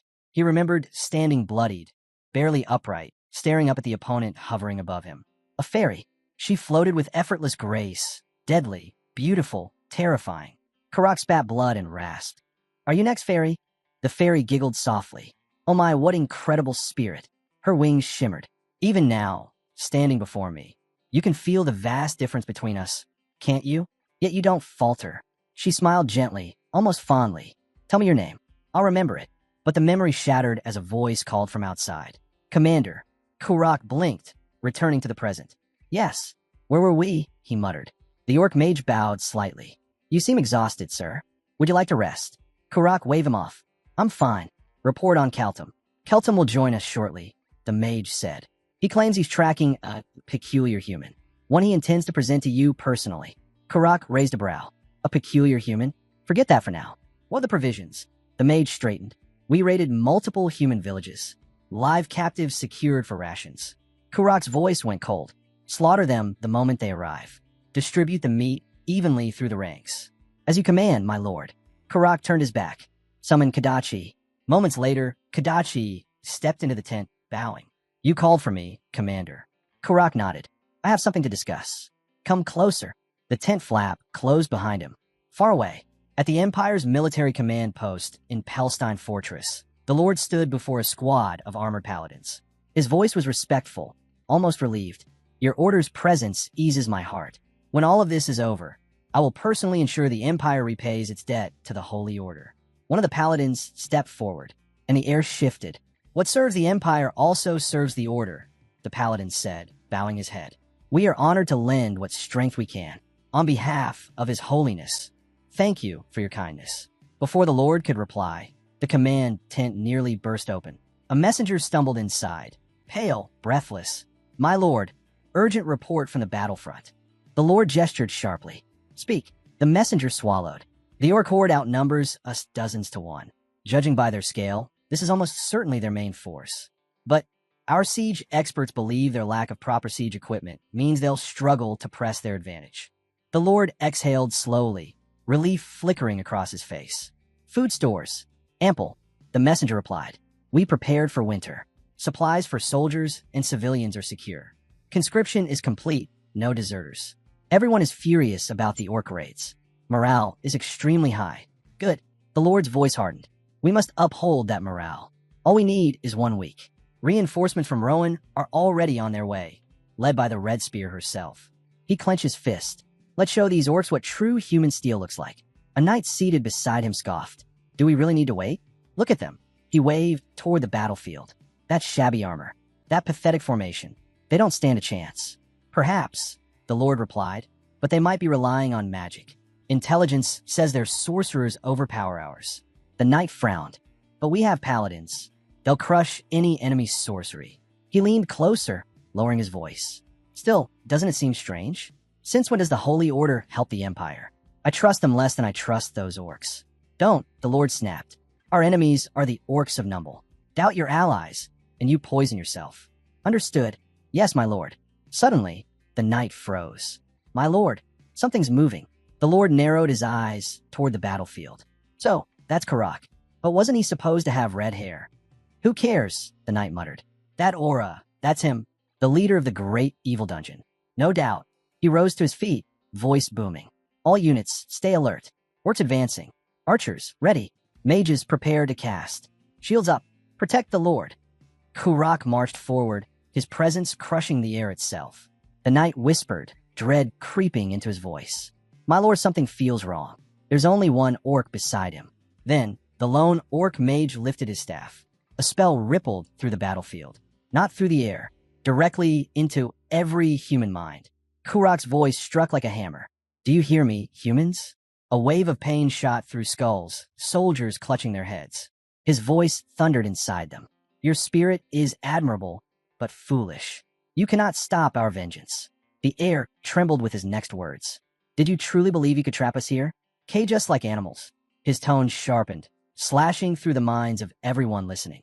Humanity clings to its rotten dream and races blindly toward extinction. Kurak raised his hand, the sky dimming behind him. In half a day, I will awaken you through death. One soldier, shaking but defiant, let out a loud, shaky scoff, and the battlefield held its breath. Half a day? What's this idiot orc talking about? A soldier scoffed. He's dreaming, but the Lord's face drained of color. That voice, that conviction. He's serious. His eyes widened as dread crawled up his spine. Something's wrong. There's something we're not seeing. Everyone, stay on guard. But the warning came a heartbeat too late. A sudden crack split the air. A spear burst out of his chest from behind, lifting him clean off the ground. Gasps echoed. Blood dripped, and behind him stood a paladin, smiling coldly. His holiness was right, the paladin murmured. Count, you were too competent.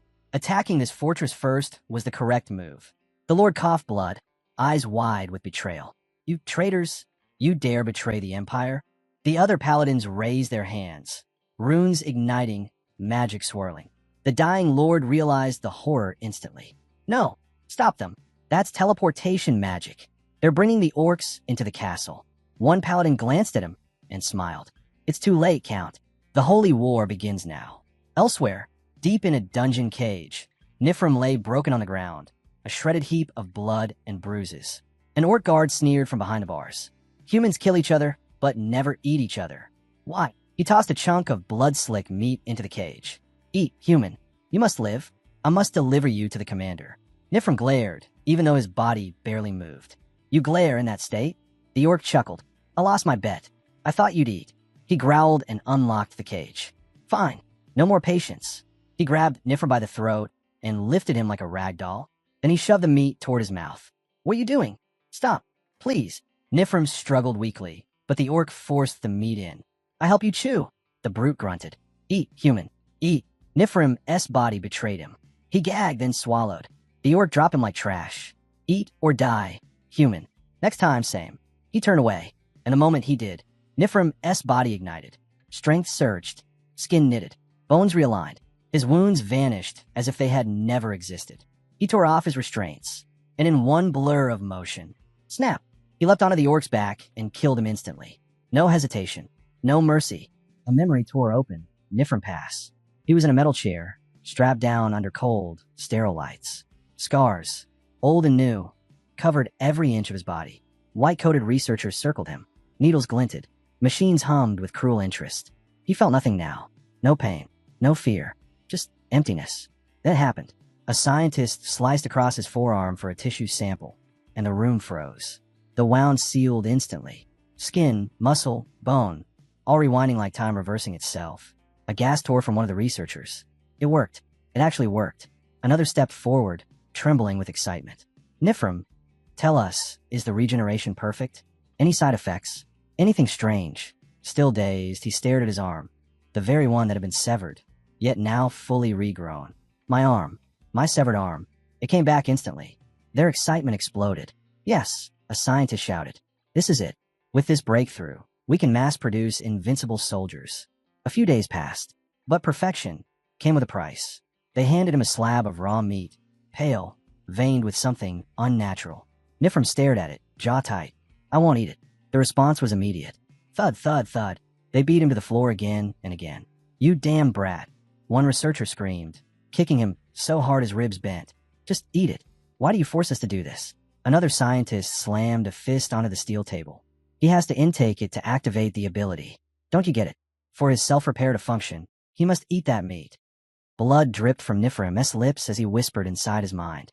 Why does it have to be that? His thoughts faded, and the memory shattered like glass. Reality snapped back. The orc's corpse hit the dirt with a heavy, final thud. Blood pooled around it. Nearby orc spun around, eyes wide. What the hell? One barked. That human. His legs were gone. Another roared, panicked. Impossible. I crushed them myself. I smashed them to pulp. But Nifrim was already gone. A howl tore across the camp. Then he appeared among them like a phantom. His fist slammed into an orc skull. Crack! Bone snapped. The beast flew backward, screaming as blood exploded into the night. The orcs roared and charged. Nifrim moved through them like a wraith. Effortless. Fluid. Death made flesh. One orc's head twisted violently under his spinning kick. Another's throat burst open from a single punch. A strike so sharp it looked like he'd used a blade. Panic took over the camp.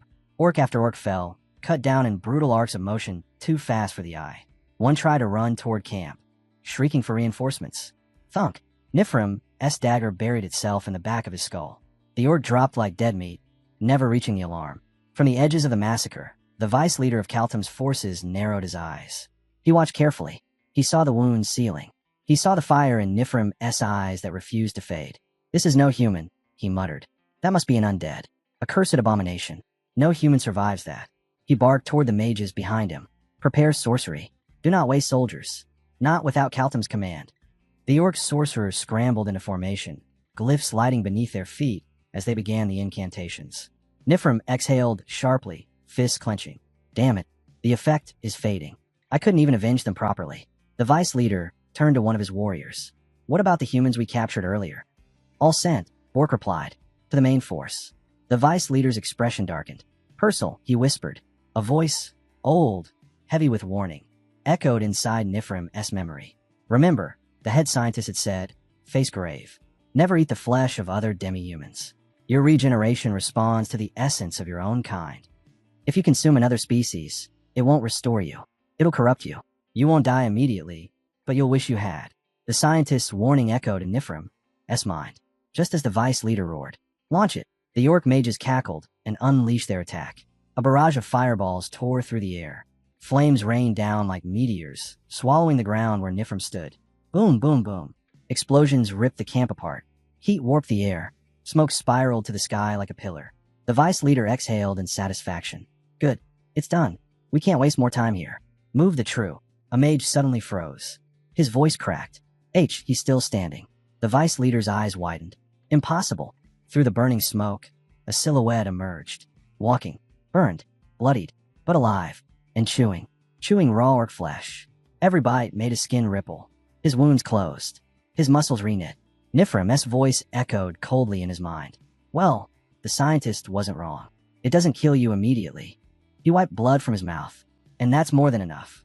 The vice leader screamed in fury. Stop him. Don't let him reach the main force. Kill him now. One of the orcs stumbled back, horrified. He's eating our own kind. That's a taboo. A curse. The vice leader snapped. Attack. He's just one human. But it didn't matter. Nifrim burst from the flames like a demon born in fire. Flesh knitting. Bone strengthening. Eyes hollow and burning. I'm coming now, Purcell. What followed was carnage. Orcs fell one after another.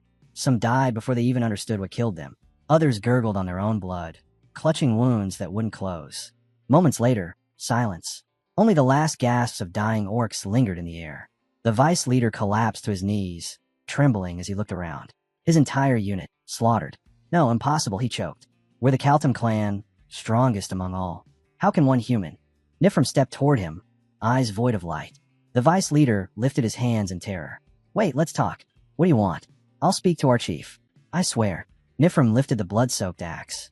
His voice was dead. No need. Swing. One strike. The head fell. It was over. A short while later, dried blood cracked beneath Nifrim's boots as he walked deeper into the ruined war camp. Then he found it. A carriage. He opened the door and froze.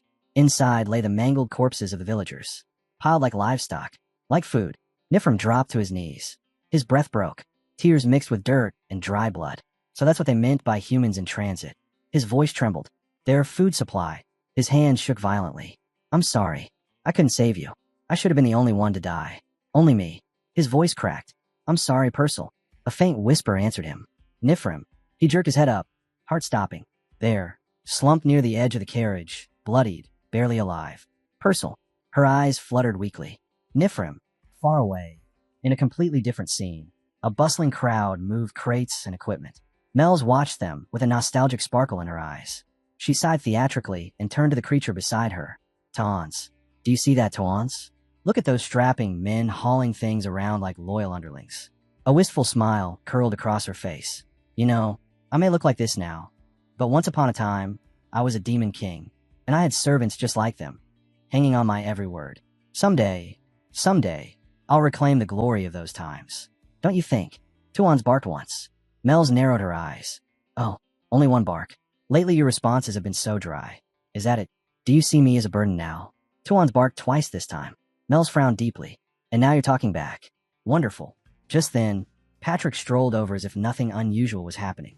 What are you doing? He asked casually. Mel's turned toward him. Is it really okay to let this many outsiders walk around inside a dungeon? Patrick shrugged. I'm not thrilled either. But they're not from a rival faction, and honestly, he motioned vaguely around the room. No one's brave enough to complain to the boss of a great evil dungeon. Mel sighed dramatically. Sometimes even I forget this place counts as one of those great evil dungeons. That, Patrick said, is something you don't need to worry about. That's the boss's headache. Mel shook her head. No, that isn't what I meant.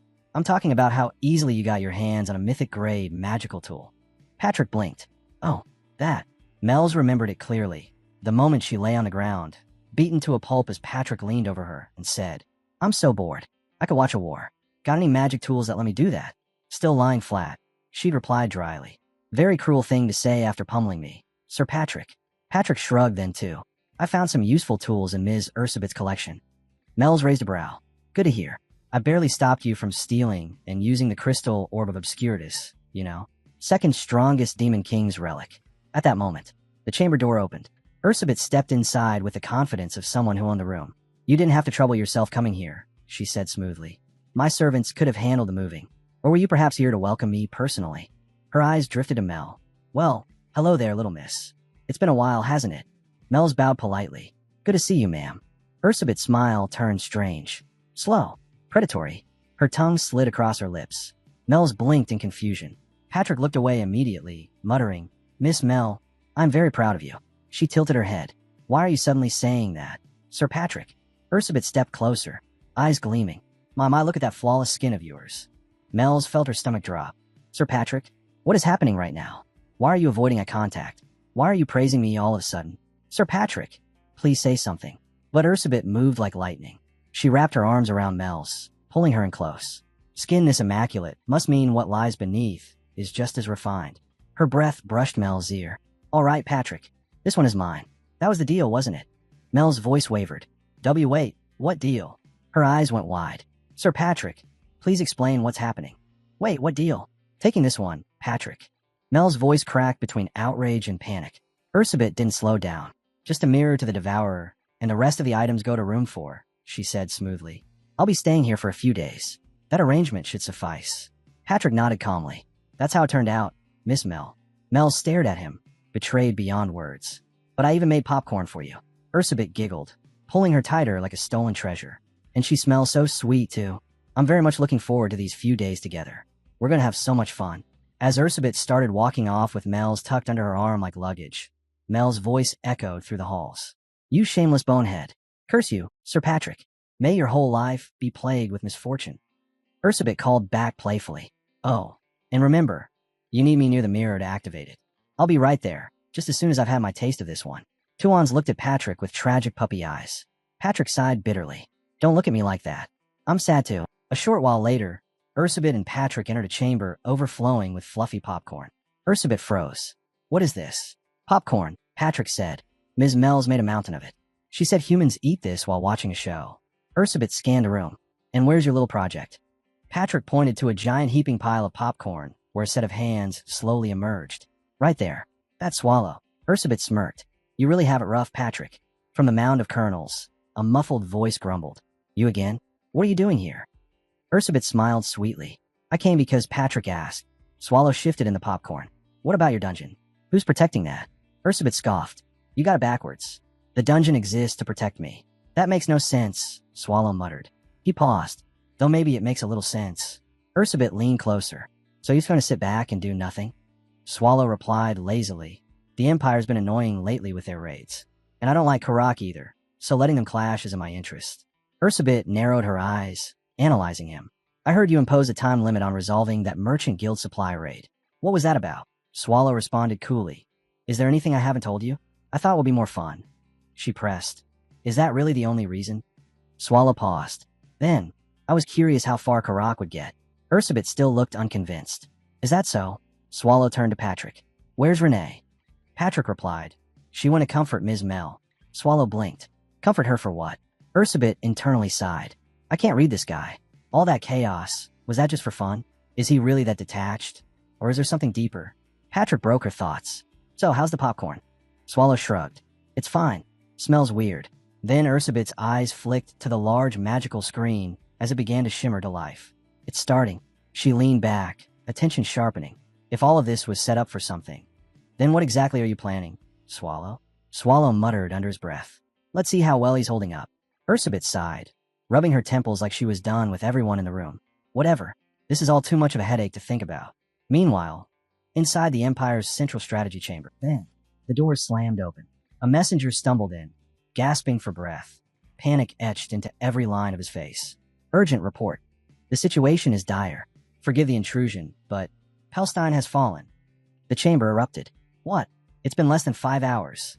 At this pace, they'll reach Lee's next. Shock rippled through the room. All gazes slowly shifted toward Arl, who sat motionless, thinking deeply, jaw clenched. Then, a voice echoed from the entrance. I will go. A warrior wrapped in crimson armor stepped forward. Cardi, commander of the Red Dragon Raid Force. His presence alone silenced the room. I will lead the raid force myself, he declared without hesitation. Arl looked up, expression steady, but weighted with the burden of the entire empire. I cannot allow that, he said firmly. To speak plainly, the situation is catastrophic. This is not about doubting your strength, Commander. Far from it. He exhaled, eyes narrowing.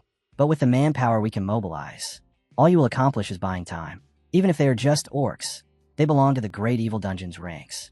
If the Red Dragon Raid Force is annihilated, before he could finish, a subordinate snapped. Officer, watch your words. Stand down. But Cardi's calm voice cut through the tension like a blade. I am speaking. The subordinate stiffened. Yes, Captain, he said, stepping back. Cardi turned to Arl, addressing him with respect and unshakable conviction. Hey, Arl Livestein, you may not trust me, but I trust you. His voice was steady, full of fire.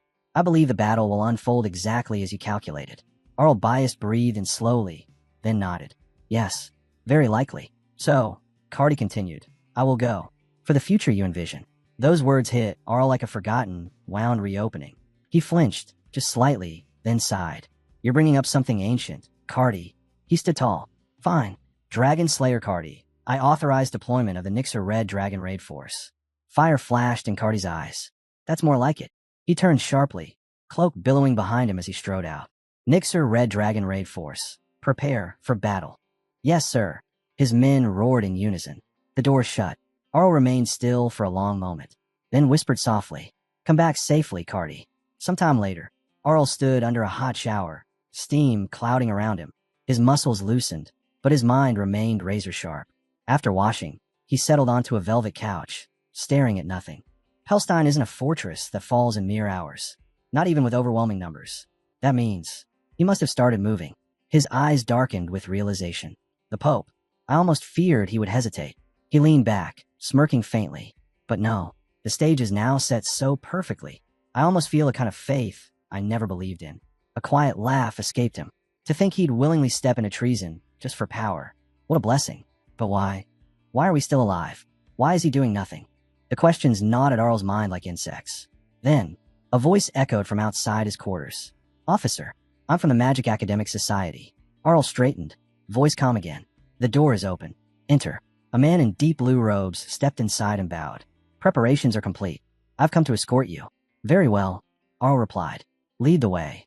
They walked through dim, twisting corridors, shadows clinging to the stone like ghosts. Finally, they reached a hidden chamber, glowing with arcane light. The robed man gestured toward a sprawling hall filled with towering black obelisks, rows upon rows of them, each pulsing faintly like contained beasts. You may remove your hood here. None of us are your enemies. He smiled. Look, we succeeded in mass production, just as you requested. I'll step forward, eyes scanning the obelisks. Excellent. The man bowed again. By the way, how shall we handle the infiltrator from the Pope's faction? We extracted everything useful. He has no information left to offer. Earl thought for a moment, then waved a hand dismissively. Keep him. He may still serve a purpose. Once he was the Pope's right hand. Even if that identity is now lost, value remains. Consider him a gift. The robed man chuckled, voice dripping with dramatic flair. I do enjoy adding a bit of theater to my work. He turned away, leaving Arl alone. Arl stood still, gaze distant, thoughts sinking into the abyss. Now, all the pieces are in place. The Pope will be forced to reveal his hidden hand. His eyes dimmed with calculation. The 36th masterpiece he guards. Only that material, melted down, can forge the weapon we need. Apocalypse. A blade that will be wielded by none other than one Historia. His breath trembled. The only way to kill the one they call Swallow. And I orchestrated this entire war. The realization cut him, but he accepted it. Then, sharp pain ripped through his body. He gasped. His cane clattered to the floor. His knees buckled, and he collapsed, blood dripping from his mouth. The robed man spun around. I'll bring painkillers. Please hold on. Arl coughed violently, vision blurring at the edges. Monsters like me shouldn't exist. Blood pooled beneath him. This world has no need for necessary evil. That phrase is just a lie we tell ourselves. What the world needs is a small, bright light. His eyes softened. Someone like one Historia. Meanwhile, under the pale moonlight in the training grounds, one Historia knelt, panting hard. Her limbs trembled, covered in bruises, sweat, and dirt. Across from her stood Rashmare, the former hero, arms crossed, expression like stone. If you're going to drag me out in the middle of the damn night to train, he growled, at least try to focus, Sprout. Wynn gulped, shaking her head. I was distracted. No, wait. I felt something. Air was calling me. Rashmare scoffed loudly. You think that old man's voice can reach all the way out here? Quit spacing out. He pointed at her chest with a scowl. You haven't landed a single blow yet. Miss Hero, gritting her teeth, she shot forward again. A blur of motion, driving a strike straight toward Rashmare's chest. Back in the primordial core, Ursabet's face twisted with pure fury. Her killing intent didn't just rise, it crashed outward like a wave of darkness. Swallow winced, shoulders tensing. All right, calm down. That bloodlust is painful to stand near.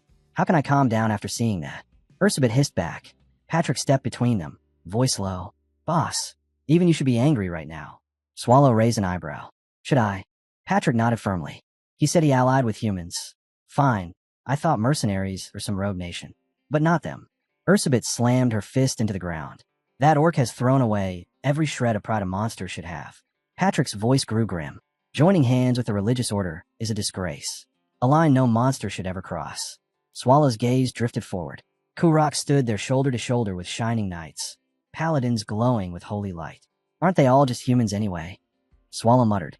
And with that thought, the scene slipped away.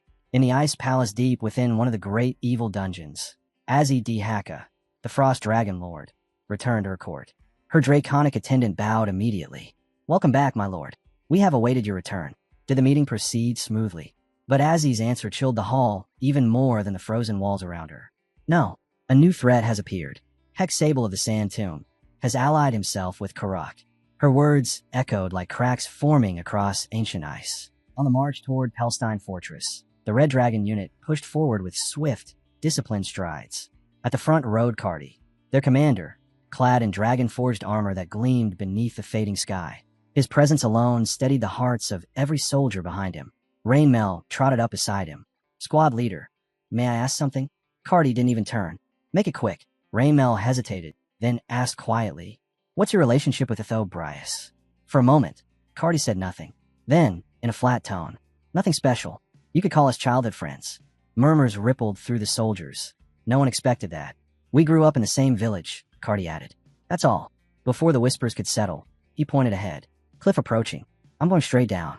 The rest of you take the longer path and regroup at the territory. Continue the advance. Yes, sir. Without hesitation, Cardi leapt, dropping off the cliff like a meteor. Below, Pelstein Fortress braced behind hastily built wooden barricades.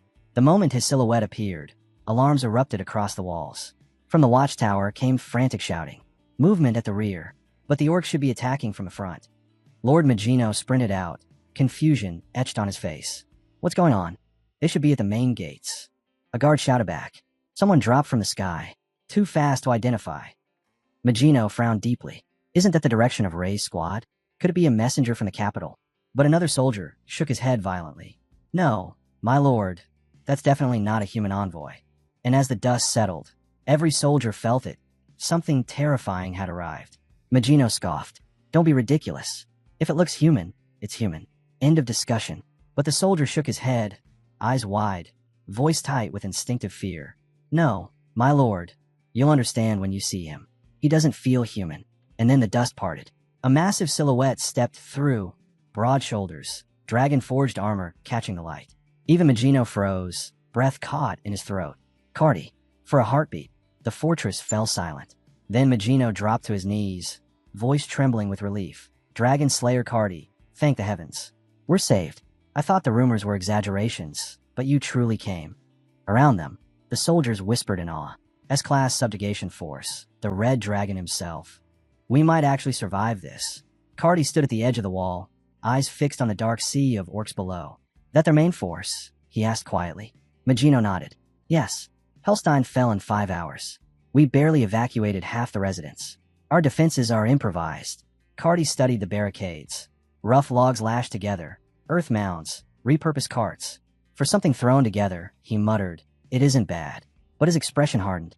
Still, the more I look, the stranger it gets. Magino swallowed. Stranger? Cardi's voice dropped. Even with numbers, siege warfare isn't brute force. Hellstein isn't some border shed. It's a fortress built to hold the Empire's flank.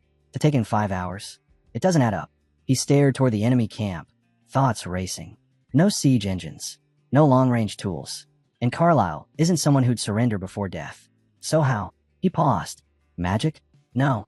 Karak might be strong, but I've never heard of him using anything like that. A whisper of doubt crept into his mind. Arl, did you know something? Were you hiding it? He forced the thought away with a shake of his head. Doesn't matter. We move forward. Magino blinked. Forward? You mean a retreat?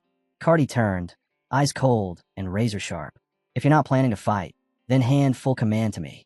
Magino said nothing, because in that moment, he knew Cardi wasn't here to survive. He was here to win.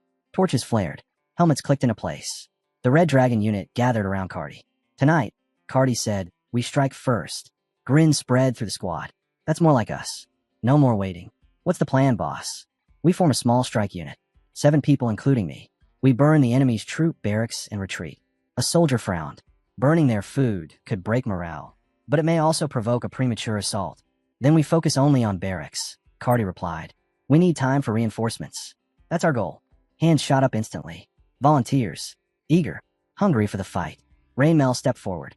Security will be tight. Cardi smirked. Who said anything about stealth? If we're discovered, we cut through every orc in our path and walk home. A low laugh rippled through the squad.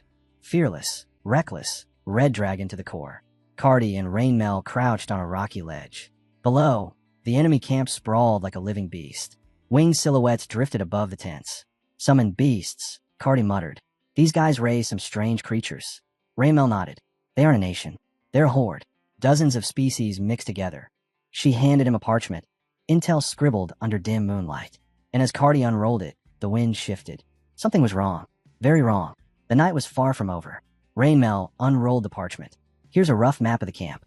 My familiars scouted it, but those beasts of theirs kept interfering. It's not perfect. Cardi scanned it once and nodded. Good work. Raymel hesitated, then glanced sideways. By the way, what were you like as a kid? Cardi blinked. Where did that come from? Well, ever since you said you were childhood friend with Arl, the entire squad hasn't stopped buzzing. Cardi let out a weary sigh. I should have kept quiet. I wasn't anything special. Not next to him. Raymel smirked faintly. Sounds like you two were close. Maybe, but probably one-sided. Cardi's eyes softened with old memory. Arl's always kept his feet on the ground. I chased dreams. He chased reality. Guess I'm still stuck dreaming. Raymel chuckled. Is that so? Is that why you're so dense? Cardi groaned. Again with this.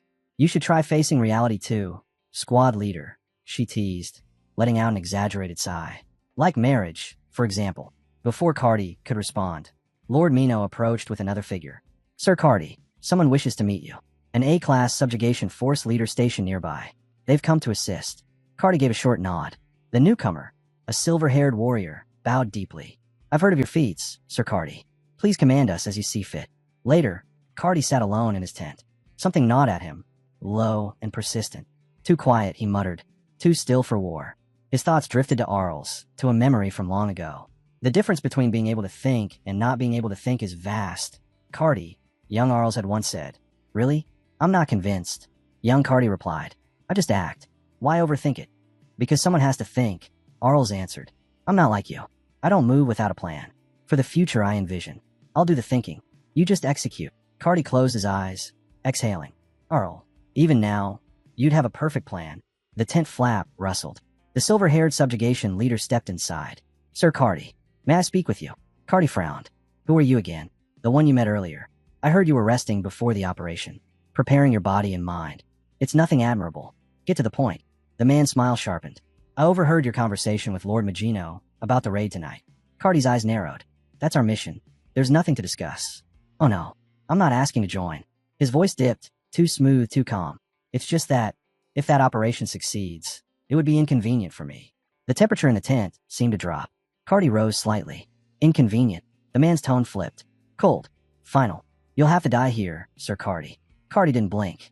In the next instant, a black-cloaked assassin phased into existence behind him, a blur of shadow, and drove a blade straight into Cardi's back. Steel sank deep.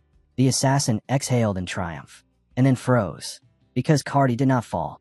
Instead, he pushed himself upright. Slow. Unstoppable. The blade still lodged between his ribs. The assassin stumbled back, voice cracking. I struck true, so why? Cardi turned toward them, eyes blazing with cold fire. I knew it, he growled. 5 hours was far too suspicious. He stepped forward, each footfall heavy as judgment. There's a traitor in our ranks. His voice thundered. Now tell me, who do you think I am? And then, boom, flames erupted from Cardi's tent, lighting the entire camp with a harsh, raging orange glow. The night of quiet dread was over. Members of the Red Dragon raid force snapped toward the blaze in alarm. What's happening? Why is the captain's tent on fire? A soldier sprinted toward Rainmel. Rainmel, what? But she never got the chance to answer, because Cardi stepped out of the inferno, his armor scorched black, embers rolling off him, and in one hand, he dragged the limp, charred body of the silver-haired subjugation leader. Don't panic, Cardi said calmly. I'm the one who lit the fire. Silence fell instantly. Every warrior stared, stunned, at the corpse dangling from his grip. Who is that? Someone whispered. There's another one inside, Cardi replied, voice cold. Though by now, he's probably nothing but ash. He let the body drop with a thud and stepped forward, the fire behind him casting his shadow across the camp like a monster waking. Change of plans. Every soldier straightened. These two were only the beginning. There are others like them, more infiltrators in the region. They call themselves paladins, and we're going to root out every last one. He reached in his coat, pulled out a badge, and tossed it toward Fable. Fable, Lachna, HOV, Sani, Lashu. The five snapped to attention. You're going to the landlord's estate. Deal with anyone who gets in your way. Reach him no matter what. Fable caught the badge, and if he asks why we're there, show him that, Cardi said, and tell him I found it on the traitor. He's connected to all this. The infiltrators came through him. His gaze sharpened. Interrogate him. Drag out all of it. Names, locations, alliances, everything. I'm not placing any limits on how far you go. Fable nodded grimly. And once we have the information, we wipe them out, Cardi said without hesitation. All of them. Don't underestimate them. Paladins fight on par with an A-rank raid unit. Stay sharp. Any other orders, sir? None. Move out. Understood. The five took off immediately, sprinting into the night toward the landlord's estate. Rainmel turned back to Cardi.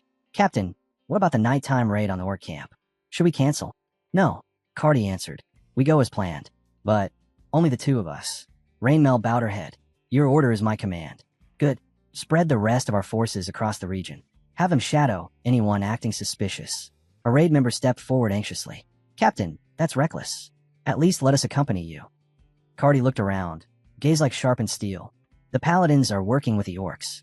Our ambush plan is probably compromised. If we want any chance, we strike now, before the traitors warn them. He turned, eyes burning.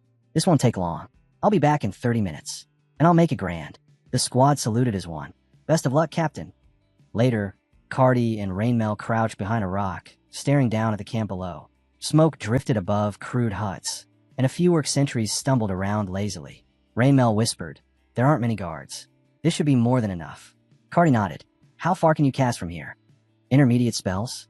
No problem. The shamans might resist those, Cardi said. We need to get within range for advanced spells. They shifted along the ridge, until Rainmel suddenly froze. Wait, Captain, you're injured, aren't you? Cardi glanced down at the blood staining his armor, then waved it off. It's just a scratch. I'm fine. Raymel's eyes narrowed. That's not a scratch. Don't act tough. That kind of wound could be serious. We don't have time for this, Cardi muttered, turning away. Let's move. They crept closer to the camp, and Rainmel began shaping an advanced spell. Runes forming, mana rising. But before she could complete it, an orc shaman whipped around. Enemy magic. On the hill. Aim for the caster. Rainmel groaned. They noticed faster than expected. Finish it, Cardi ordered. Fire the moment you're done. Orcs surged toward them, one roaring. Kill the human shaman. Cardi stepped forward, blade raised. I'll protect you. Rainmel smirked lightly. Then I'll make it nice and flashy. As Cardi cut down the charging orcs, Rainmel completed her incantation. Vulcan's Rain. A roaring inferno exploded outward. Flames devouring tents, barricades, beasts, everything. Rainmel exhaled. It's done. We should retreat. Cardi didn't move. Go. Rainmel spun toward him. What are you talking about? His expression hardened. You'll take command. I'm not coming back. But before she could argue, the fire split open, and something massive walked through the blaze. A towering orc gatekeeper, armored, ancient, relentless. A monster born from the great, evil dungeons. Cardi stared at it, eyes gleaming. Killing that one is worth more than 1,000 grunts. Raymel's face tightened. But you're not at full strength. That's a gatekeeper. Cardi drew his massive blade. And I told you, I won't die. Rainmel stepped beside him. But if you do, everything ends. Don't worry, he said quietly. I'll win. She met his gaze, unwavering. Then let's win and go back together. Cardi smirked. If it comes to it, I'll use that. You won't. Rainmel snapped. I won't let you. We just need to win, remember? Cardi laughed softly. Fine. Then go all out from the start. The gatekeeper roared, and the ground shook as it lunged. The battle began. Swallow and his companions observed the battle through her subit's shimmering mirrors. Swallow narrowed his eyes.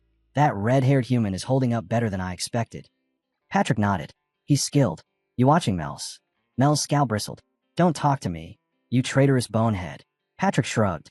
That human is called the Empire's Dragon Slayer. Mel's eyebrows rose. You mean the woman? She's decent with magic. No, Patrick grinned. I meant the knight. He burst into laughter. Meanwhile, Renee clasped her hands dramatically. I'm moved. Look at them. Lowly humans, yet they understand romance. A man and woman fighting back to back, trusting each other with their lives. In that crucible of battle, love begins to bloom. She twirled toward Swallow. Well, what do you think, Mr. Swallow?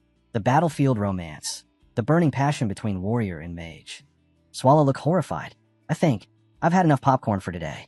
Far away, the horizon lit up with distant flames, a burning sign that the night had just begun. The orcs gathered at the edge of their camp, staring at the distant blaze, licking the sky. The tent's on fire, one muttered. Is that magic? Before any panic could take root, Shaman Daru stepped out of his tent. His expression was calm, almost serene. It's just as the commander predicted, he said softly. They really came here. I didn't expect the timing to be this precise, but now the real question is, what will you do? Commander Kurak approached, arms folded across his massive chest. You're referring to the preparations? He asked. Dar nodded. We followed your instructions to the letter. Kurak's eyes sharpened, a low growl rumbling beneath his breath. Good. Then let's move. Mel's watched the battle unfold through her Subit's enchanted mirror, her expression twisted in frustration. I just don't get it, she muttered. Patrick raised a brow. Don't get what? Mel's pointed toward the mirror. Look at them. They pulled off a successful surprise attack. So why not retreat immediately? Why stay and keep fighting? It's so stupid. Patrick sighed. You're not wrong. But I'm sure the human had his reasons. He leaned closer, analyzing the battlefield with a veteran's eye. He probably saw the true scale of the orc forces. He knew the defenders couldn't hold out alone. Even with numbers, the orcs didn't rush. They built a forward base first. Mel's frowned. Why bother? Patrick smirked. To wrest their reinforcements, and to intimidate the humans. Putting a fort right in front of them. It breaks morale before the battle even starts. Mel's narrowed her eyes. Then why stay? To kill a gatekeeper, Patrick replied. Something that powerful dying raises human morale, and delays the orc advance, even if it's just for a day. Mel scoffed. For someone who looks like a brainless brute, he's oddly strategic. Patrick shook his head. No, as a warrior, he's noble. But as a commander, reckless. Borderline suicidal. Mel stiffened. What? Because he underestimated Karak, Patrick said darkly. No commander should leave their post for this long. Right, boss? Swallow, who had been silent, maybe asleep, muttered. I wasn't asleep. Cardi drove his sword into the ground, using it to steady himself. His breaths came rough, but resolute. Before him lay the massive corpse of the gatekeeper, a creature few humans had ever seen, much less killed. You all right? He asked. Rainmel stood nearby, swaying slightly, her mana nearly drained. As expected of a gatekeeper, she whispered. Almost ran out. Cardi checked her condition quickly. Can you still cast Cure? When the flames die down, the enemy will rush in. We need to retreat. Rainmel nodded weakly. Yes, sir. Cardi shifted into a defensive stance. Good. I'll start preparations. But as the wall of fire faded, no orc army poured through. No shouting. No charging. Nothing. The battlefield was silent. Too silent. Rainmel frowned. What's going on? Their captain just died. Shouldn't they be swarming us? Cardi's expression changed, a realization hitting him like a blow. Don't tell me. He turned sharply, heart sinking. They went after the main force. Raymel's eyes widened. They moved while the commander was away. While we were busy with the gatekeeper. Cardi's fists clenched so hard his knuckles cracked. Damn it. They used the gatekeeper as bait. Without another breath wasted, Rainmel activated her teleportation spell. Light swallowed them, and they reappeared in the middle of devastation. The main camp was gone. Burned. Crushed. Trampled. Corpses everywhere. Soldiers. Civilians. Even children. Butchered without mercy. The stench of blood hung thick in the air. The remaining orcs spotted them instantly. Humans. They used magic. Kill them. Cardi gritted his teeth and charged straight into the oncoming wave. Rainmel, stay close. Don't fall behind. Captain, Rainmel shouted, voice trembling. Calm down. But inside, she knew the truth. He wasn't fighting the orcs anymore. He was fighting his guilt. Wounded. Exhausted. Half bleeding out from earlier. Yet he kept pushing forward. Suddenly, Cardi barked out. Rainmel, I'm heading to the landlord's quarters. You find the evacuees and regroup with our unit. She stepped forward to protest, but he cut her off. I'm fine. What they need right now isn't me. It's you, Vice Captain Rainmel. You can still save lives. Tears welled in her eyes. If you die, she whispered, I'll never forgive you, Cardi. Cardi let out a tired laugh as another wave of orcs surged toward him. You hear that, orcs? Seems I'm not allowed to die. So, I'll leave that honor to you. After carving through wave after wave of orcs, Cardi finally reached the manor.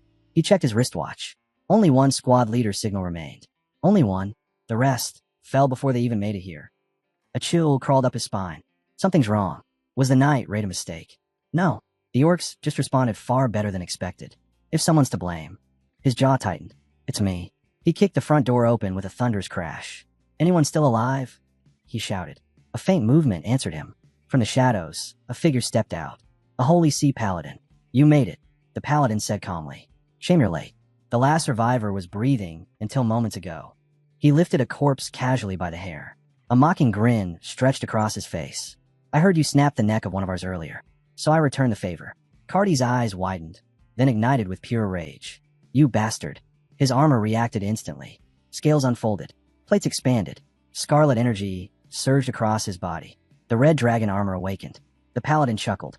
So this is the fabled red dragon armor. Impressive. Then let's see how it fares against one of the Holy Sea's 36 masterpieces. He removed his bulky outer armor, revealing a tight, sleek combat suit, built for perfect speed and lethal precision. This wasn't a grunt. This was an elite killer. Elsewhere, the remaining Red Dragon forces formed a defensive wall around fleeing civilians. Their acting squad leader shouted orders with calm urgency. The Red Dragon raid force will buy time for your escape. Soldiers, secure every citizen, no matter what it costs. A distant war cry echoed from the forest. The next wave was coming, and the night was far from over. The orcs finally surged forward. The squad leader raised his sword, voice cracking through the chaos. Hold your ground. Do not let them through. But the tide was unstoppable. There are too many. One soldier cried as the front line buckled. The squad leader clenched his teeth and roared back. Then we hold until the very end. He charged into the fray, blade flashing. One clean strike. An orc's neck split open, the head flying into the dirt. But there was no time to celebrate. All around him, comrades screamed as they fell beneath the brutal onslaught. Damn it, he thought, heart sinking. They're stronger than we expected, and the numbers were drowning. If Captain Cardi were here, they wouldn't be on the verge of collapse. Then, a flash ripped across the battlefield. A crack of thunder followed. lightning tearing through the enemy lines like a divine verdict. Dragon lightning. The squad leader whipped his head toward the source, relief flooding his chest. It's her, he breathed. The vice captain. Raymel landed in the center of the chaos, lightning still coiled around her fingertips. I'm going to teleport as many civilians as I can, she shouted. All members of the Nishin Red Dragon Raid Force. Tighten formation. Guard the rear and prepare for an organized retreat. Yes, ma'am. Voices united. Morale surged. Raymel's gaze flicked toward the castle, where a distant boom rolled through the night. An explosion inside. Cardi, please hold on. I'm coming. Flames burst violently from shattered windows. Inside, heat and smoke choked the air. The once grand hall was now scorched black. Cardi stood amid the destruction, chest rising and falling, his entire body wrapped in blazing dragonfire armor. He had just unleashed a devastating inferno, a spell that would have erased anyone else. His opponent stood wreathed in smoke, but still alive. The paladin stepped forward, brushing embers off his ivory steel armor as if they were dust. Well now, he mused casually, you've turned into a dragon, Sir Cardi. Impressive heat, disorienting, even. He tilted his head. But it seems your spell wasn't enough to damage me. Surely. That wasn't your best. Show me more. Cardi gritted his teeth. With a roar, a blazing tail formed from his armor and whipped out in a fiery arc, smashing the paladin across the room. Stone shattered. Flames bloomed. But again, the paladin stepped out of the rubble without a scratch. You aim to melt rather than obliterate, he said, analyzing the burn marks around him. You incinerated everything except me. Impressive, but still not enough. His grin widened. I want to see more of that rage. Cardi didn't respond. He raised both arms, muscles bulging under dragon scale, and slammed them downward. Boom! The floor caved. Dust exploded. The paladin was driven deep into the crater. But Cardi wasn't done. Mana swelled in his chest, a vortex of heat and fury, until it burst forth. Dragon's breath. A blazing torrent shot into the crater, flooding it with pure hellfire. The entire castle shook. The battle was only escalating. The molten blast swallowed the chamber, melting stone, steel, and shadow alike. Cardi landed a short distance away, chest heaving. I made it just in time. His vision blurred as the dragon fire receded from his armor. Any longer in dragon mode, and even I would have been finished. He steadied himself. I can end it now. His armor began to dim, scales retracting, heat fading, when a low, mocking laugh slithered through the steam. From within the bubbling lava, a silhouette rose. The paladin, still alive. What a spectacular show, he said, voice maddeningly calm. I had to brace myself for that one. But alas, he examined his unmarred arm. Not even a scratch. His smile widened. That was everything you had, wasn't it? If you're spent, then this is the end, Sir Cardi. Raymel arrived at the castle ruins moments later, and froze. The entire hall was a battlefield of shattered pillars, molten puddles, and collapsed ceilings. Her heart pounded. Captain Cardi, she shouted, sprinting through burning corridors. Please answer.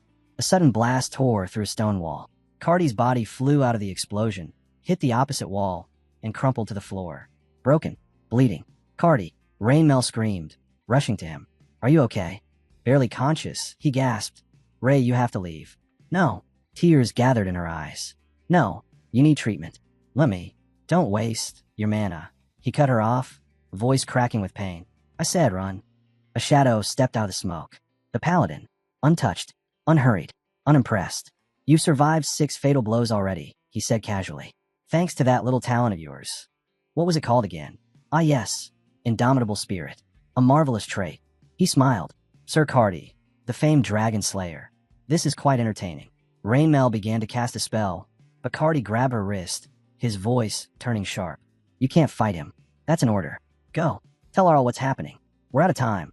The paladin placed a hand to his chest theatrically. What devotion. What loyalty. Even I'm touched.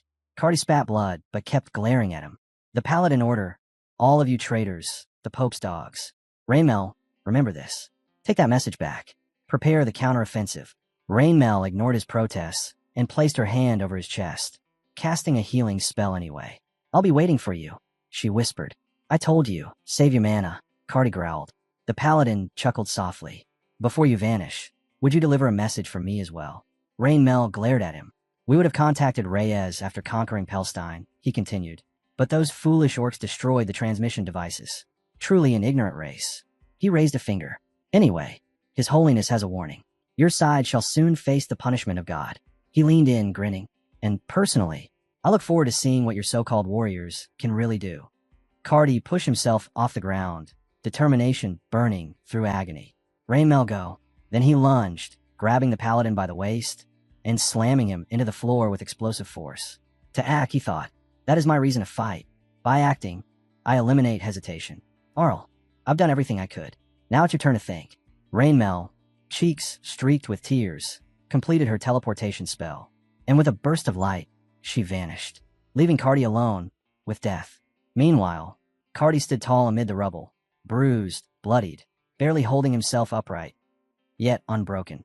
Mana surged around him, flickering like dying embers refusing to go out. The paladin rose slowly, dusting rubble from his armor. He licked his lips in twisted anticipation.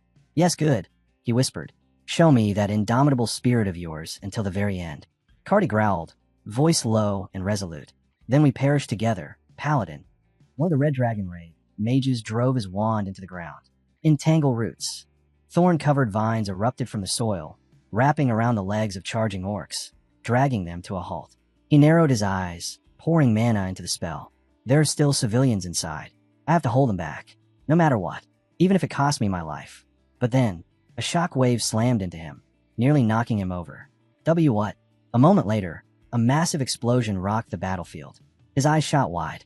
That blast was at the captain's dragon roar. Without a second thought, he sprinted toward the source. When he reached the ruins, his heart shattered. Captain Cardi, kneeling in the rubble, his right arm gone. See, Captain, what happened? Your arm. The mage dropped to his knees, immediately casting healing magic. Damn it, why isn't it working? Cardi's voice was strained, but remarkably steady. You're here. Good. Give me a situation report. Still channeling the spell with shaking hands, the mage stammered. The castle has fallen. 53 civilians are still trapped inside. They couldn't escape in time. He swallowed hard. 14 of our members remain. They've formed a defensive circle, but the civilians are too terrified to move. What about the escape routes? Cardi demanded. The northern gate is the closest, but the mage hesitated. The orcs have already seized that area. Despite everything, the missing limb, the blood loss, the exhaustion, Cardi forced himself up. There's still a chance, he growled. We move now. The mage grabbed his shoulder desperately. Captain, you're in no condition to fight. It's suicide. But Cardi's expression was immovable. This happened under my command. This responsibility is mine. The mage trembled. It's not just your burden. We all carry this weight. Cardi met his eyes, full of steel and acceptance. You know whose lives matter most right now. He took a step forward. My life has reached its end. Let me use what's left of it for the Empire. Without waiting for an answer, he limped toward the remaining Red Dragon members, still shielding the civilians. Rainmail reappeared near Arles in a burst of teleportation light. Bloodied, shaking, barely conscious. Vice Captain Rainmail, medic shouted, rushing to her side. She collapsed into their arms as they carried her away for treatment. The message she carried would set everything into motion. The remaining Red Dragon raid force continued their desperate stand. Their acting squad leader, blood dripping down his forehead, roared, Damn you orcs, come at me. I'll drag at least 10 of you to hell with me. A massive orc stepped forward, chuckling. A low wave of cruel laughter followed from the others. The next clash was moments away, and the Red Dragon raid force was second from collapse. I go. One of the orcs grunted, stepping forward with dual axes raised. One of the Red Dragon members muttered under his breath, That big one's gonna be a problem. The squad leader narrowed his eyes. So what? We protect them until the very end.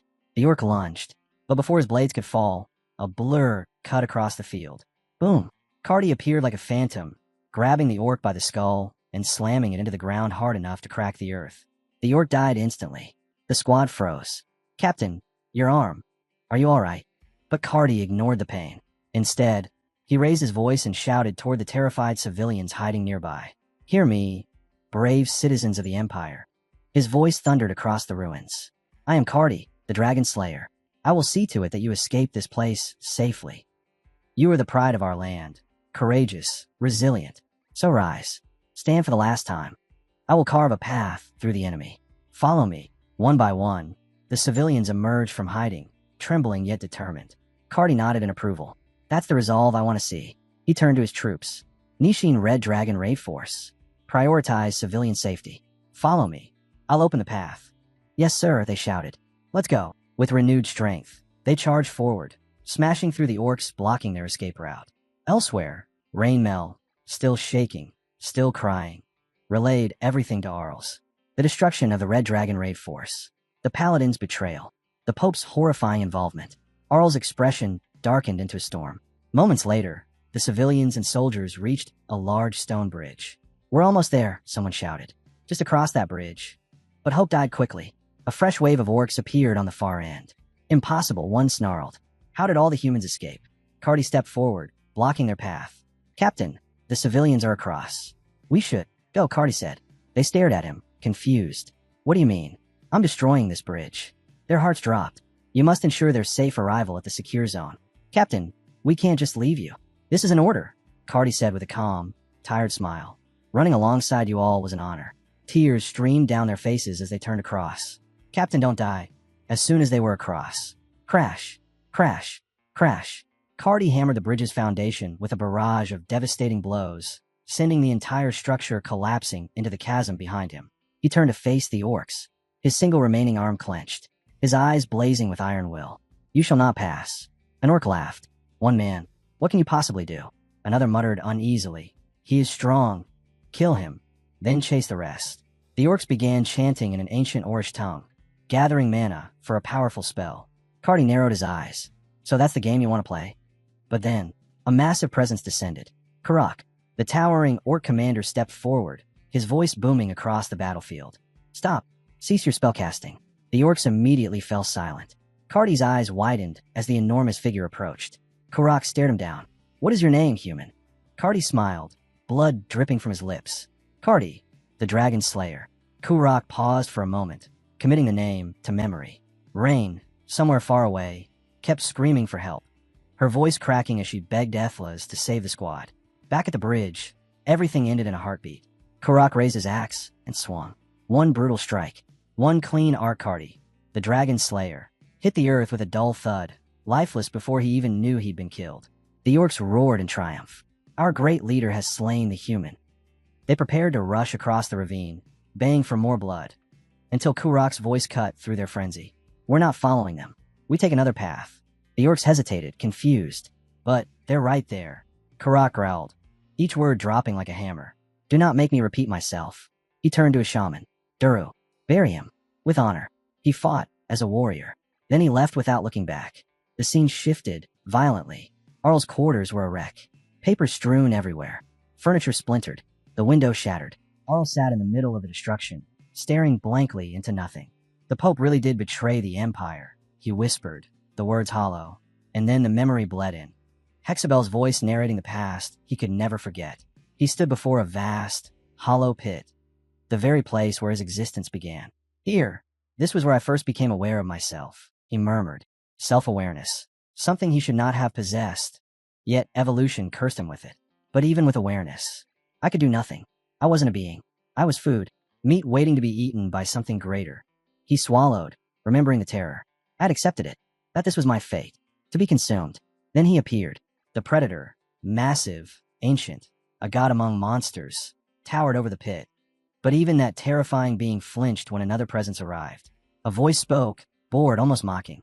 "Won't you end up swallowing all the sand too if you go through with this?" Swallow shrugged. "Doesn't matter. It's your last supper anyway." Hexable continued, voice trembling. He looked weaker than the predator, but even I could see at the moment he arrived. Myth. Made. Real. What happened next seared itself into Hexabel's soul. The predator, the devourer of countless beings, was erased in an instant. No struggle. No resistance. He simply ceased to exist. To him, even that monster was just food, Hexable whispered. He turned to Swallow, desperation flickering in his hollow eyes. "Am I allowed to dream a new dream?" Swallow shrugged again, casual, almost lazy. "I don't know about dreams, but if you're that curious, follow me. I didn't need a few monsters to guard the dungeon. I want to be like him," Hexable had declared. Now, in the present, Hexable gazed toward the horizon, eyes blazing. Just a little more. Not long now. The scene cut to the primordial core. Swallow lay on the floor, stomach inflated like a swollen balloon. Patrick stared at him, deadpan. "If you eat any more popcorn, your stomach's going to explode." Mel's let out a loud sigh, flicking a kernel off her sleeve. "I swear, boss, at this rate, you're actually going to evolve into a pig." Renee, ever calm and loyal, smiled sweetly. I still like Mr. Swallow even like this. Patrick threw his arms up, exasperated. No, seriously. How do you eat that much? It's like everything just disappears into a black hole in your stomach. Swallow clutched his swollen belly, face tightening. Ugh, I think I'm gonna throw up. Ursabit didn't even blink. Her smirk was icy. Go ahead. The moment you do, I'm forcing more down your throat. Try me. Swallow stared at her, exhausted. It's not even because I like it. I just figure I should eat something while I watch. Renee leaned closer, worried. Mr. Swallow, your diet is completely unbalanced. Should I bring something healthier? No, flat. Immediate. End of discussion. Ursabit turned her attention back to the battlefield feed. Anyway, look. Things are about to get interesting. They're actually preparing to fight. Patrick nodded, expression hardening. Yeah, the Annihilation War is finally beginning. Ursabit crossed her arms. It'll all settle once that red dragon bastard is dead. Swallow leaned back, eyes half closed. That human fought well. Patrick agreed. Cardi. Skilled, though not without flaws. Swallow frowned slightly. Who was he again? The red dragon guy, Patrick answered. His name was Cardi. Mel's raised a hand like she was in a classroom. Sir Patrick, question. What? Well, there are tons of orcs, right? Logically, they want a big open battle on the plains. But this battlefield, this spot, it looks like the humans chose it. Patrick's brows furrowed. I have no idea why. Don't tell me they've already given up. Mel's pulled out a map and spread it open. Here, Anon Plains. Humans have slightly higher ground, sure, but still flat. No real advantage. Patrick leaned closer, studying the markings. Even so, there are places you simply can't abandon, even if it means fighting at a disadvantage. He tapped 2 routes with his finger. There are only 2 paths into the Empire's heart. First is the main road, guarded by the 6-layered wall of res. Not that it'll slow Karak down. Mel's eyes widened. And the other path is the teleportation hub hidden inside the Anon Plains. Exactly, Patrick said. Arl folded his arms and gestured lazily at Swallow. Remember, that glutton over there gave Karak a time limit. That's why he's targeting the hub. Mel's frowned. But then why don't the humans destroy it first? Wouldn't it be better to regroup at the walls? Arl shook his head. Destroying it means clashing with the paladins. They won't allow it. Mel's nodded slowly. I see. Patrick continued, voice low. And that's why I call this the Annihilation War. The orcs will finish everything in 3 weeks, because Swallow ordered it. The humans, meanwhile, have only one job. Defend that hub. No retreat. No surrender. Only one side walks away. Mel swallowed, then whispered, but aren't the humans weaker? Not overwhelmingly so, Patrick replied. Ms. Ursabit, can you magnify the view? A slow smile crept across Ursabit's face. Of course. Ursabit smirked. Our adorable little miss. Watch closely. I'll show you. Patrick nodded, arms crossed. You know this better than anyone, Ms. Mel. Sometimes a single person is enough to tilt the entire battlefield. The mirror projection flickered, and a new image filled the room. Dame Sion hovered in midair, aura blazing like a newborn sun. Mel's leaned forward. That warrior. Patrick nodded slowly. Seems the humans aren't as unprepared as we thought. Then he froze. His eyebrows shot up. Ms. Ursabit. Zoom in. Center mirror. The projection expanded, revealing a face that made Patrick's eyes widen. Why is that human there? A few days earlier, his Torai training grounds. Wooin waved enthusiastically. Sir Arl, welcome. Arl smiled gently. How's the training going, Miss Wooin? She groaned dramatically. Awful. I mean good, but awful. This man is a demon. A real one. I kinda respect it. Arl turned to her instructor. Sir Rashmare, may I have a moment? Rashmare shrugged. I don't mind. They stepped aside, leaving Wooin to resume practice. Arl's expression darkened. Sir Cardi has fallen. I see, Rashmare replied quietly. Was it Karak, or the gatekeepers? Arl shook his head. He was far too strong for any gatekeeper. Karak dealt the final strike, but the one who broke him was a paladin. Rashmare's eyes narrowed. The Pope's hand, then. Arl nodded. It's clear now, and that paladin took no damage from Cardi. Rashmare frowned hard. That sounds impossible. Cardi's strength isn't something you just walk through. Normally, I would agree, Arl said. Is the paladin wearing one of the 36 masterpieces? I believe so. Rashmare inhaled deeply. Then is it time for the warrior to step forward? Arl gave a faint smile. Or perhaps you could go instead? I refuse. Instant. Sharp. No hesitation. I'm not letting you drag me into your schemes again. Arl sighed. I understand. Then Swallow's curse flared faintly across his cheek. A brief pulse of eerie magic. Rashmare's eyes narrowed. That marked magic. Arl raised a hand to cover it. Yes. Trouble, if the wrong person notices. He changed the subject. How is she? Rashmer's hard tone softened at last. Hard to explain. He folded his arms. Byrne was a genius. And I'm no slouch either. Byrne took a week to adapt to swordplay. 2 months to copy it. 6 months to own it. A year to turn it into something uniquely his. He exhaled. But that girl, I've taught her for only a few days. He pointed toward the training ground. She couldn't land a single hit on day 1. Now she trades blows with me. He added quickly. I still hit her more, obviously. But listen, she's using a gauntlet that can't even release aura. If it were the real thing, I'm not sure I'd survive. Arl bowed slightly. Thank you for guiding her. Rashmer shook his head. She hasn't added her own color to the technique yet. Training isn't done, and you already planned to send her out. Arl answered calmly. Preparations are nearly complete. Now that the Pope has revealed a masterpiece, it's safe to assume their side has made its move. He gestured toward one. Let's go speak with her. Rashmer's eyes sharpened. Are you certain about this? About what? You're planning to expand the battlefield. Use the chaos to wipe out the Pope's faction. Claim the masterpiece. And subdue Swallow. His voice grew heavy. It all looks brilliant on paper. But do you even realize how many citizens have already died? Thousands. And the number will only rise. He paused. And when Wen finds out, will you be able to withstand her wrath? Arl looked out toward the horizon, silent for a long moment. Then he spoke quietly. That too will serve its purpose when the time comes. The scene shifted. Grand pillars, gilded walls, and rows of nobles glaring like vultures. The royal courtroom. Inside the defendant's box stood Arl, silent, expression unreadable. Presiding over his judgment was the Emperor's second son, a man whose arrogance filled the chamber like poison. The prince leaned forward, voice sharp enough to cut. I have a question, Officer Ethlis. How do you intend to take responsibility for this disaster? Was it not your incompetence that cost us every battle? Do you have any idea how many esteemed nobles died under your command? How will you compensate for this calamity? Even if my father forgives you, the Empire will not. Murmurs echoed among the nobles. Arl didn't defend himself. He just scoffed, a soft, dismissive sound. But in that silent hall, it exploded like thunder. The prince's composure cracked. Did you just scoff at me? Before the tension snapped, the prince's advisor stepped forward with a bow. Your Highness, perhaps it would be wise to. But Arl simply turned his back and walked toward the exit. Halt, Arl, the prince barked. Where do you think you're going? I can strip you of your position at any time. Or to not stop. The prince sneered. It seems you've grown attached to your little rank, as expected of lowborn street scum. Without turning, Arl replied in a flat, razor-sharp voice. You can try, though I doubt you're capable of handling the consequences. Gasps rippled like a shockwave through the court. Insolence. Outrageous, nobles cried. Arliss, the prince roared, face red with humiliation. Mocking me is mocking the entire imperial family. But the officer never looked back. The great doors slammed shut behind him, silencing the court. Later, the emperor's throne room. Arl knelt deeply before the emperor. Unlike his son, the ruler carried an aura that swallowed the entire hall. There is an enemy threatening the empire, the emperor said, stepping down from his throne. I hear the situation is not going well. My apologies, your majesty, Arl replied.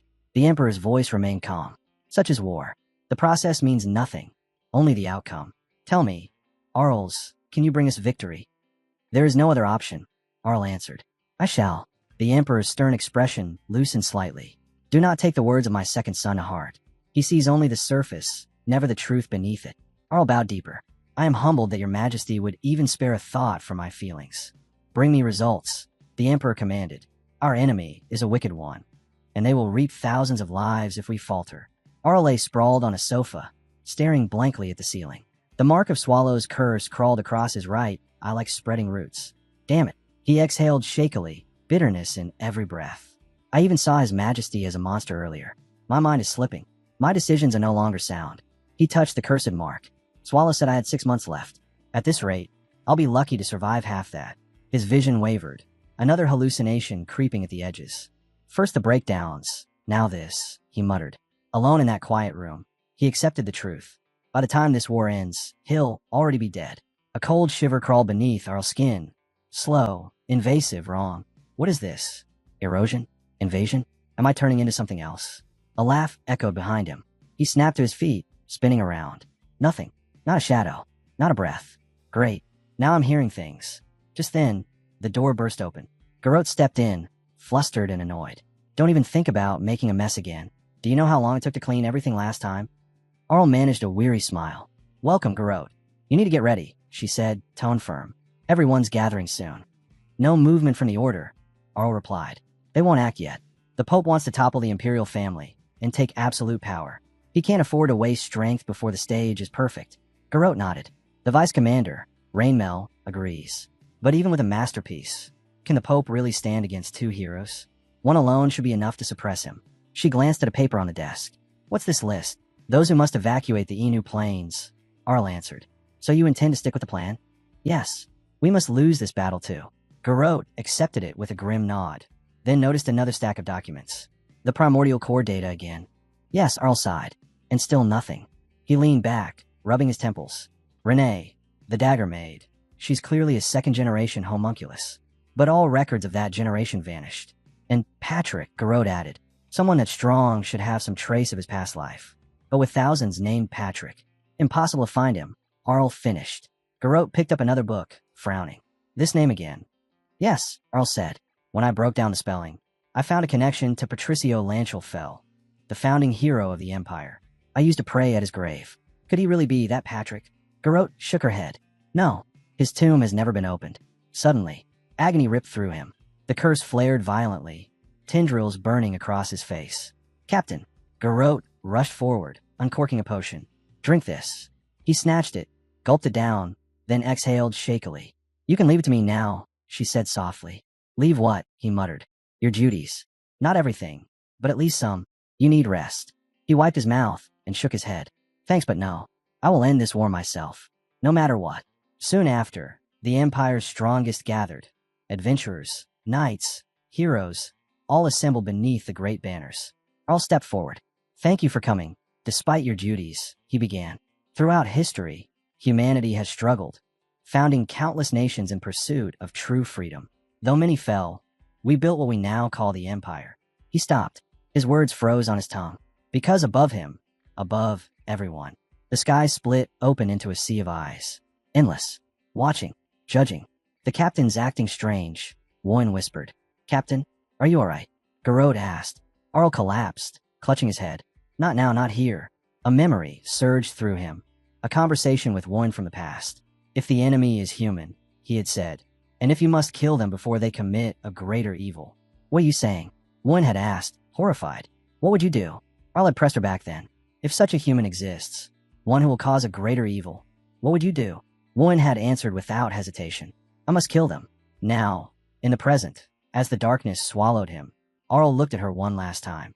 You have to remember that promise. And then everything faded. Deep within the primordial core, a cold, spectral glow illuminated the massive chamber. Ursabit's magic mirror floated in the air, its surface rippling like disturbed water as it projected the human army mustering on the plains.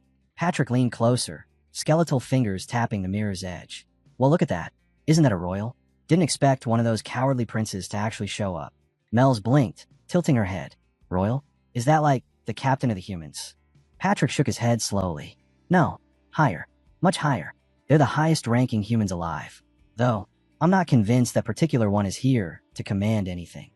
Mel's frowned. Then what's so strange about it? I expected them to appear once the capital was under threat, Patrick replied. But right now, no general mobilization order. No emergency summons. No real reason for a royal to be here. He leaned back, eyes narrowing. And yet, I see no one leading the Imperial forces. Then the realization struck him. He turned sharply toward Swallow, who was sprawled on the ground with his stomach still bloated from overeating. Boss, tell me the truth. Did you mess with the human chain of command behind my back? Swallow looked genuinely offended. Why do you always assume it's me? Just be honest, Patrick said flatly. Don't worry, I won't get angry. Swallow scratched his head, brows knitting. Well, maybe I did something. Maybe. I can't remember. Before Patrick could explode, Renee stepped in, voice slicing through the tension like a dagger. So you did do something. What exactly did you do? Swallow waved a hand dismissively. Whatever. It's not important. I don't even remember. Warren stood before the closed doors of the dimly lit room where Arl was resting. The corridor was lined with black wolf knights, every one of them stiff, nervous, afraid. Garrote stood among them. Warren's gaze locked on her like a blade. You knew about this, didn't you? Garrote froze. Her mouth opened, closed, trembled. Warren's aura exploded. A crushing, suffocating wave of heat and fury. I'm asking you, she thundered. Did you know about Arl condition or not? Silence smothered the hall. Then, in a whisper barely audible, yes, I did. Wuen's voice rose like a storm. Then why didn't you tell anyone? No one answered. The knights lowered their eyes, guilt freezing them in place. Her glare moved over them one by one. Don't tell me. I was the only one who didn't know. Still, no one spoke. Then her eyes landed on her master, the former hero, Rashmare. You knew too, didn't you? She whispered. Rashmare did not speak. He didn't have to. His silence was the answer. Wuen's entire body trembled. Fury, hurt, betrayal all boiling at once. I see, she whispered. Everyone knew. Everyone, except me. The floor cracked beneath her feet as she slammed her fist down with enough force to shake the corridor. Wuen's voice cracked as anger and hurt collided inside her. Is it because I'm not trustworthy? Fine. But if all of you knew, you could have at least stopped him from ending up like this. Someone, say something. Give me a reason. Rashmare stepped forward and grabbed her arm firmly. Calm down, Brad. I didn't train you so you could smash the floor pieces. But the moment his voice softened, Wuen's tears spilled over. Then tell me, why didn't you say anything until he collapsed like this? Why was I the only one left in the dark? I feel like a fool. Before Rashmare could answer, Dame Sion's voice came from the side. Cool, composed, steady. Because Officer Ethlas didn't want you to know. He didn't want anyone to know. Wuen's head snapped toward her. Then why? She demanded. Dame Sion shook her head. I don't know.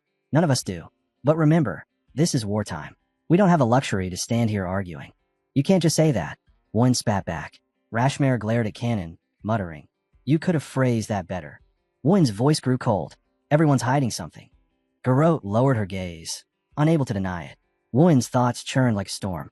Arl Livstein, captain of the Black Wolf Knights, the Empire's strongest tactician, a man trusted above nobles, generals, even some royals. His word was law, his strategy absolute. So why this? Why hide his condition from me? If he'd simply told her, she would have accepted it, stood by him, carried the burden with him. Instead, he left her in ignorance. Was this really the right path, Captain? Was it caution? Or distrust? Or something darker? Her footsteps stopped at his office door. It creaked open under her hand. Captain, just what have you been hiding from all of us? She stepped inside. Meanwhile, human army camp. Berizik, one of the elite Black Wolf Knights, stood before a calm young man. So, you're claiming the title of Supreme Commander while the captain's gone? Ridiculous. Don't overthink it, Berizik, the man replied. We just follow the captain's orders. Berizik clicked his tongue. Fine. The young man was revealed to be Sturman's younger brother. Don't worry, big brother, he thought quietly. I'll serve the captain until the very end. At that moment, someone unexpected approached. The Emperor's second son. Black Wolf Knights, the prince said. Tell me, am I not trustworthy? The younger Storm bowed immediately. Your Highness, you arrived without an escort. What brings you here? Of course you don't trust me, the prince said bluntly. If we follow political logic, I'm practically your enemy. I oppose the officer constantly. But, he paused, eyes narrowing at the distant battlefield. I still acknowledge him, and someday, I intend to challenge him properly. For that, I need to win this battle. The knight frowned. I'm too dull to understand what you mean. The prince sighed. It means I need to actually contribute for once. He stepped closer. I'll be blunt. Right now, we face a common enemy. Orcs. If we can't unite in heart, then at least unite in resolve. He held out his hand. Will you watch my back? The younger Storm blinked in surprise. The prince continued bitterly. At first, I wanted to bind your order down and take all the glory. But looking at that army, chasing glory now would doom the Empire. His gaze hardened. I may dislike the officer, but I respect his strength. And yours. He turned his back to the knight, a gesture of absolute trust. When the war ends, we may cross blades again. But for now, I entrust my back to you. Not as prince and knight, the prince said quietly, but as fellow citizens of the Empire. The knight's stern expression softened. So no politics on the battlefield. A faint smile tugged at the prince's lips. It's a shame someone as wise as you wasn't born into my faction. Your answer? The knight straightened his back. How could I refuse? I'll give everything I have. Back in Earl's office, Garrote rifled through the papers scattered across the captain's desk, and her face drained of color. Damn it. How could someone do this? She clenched the page tightly.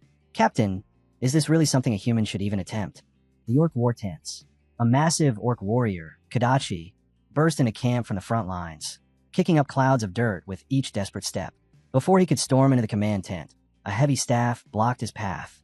The shaman, Daru, stood silently. The humans had begun to move, Kadachi reported, chest heaving. All tribes are waiting for Commander Karak's orders.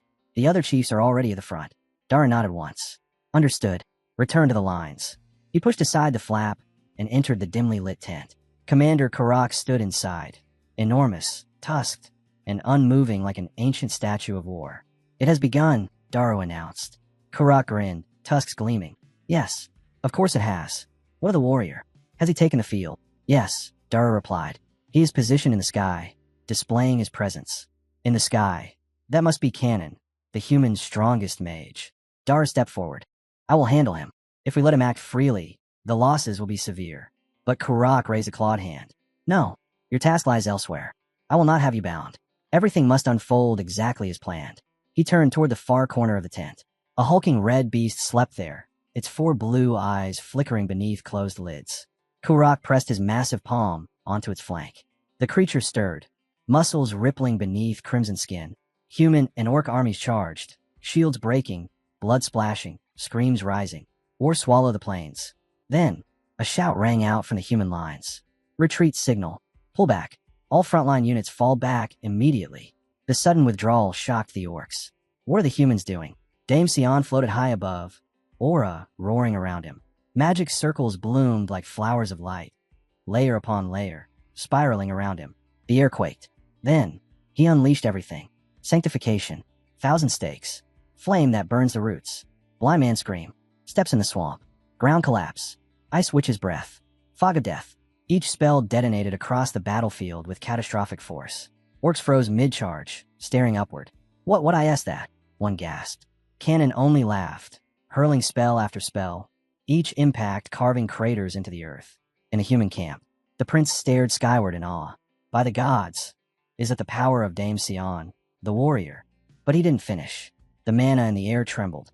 Then it surged, ripping upward, condensing, coiling, forming a massive sphere of fire that devoured the sky. And what is that? The prince whispered, eyes widening. A soldier answered, voice trembling. Sion's most feared spell, Meteor. The burning mass roared downward like a falling sun. Then, boom, a cataclysm tore across the plains, the explosion dwarfing every spell before it. The shockwave blasted outward for miles, even reaching a small home far from the war. A little child pointed at the sky. Mom, look, a shooting star. Then the shockwave slammed into them, hurling both mother and child to the ground. Back at the human camp, soldiers flinched to the force of the blast. The prince raised his voice, steady and commanding. Everyone, lower your stance. Don't panic. The warrior Sion is on our side. Barizik glanced toward the stern man Rolthos. I swear, if we just left everything to that warrior's son, this war would already be over. The elder stern man actually smirked. Rare for him. Normally, I'd call that stupidity. But after watching that, hard to argue. Barizik grimaced. At this rate, the Anon plains are going to turn into a giant crater. The elder Sturman's expression sharpened. But Sion isn't limitless. And if the enemy could be wiped out this easily, they wouldn't be classified as a great evil dungeon. He lifted his massive warhammer. Now it's time for subjugation. Dust clouds rolled across the battlefield. A deep rumbling echoed from beyond the hills. What's that noise? A knight asked. Probably the sound of them coming to die. Another replied grimly. The prince barked. All forces hold formation. Frontline units, prepare for impact. Spears lowered. Shields locked. Hearts pounded. The rumbling grew. Then it stopped. What? Someone whispered. Look up. Another breathed. Every soldier lifted their gaze. And there it stood. A towering red creature with 4 glowing blue eyes, awakened and snarling. Kurak's beast, risen in full monstrous glory. As expected of a great evil dungeon, he muttered. I can't afford to let my guard down. His eyes narrowed to the beast. So Kurak was hiding something like that. Far away, in the primordial core, Swallow stared into the scrying mirror, unimpressed. That thing's ugly. Patrick chuckled. I'm kind of jealous. One of those could guard multiple dungeon floors on its own. It doesn't even look strong, Swallow said flatly. And it's ugly. For eyes. No thanks. Patrick's tone shifted. There are many mystical beasts on the continent, but that one is especially lethal. It's one of the 9 mystical beasts, 4 of the ocean, 3 of the sky, and 2 of the land. He pointed toward the monster. That is a manticore. It has destroyed dozens of rank raid forces. Swallow shrugged. Still ugly. I'm not putting that in my dungeon. Nearby, Mel's rubbed Tuan's head lovingly. But you're cute, so don't worry. Suddenly, Ursabit's voice sliced through the room. Hey, pig. Swallow narrowed his eyes. What? Someone's here. Tell them to go away. Go see for yourself, you bastard. Swallow frowned. Ooh, Ursabit's tone darkened. Azidaka. And then, from the entrance of the primordial core. Azidaka stepped inside. A short while later, Azahadaka sat stiffly in front of Swallow, arms and legs pulled in tightly, posture defensive. Not because she was shy, but because Swallow was lying on the ground like a lazy beast, staring straight at her from below. Mr. Swallow, she asked, brows pinched, are you really going to have a conversation like that? Off to the side, Ursabet let out the deepest, most exhausted sigh imaginable. Seriously, that fat pig. Patrick stepped forward, arms crossed. Boss, sit up. At least pretend to be civilized. Whatever. Swallow grunted without budging. This is my home. I'm comfortable. He rolled his eyes toward Azzy, still half sprawled. So, why are you here? If you came with a request, forget it. Say what you came to say and go home. I'm not here to request anything. Azzy replied calmly. I came to report something. Something suspicious I saw the last time I was here. Swallow's eyes narrowed. What did you see? Karak had a secret meeting with Hexable. Swallow blinked. A slow smirk crept across his face. Hexable at that age already. Didn't think she'd be into something like that. Huh. Interesting. Before he could continue, Renee stepped forward with a bright smile. Mr. Swallow, I'm also at the age where I can start dating. What do you think? Swallow froze. Wait, Renee, calm down. I think dating is good, she said proudly. Patrick's patience snapped like a brittle bone. I swear to the gods, I will hand in that resignation again. Do you want that? Swallow threw up both hands, panicking. Okay, enough. So, back to the meeting, what about it? As he continued, voice firm. Isn't it strange they met right after Karak declared war? It's natural to suspect Hexable is plotting something. Swallow's joking expression evaporated. His eyes hardened, sharp, cold, calculating. Patrick noticed instantly. Boss. Swallow sat up slowly, posture suddenly straight and deadly serious. Patrick. Yes, boss. Empty the room. Everyone leaves except W. And don't let anyone else in. Patrick bowed. Understood. One by one, the others slipped out. The door thudded shut. Only Swallow and Azahadaka remained. The atmosphere changed instantly. Thick, suffocating, almost predatory. As he shifted in her seat. Was it always this heavy here? Did I make a mistake coming alone? Sweat pooled at her temples. Then, Swallow spoke. So, what about Hexable? His gaze was no longer casual. It was sharp, dissecting her like prey. A surge of instinctive fear shot through her. She shot to her feet, knocking the stool across the floor, body sliding into a fighting stance. Was I wrong from the beginning? Was I too naive to think Swallow wasn't involved? Did I walk straight into enemy territory? Alone? Swallow repeated, colder. What? About? Hexable. But she wasn't listening anymore. Her mind raced. Is he planning to kill me? Am I the only witness? Is this all a setup? Her resolve snapped into focus. She shouted. Azahadaka of Marguerite. Raw energy burst from her, the ground cracking beneath her feet as her aura surged like a rising storm. Swallow blinked, genuinely confused. Go down. What are you talking about? But before he could even finish the sentence, her body twisted, expanded, and erupted in her full dragon form. Swallow stared up at her, unimpressed. What are you doing now? She didn't answer. Power gathered in her throat, mana curling like a storm as she prepared a breath attack. But then, something unnatural closed around her. Darkness. Not ordinary shadow, but a presence so dense it swallowed everything. What is this? No. Someone else is here. So, this is the Swallow. A voice murmured through the dark. I told you to answer. Panic flickered in her mind. Do I even stand a chance? No. I'm the master of a great, evil dungeon. Even if I lose, I won't die easily. She inhaled deeply, ready to unleash her breath. And Swallow just scratched his head, annoyed. Hey, can you stop that? It's loud, he sighed. I get that you're a dragon. Good for you. But just answer my question. What's Hexable plotting? Her killing intent shattered. The energy fading. She froze mid-attack. I've asked you the same thing over and over, Swallow continued, yawning. You don't know either, right? Then stop wrecking my house. A short while later, Patrick stood before her, bowing so deep his forehead nearly touched the floor. I sincerely apologize. No, I misunderstood as well, she admitted quietly. This is still our boss's fault, Patrick said without mercy, acting all serious for no reason. Why am I being blamed? Swallow barked. Patrick shot him a cold glare. Boss, apologize. Swallow let out a defeated sigh and bowed his head. Fine. Sorry. It's just, you look so tense I got tense too. Didn't you already mess up like that last time? Patrick countered. Swallow's face twisted. Do you really have to bring up everything? Ugh, fine, I said sorry. Patrick pointed at the destroyed room. That's not even the issue. Look at this disaster. You just won't let it go, Swallow muttered. From her seat, Azzy Dhaka stared at them bickering, completely drained. I honestly don't know anymore. Later, over tea with Ursabit and Renee, the two continued discussing a short distance away. So you're sure they met? Patrick asked. That's what she said. And we used lie detection magic on her, Swallow replied.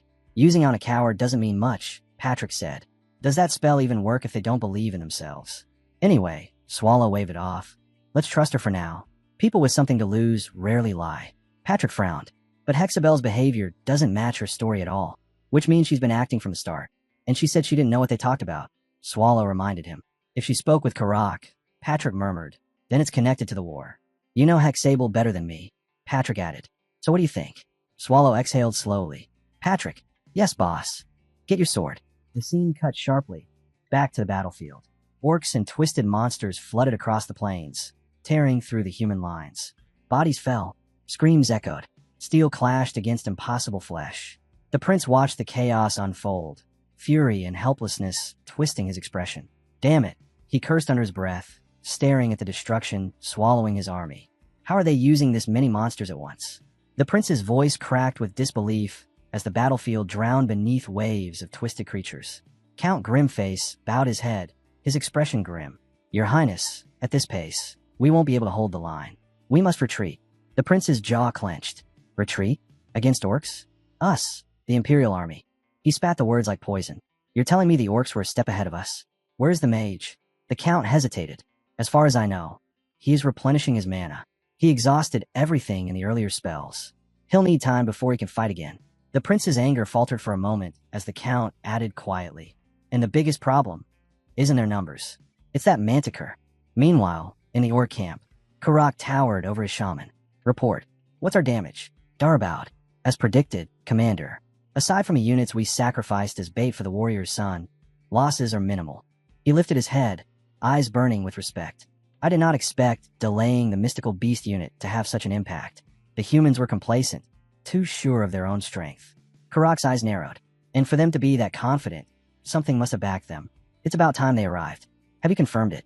Daru closed one eye, invoking his shamanic sight. Yes, they've just stepped onto the battlefield. Karak lifted his chin. Good. Prepare them for the next move.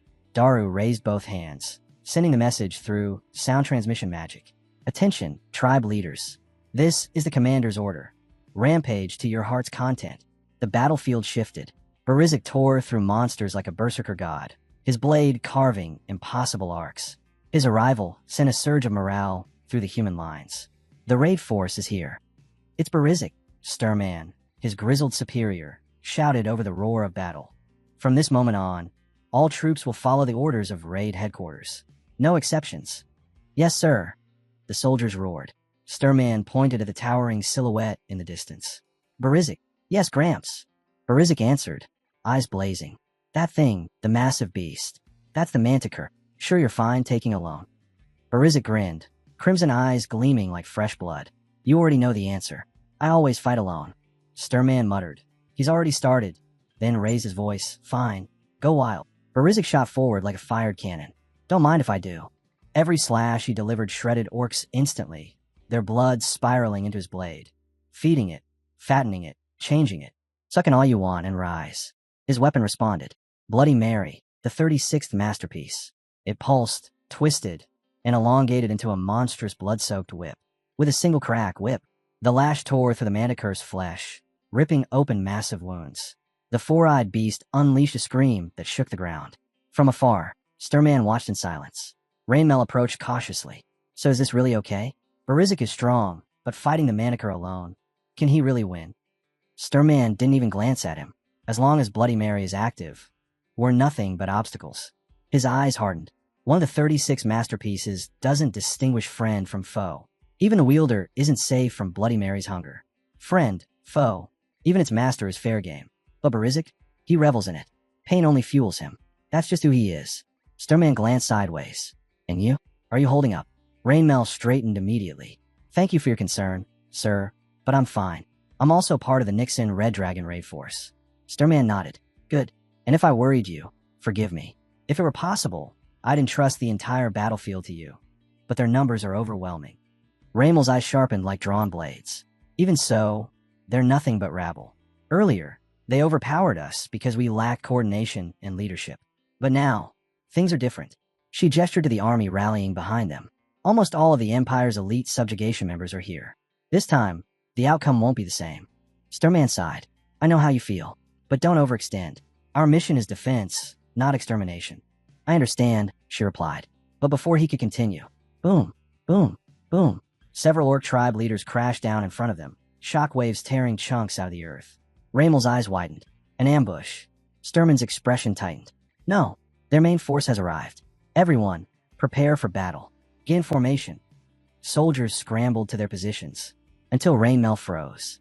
Her eyes locked on an orc wearing dragon scale armor. Armor she recognized instantly. Captain Carty's armor. Desecrated.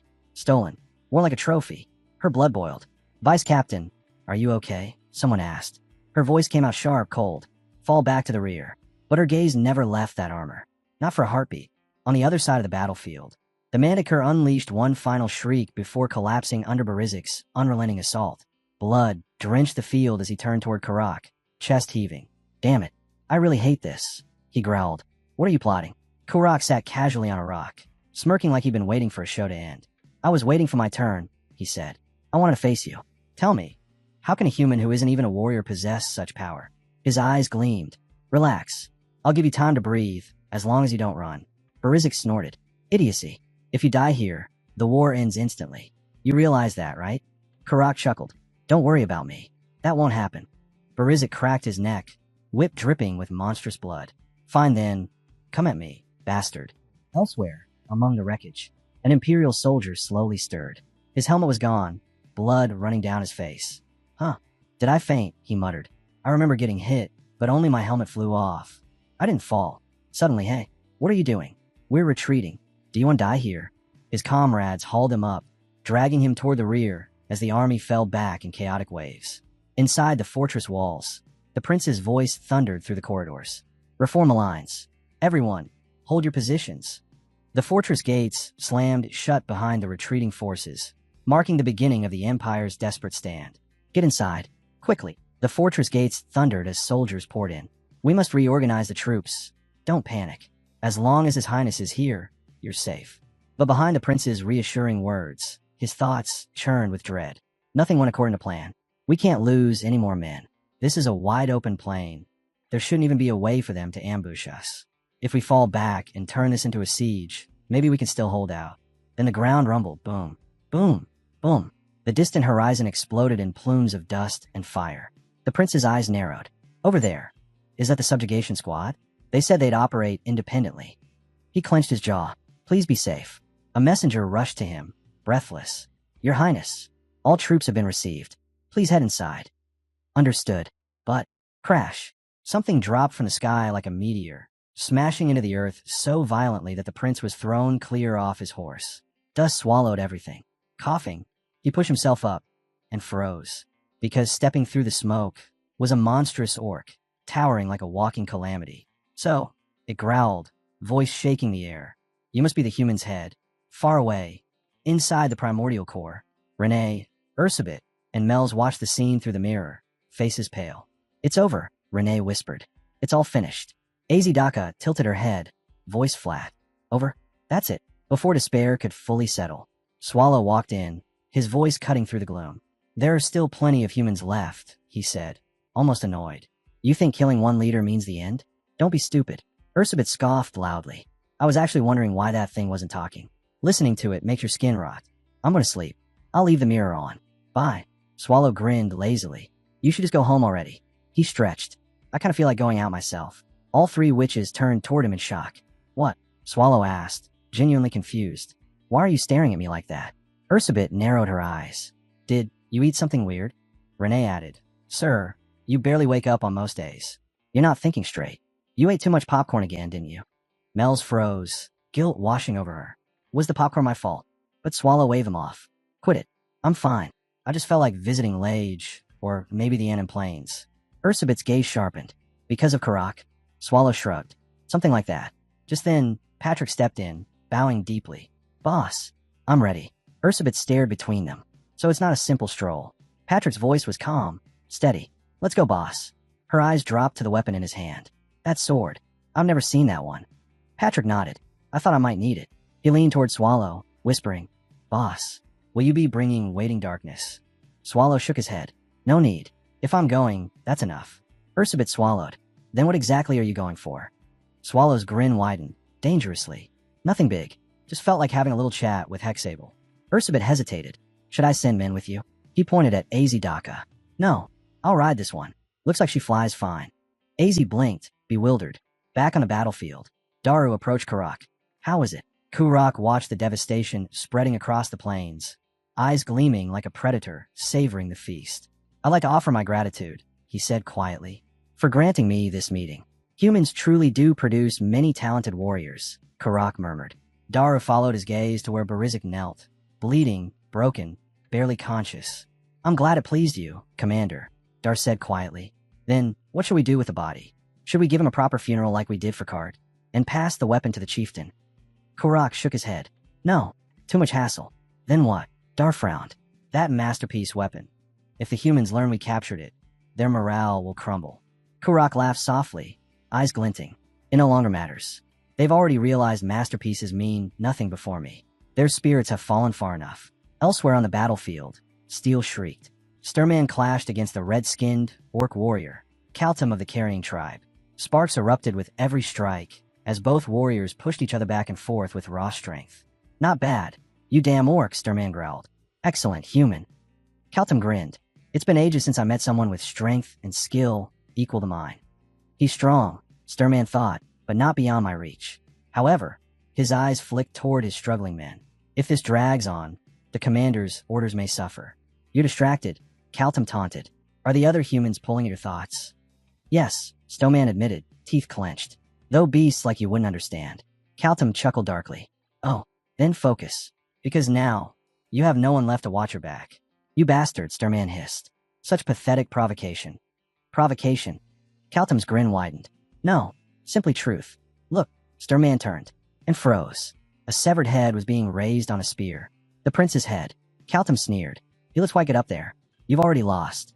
At the fortress gates, the orc who killed the prince rampaged without restraint, tearing through Imperial soldiers like paper. The Imperial vice-captain screamed, voice breaking with rage. Stop him. Hold the line. We must avenge his highness. Do not retreat. Will you turn your backs on the prince's killer? But his words drowned in chaos. We can't win. That monster is unstoppable. Run. Soldiers fled in terror, trampling each other as the count cursed their cowardice. His horse bucked violently, throwing him to the ground. The massive orc shadowed him, lifting its iron club. Disgusting creatures, the orc spat. Flat on the dirt, the count's eyes trembled. One orc is enough to destroy us. The iron club fell, but was caught mid-swing. A single slender hand crushed the momentum. Historia had arrived. Beside her, the former hero Rashmare drew both his blades. His voice calm yet tinged with an almost nostalgic hunger. Well, it's been a while since I had a proper fight, he murmured.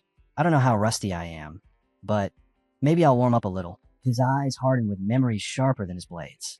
Long ago, deep within a dungeon, Rashmare watched his entire party be swallowed alive by a swarm of monsters. They had sacrificed themselves, dragging the beast down with them, just to buy him enough time to escape. Their screams still echoed in him, their sacrifice seared into his heart like a brand. And now, standing before another monstrous horde, that old pain began to burn again. Rashmer's rage had once burned hot enough to scorch the world. After watching his comrades die, after watching them sacrifice themselves so he alone could escape, something inside him shattered. He did not just turn his blade on monsters. He turned it on the men whose greed and cowardice had sent his companions to their graves. He hunted them relentlessly. Lords who hid behind soldiers. Officials who smiled while signing death sentences. Cowards who hid behind orders. One such man fell to his knees before him, shaking uncontrollably. Please, spare me. I only followed my superior's orders. I merely carried them out. But Rashmer's blade showed no mercy. The guilty bled, the corrupt fell, and the lord whose negligence condemned his comrades also met his end beneath Rashmer's sword. But not all of Rashmer's memories were soaked in blood. He remembered Byrne, his first disciple, a timid boy he trained with patience and pride, a boy who grew into a warrior strong enough to stand beside heroes. He remembered watching Byrne walk into the primordial core with unwavering resolve. And he remembered the grief, the pain that still clawed at him, when word reached him that Byrne had died inside that cursed dungeon. That wound never healed. Time shifted toward the present. Wen stood before the royal knights, eyes blazing. "Why won't you let me go?" she demanded. "It is Her Highness the Princess's order." One knight answered stiffly. "She commanded that the hero remain in lies to protect the capital. So I'm supposed to sit here and kill every orc that makes it this far." Wen snapped. "That's your strategy?" The knight hesitated. "Your presence gives the citizens comfort." "What kind of nonsense is that?" she shot back. "Everyone else is out there fighting, stronger than me, braver than me. And you expect me to stay put? You must trust them, hero." "Who said I don't? That's not the issue. I need to be out there right now." Her fury echoed through the halls. Rashmare sighed deeply and stepped forward. He placed a firm hand on Wen's head. "That's enough, kid." Before she could argue, he lifted her off the ground and slung her over his shoulder like she weighed nothing. "Calm down. You're blaming the wrong person." "What? Then who should I blame?" Wen shouted. Moments later, the royal castle erupted with whispers. Rashmare, the legendary hero of the Demon Lord subjugation, stood with his sword drawn, and its tip pressed against the princess's throat. "Who goes there?" Noble shrieked. "Guards, protect Her Highness. Stand down at once." The princess's rage was volcanic. "You lowborn insect. How dare you raise your sword at me? I'll have your head nailed to the castle gates." "Shut your mouth, Rebecca." The first prince stepped forward, face twisted with disdain. He bowed slightly, though not to her. "I apologize in her place, Sir Rashmare. But tell me, when did you return without announcement?" Whispers rippled through the hall. "Rashmare, the former hero, he looks nothing like the man from the stories." Rashmare's voice cut through the noise like a blade. "Given the situation, I'll skip the formalities. I have one demand." His eyes locked onto the throne. "Send Wen to the Annan Plains, immediately." He scoffed. "Your excuses are pathetic. Keeping her trapped here as an escort. What is she supposed to do? Hold your hands while you nobles run for your lives?" "In a battle where the Empire's fate hangs by a thread," Rashmare growled. "What idiot decided it was wise to split our forces? If that idea came from a royal's brain, then yes, the Empire truly is doomed." The princess shrieked, voice cracking with indignation. "Why aren't you protecting me?" "Guards, seize him." But Rashmare didn't even look at her. His cold gaze turned to Wen instead. "Little Wen," he said, voice edged with steel, "don't let the Empire put chains on you. And don't forget, just because I'm a former hero doesn't mean I won't cut down a royal." The guards hesitated, trembling. Before the castle erupted further, the first prince raised a hand. "Lower your weapons," he commanded. "We will accept his demand. Release the princess." And just like that, the Empire bent. Back to the present. The fortress roared with renewed life. When Historia appeared among them, armor gleaming, the soldiers' despair turned into wild hope. "It's her. It's the hero. We're saved." Rashmare glanced at her with a crooked grin. "Little brat." Wen tightened her grip on the massive iron club and scoffed. "Was it your attempt at a joke?" "That was awful, old man." Nearby, an orc desperately pulled at the club in her grasp, veins bulging, muscles shaking. "What would I ask this?" he screamed. "I'm using everything I have, and she doesn't even move." Wen didn't even look at him. She just rolled her wrist, clenched her gauntlet, and sent the orc flying with a single bone-crushing blow. "Geez, you're so noisy." The orc hit the ground like a boulder, unmoving. Rashmare watched her quietly. "That's not something I taught you." Flustered, Wen snapped back, cheeks puffed slightly. "What? We're gonna wipe them out anyway, right? There's no time to play nice." Then she pointed ahead, expression fierce. "Let's go. Don't fall behind, old man." And like a lightning bolt, she dashed straight into the heart of the battlefield. Rashmare sighed. No consideration for an old master. He turned to the nearby count. Have you seen any of those so-called holy knights?" The count shook his head. "It's chaos, sir. I couldn't tell." "Fine," Rashmare said. "Then protect the fortress." "Sir, what are you planning?" "What else?" His eyes hardened. "We win. Not far away." A paladin watched from the shadows, hidden by smoke. "This is not part of the plan," he muttered. "For a hero to throw himself into battle for his soldiers' sake. Perhaps a hero is still a hero." But then his expression darkened. "His Holiness ordered us not to engage with those two yet. Better to withdraw and report." Then, whoosh, something dark streaked across the sky, cutting through clouds like a blade. The paladin stiffened. What was that?" Above the Annan Plains, wings unfurled, a dragon descending from the heavens, scales shimmering in the light. As he docked a dove at terrifying speed, and upon her back, Patrick and Swallow. Patrick leaned forward. "Boss, we've arrived. What's the plan?" Below them, the battlefield seethed with chaos. Smoke, blood, shattered earth. Wen smashed another tribe leader into the dirt with a single monstrous strike, the ground trembling beneath the impact. From afar, Kaltum of the Kerr tribe froze mid-charge, eyes wide. What kind of monster is that girl? Rashmare arrived like a shadow cutting through the smoke. His voice rang out sharply. Hey, are you really planning to look away from me? Kaltum flinched, too slow, because Rashmare was already there. Twin blades flashed, steel slicing the orc's flesh with a shallow cut. Not fatal, just deep enough to shake his confidence. Kaltum staggered back, rattled. In desperation, he hurled his weapon straight at Rashmare, using the distraction to leap back and flee. Hey, where do you think you're going? Stop right there. Wooin lunged, ready to chase him down, but Rashmare's arm shot out, stopping her cold. Don't chase him, he said firmly. There's too much on the line right now. High above the battlefield, Patrick watched the chaos unfold from Azidaka's back as her wings carved the sky. Things are getting pretty interesting, boss, he said. That must be the Iron Fist. I've seen countless warriors, but never anything like her. Maybe she really is the strongest human alive. Swallow, sitting as casually as if he were watching a parade, shrugged. That girl? Yeah, she's strong. What was her name again? Muin. Patrick blinked. Muin? Who's that? I think that's a human name, Swallow said absently. Azidaka, usually silent, finally spoke. If she's appeared on the battlefield, does that mean Karak has fallen? Patrick shook his head. Not necessarily. No matter how strong she is, she can't fight every orc by herself. She couldn't take Karak one-on-one either. If the Orc tribes push forward, they'll win. Karak's hatred runs deep, deeper than even we expected. Swallow tilted his head. What are you talking about? Patrick's voice dropped. Karak intends to drag all of Bumble into a full slaughter of humanity. Swallow scoffed lightly.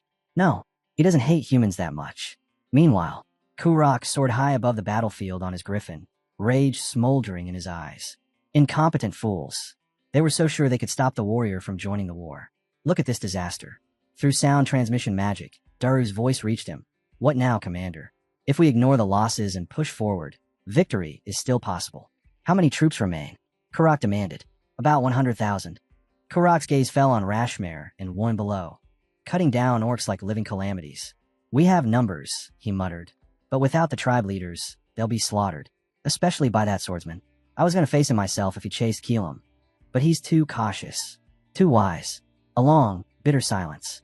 Then, signaled a retreat. Back on the ground, Rashmare and Wooin knelt beside Sturman's fallen body. Wynn's shoulders shook, tears streaking her dirt-covered face. I'm sorry. If only I'd been faster. Rashmare stared at Sturman, then at Barizik, lying nearby among the dead. His voice thickened, thoughts darkening. Too many casualties. Everyone underestimated Karak. Even killing the tribe leaders won't turn this war. At this rate, lives will fall. Just then, members of the Red Dragon Raid force approached, battered and bloodied. One soldier fell to his knees, clutching a familiar set of dragon scale armor. Are you the warrior? He asked, voice trembling. Rashmare turned to face him. Rashmare stared at the kneeling soldier. And you are? My name is Cabal, the man rasped. Unit commander of a Nixon Red Dragon Raid force. Rashmare's eyes drifted to the armor Cabal clutched. What is it you're carrying? Cabal lowered it with reverent, trembling hands. Our captain's armor. Vice Captain Rainmel retrieved it from the orcs, but when she saw it worn by them, her fury consumed her. She fought recklessly and died with them. I see, Rashmare muttered, voice grim. A self-destruction. Yes, Cabal coughed violently, blood spilling from his lips. That's when Rashmare noticed it. A blade lodged deep in Cabal's chest. Even with death creeping up his spine, Cabal forced himself to continue. This armor, the legacy of our captain and vice captain, it must return home. He pushed it forward with shaking hands. Please take it. Rashmare bowed his head. I swear it. On my name. Before he could finish, Wynn's voice cut through the air like thunder. Paladins, she shouted. Rainmel told me. Paladins were working with the monsters. They tried to stop us from reaching the battlefield. They must be here too. We can't be sure. Rashmare started. But the ground cracked as Wooin slammed her heel into it, shock waves blasting outward. No, I know where they are, she growled, already sprinting, fury blazing in her eyes. High above the battlefield, Patrick watched the sudden movement below. Looks like the humans are retreating too. And the hub? Swallow asked lazily. It stopped moving. The orcs are pulling back as well, Patrick replied. They'll destroy the hub on their way back to their captain. He exhaled slowly. From here on, the battle won't be humans versus orcs. It'll be humans loyal to the Emperor against humans loyal to the Order. Swallow's expression darkened. So, what do you think will happen? Patrick's voice was grave. I'm not certain, but one thing is clear.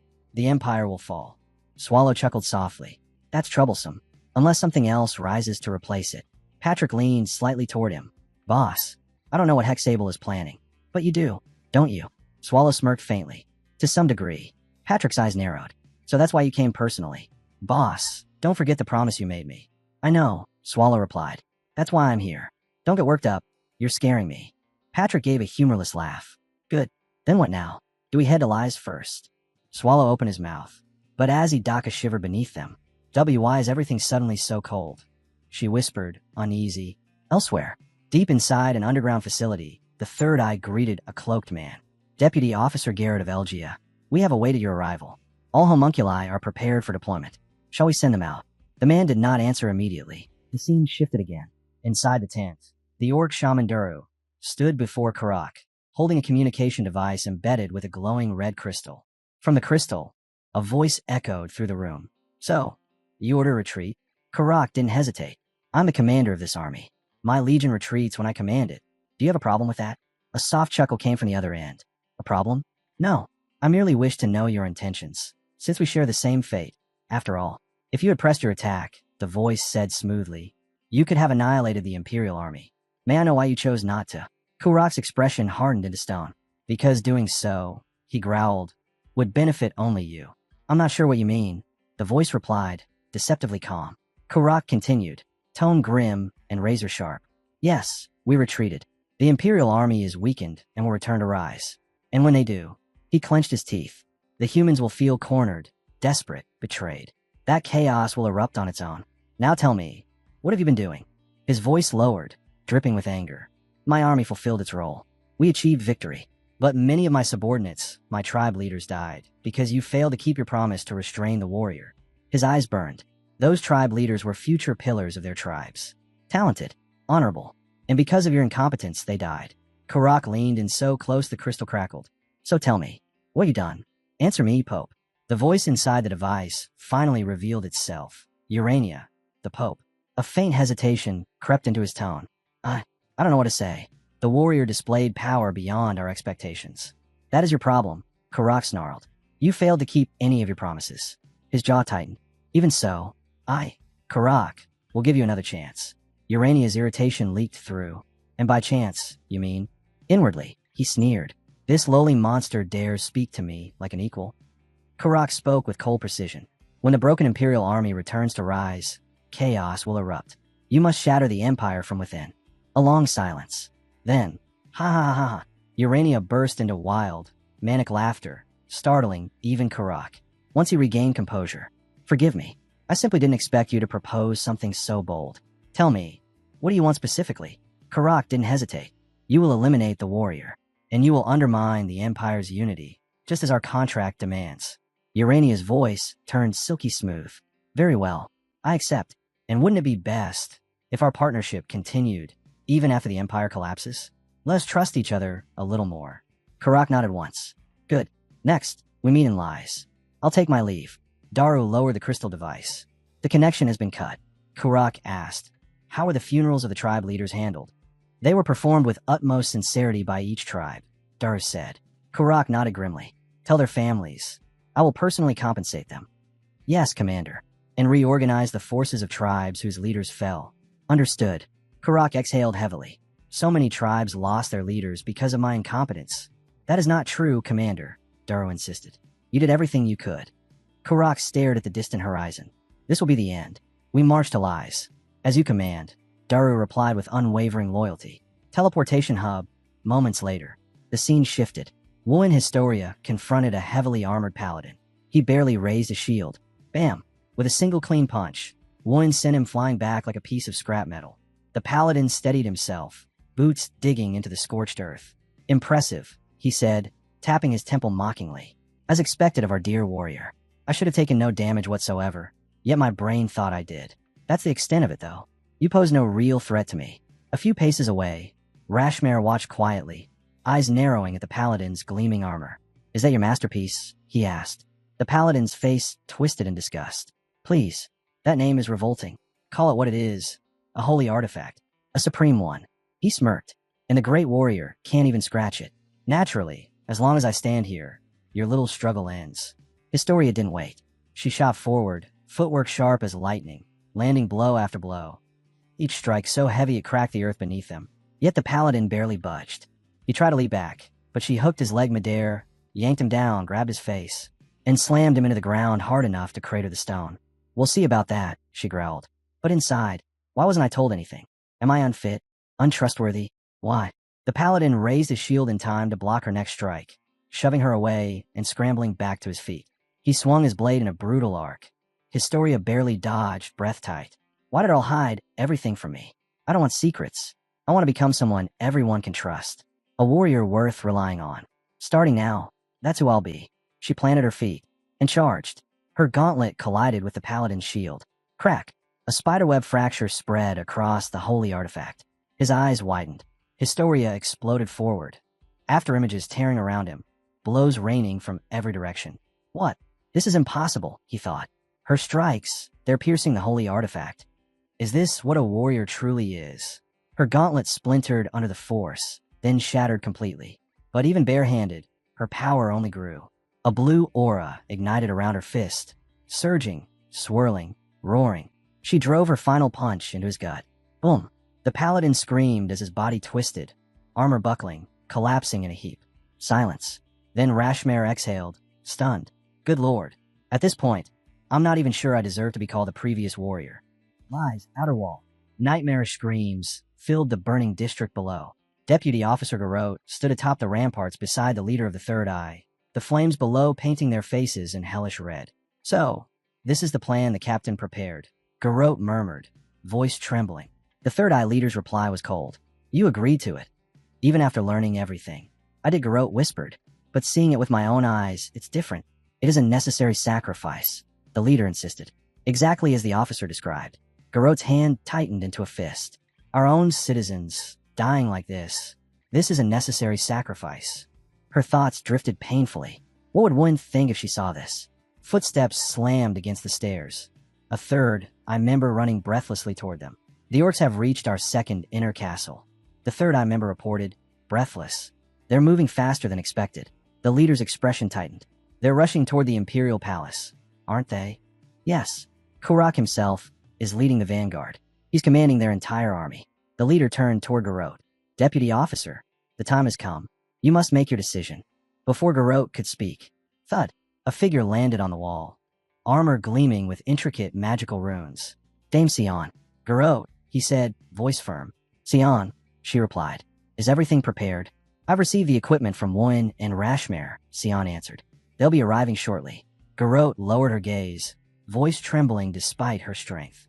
You're as strong as ever, Sir Ion, but I truly don't know about this. She clenched her fist. I was determined to follow Arla's orders, no matter what. Even now, I want to believe he did everything for the Empire's sake. At least, I want to believe that. Sion stared at her, silent for a moment. Even after seeing this slaughter, Garrote hesitated. I don't know anymore. That's exactly why you must act, Sion replied. Huh, she blinked. Because we are the ones who brought this catastrophe upon them, Sion said. We must accept punishment for our responsibility. That is the only answer I see. Garrote's breath hitched. Sion rose into the air, wings of mana spreading behind him. Then I'll depart and complete my mission. As he flew away, Garrote whispered, punishment. She turned sharply to the Third Eye leader. Enforce the plan the moment Cersei finishes his mission. Understood. Yes, the leader replied. Patrick and Swallow rode atop Azidaka as she circled over the city, wings slicing through the smoky night sky. We're here, Azidaka announced. So soon. Patrick blinked. That's 2 months by carriage. He exhaled. You're fast, though honestly, not impressive. You reached Miss Mel's castle in half a day last time. Azidaka winced internally. They're treating me like public transportation. Why? Swallow grumbled, adjusting himself. Can you get your cape off me? That fall was a mistake. I already apologized to Mel. Patrick corrected him immediately. That wasn't a mistake, boss. That was a failure. He sighed again. Swallow stared at him with a blank expression. Patrick frowned. What's with that creepy look? Inside, Swallow's thoughts churned. If I shove him off, at least I won't hear him nag anymore. No, I can't handle the consequences if he survives. Forget it. Whatever, Swallow muttered aloud, yawning. He exhausted himself thinking pointless things again. Patrick mumbled. So, what now? Hexable isn't anywhere in sight.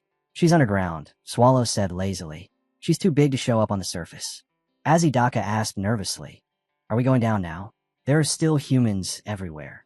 Not yet, Swallow replied. Keep circling. We'll be here for a few hours. Hexable catches on fast.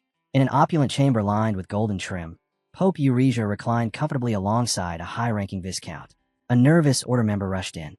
Your Holiness, the Orc army has breached the second inner castle.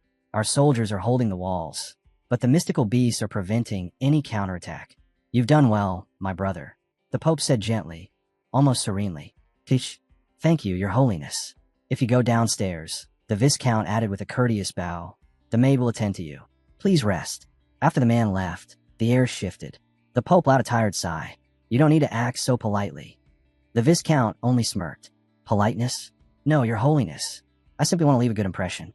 After all, your clergy will rule the empire soon enough. The Pope chuckled softly. Such piety will not go unnoticed. Grace will follow you. Before the mood could settle, a man burst into the chamber. Your Holiness, the Paladin has returned. I'll greet him myself, the Pope said, rising with unusual excitement. Moments later, the hall erupted in applause as the Paladin entered. I've been waiting for you, brother, the Pope greeted, pulling him into an embrace. But the Paladin didn't return the sentiment. He stood stiff, silent. You seem troubled, the Pope said, studying his face. Did something happen? The Paladin finally spoke, voice low. At the hub, we fought a Historia. Many of our Rolthos died. I see, the Pope murmured. It's all right. You returned alive after facing such a heretic. That alone signifies victory. The Paladin leaned in, whispering. I eliminated all the warriors. And if you listen, you can hear the orcs marching toward us. The Pope's eyes widened in delight. Good. Very good. Your contribution is immeasurable. He stepped away and addressed the gathered clergy. Rolthos, the crusade begins ahead of schedule.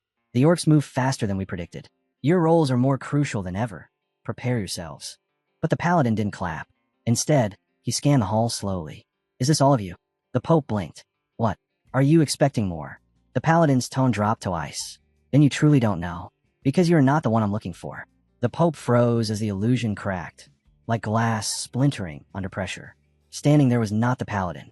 It was Dame Sion, eyes sharp as blades. So, Sion said quietly, this really is all of you. The Pope stumbled back. Ichiro Sion, how did you? Did the officer send you? Or did Tracker Garrote discover something? Sion didn't bother to answer. The Empire is finished, the Pope hissed. Instead of siding with those heretics, why not join us? Not interested, Sion replied coldly. He rose into the air as mana surged violently around him.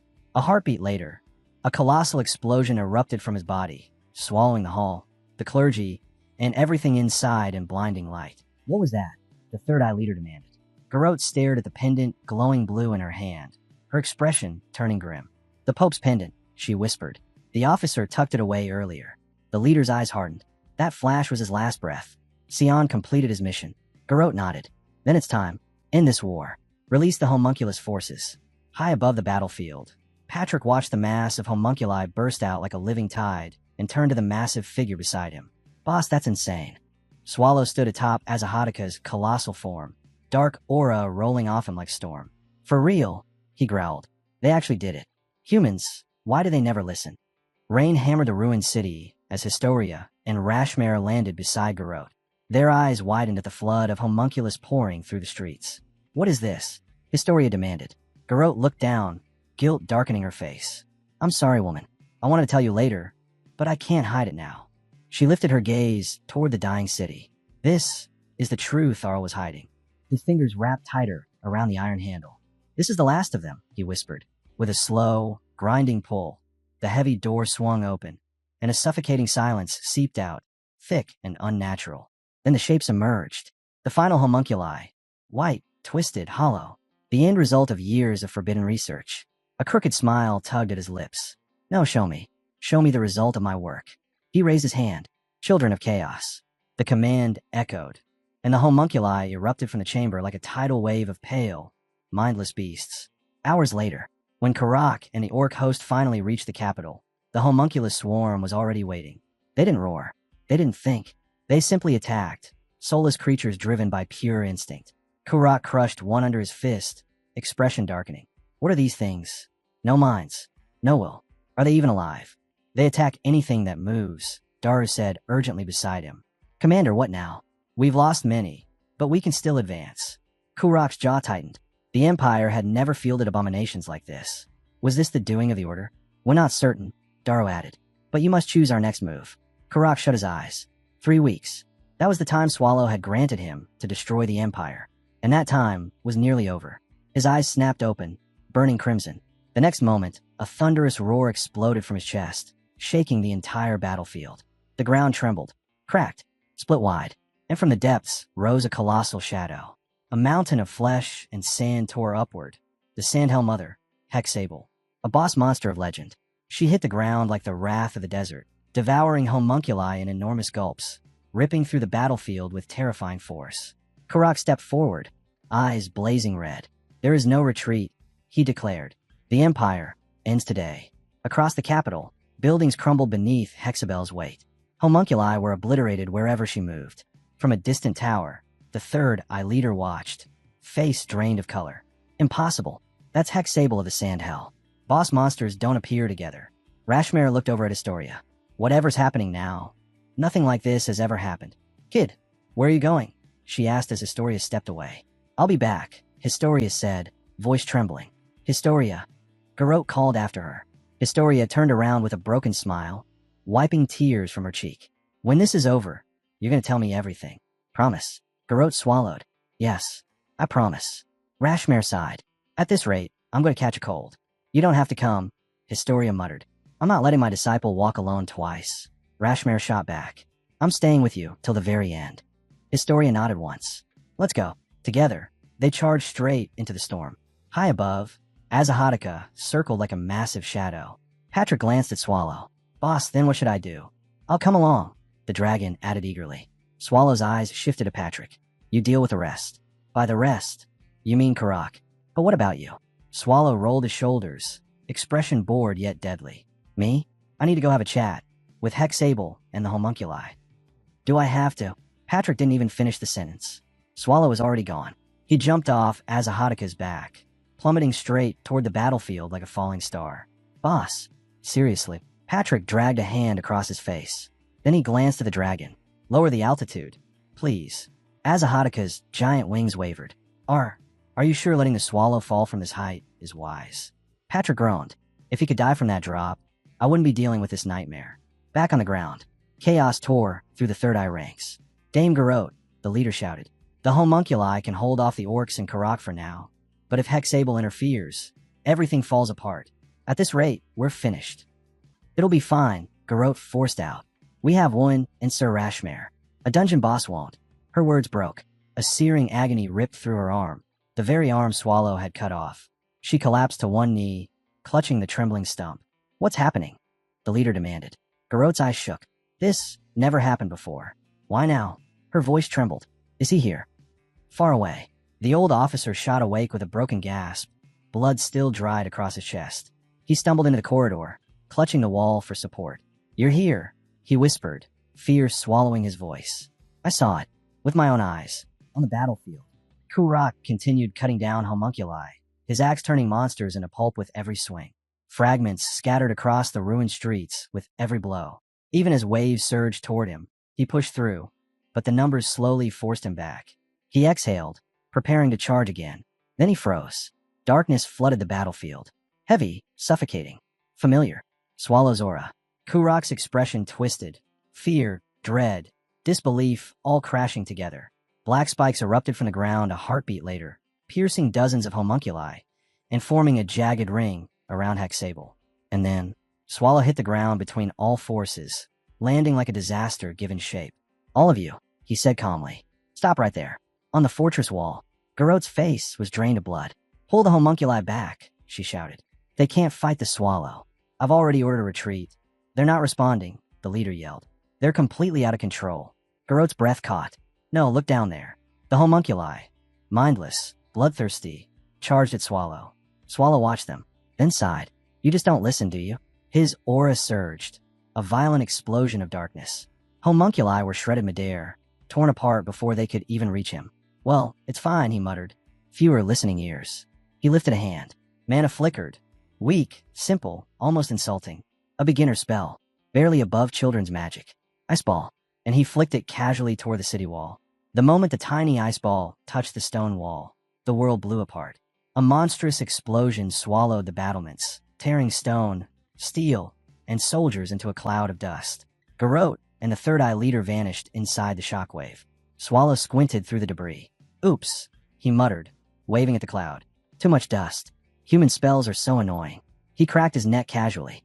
Now then, Kurok finally staggered forward, still stunned by what he'd witnessed. Swallow, why are you here? Our agreement's time limit hasn't expired yet. I'm not here about that, Swallow replied. I'll deal with you later. Then why interfere? I told you not to get involved in the Empire War. Swallow stared at him, flat, unimpressed, as if Kurok had just said the dumbest thing imaginable. Dude, Hexable is literally standing next to you, and you still don't get it. Kurok stiffened. If this is about me not informing you of my alliance with Hexable, fine. I apologize. I'll compensate you. But if you're stopping the war for that, Swallow cut him off. There's no way you and Hexable teamed up out of goodwill. More likely, you told her to join the war if things got bad, and she demanded something in return, something hidden in Lee's, something you promised to bring her. His eyes narrowed, and naturally, you thought you could hide it from me. But I noticed, so I came. Kurok hesitated, unable to deny it. Swallow raised a finger. Anyway, I don't fully understand the details yet, so I'll give you 5 seconds to explain. 1. Kurok panicked. Wait, listen, we can talk. 5. Swallow shrugged. Time's up. Screw off. A blast of pure darkness detonated from his palm and slammed into Kurok, launching the Orc commander across the plaza. He smashed through a building, the impact collapsing it into a pile of rubble. Swallow turned to face Hexable. His voice was calm. Cold. Your turn. Choose your words carefully. He has a family. That's the only reason he's still breathing. But you? If you try anything stupid, I'll kill you. Slowly. Hexable trembled. Teacher. Swallow ignored the title. Let's see. How much have you figured out? From the ruins. Kurok dragged himself upright, bleeding but alive. He spared me. No. He wants something else. What are you planning, Swallow? A metallic clank echoed beside him. Kurok turned. Patrick stood there, casually holding Kurok's own axe. Nice seeing you again, Patrick said. You dropped this, so I brought it back. Kurok wiped the blood from his jaw. I get it now. He didn't kill me because he wants you to finish the job. Patrick sighed. We didn't want to interfere with your plan, but you're hiding something too, and the situation forced our hand. I can't speak for the boss, but this isn't personal, Mr. Kurok. Kurok growled. You talk a lot for someone called the Death Knight. There's no rule saying Death Knights can't talk, Patrick replied. Azahadaka chuckled from behind them. Is that so? Patrick nodded. Besides, I like talking before the fight. I can't do it after the fight. Unfortunately, he caught himself rambling. Oops, there I go again. Patrick lifted his sword, shifting into position. Do you have anything to say before we start, Mr. Kurok? Kurok gripped his restored axe, eyes burning. I have plenty to say, and I'll say all of it after I defeat you. Patrick grinned. Good. Then,